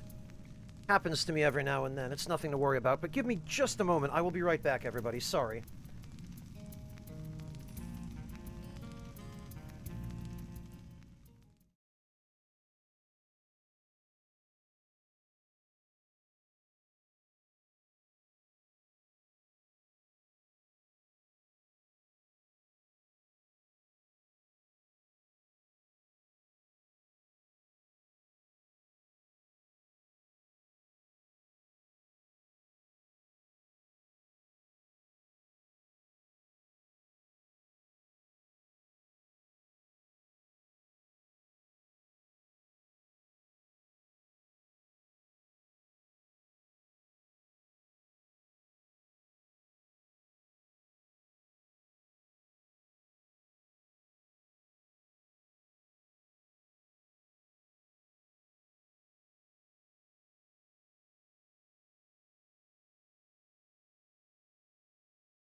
Alright, thank you all for your patience. I sincerely apologize for the delay.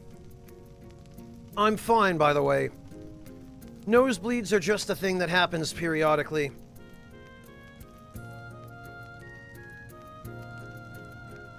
Well, literally and figuratively, Lothario.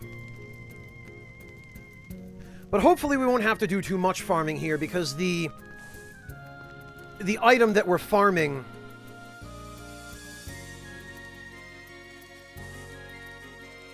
already starts off with a high success rate with cultivation, so...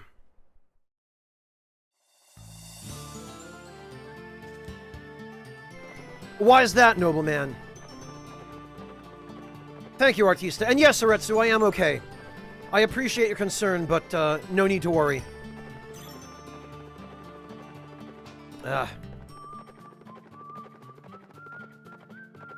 Yeah, Sam, unfortunately. You too, huh? Sorry to hear that. It's not a fun thing to have to deal with.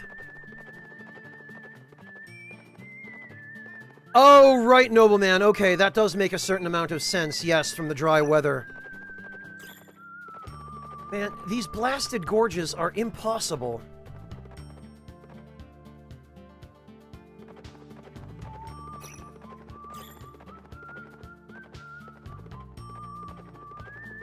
Oh, no, Sam, that'll be after the stream. When I'm done streaming, I'll be able to take a break for food. There we go. Only took like 4 tries.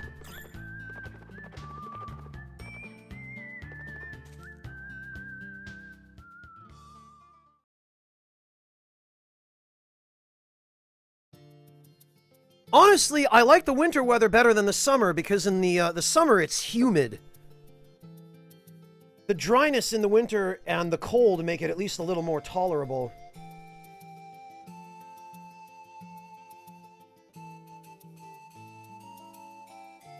Well, Taco, you're lucky it stopped. I wish it would for me. Alright, what do we got here? We got 56 revived fruits, so... I think we should only need to hand in 40 of them. And this is one of those situations where, once again, some really nice, simple quality of life would have been the ability to turn in multiple items at the same time here, so that you don't have to go one by one, but quality of life was not something Japanese developers thought an awful lot about. And to a certain degree today, they still don't seem to.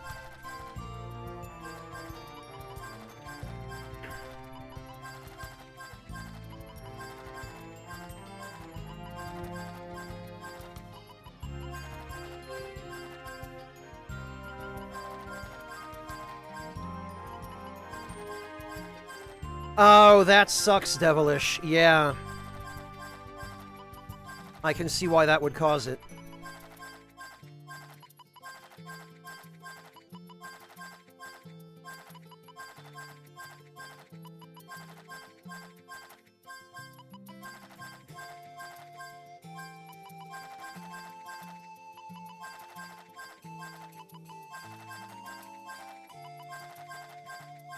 Alright, nearly there.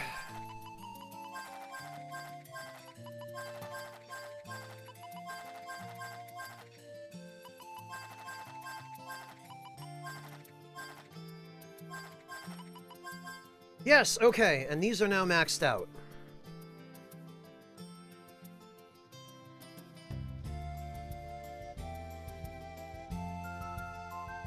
Which means we can go rest one more time, or technically 20 more times, and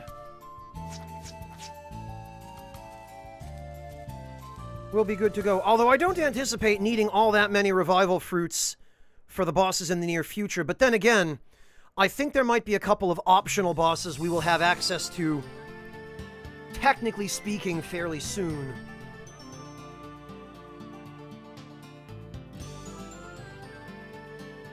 And for that purpose, if nothing else, I think stocking up on revived fruits might be prudent. Of course, fighting those bosses right away is rather imprudent, but I'm all about some imprudent sequence breaks. Most of you know me by now.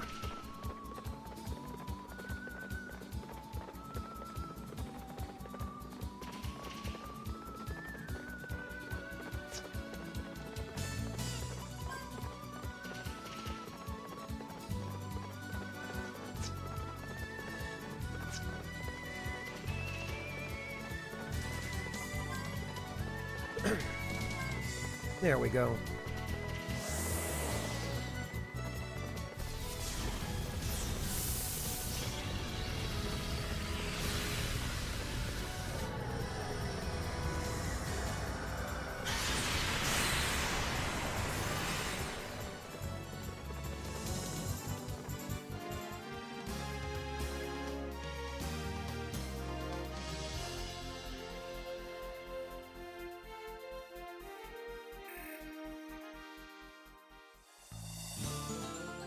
Jeez, devilish.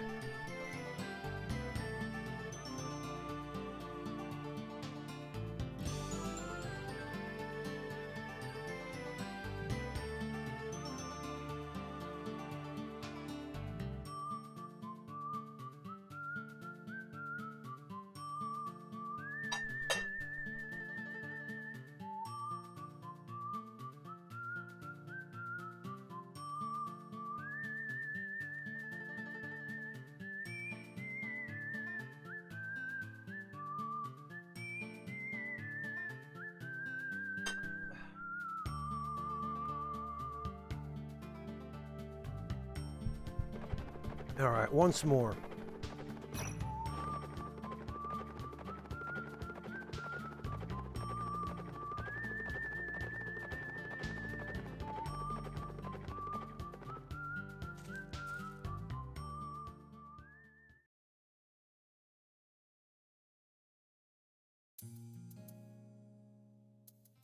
Man, to this day, I still can't believe how diabolical it was of the developers to restrict the player in this game from buying healing items at shops and basically just force you to use what you could find in treasure chests or after battle until you access the secret garden. Oh, devilish, are you kidding? I've been thinking about having that done for ages. Just shove the flamethrower into my nose and cauterize everything. No more nosebleeds, no more runny nose, no more allergies. Bring it on. I'll take it. Save me.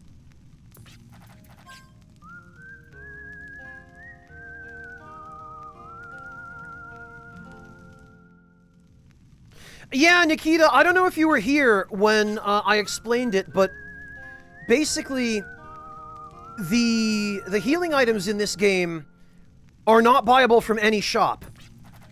Ever. Like, at any point in the game. The only way to get them is either to find them in dungeons in treasure chests, or... Neither am I, devilish. Or to... gain access to the secret garden and cultivate them yourself. The secret garden quest, though, even if you do it at the levels when you're, I think, intended to do it, which I did it much earlier than that in this game. I think I did it like 10 levels early. But even if you do it when the developers seem to have meant for you to do it, the quest is pretty miserable because it requires you to fight a boss that can be a really tough boss if you do it at low levels like I did. But then after you beat the boss, you're reduced to 1 HP for your entire party until you exit the dungeon. And then you have to survive the dungeon with your whole party at 1 HP until you get back outside. And that's the condition you have to meet in order to be able to access the garden and start growing your own healing items, which is the only reliable source of them.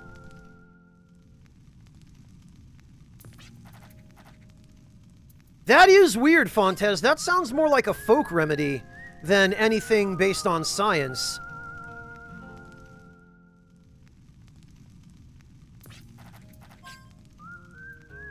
Yeah, Nikita, if you want to see what you have to do to actually complete that quest, check yesterday's VOD. About the halfway point in yesterday's VOD is when I did it.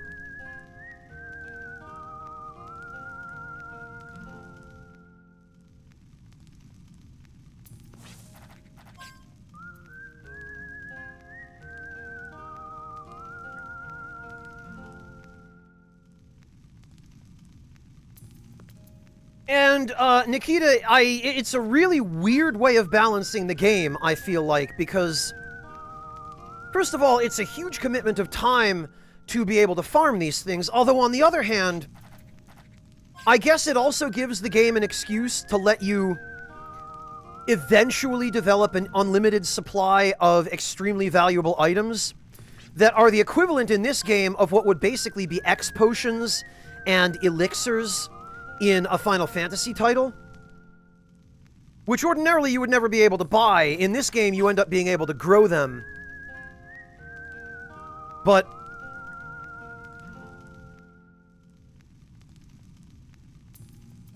oh, yikes, nobleman. I'm sorry to hear that. I hope you're okay.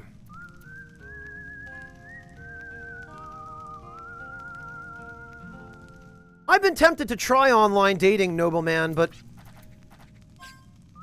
I always find myself thinking if I'm gonna do it, I would have to use a fake identity and everything. And then if things actually worked out, which is pretty unlikely, then I'd have to explain, well, sorry, actually, this was just a fake identity.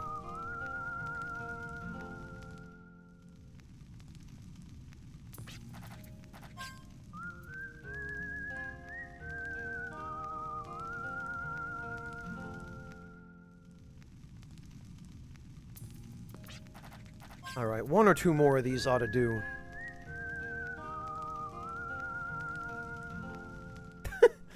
Sam, it only sounds exciting on paper, trust me. It's not all it's cracked up to be. No, nobleman, it's... believe me, you don't. Secret identity dates are the worst.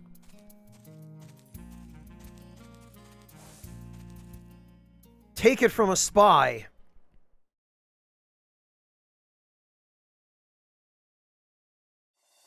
Man, whatever happened to just going out to dinner together? Does anybody besides me still do that anymore?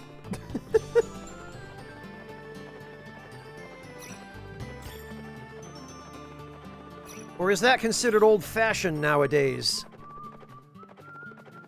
Well, I mean, COVID notwithstanding, Stark Realm. Yes, obviously right now it's harder to do because of COVID, but... assuming we make it through the pandemic, without more anti-vaxxers and conspiracy theory idiots getting in the way...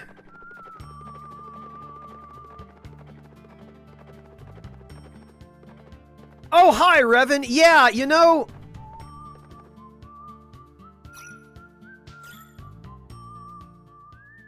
I guess there really is something to be said, Revan, for chewing ass and kicking bubblegum. I'm not into it personally, but like Sam said, there's something for everyone.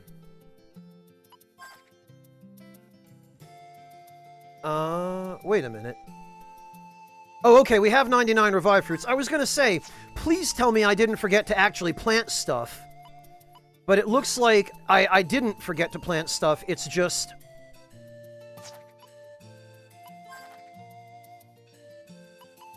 the particular graphic for where we are right now in the planting cycle is blank.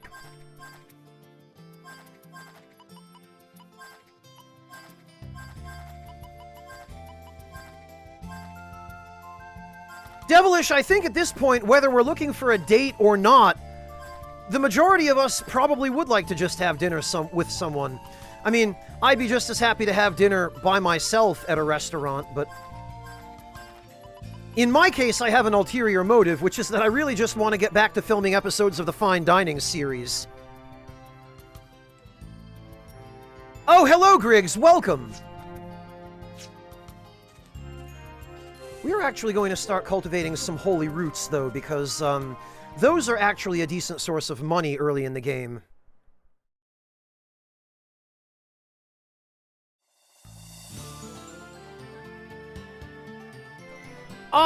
Not to get around the world map, Fontes, no. But, you get the equivalent of an airship later on that makes it relatively easy to get around. And I believe the airship equivalent in this game has autopilot, so you can, if I remember correctly, you can select a destination and it will just automatically fly you there. Yeah, me too, Taco Salad. And sometimes dining out by yourself is an excuse to get a waitress's number. Or a waiter's number if, you know, you happen to be somebody who's into men rather than women.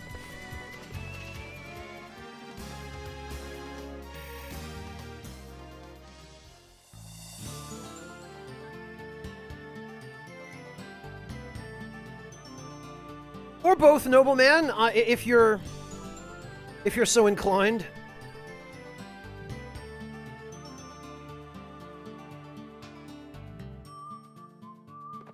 Well, see, Sam, there you go. Maybe once things stop being locked down quite so hard, we will all be able to get back to enjoying meals at restaurants. Oh, come on. Man, these crevices are just the worst.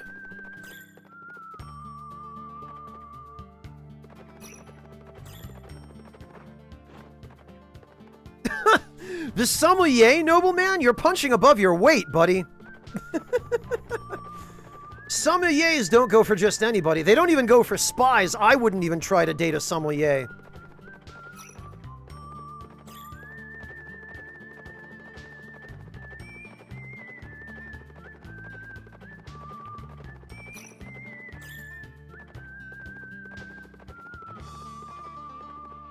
Alright,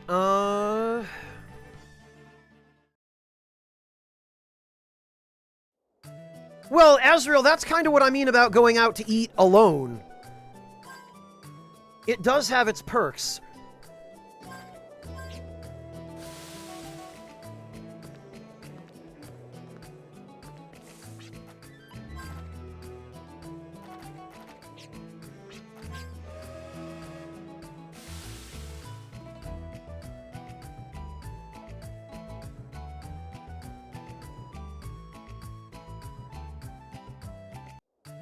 Do you, nobleman? I never understood the appeal of bars. But I suppose if it were a restaurant, I could understand. To each their own, I guess. Certainly the idea of being able to relax after work is something I can appreciate, although I guess in my case I just have a different idea of what's relaxing. But I like quiet settings for that. And any kind of restaurant that has a bar, and even a lot of other kinds of restaurants, depending on how crowded they are just not quiet settings.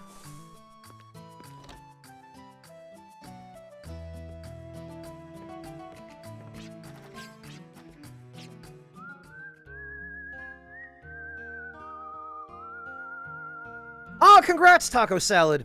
Honestly, I probably will continue wearing a mask for a long time after the pandemic is, declared over.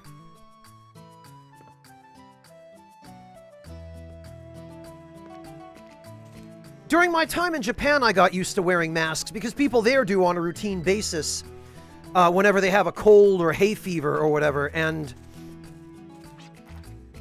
I actually kind of like it. I like being able to hide my face and not have anybody look at me weird for it, although I've said it before and I'll say it again, never did I imagine that I would be walking into my bank with my face hidden behind a mask. That was a bit of a weird feeling, and it hasn't gotten any less weird.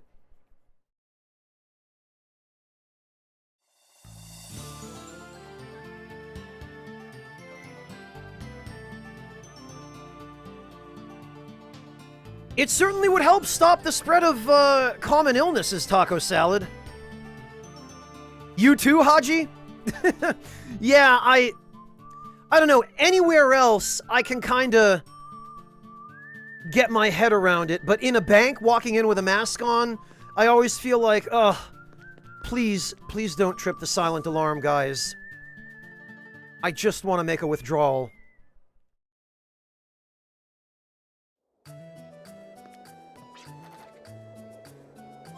Alright, let's go check out Dune Canyon, because we haven't been there yet.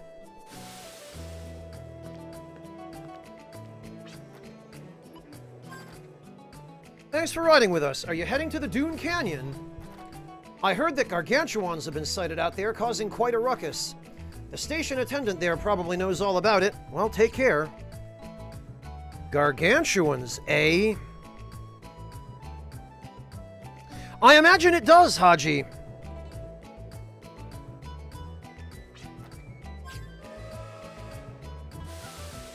Yeah, I guess you're right, Stark Realm. I was talking about the legal sort of withdrawal, where I don't point a gun at the teller.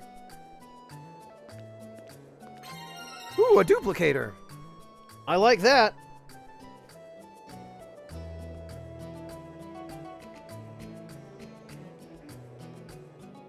Well, Devilish, maybe it's time to go clean-shaven.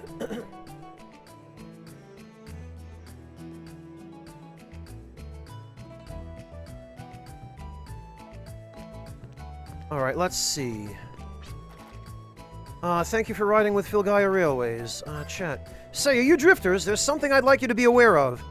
A monster by the name of Diobarg attacks people around here, and he's a very dangerous beast.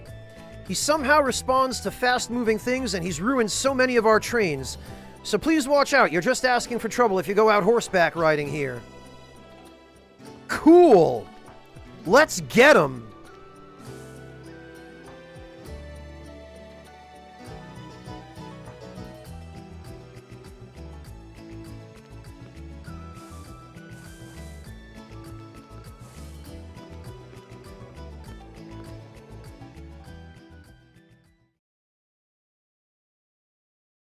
It's always worked for me, Fontes. It's the only way that I managed to preserve any of my youth.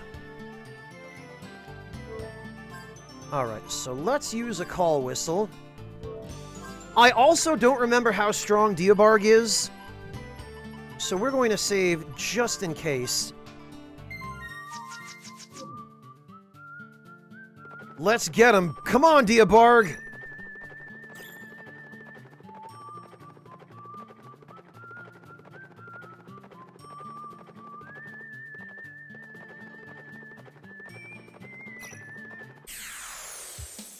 No, that's not him.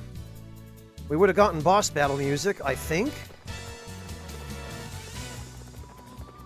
Oh, hey, gargantuans!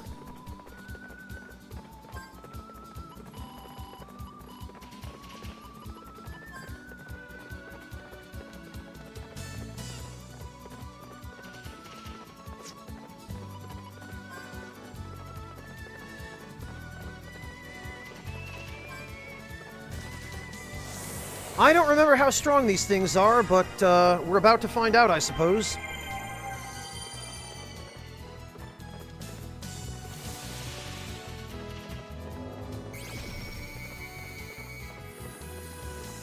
Wow, 370 HP, weak against lightning, huh? These things are not so tough as they look.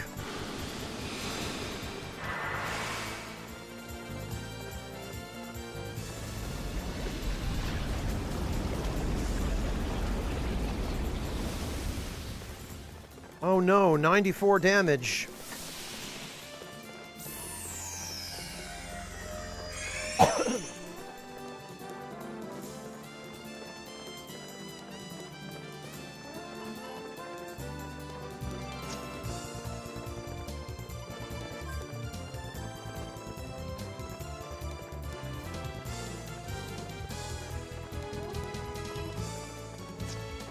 Actually, we can use Devastate because it's non-elemental.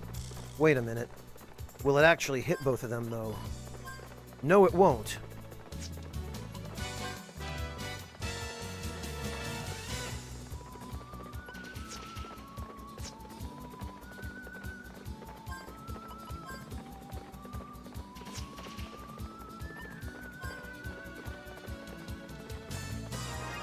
Hello, Levolution. Welcome. Very good. Very good indeed.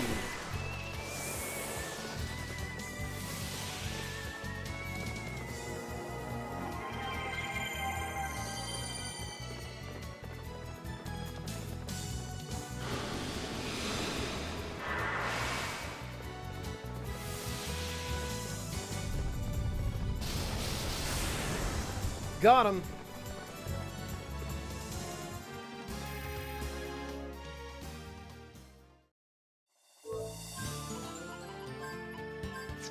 Alright, Diobarg I think is a mandatory encounter. Like, we'll get dragged into it when we run into him.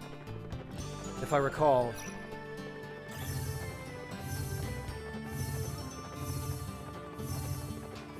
We just have to run around for a while and hope we find him.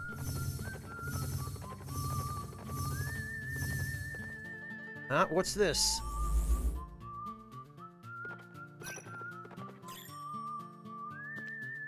Fortune gear. Okay, that's the next dungeon, I think.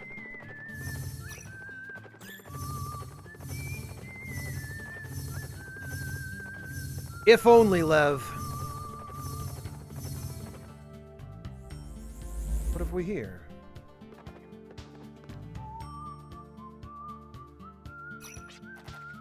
Warning, entering high-risk area. Watch for incoming gargantuans. Exercise extreme caution.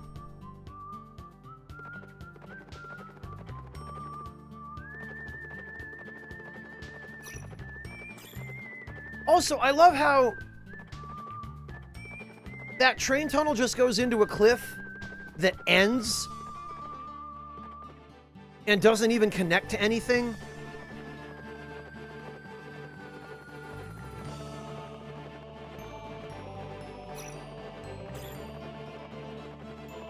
Maybe Diobarg, maybe Diobarg is an encounter that you have to...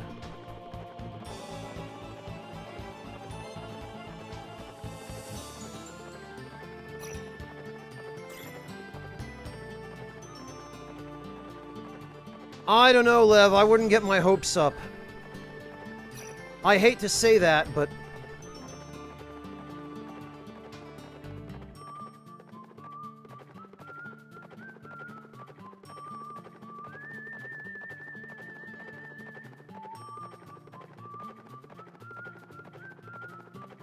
Come on, man. I wonder if he's the green exclamation mark. Yep, he sure is! A serpentine form moves to intercept the party and their mounts. It is none other than Diobarg, the beast that seeks to devour all that treads noisily. Now, I want to point something out about Diobarg.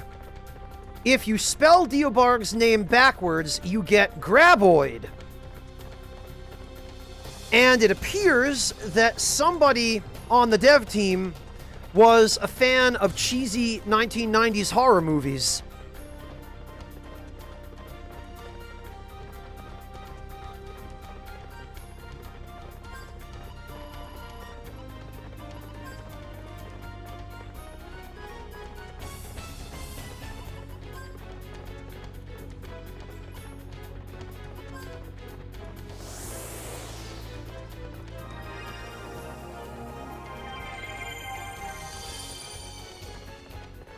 Or Kevin Bacon, KR. That's true.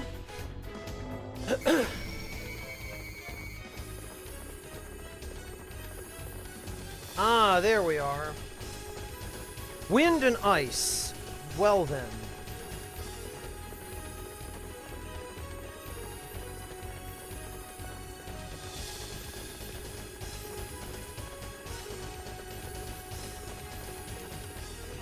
This one is definitely worth...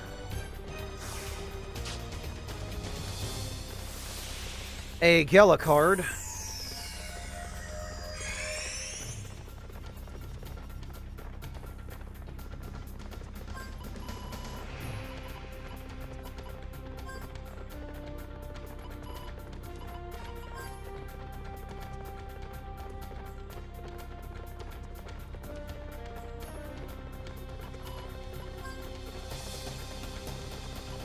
So we'll just toss him one.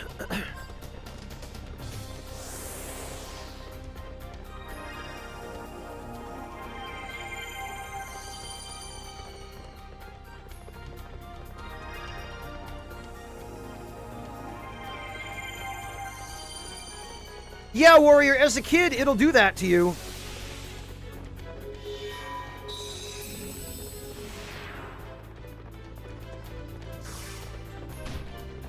This guy's got nothing.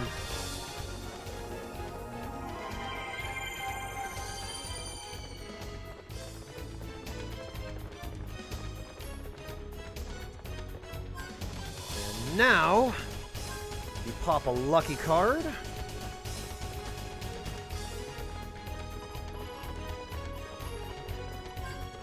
Toss Virginia another yummy carrot.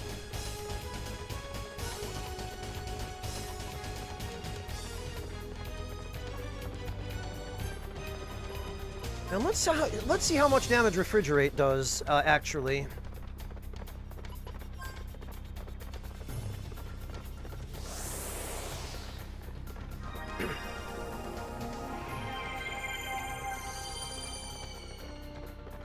The fact that Virginia now has more HP than Clive is asinine, but that's the result of which mediums you equip. Welcome back, Lord Louise.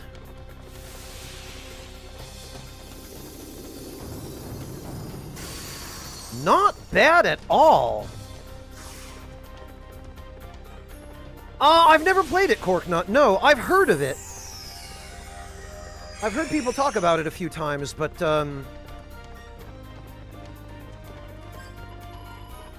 never actually played it myself.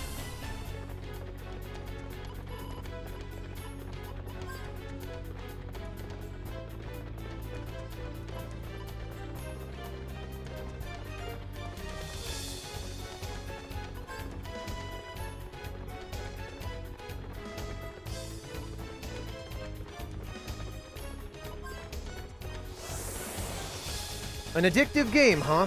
Thank you for the warning.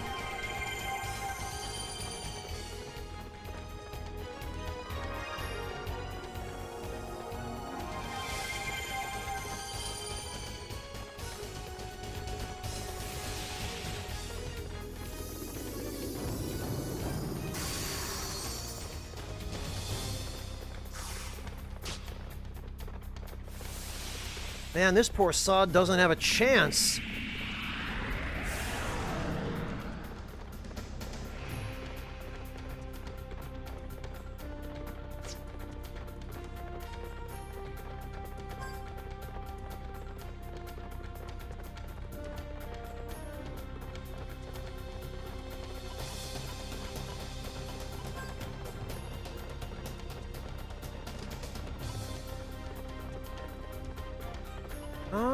Yeah, you know, we could have Clive summon, Fengalon with 100 FP, because that should do a decent amount of damage.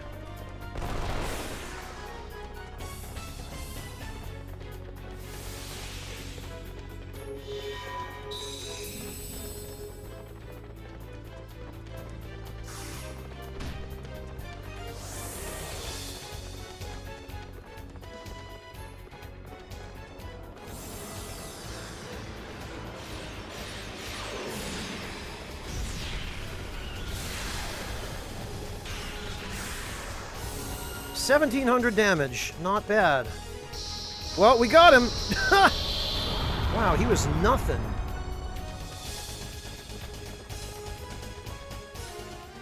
Oh!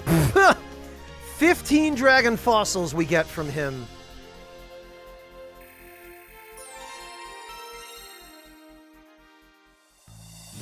The menacing Gargantuan was vanquished thanks to the bravery of Virginia and her comrades. The dragon fossils that slept in the belly of the beast had broken into glimmering shards and now rest at their feet. There indeed is our sandcraft.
All right, then.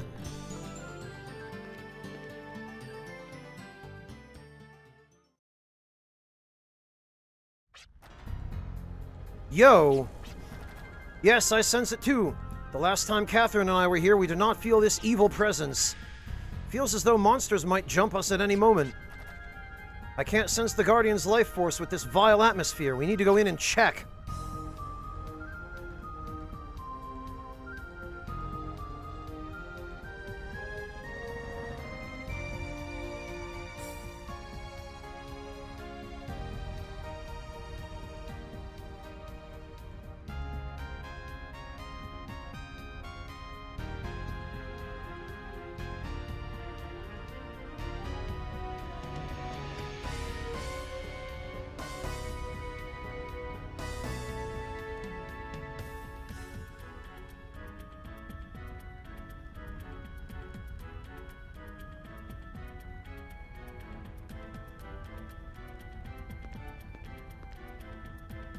Oh, right, that's the altar.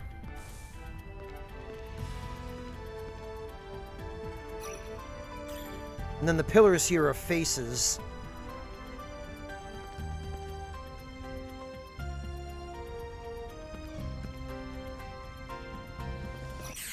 Oh, good. Hello, Hypergen, welcome!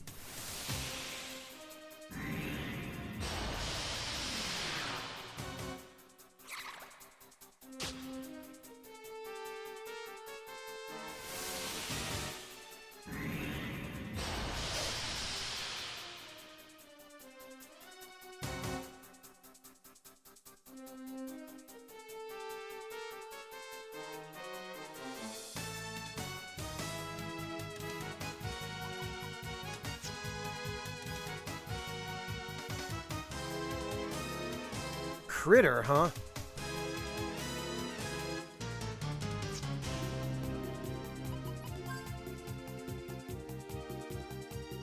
Well, let's see what they're weak against. 16 tons? Nah.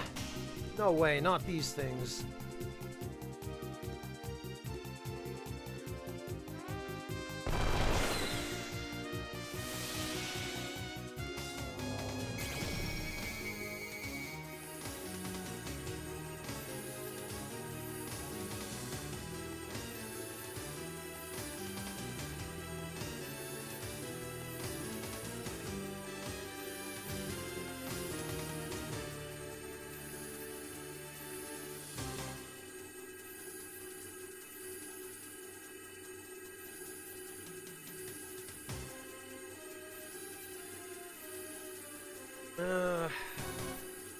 No elemental weaknesses.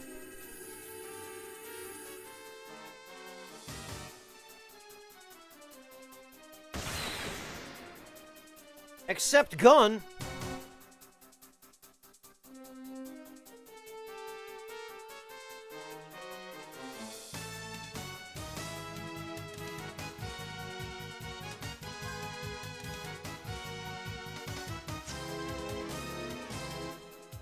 Actually,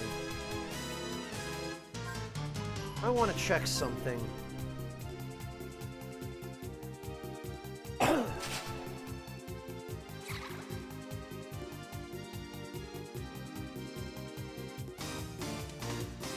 Boy, these things can't land physical attacks for beans, can they?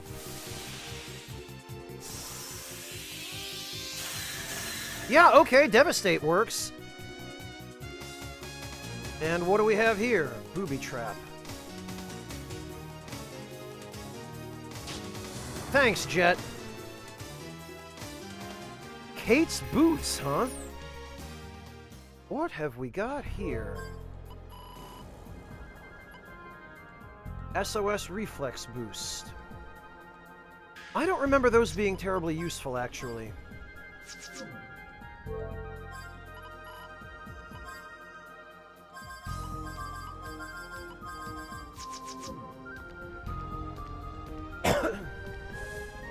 Ah, what have we here?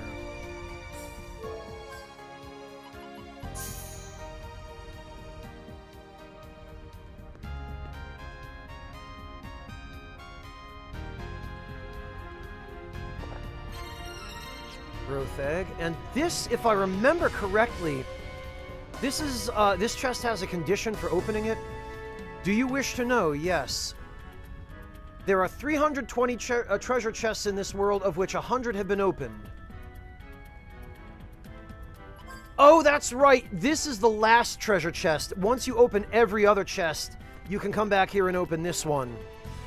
I forget what's in it, but I don't remember it being anything spectacular.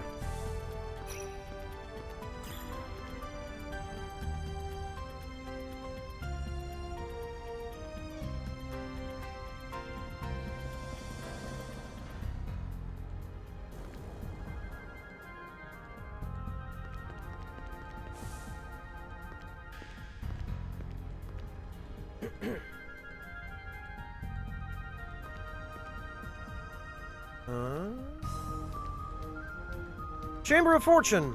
Find the light that guides you by matching the colors of the crystals.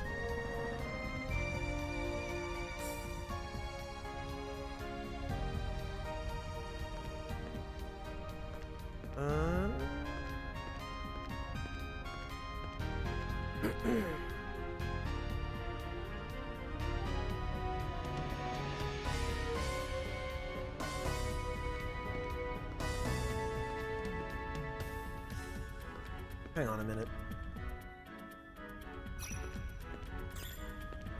Ah!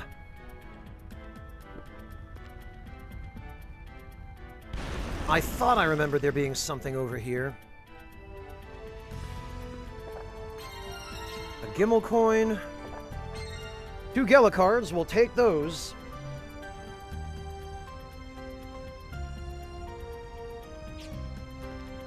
And this, if I remember correctly, should be a migrant seal, I think.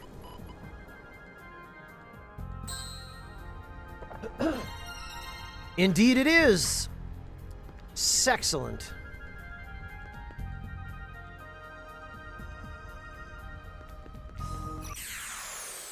Oh, good.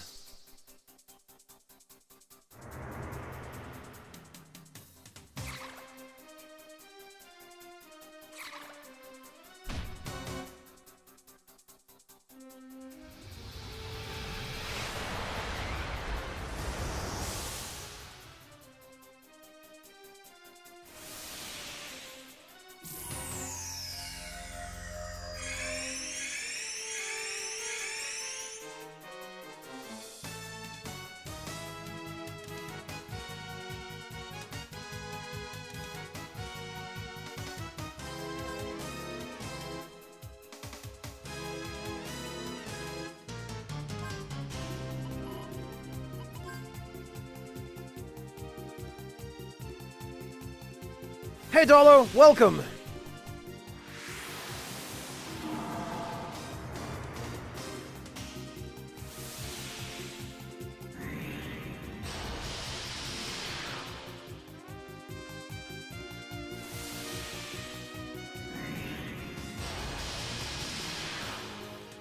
Glad you could make it, Dolo. Thank you for dropping by, as always.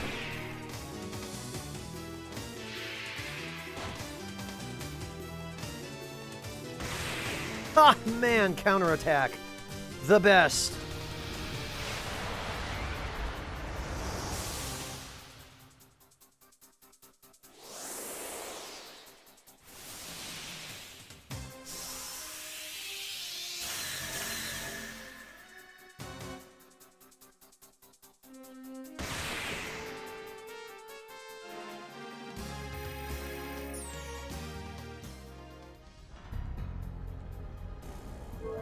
Yeah, Dolo, I was able to access the secret garden, and suffice to say, we're good on healing berries.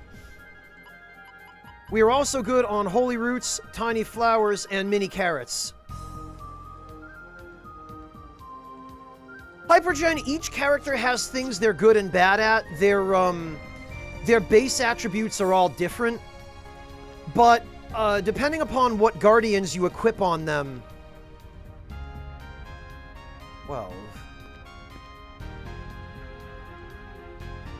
Depending upon what guardians you equip on them, they can be either you can improve on their strengths or shore up their weaknesses.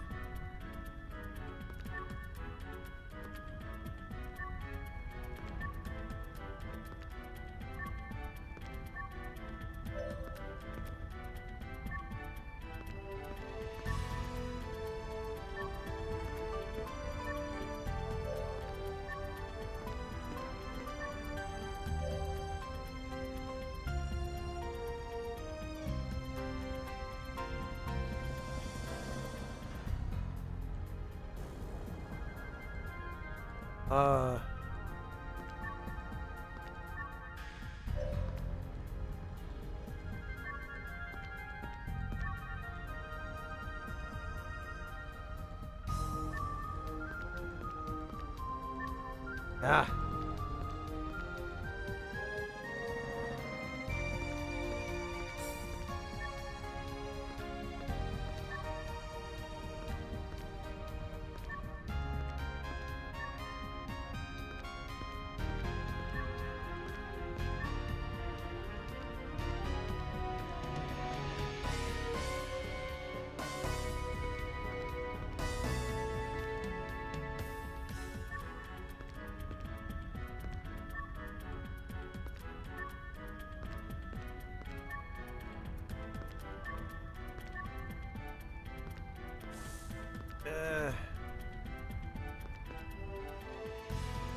Really? Is this really what we're doing?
Just $1.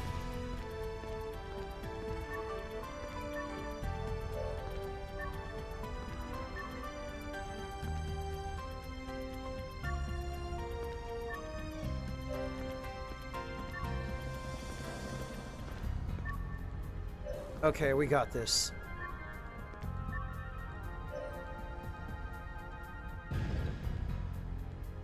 Sheesh.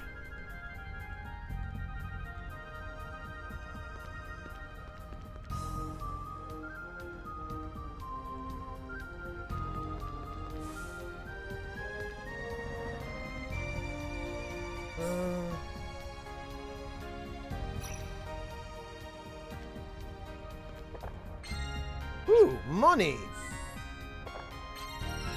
There's Adventure 2. And 3 lucky cards. Awesome.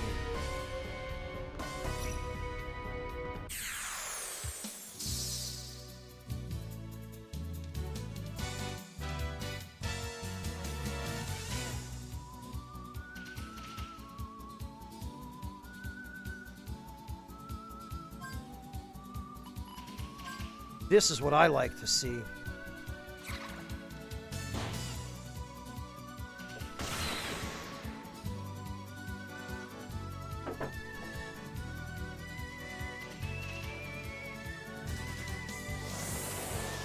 Yeah, get him, Gallows.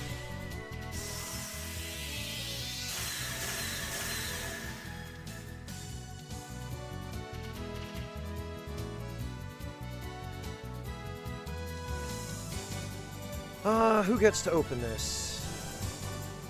Clive, I guess. GG, Clive. More Kate's boots.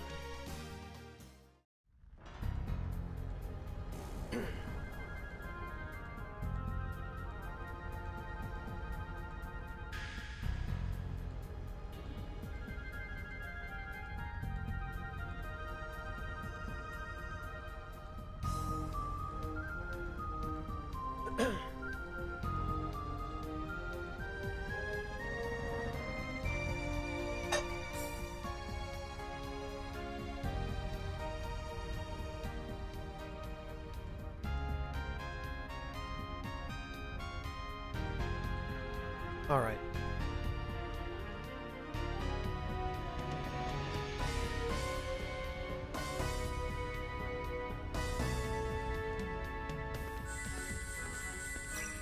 Nope.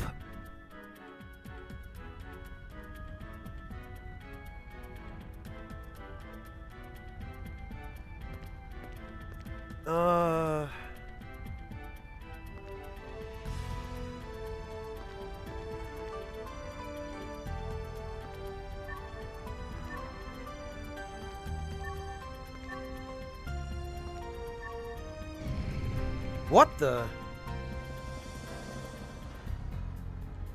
Okay. Right.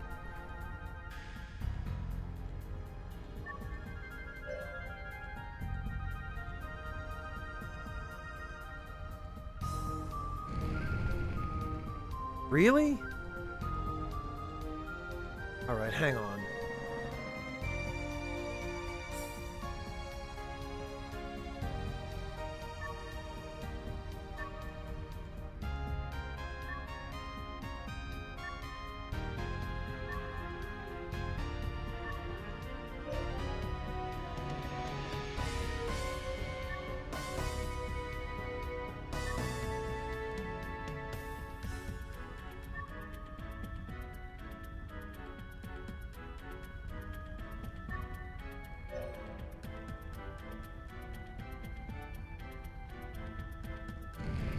Really? Oh, man, this...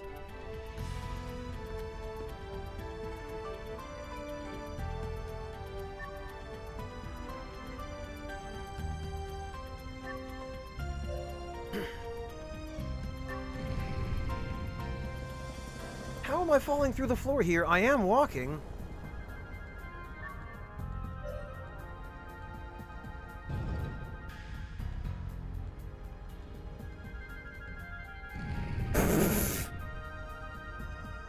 What? Oh, for goodness sake.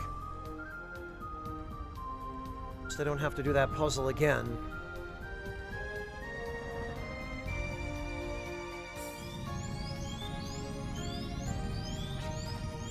Is this what's sucking out all the energy from the shrine? I don't think it is satisfied with just the Guardian life force. We appear to be its next meal. Give me a break. Well, if the glutton is hungry, let's make it eat bullets.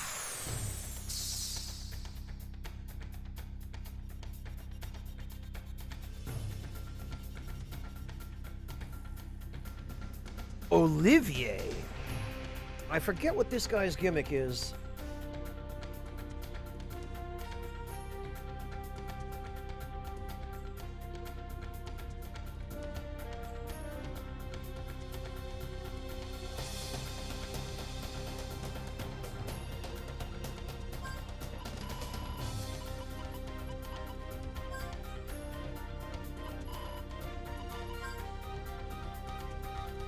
But let's find out.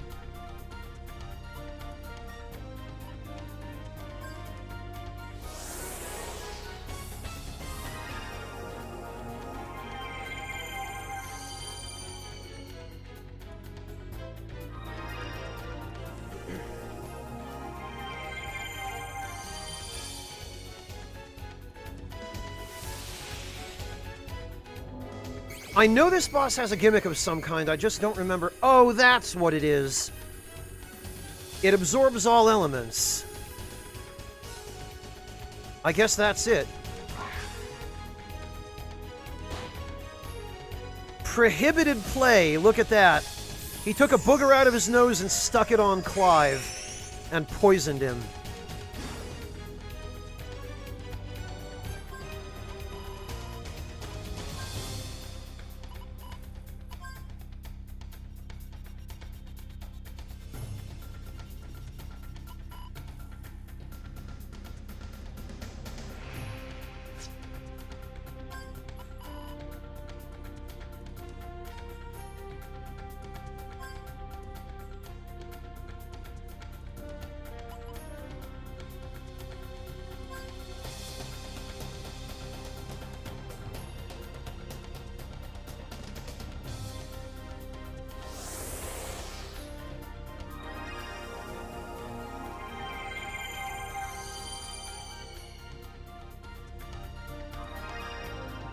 I'm debating whether it's even worth using a lucky card at this point, because the experience we get from this guy is not going to be substantial even if we use one.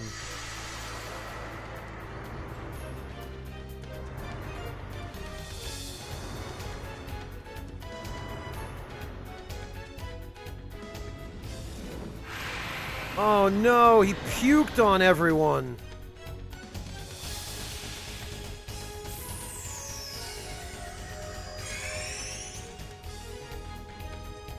Big Daddy Adam, technically it's on PS4.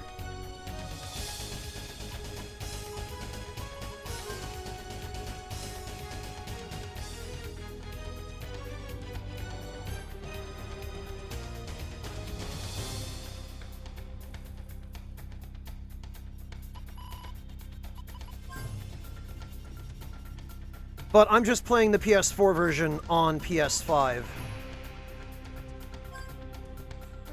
Fortunately, we have the ability to remove negative statuses from everybody.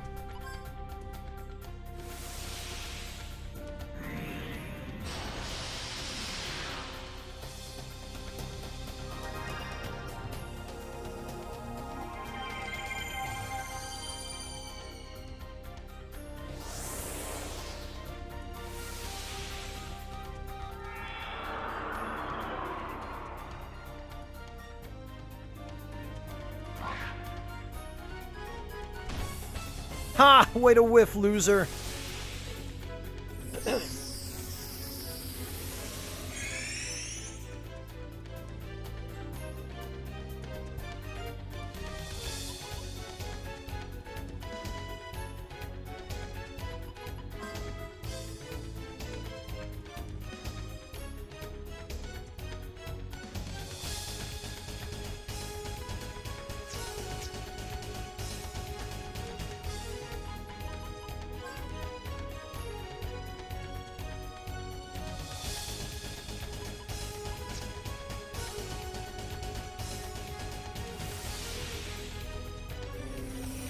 He did parry the booger, Haretsu.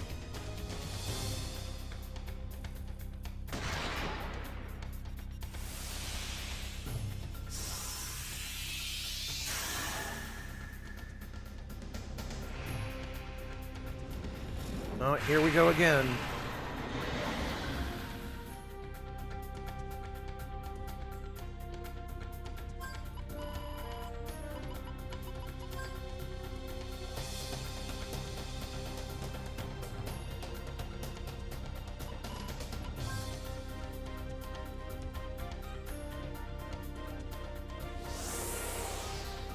Right, we need to have everybody reload.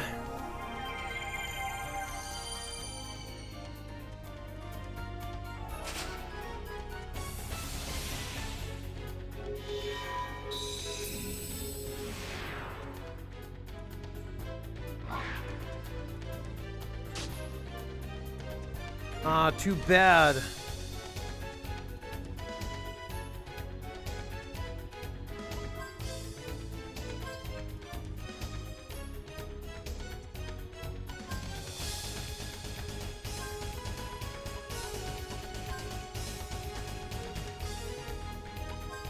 There we go. Now the idiot's dead. I don't think I'm going to waste anything on him, honestly. Oh, wow! Okay, well...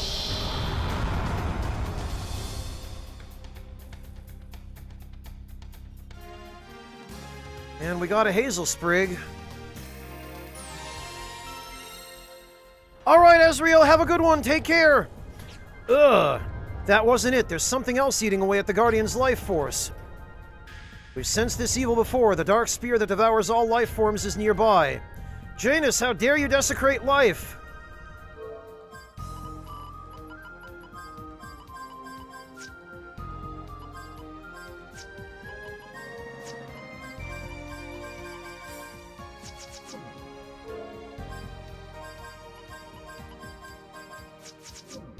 Here we go.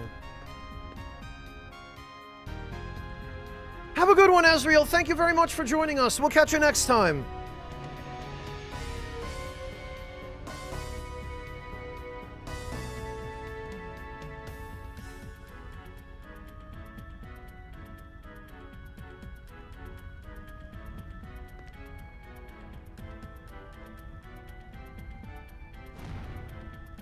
Okay.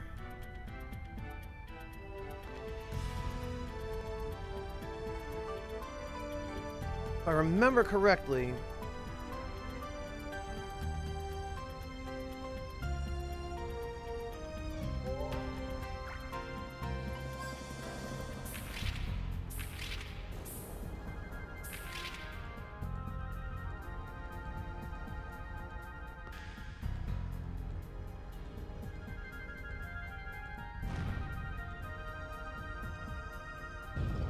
I don't know why that's the solution to the puzzle, but it is.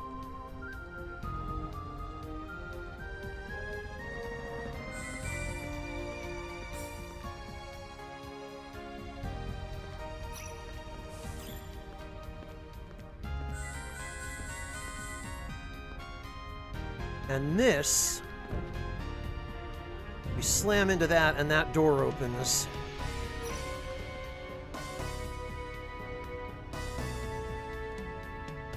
And it gets us into this treasure room. The Gimel coin. Ooh, 2 duplicators. And 3 call whistles, which I did need.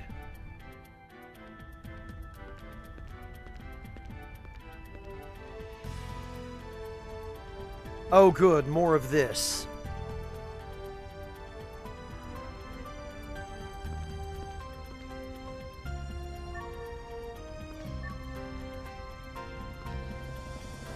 Oh, you know what? I think we need the steady doll for this, if I remember right.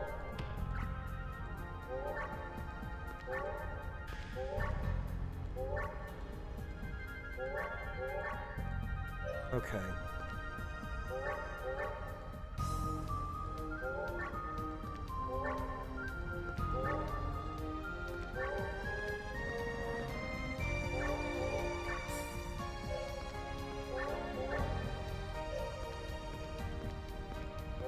This one is actually a little easier because everything's lined up for you.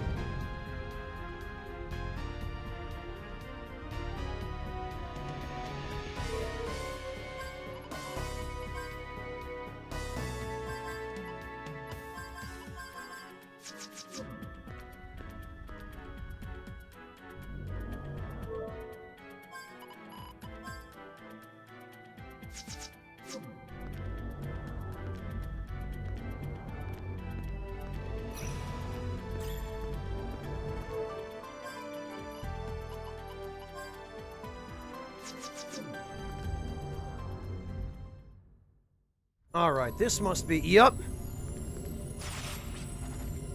You're nothing but a lapdog. You seem to be pretty comfortable fetching the Prophet's slippers. The Janus I knew, if I recall correctly, used to have wings of his own, even if they were smeared black. Well said, Princess, but your attempts to provoke me are still uninspired. You think that if I lose my temper, I'll stop gathering the Guardian's life force and attack you? Is that your intention? That's pretty clever, but my orders are to gather the life force from this sucker, that's it. And if I forfeit my mission and fight you, who knows what they'll do to me? Damn prophets, what do those blokes want with all this energy anyway? To transform Filgaia? What nonsense. What would be the outcome? Do they not know that the Guardian's life force is being stored within my body? Even with the ancient wisdom, those blokes have absolutely no idea how to utilize this energy effectively. That's why I've decided to use it for them. In order to live freely and rid yourself of all restraint, you need power.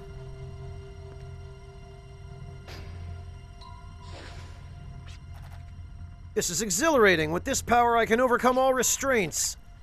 Don't tell me you're up to what you do best, double-crossing. Double-crossing? No, I wouldn't call it that. I just want to be true to myself and live freely. Live freely? Is that what it means to live freely? Precisely. Urgh. The one who has the most power and can push everyone aside is the one who lives the most freely. Janus, what a simplistic, ignorant worldview. No, you're wrong. That's not what it means to have power or freedom. Are you at it again, Princess? You should know by now. Without power, you're unable to do whatever you want. You just become a pawn of someone who has power. But right now, the great power lies within me. I am free. No one can get in my way. Janus Cascade, you cold-blooded monster. That's right, Princess. I've been liberated from my human form into this cold-blooded monster.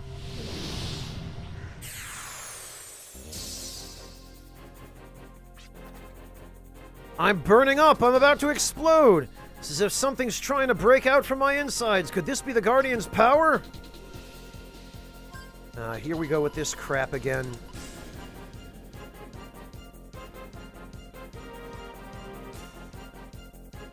And if I remember correctly,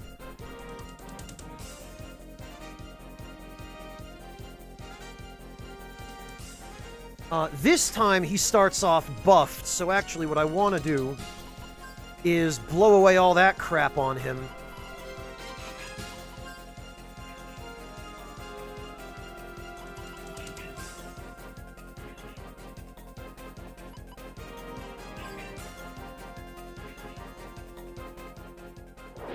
And then there's this nonsense again.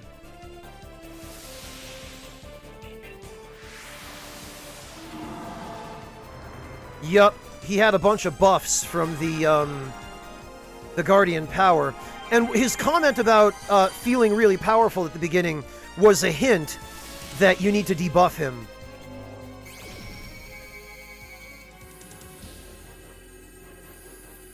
This one might be a little bit more worth using a Gela card and a Lucky card on.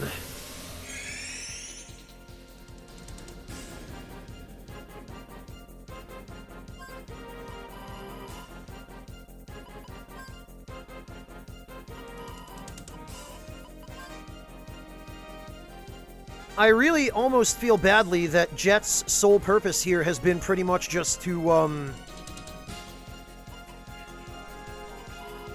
feed Virginia carrots.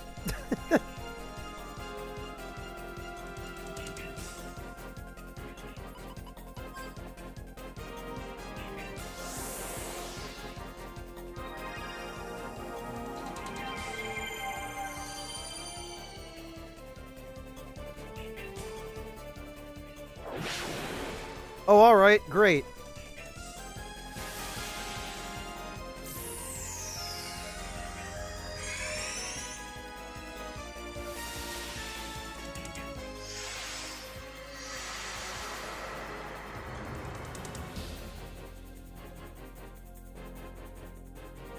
Well, that's fine.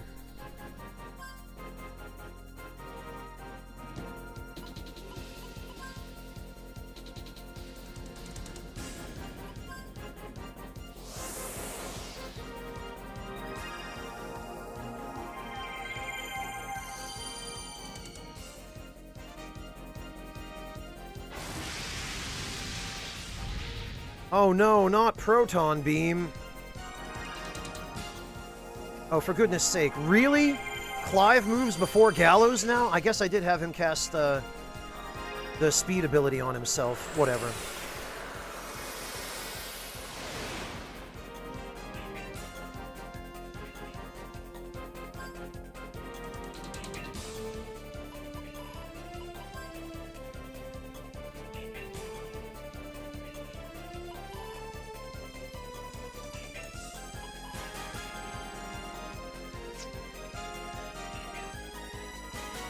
let's fragile him.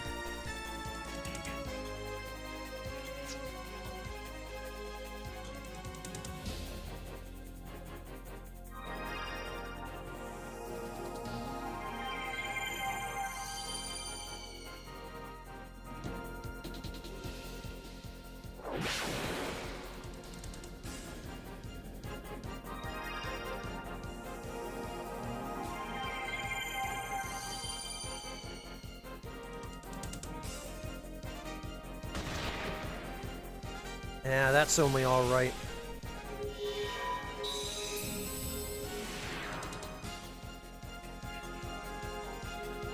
Okay, so what we need here is a lucky card, a potion berry,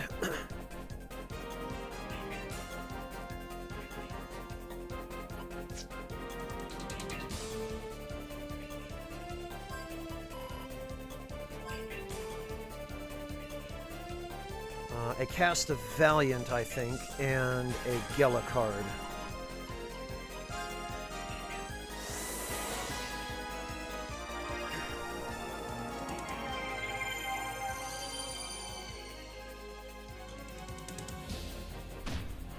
Oh, that's it? All right.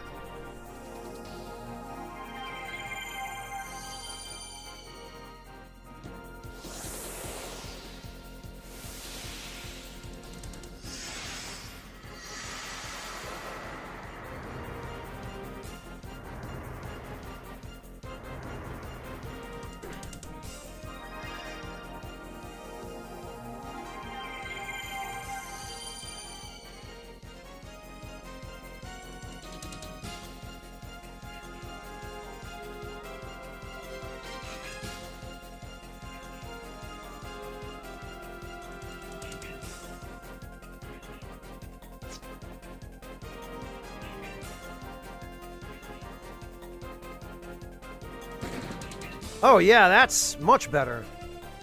Ah, way to whiff, Janus. Oh, and the counterattack from Clive.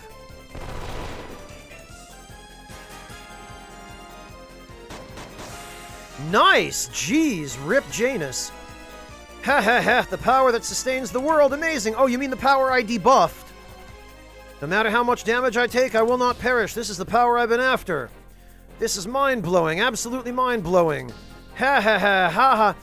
This is the kind of thing I hate, where we absolutely waste him, and he's like, look at me, I'm invincible.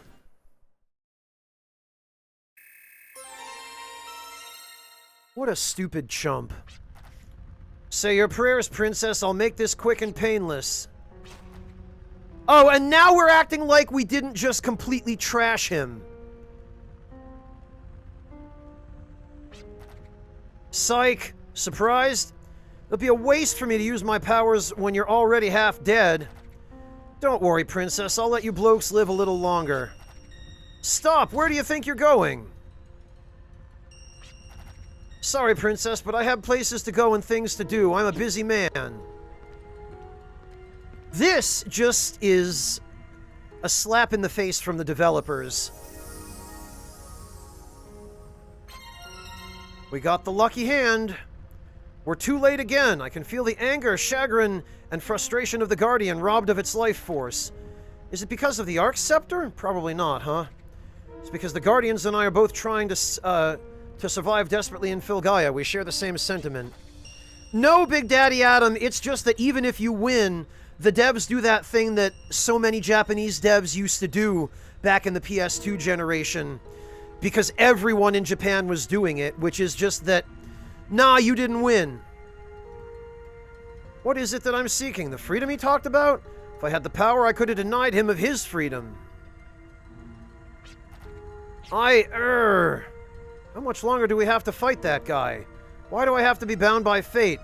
I know, it's up to me whether I want to fight or not, then I'll just... What he talks about isn't freedom, it's just a cop-out. I can't do something so lame.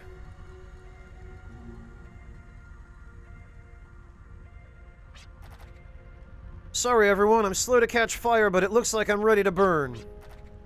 For the sake of the Guardians who were violated? You can say that, but moreover because I want to find my own freedom by denying him his. Gallows. Let's go back to Humphrey's Peak and wash away this gloomy mood. We can't march forward with our heads hung low, right, leader? Let's march on. That's another thing about JRPGs, is the protagonists are always too late to do things like save the Guardians.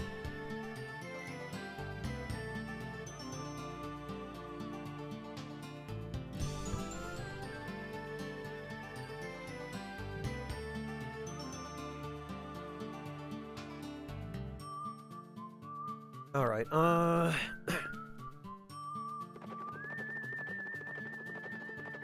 I think...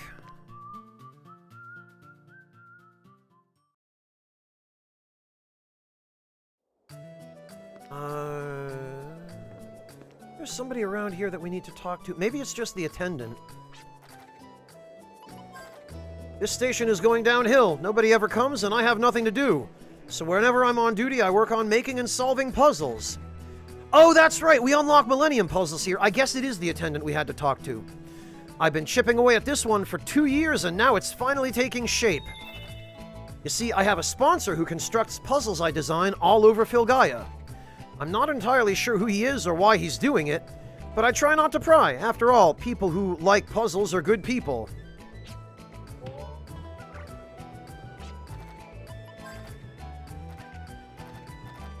If you ever come across a puzzle I made, do me a favor and give it a try, okay? Yeah, so basically what this guy does is he designs miniature puzzles, and then there's a rich guy whom I believe we can meet somewhere later that funds building life-size versions of those puzzles.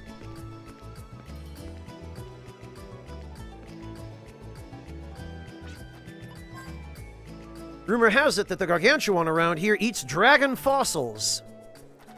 If it's true, then I bet there's still lots of them in its gut. After all, they're indigestible, which begs the question, why would it be eating them in the first place, if they provide no nutrition whatsoever? Arms and other machinery are made out of dragon fossils. They even use it to make train controls. They're so rare and precious, somebody has to do something. Well, somebody did something, and that somebody is going to take all those dragon fossils and build them into a sweet, sweet sandcraft.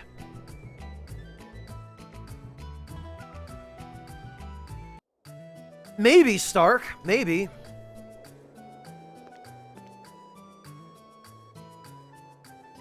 Oh, and there, on that sign across the tracks, there's a vestige of the original Japanese.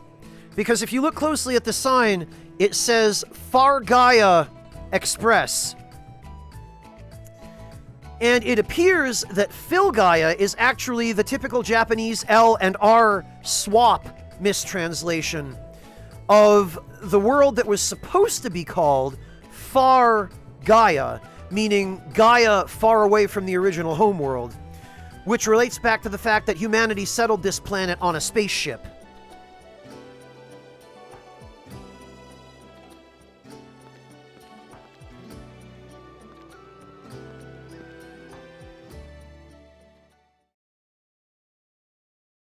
Thanks, incompetent early aughts localization teams.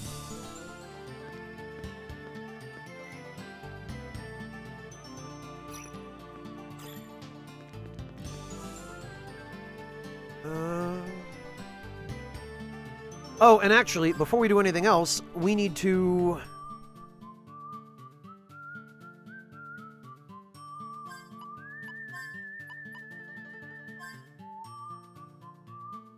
HP, aim, and evade, huh? The Luck Guardian Chapapanga. I think this is the one that gives you the ability to steal items?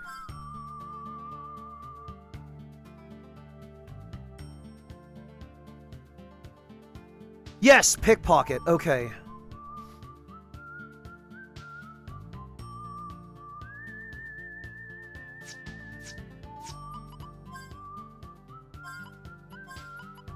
It does garbage damage, but... honestly...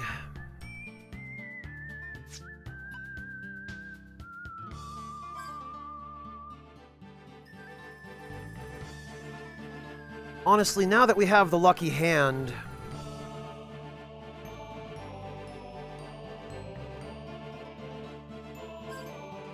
we can rely on Valiant for damage on Gallows. We can give Clive the Fiery Rage.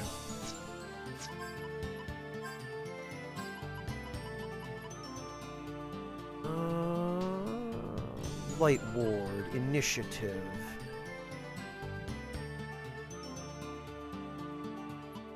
Ooh, Gela Boost, right. Doubling Gela received. We want that. Experience boost. Although I think that only applies to the person who has it. Luck boost.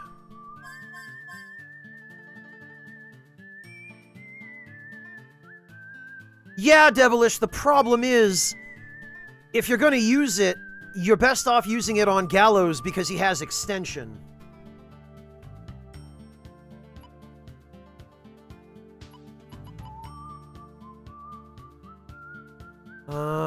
We probably should go with Initiative, but... light attacks are really common.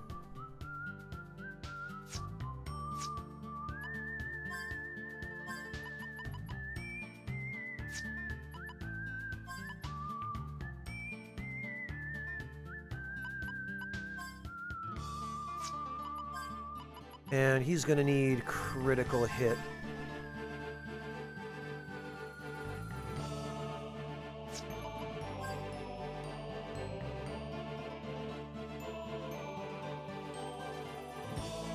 That's correct, Haretsu, yes. I'll be able to show you soon.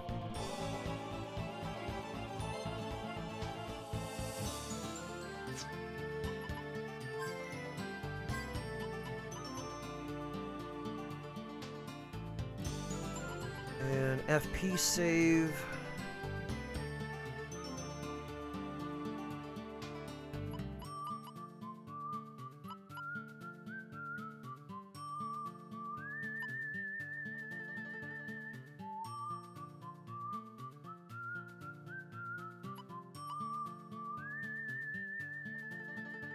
Big Daddy, there are certain, pieces of loot that you cannot get in any other way than pickpocketing. Moreover, pickpocketing enables you to get some items much earlier than you would ordinarily be able to. Thematically, it fits him, Devilish. It's just he's not the most effective person to use it.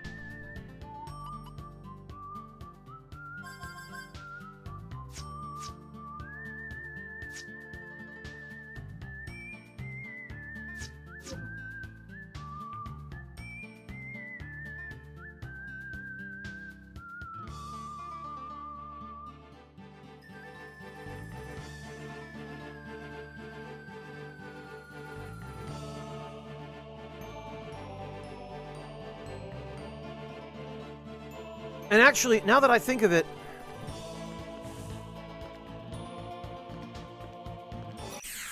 oh, good.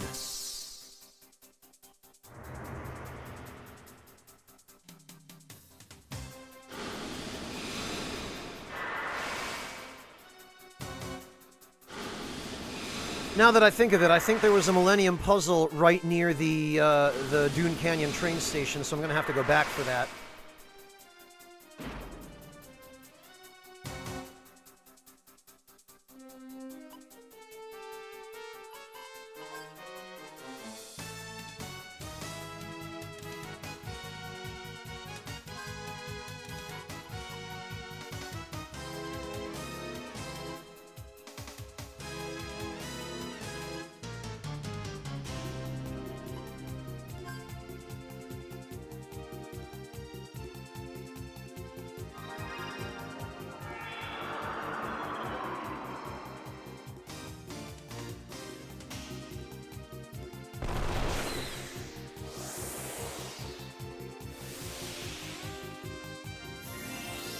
Oh, good.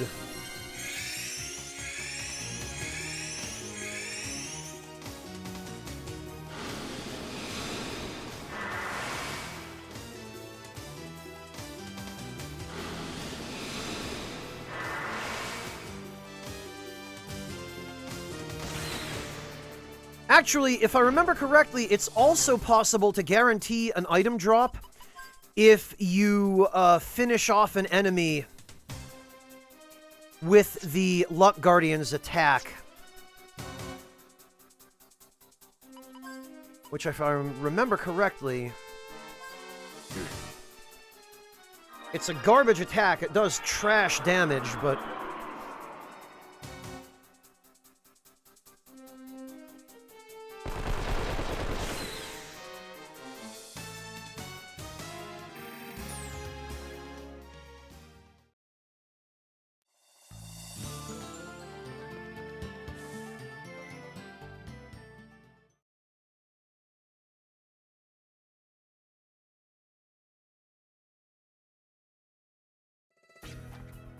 This planet is incomplete, imperfect to be endowed with the full wisdom of Hyades. It rejects us and is therefore unsightly. Its unsightliness is like a pupa waiting to emerge.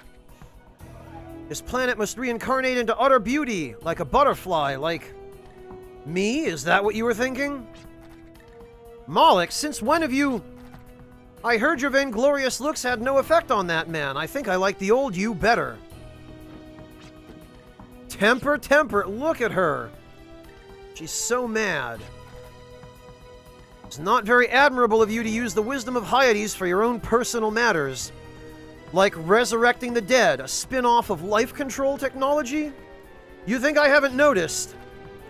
I apologize, I said a little too much. And I didn't mean to hide my experiment from you either. I was going to let you know after I made more progress.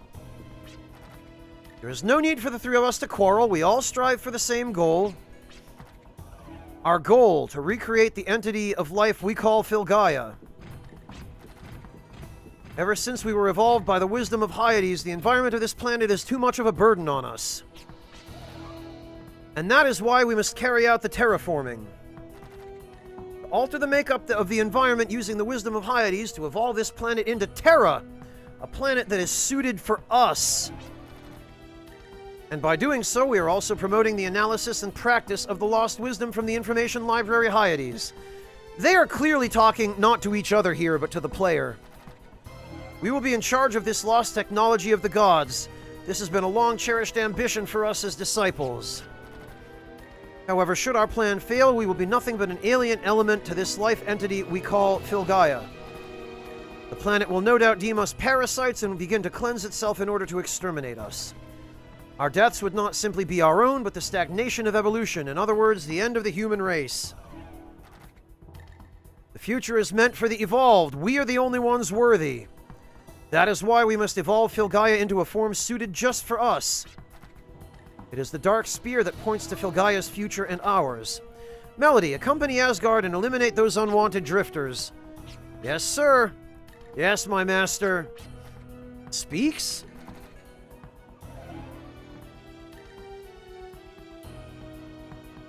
Oh, all the time, Haretsu! The internal Gemini circuit enables him to learn, and the evolutionary analogism gives him the ability to reason. Looks like they're beginning to take effect.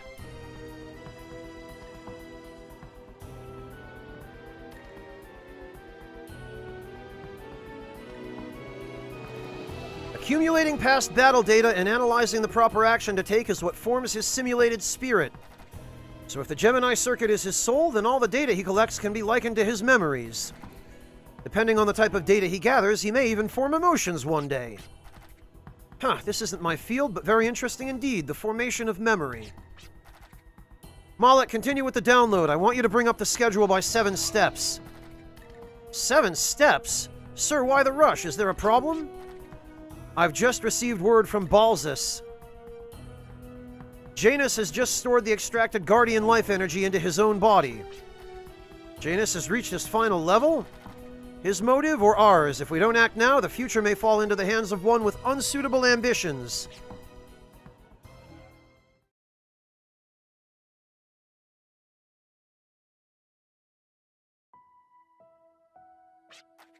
Your father? Well, I don't remember much about him. I was only a little girl.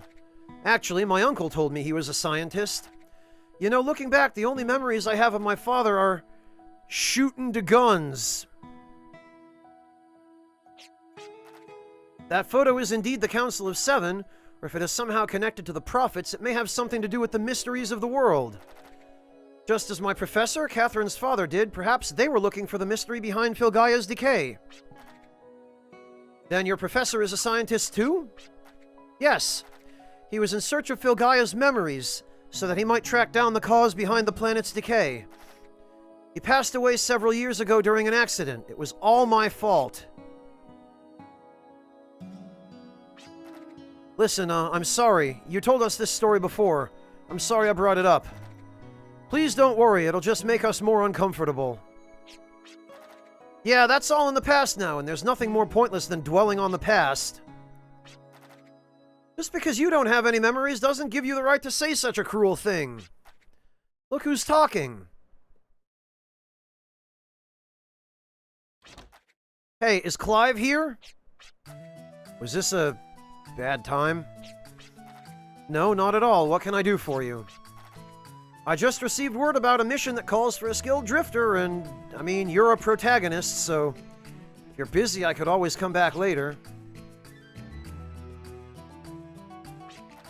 No, we're fine. We would need to know the details. Right, the client is waiting underneath the street lamp in the town center. He's a member of a rising religious order. I think they're called the Ark of Destiny or something. It's that guy that came by to repair the memory figure recently. He's dressed funny, so you can't miss him. Best of luck to you. Clive is a good guy, Haretsu. From an errand boy of the gods, huh? Sounds pretty shady. You're one to talk. Well, let's get our game face on.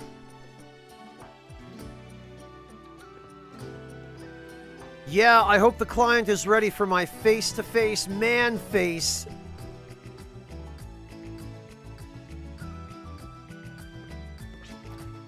I like to read books while Daddy's away. But I have no more books to read. If you find a book, let me know, okay? I don't like Daddy's books because they're no fun. There are no pictures.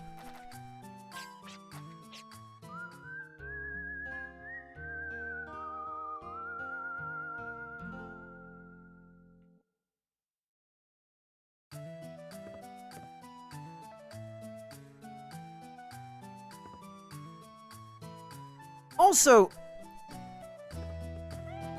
they talked about how their house has a kitchen, but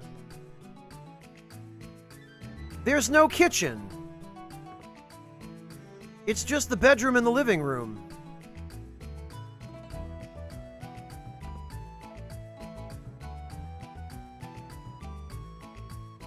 Like, Catherine expressly asked Caitlin to help her out in the kitchen, but there's no kitchen. I hear there's a newly discovered ruin not too far from here. Have you heard anything about it? Nope. By the way, you haven't forgotten about that sealed black treasure chest at the Shrine of the Luck Guardian, have you? You couldn't stop thinking about it on the way home from the East Highland Station, remember? Yeah, I didn't even remember her acknowledging that.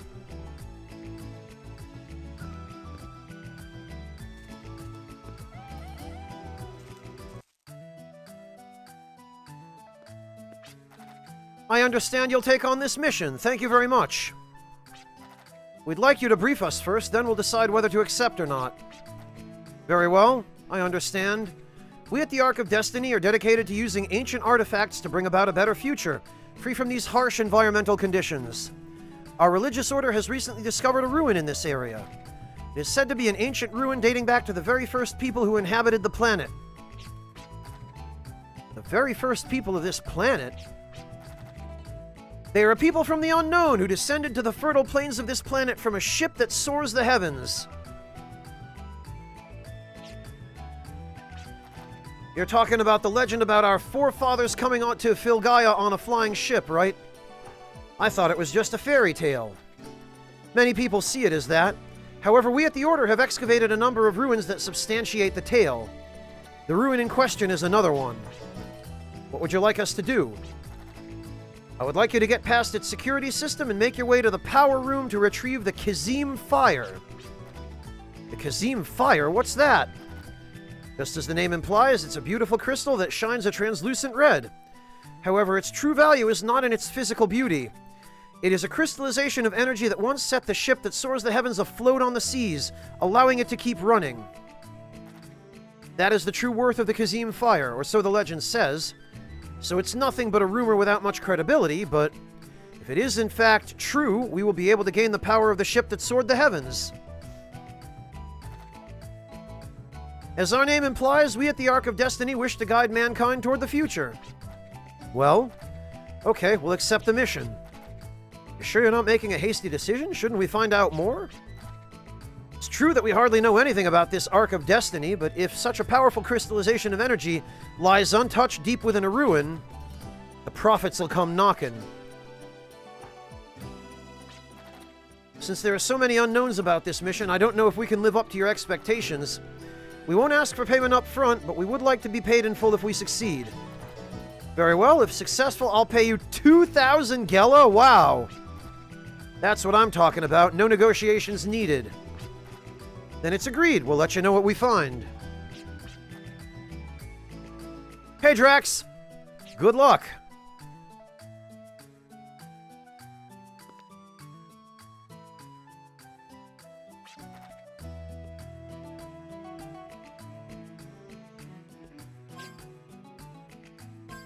Yeah, Stark Realm, I'm sure there's nothing wrong with this, this power source from an ancient spaceship just lying around in a ruin. I'm alright, thanks, Drax. How about you? You hanging in?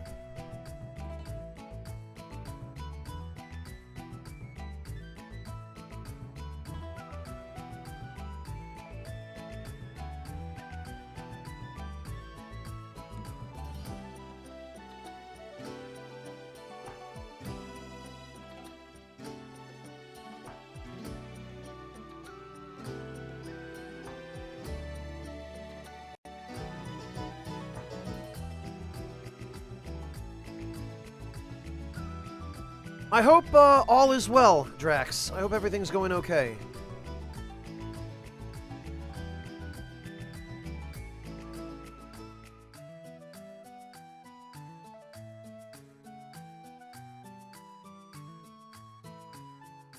Got your resume on the job site, hunting for a reasonably priced PS5. Ah! Well, happy birthday, Drax.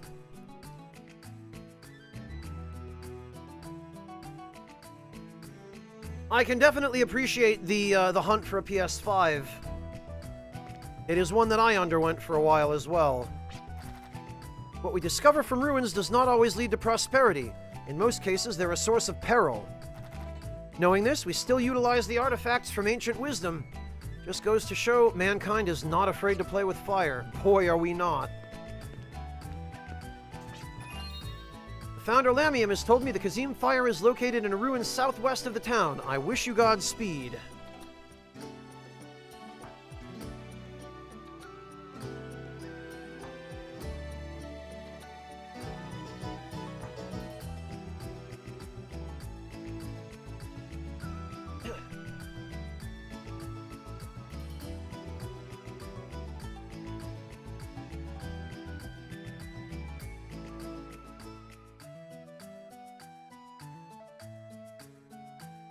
I do, Drax, yes.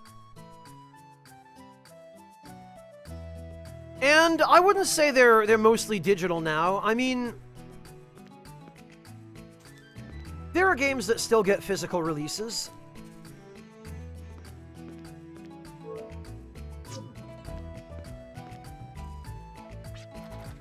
Horses were widely used to traverse the wasteland before railroads came into use, but trains only take you where tracks are laid. If you want more freedom in your travels, riding horses might be the right choice.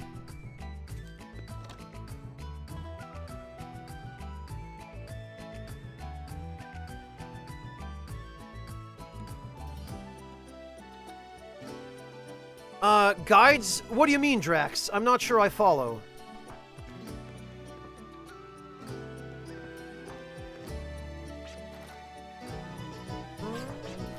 As drifters, you should always take good care of your arm. Not in the sense of neglecting it, but misusing it from malice. Hey, Catherine was organizing your books the other day. She sure takes good care of the house. You should let her know that.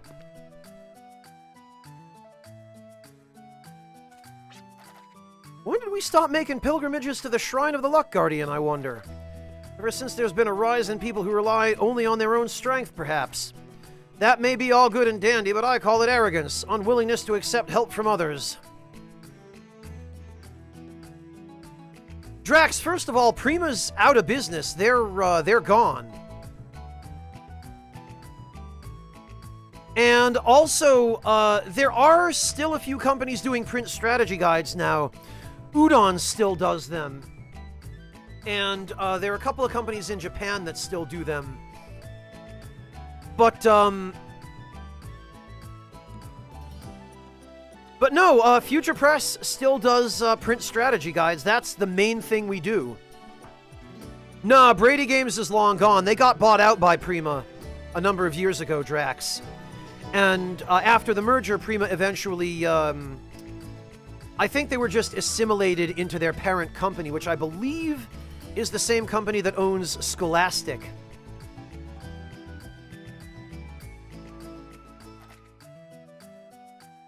People can't live on their own, you know.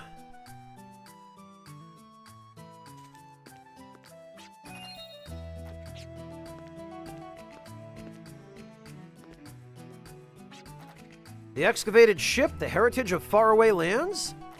I've heard that there's a monster dwelling in there that carries a star-shaped item. It's an item that supposedly makes travel easier. There was a time when a bunch of drifters went looking for it, but none of them made it back. Maybe they went off and sold it somewhere, or maybe, you know... Okay, maybe there is a teleport orb here.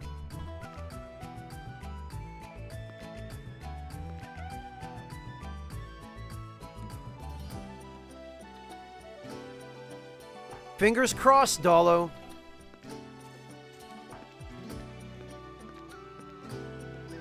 But I appreciate the sentiment, Dolo. I will be sure to relay it to the boss.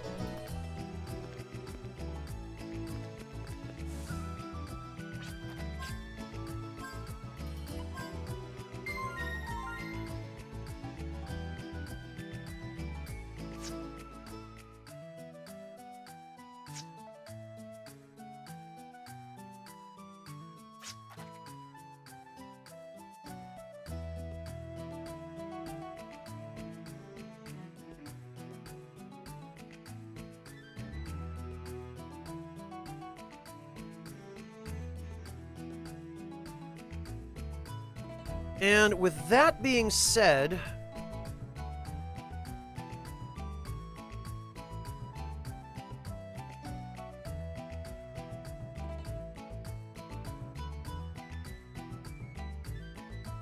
Let's see...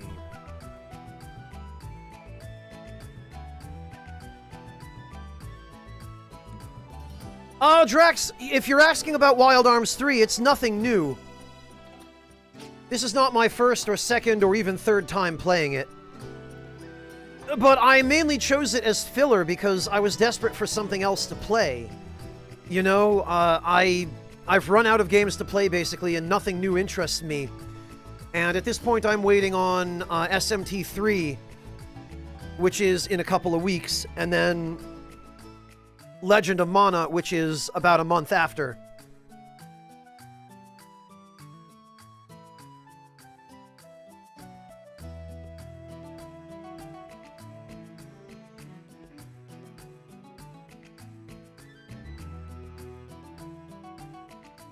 A bit, Drax, although I seem to be running into these dry spells, as you call them, a lot more often than I'd like.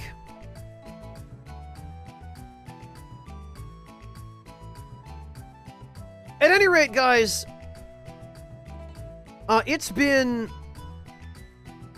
God, what's it been? It's been almost 10 hours. I'm not really looking for recommendations at the moment, Rando. I appreciate it, but this is a problem that I have to solve on my own. Recommendations don't really help me. I need to figure out what I actually feel like playing, you know? And the only way to do that is to just keep looking through the list. So what we're going to do here, guys, is we are going to raid a viewer of mine. We're going to raid the Doctor, who is playing some near whatever the hell that number is after it. Now, the Doctor has just recently got his Twitch channel off the ground. He just recently started, and I've been trying my best to support him and help him get a little bit of exposure. So he's still learning the ropes, and it will really mean a lot to him if we drop by and show a little bit of support. Please stick around for the raid and check him out. Give him a look, and if you enjoy what you see, please drop him a follow. Thank you all so very much for joining me today. I really appreciate everybody sticking around and hanging out, and I look forward to seeing all of you, hopefully tomorrow if all goes well, or if not tomorrow, then probably the day after that. I've got to do some more grocery shopping sometime soon, I think. But anyway, good night, everybody, or good morning. Take care. Catch you all next time.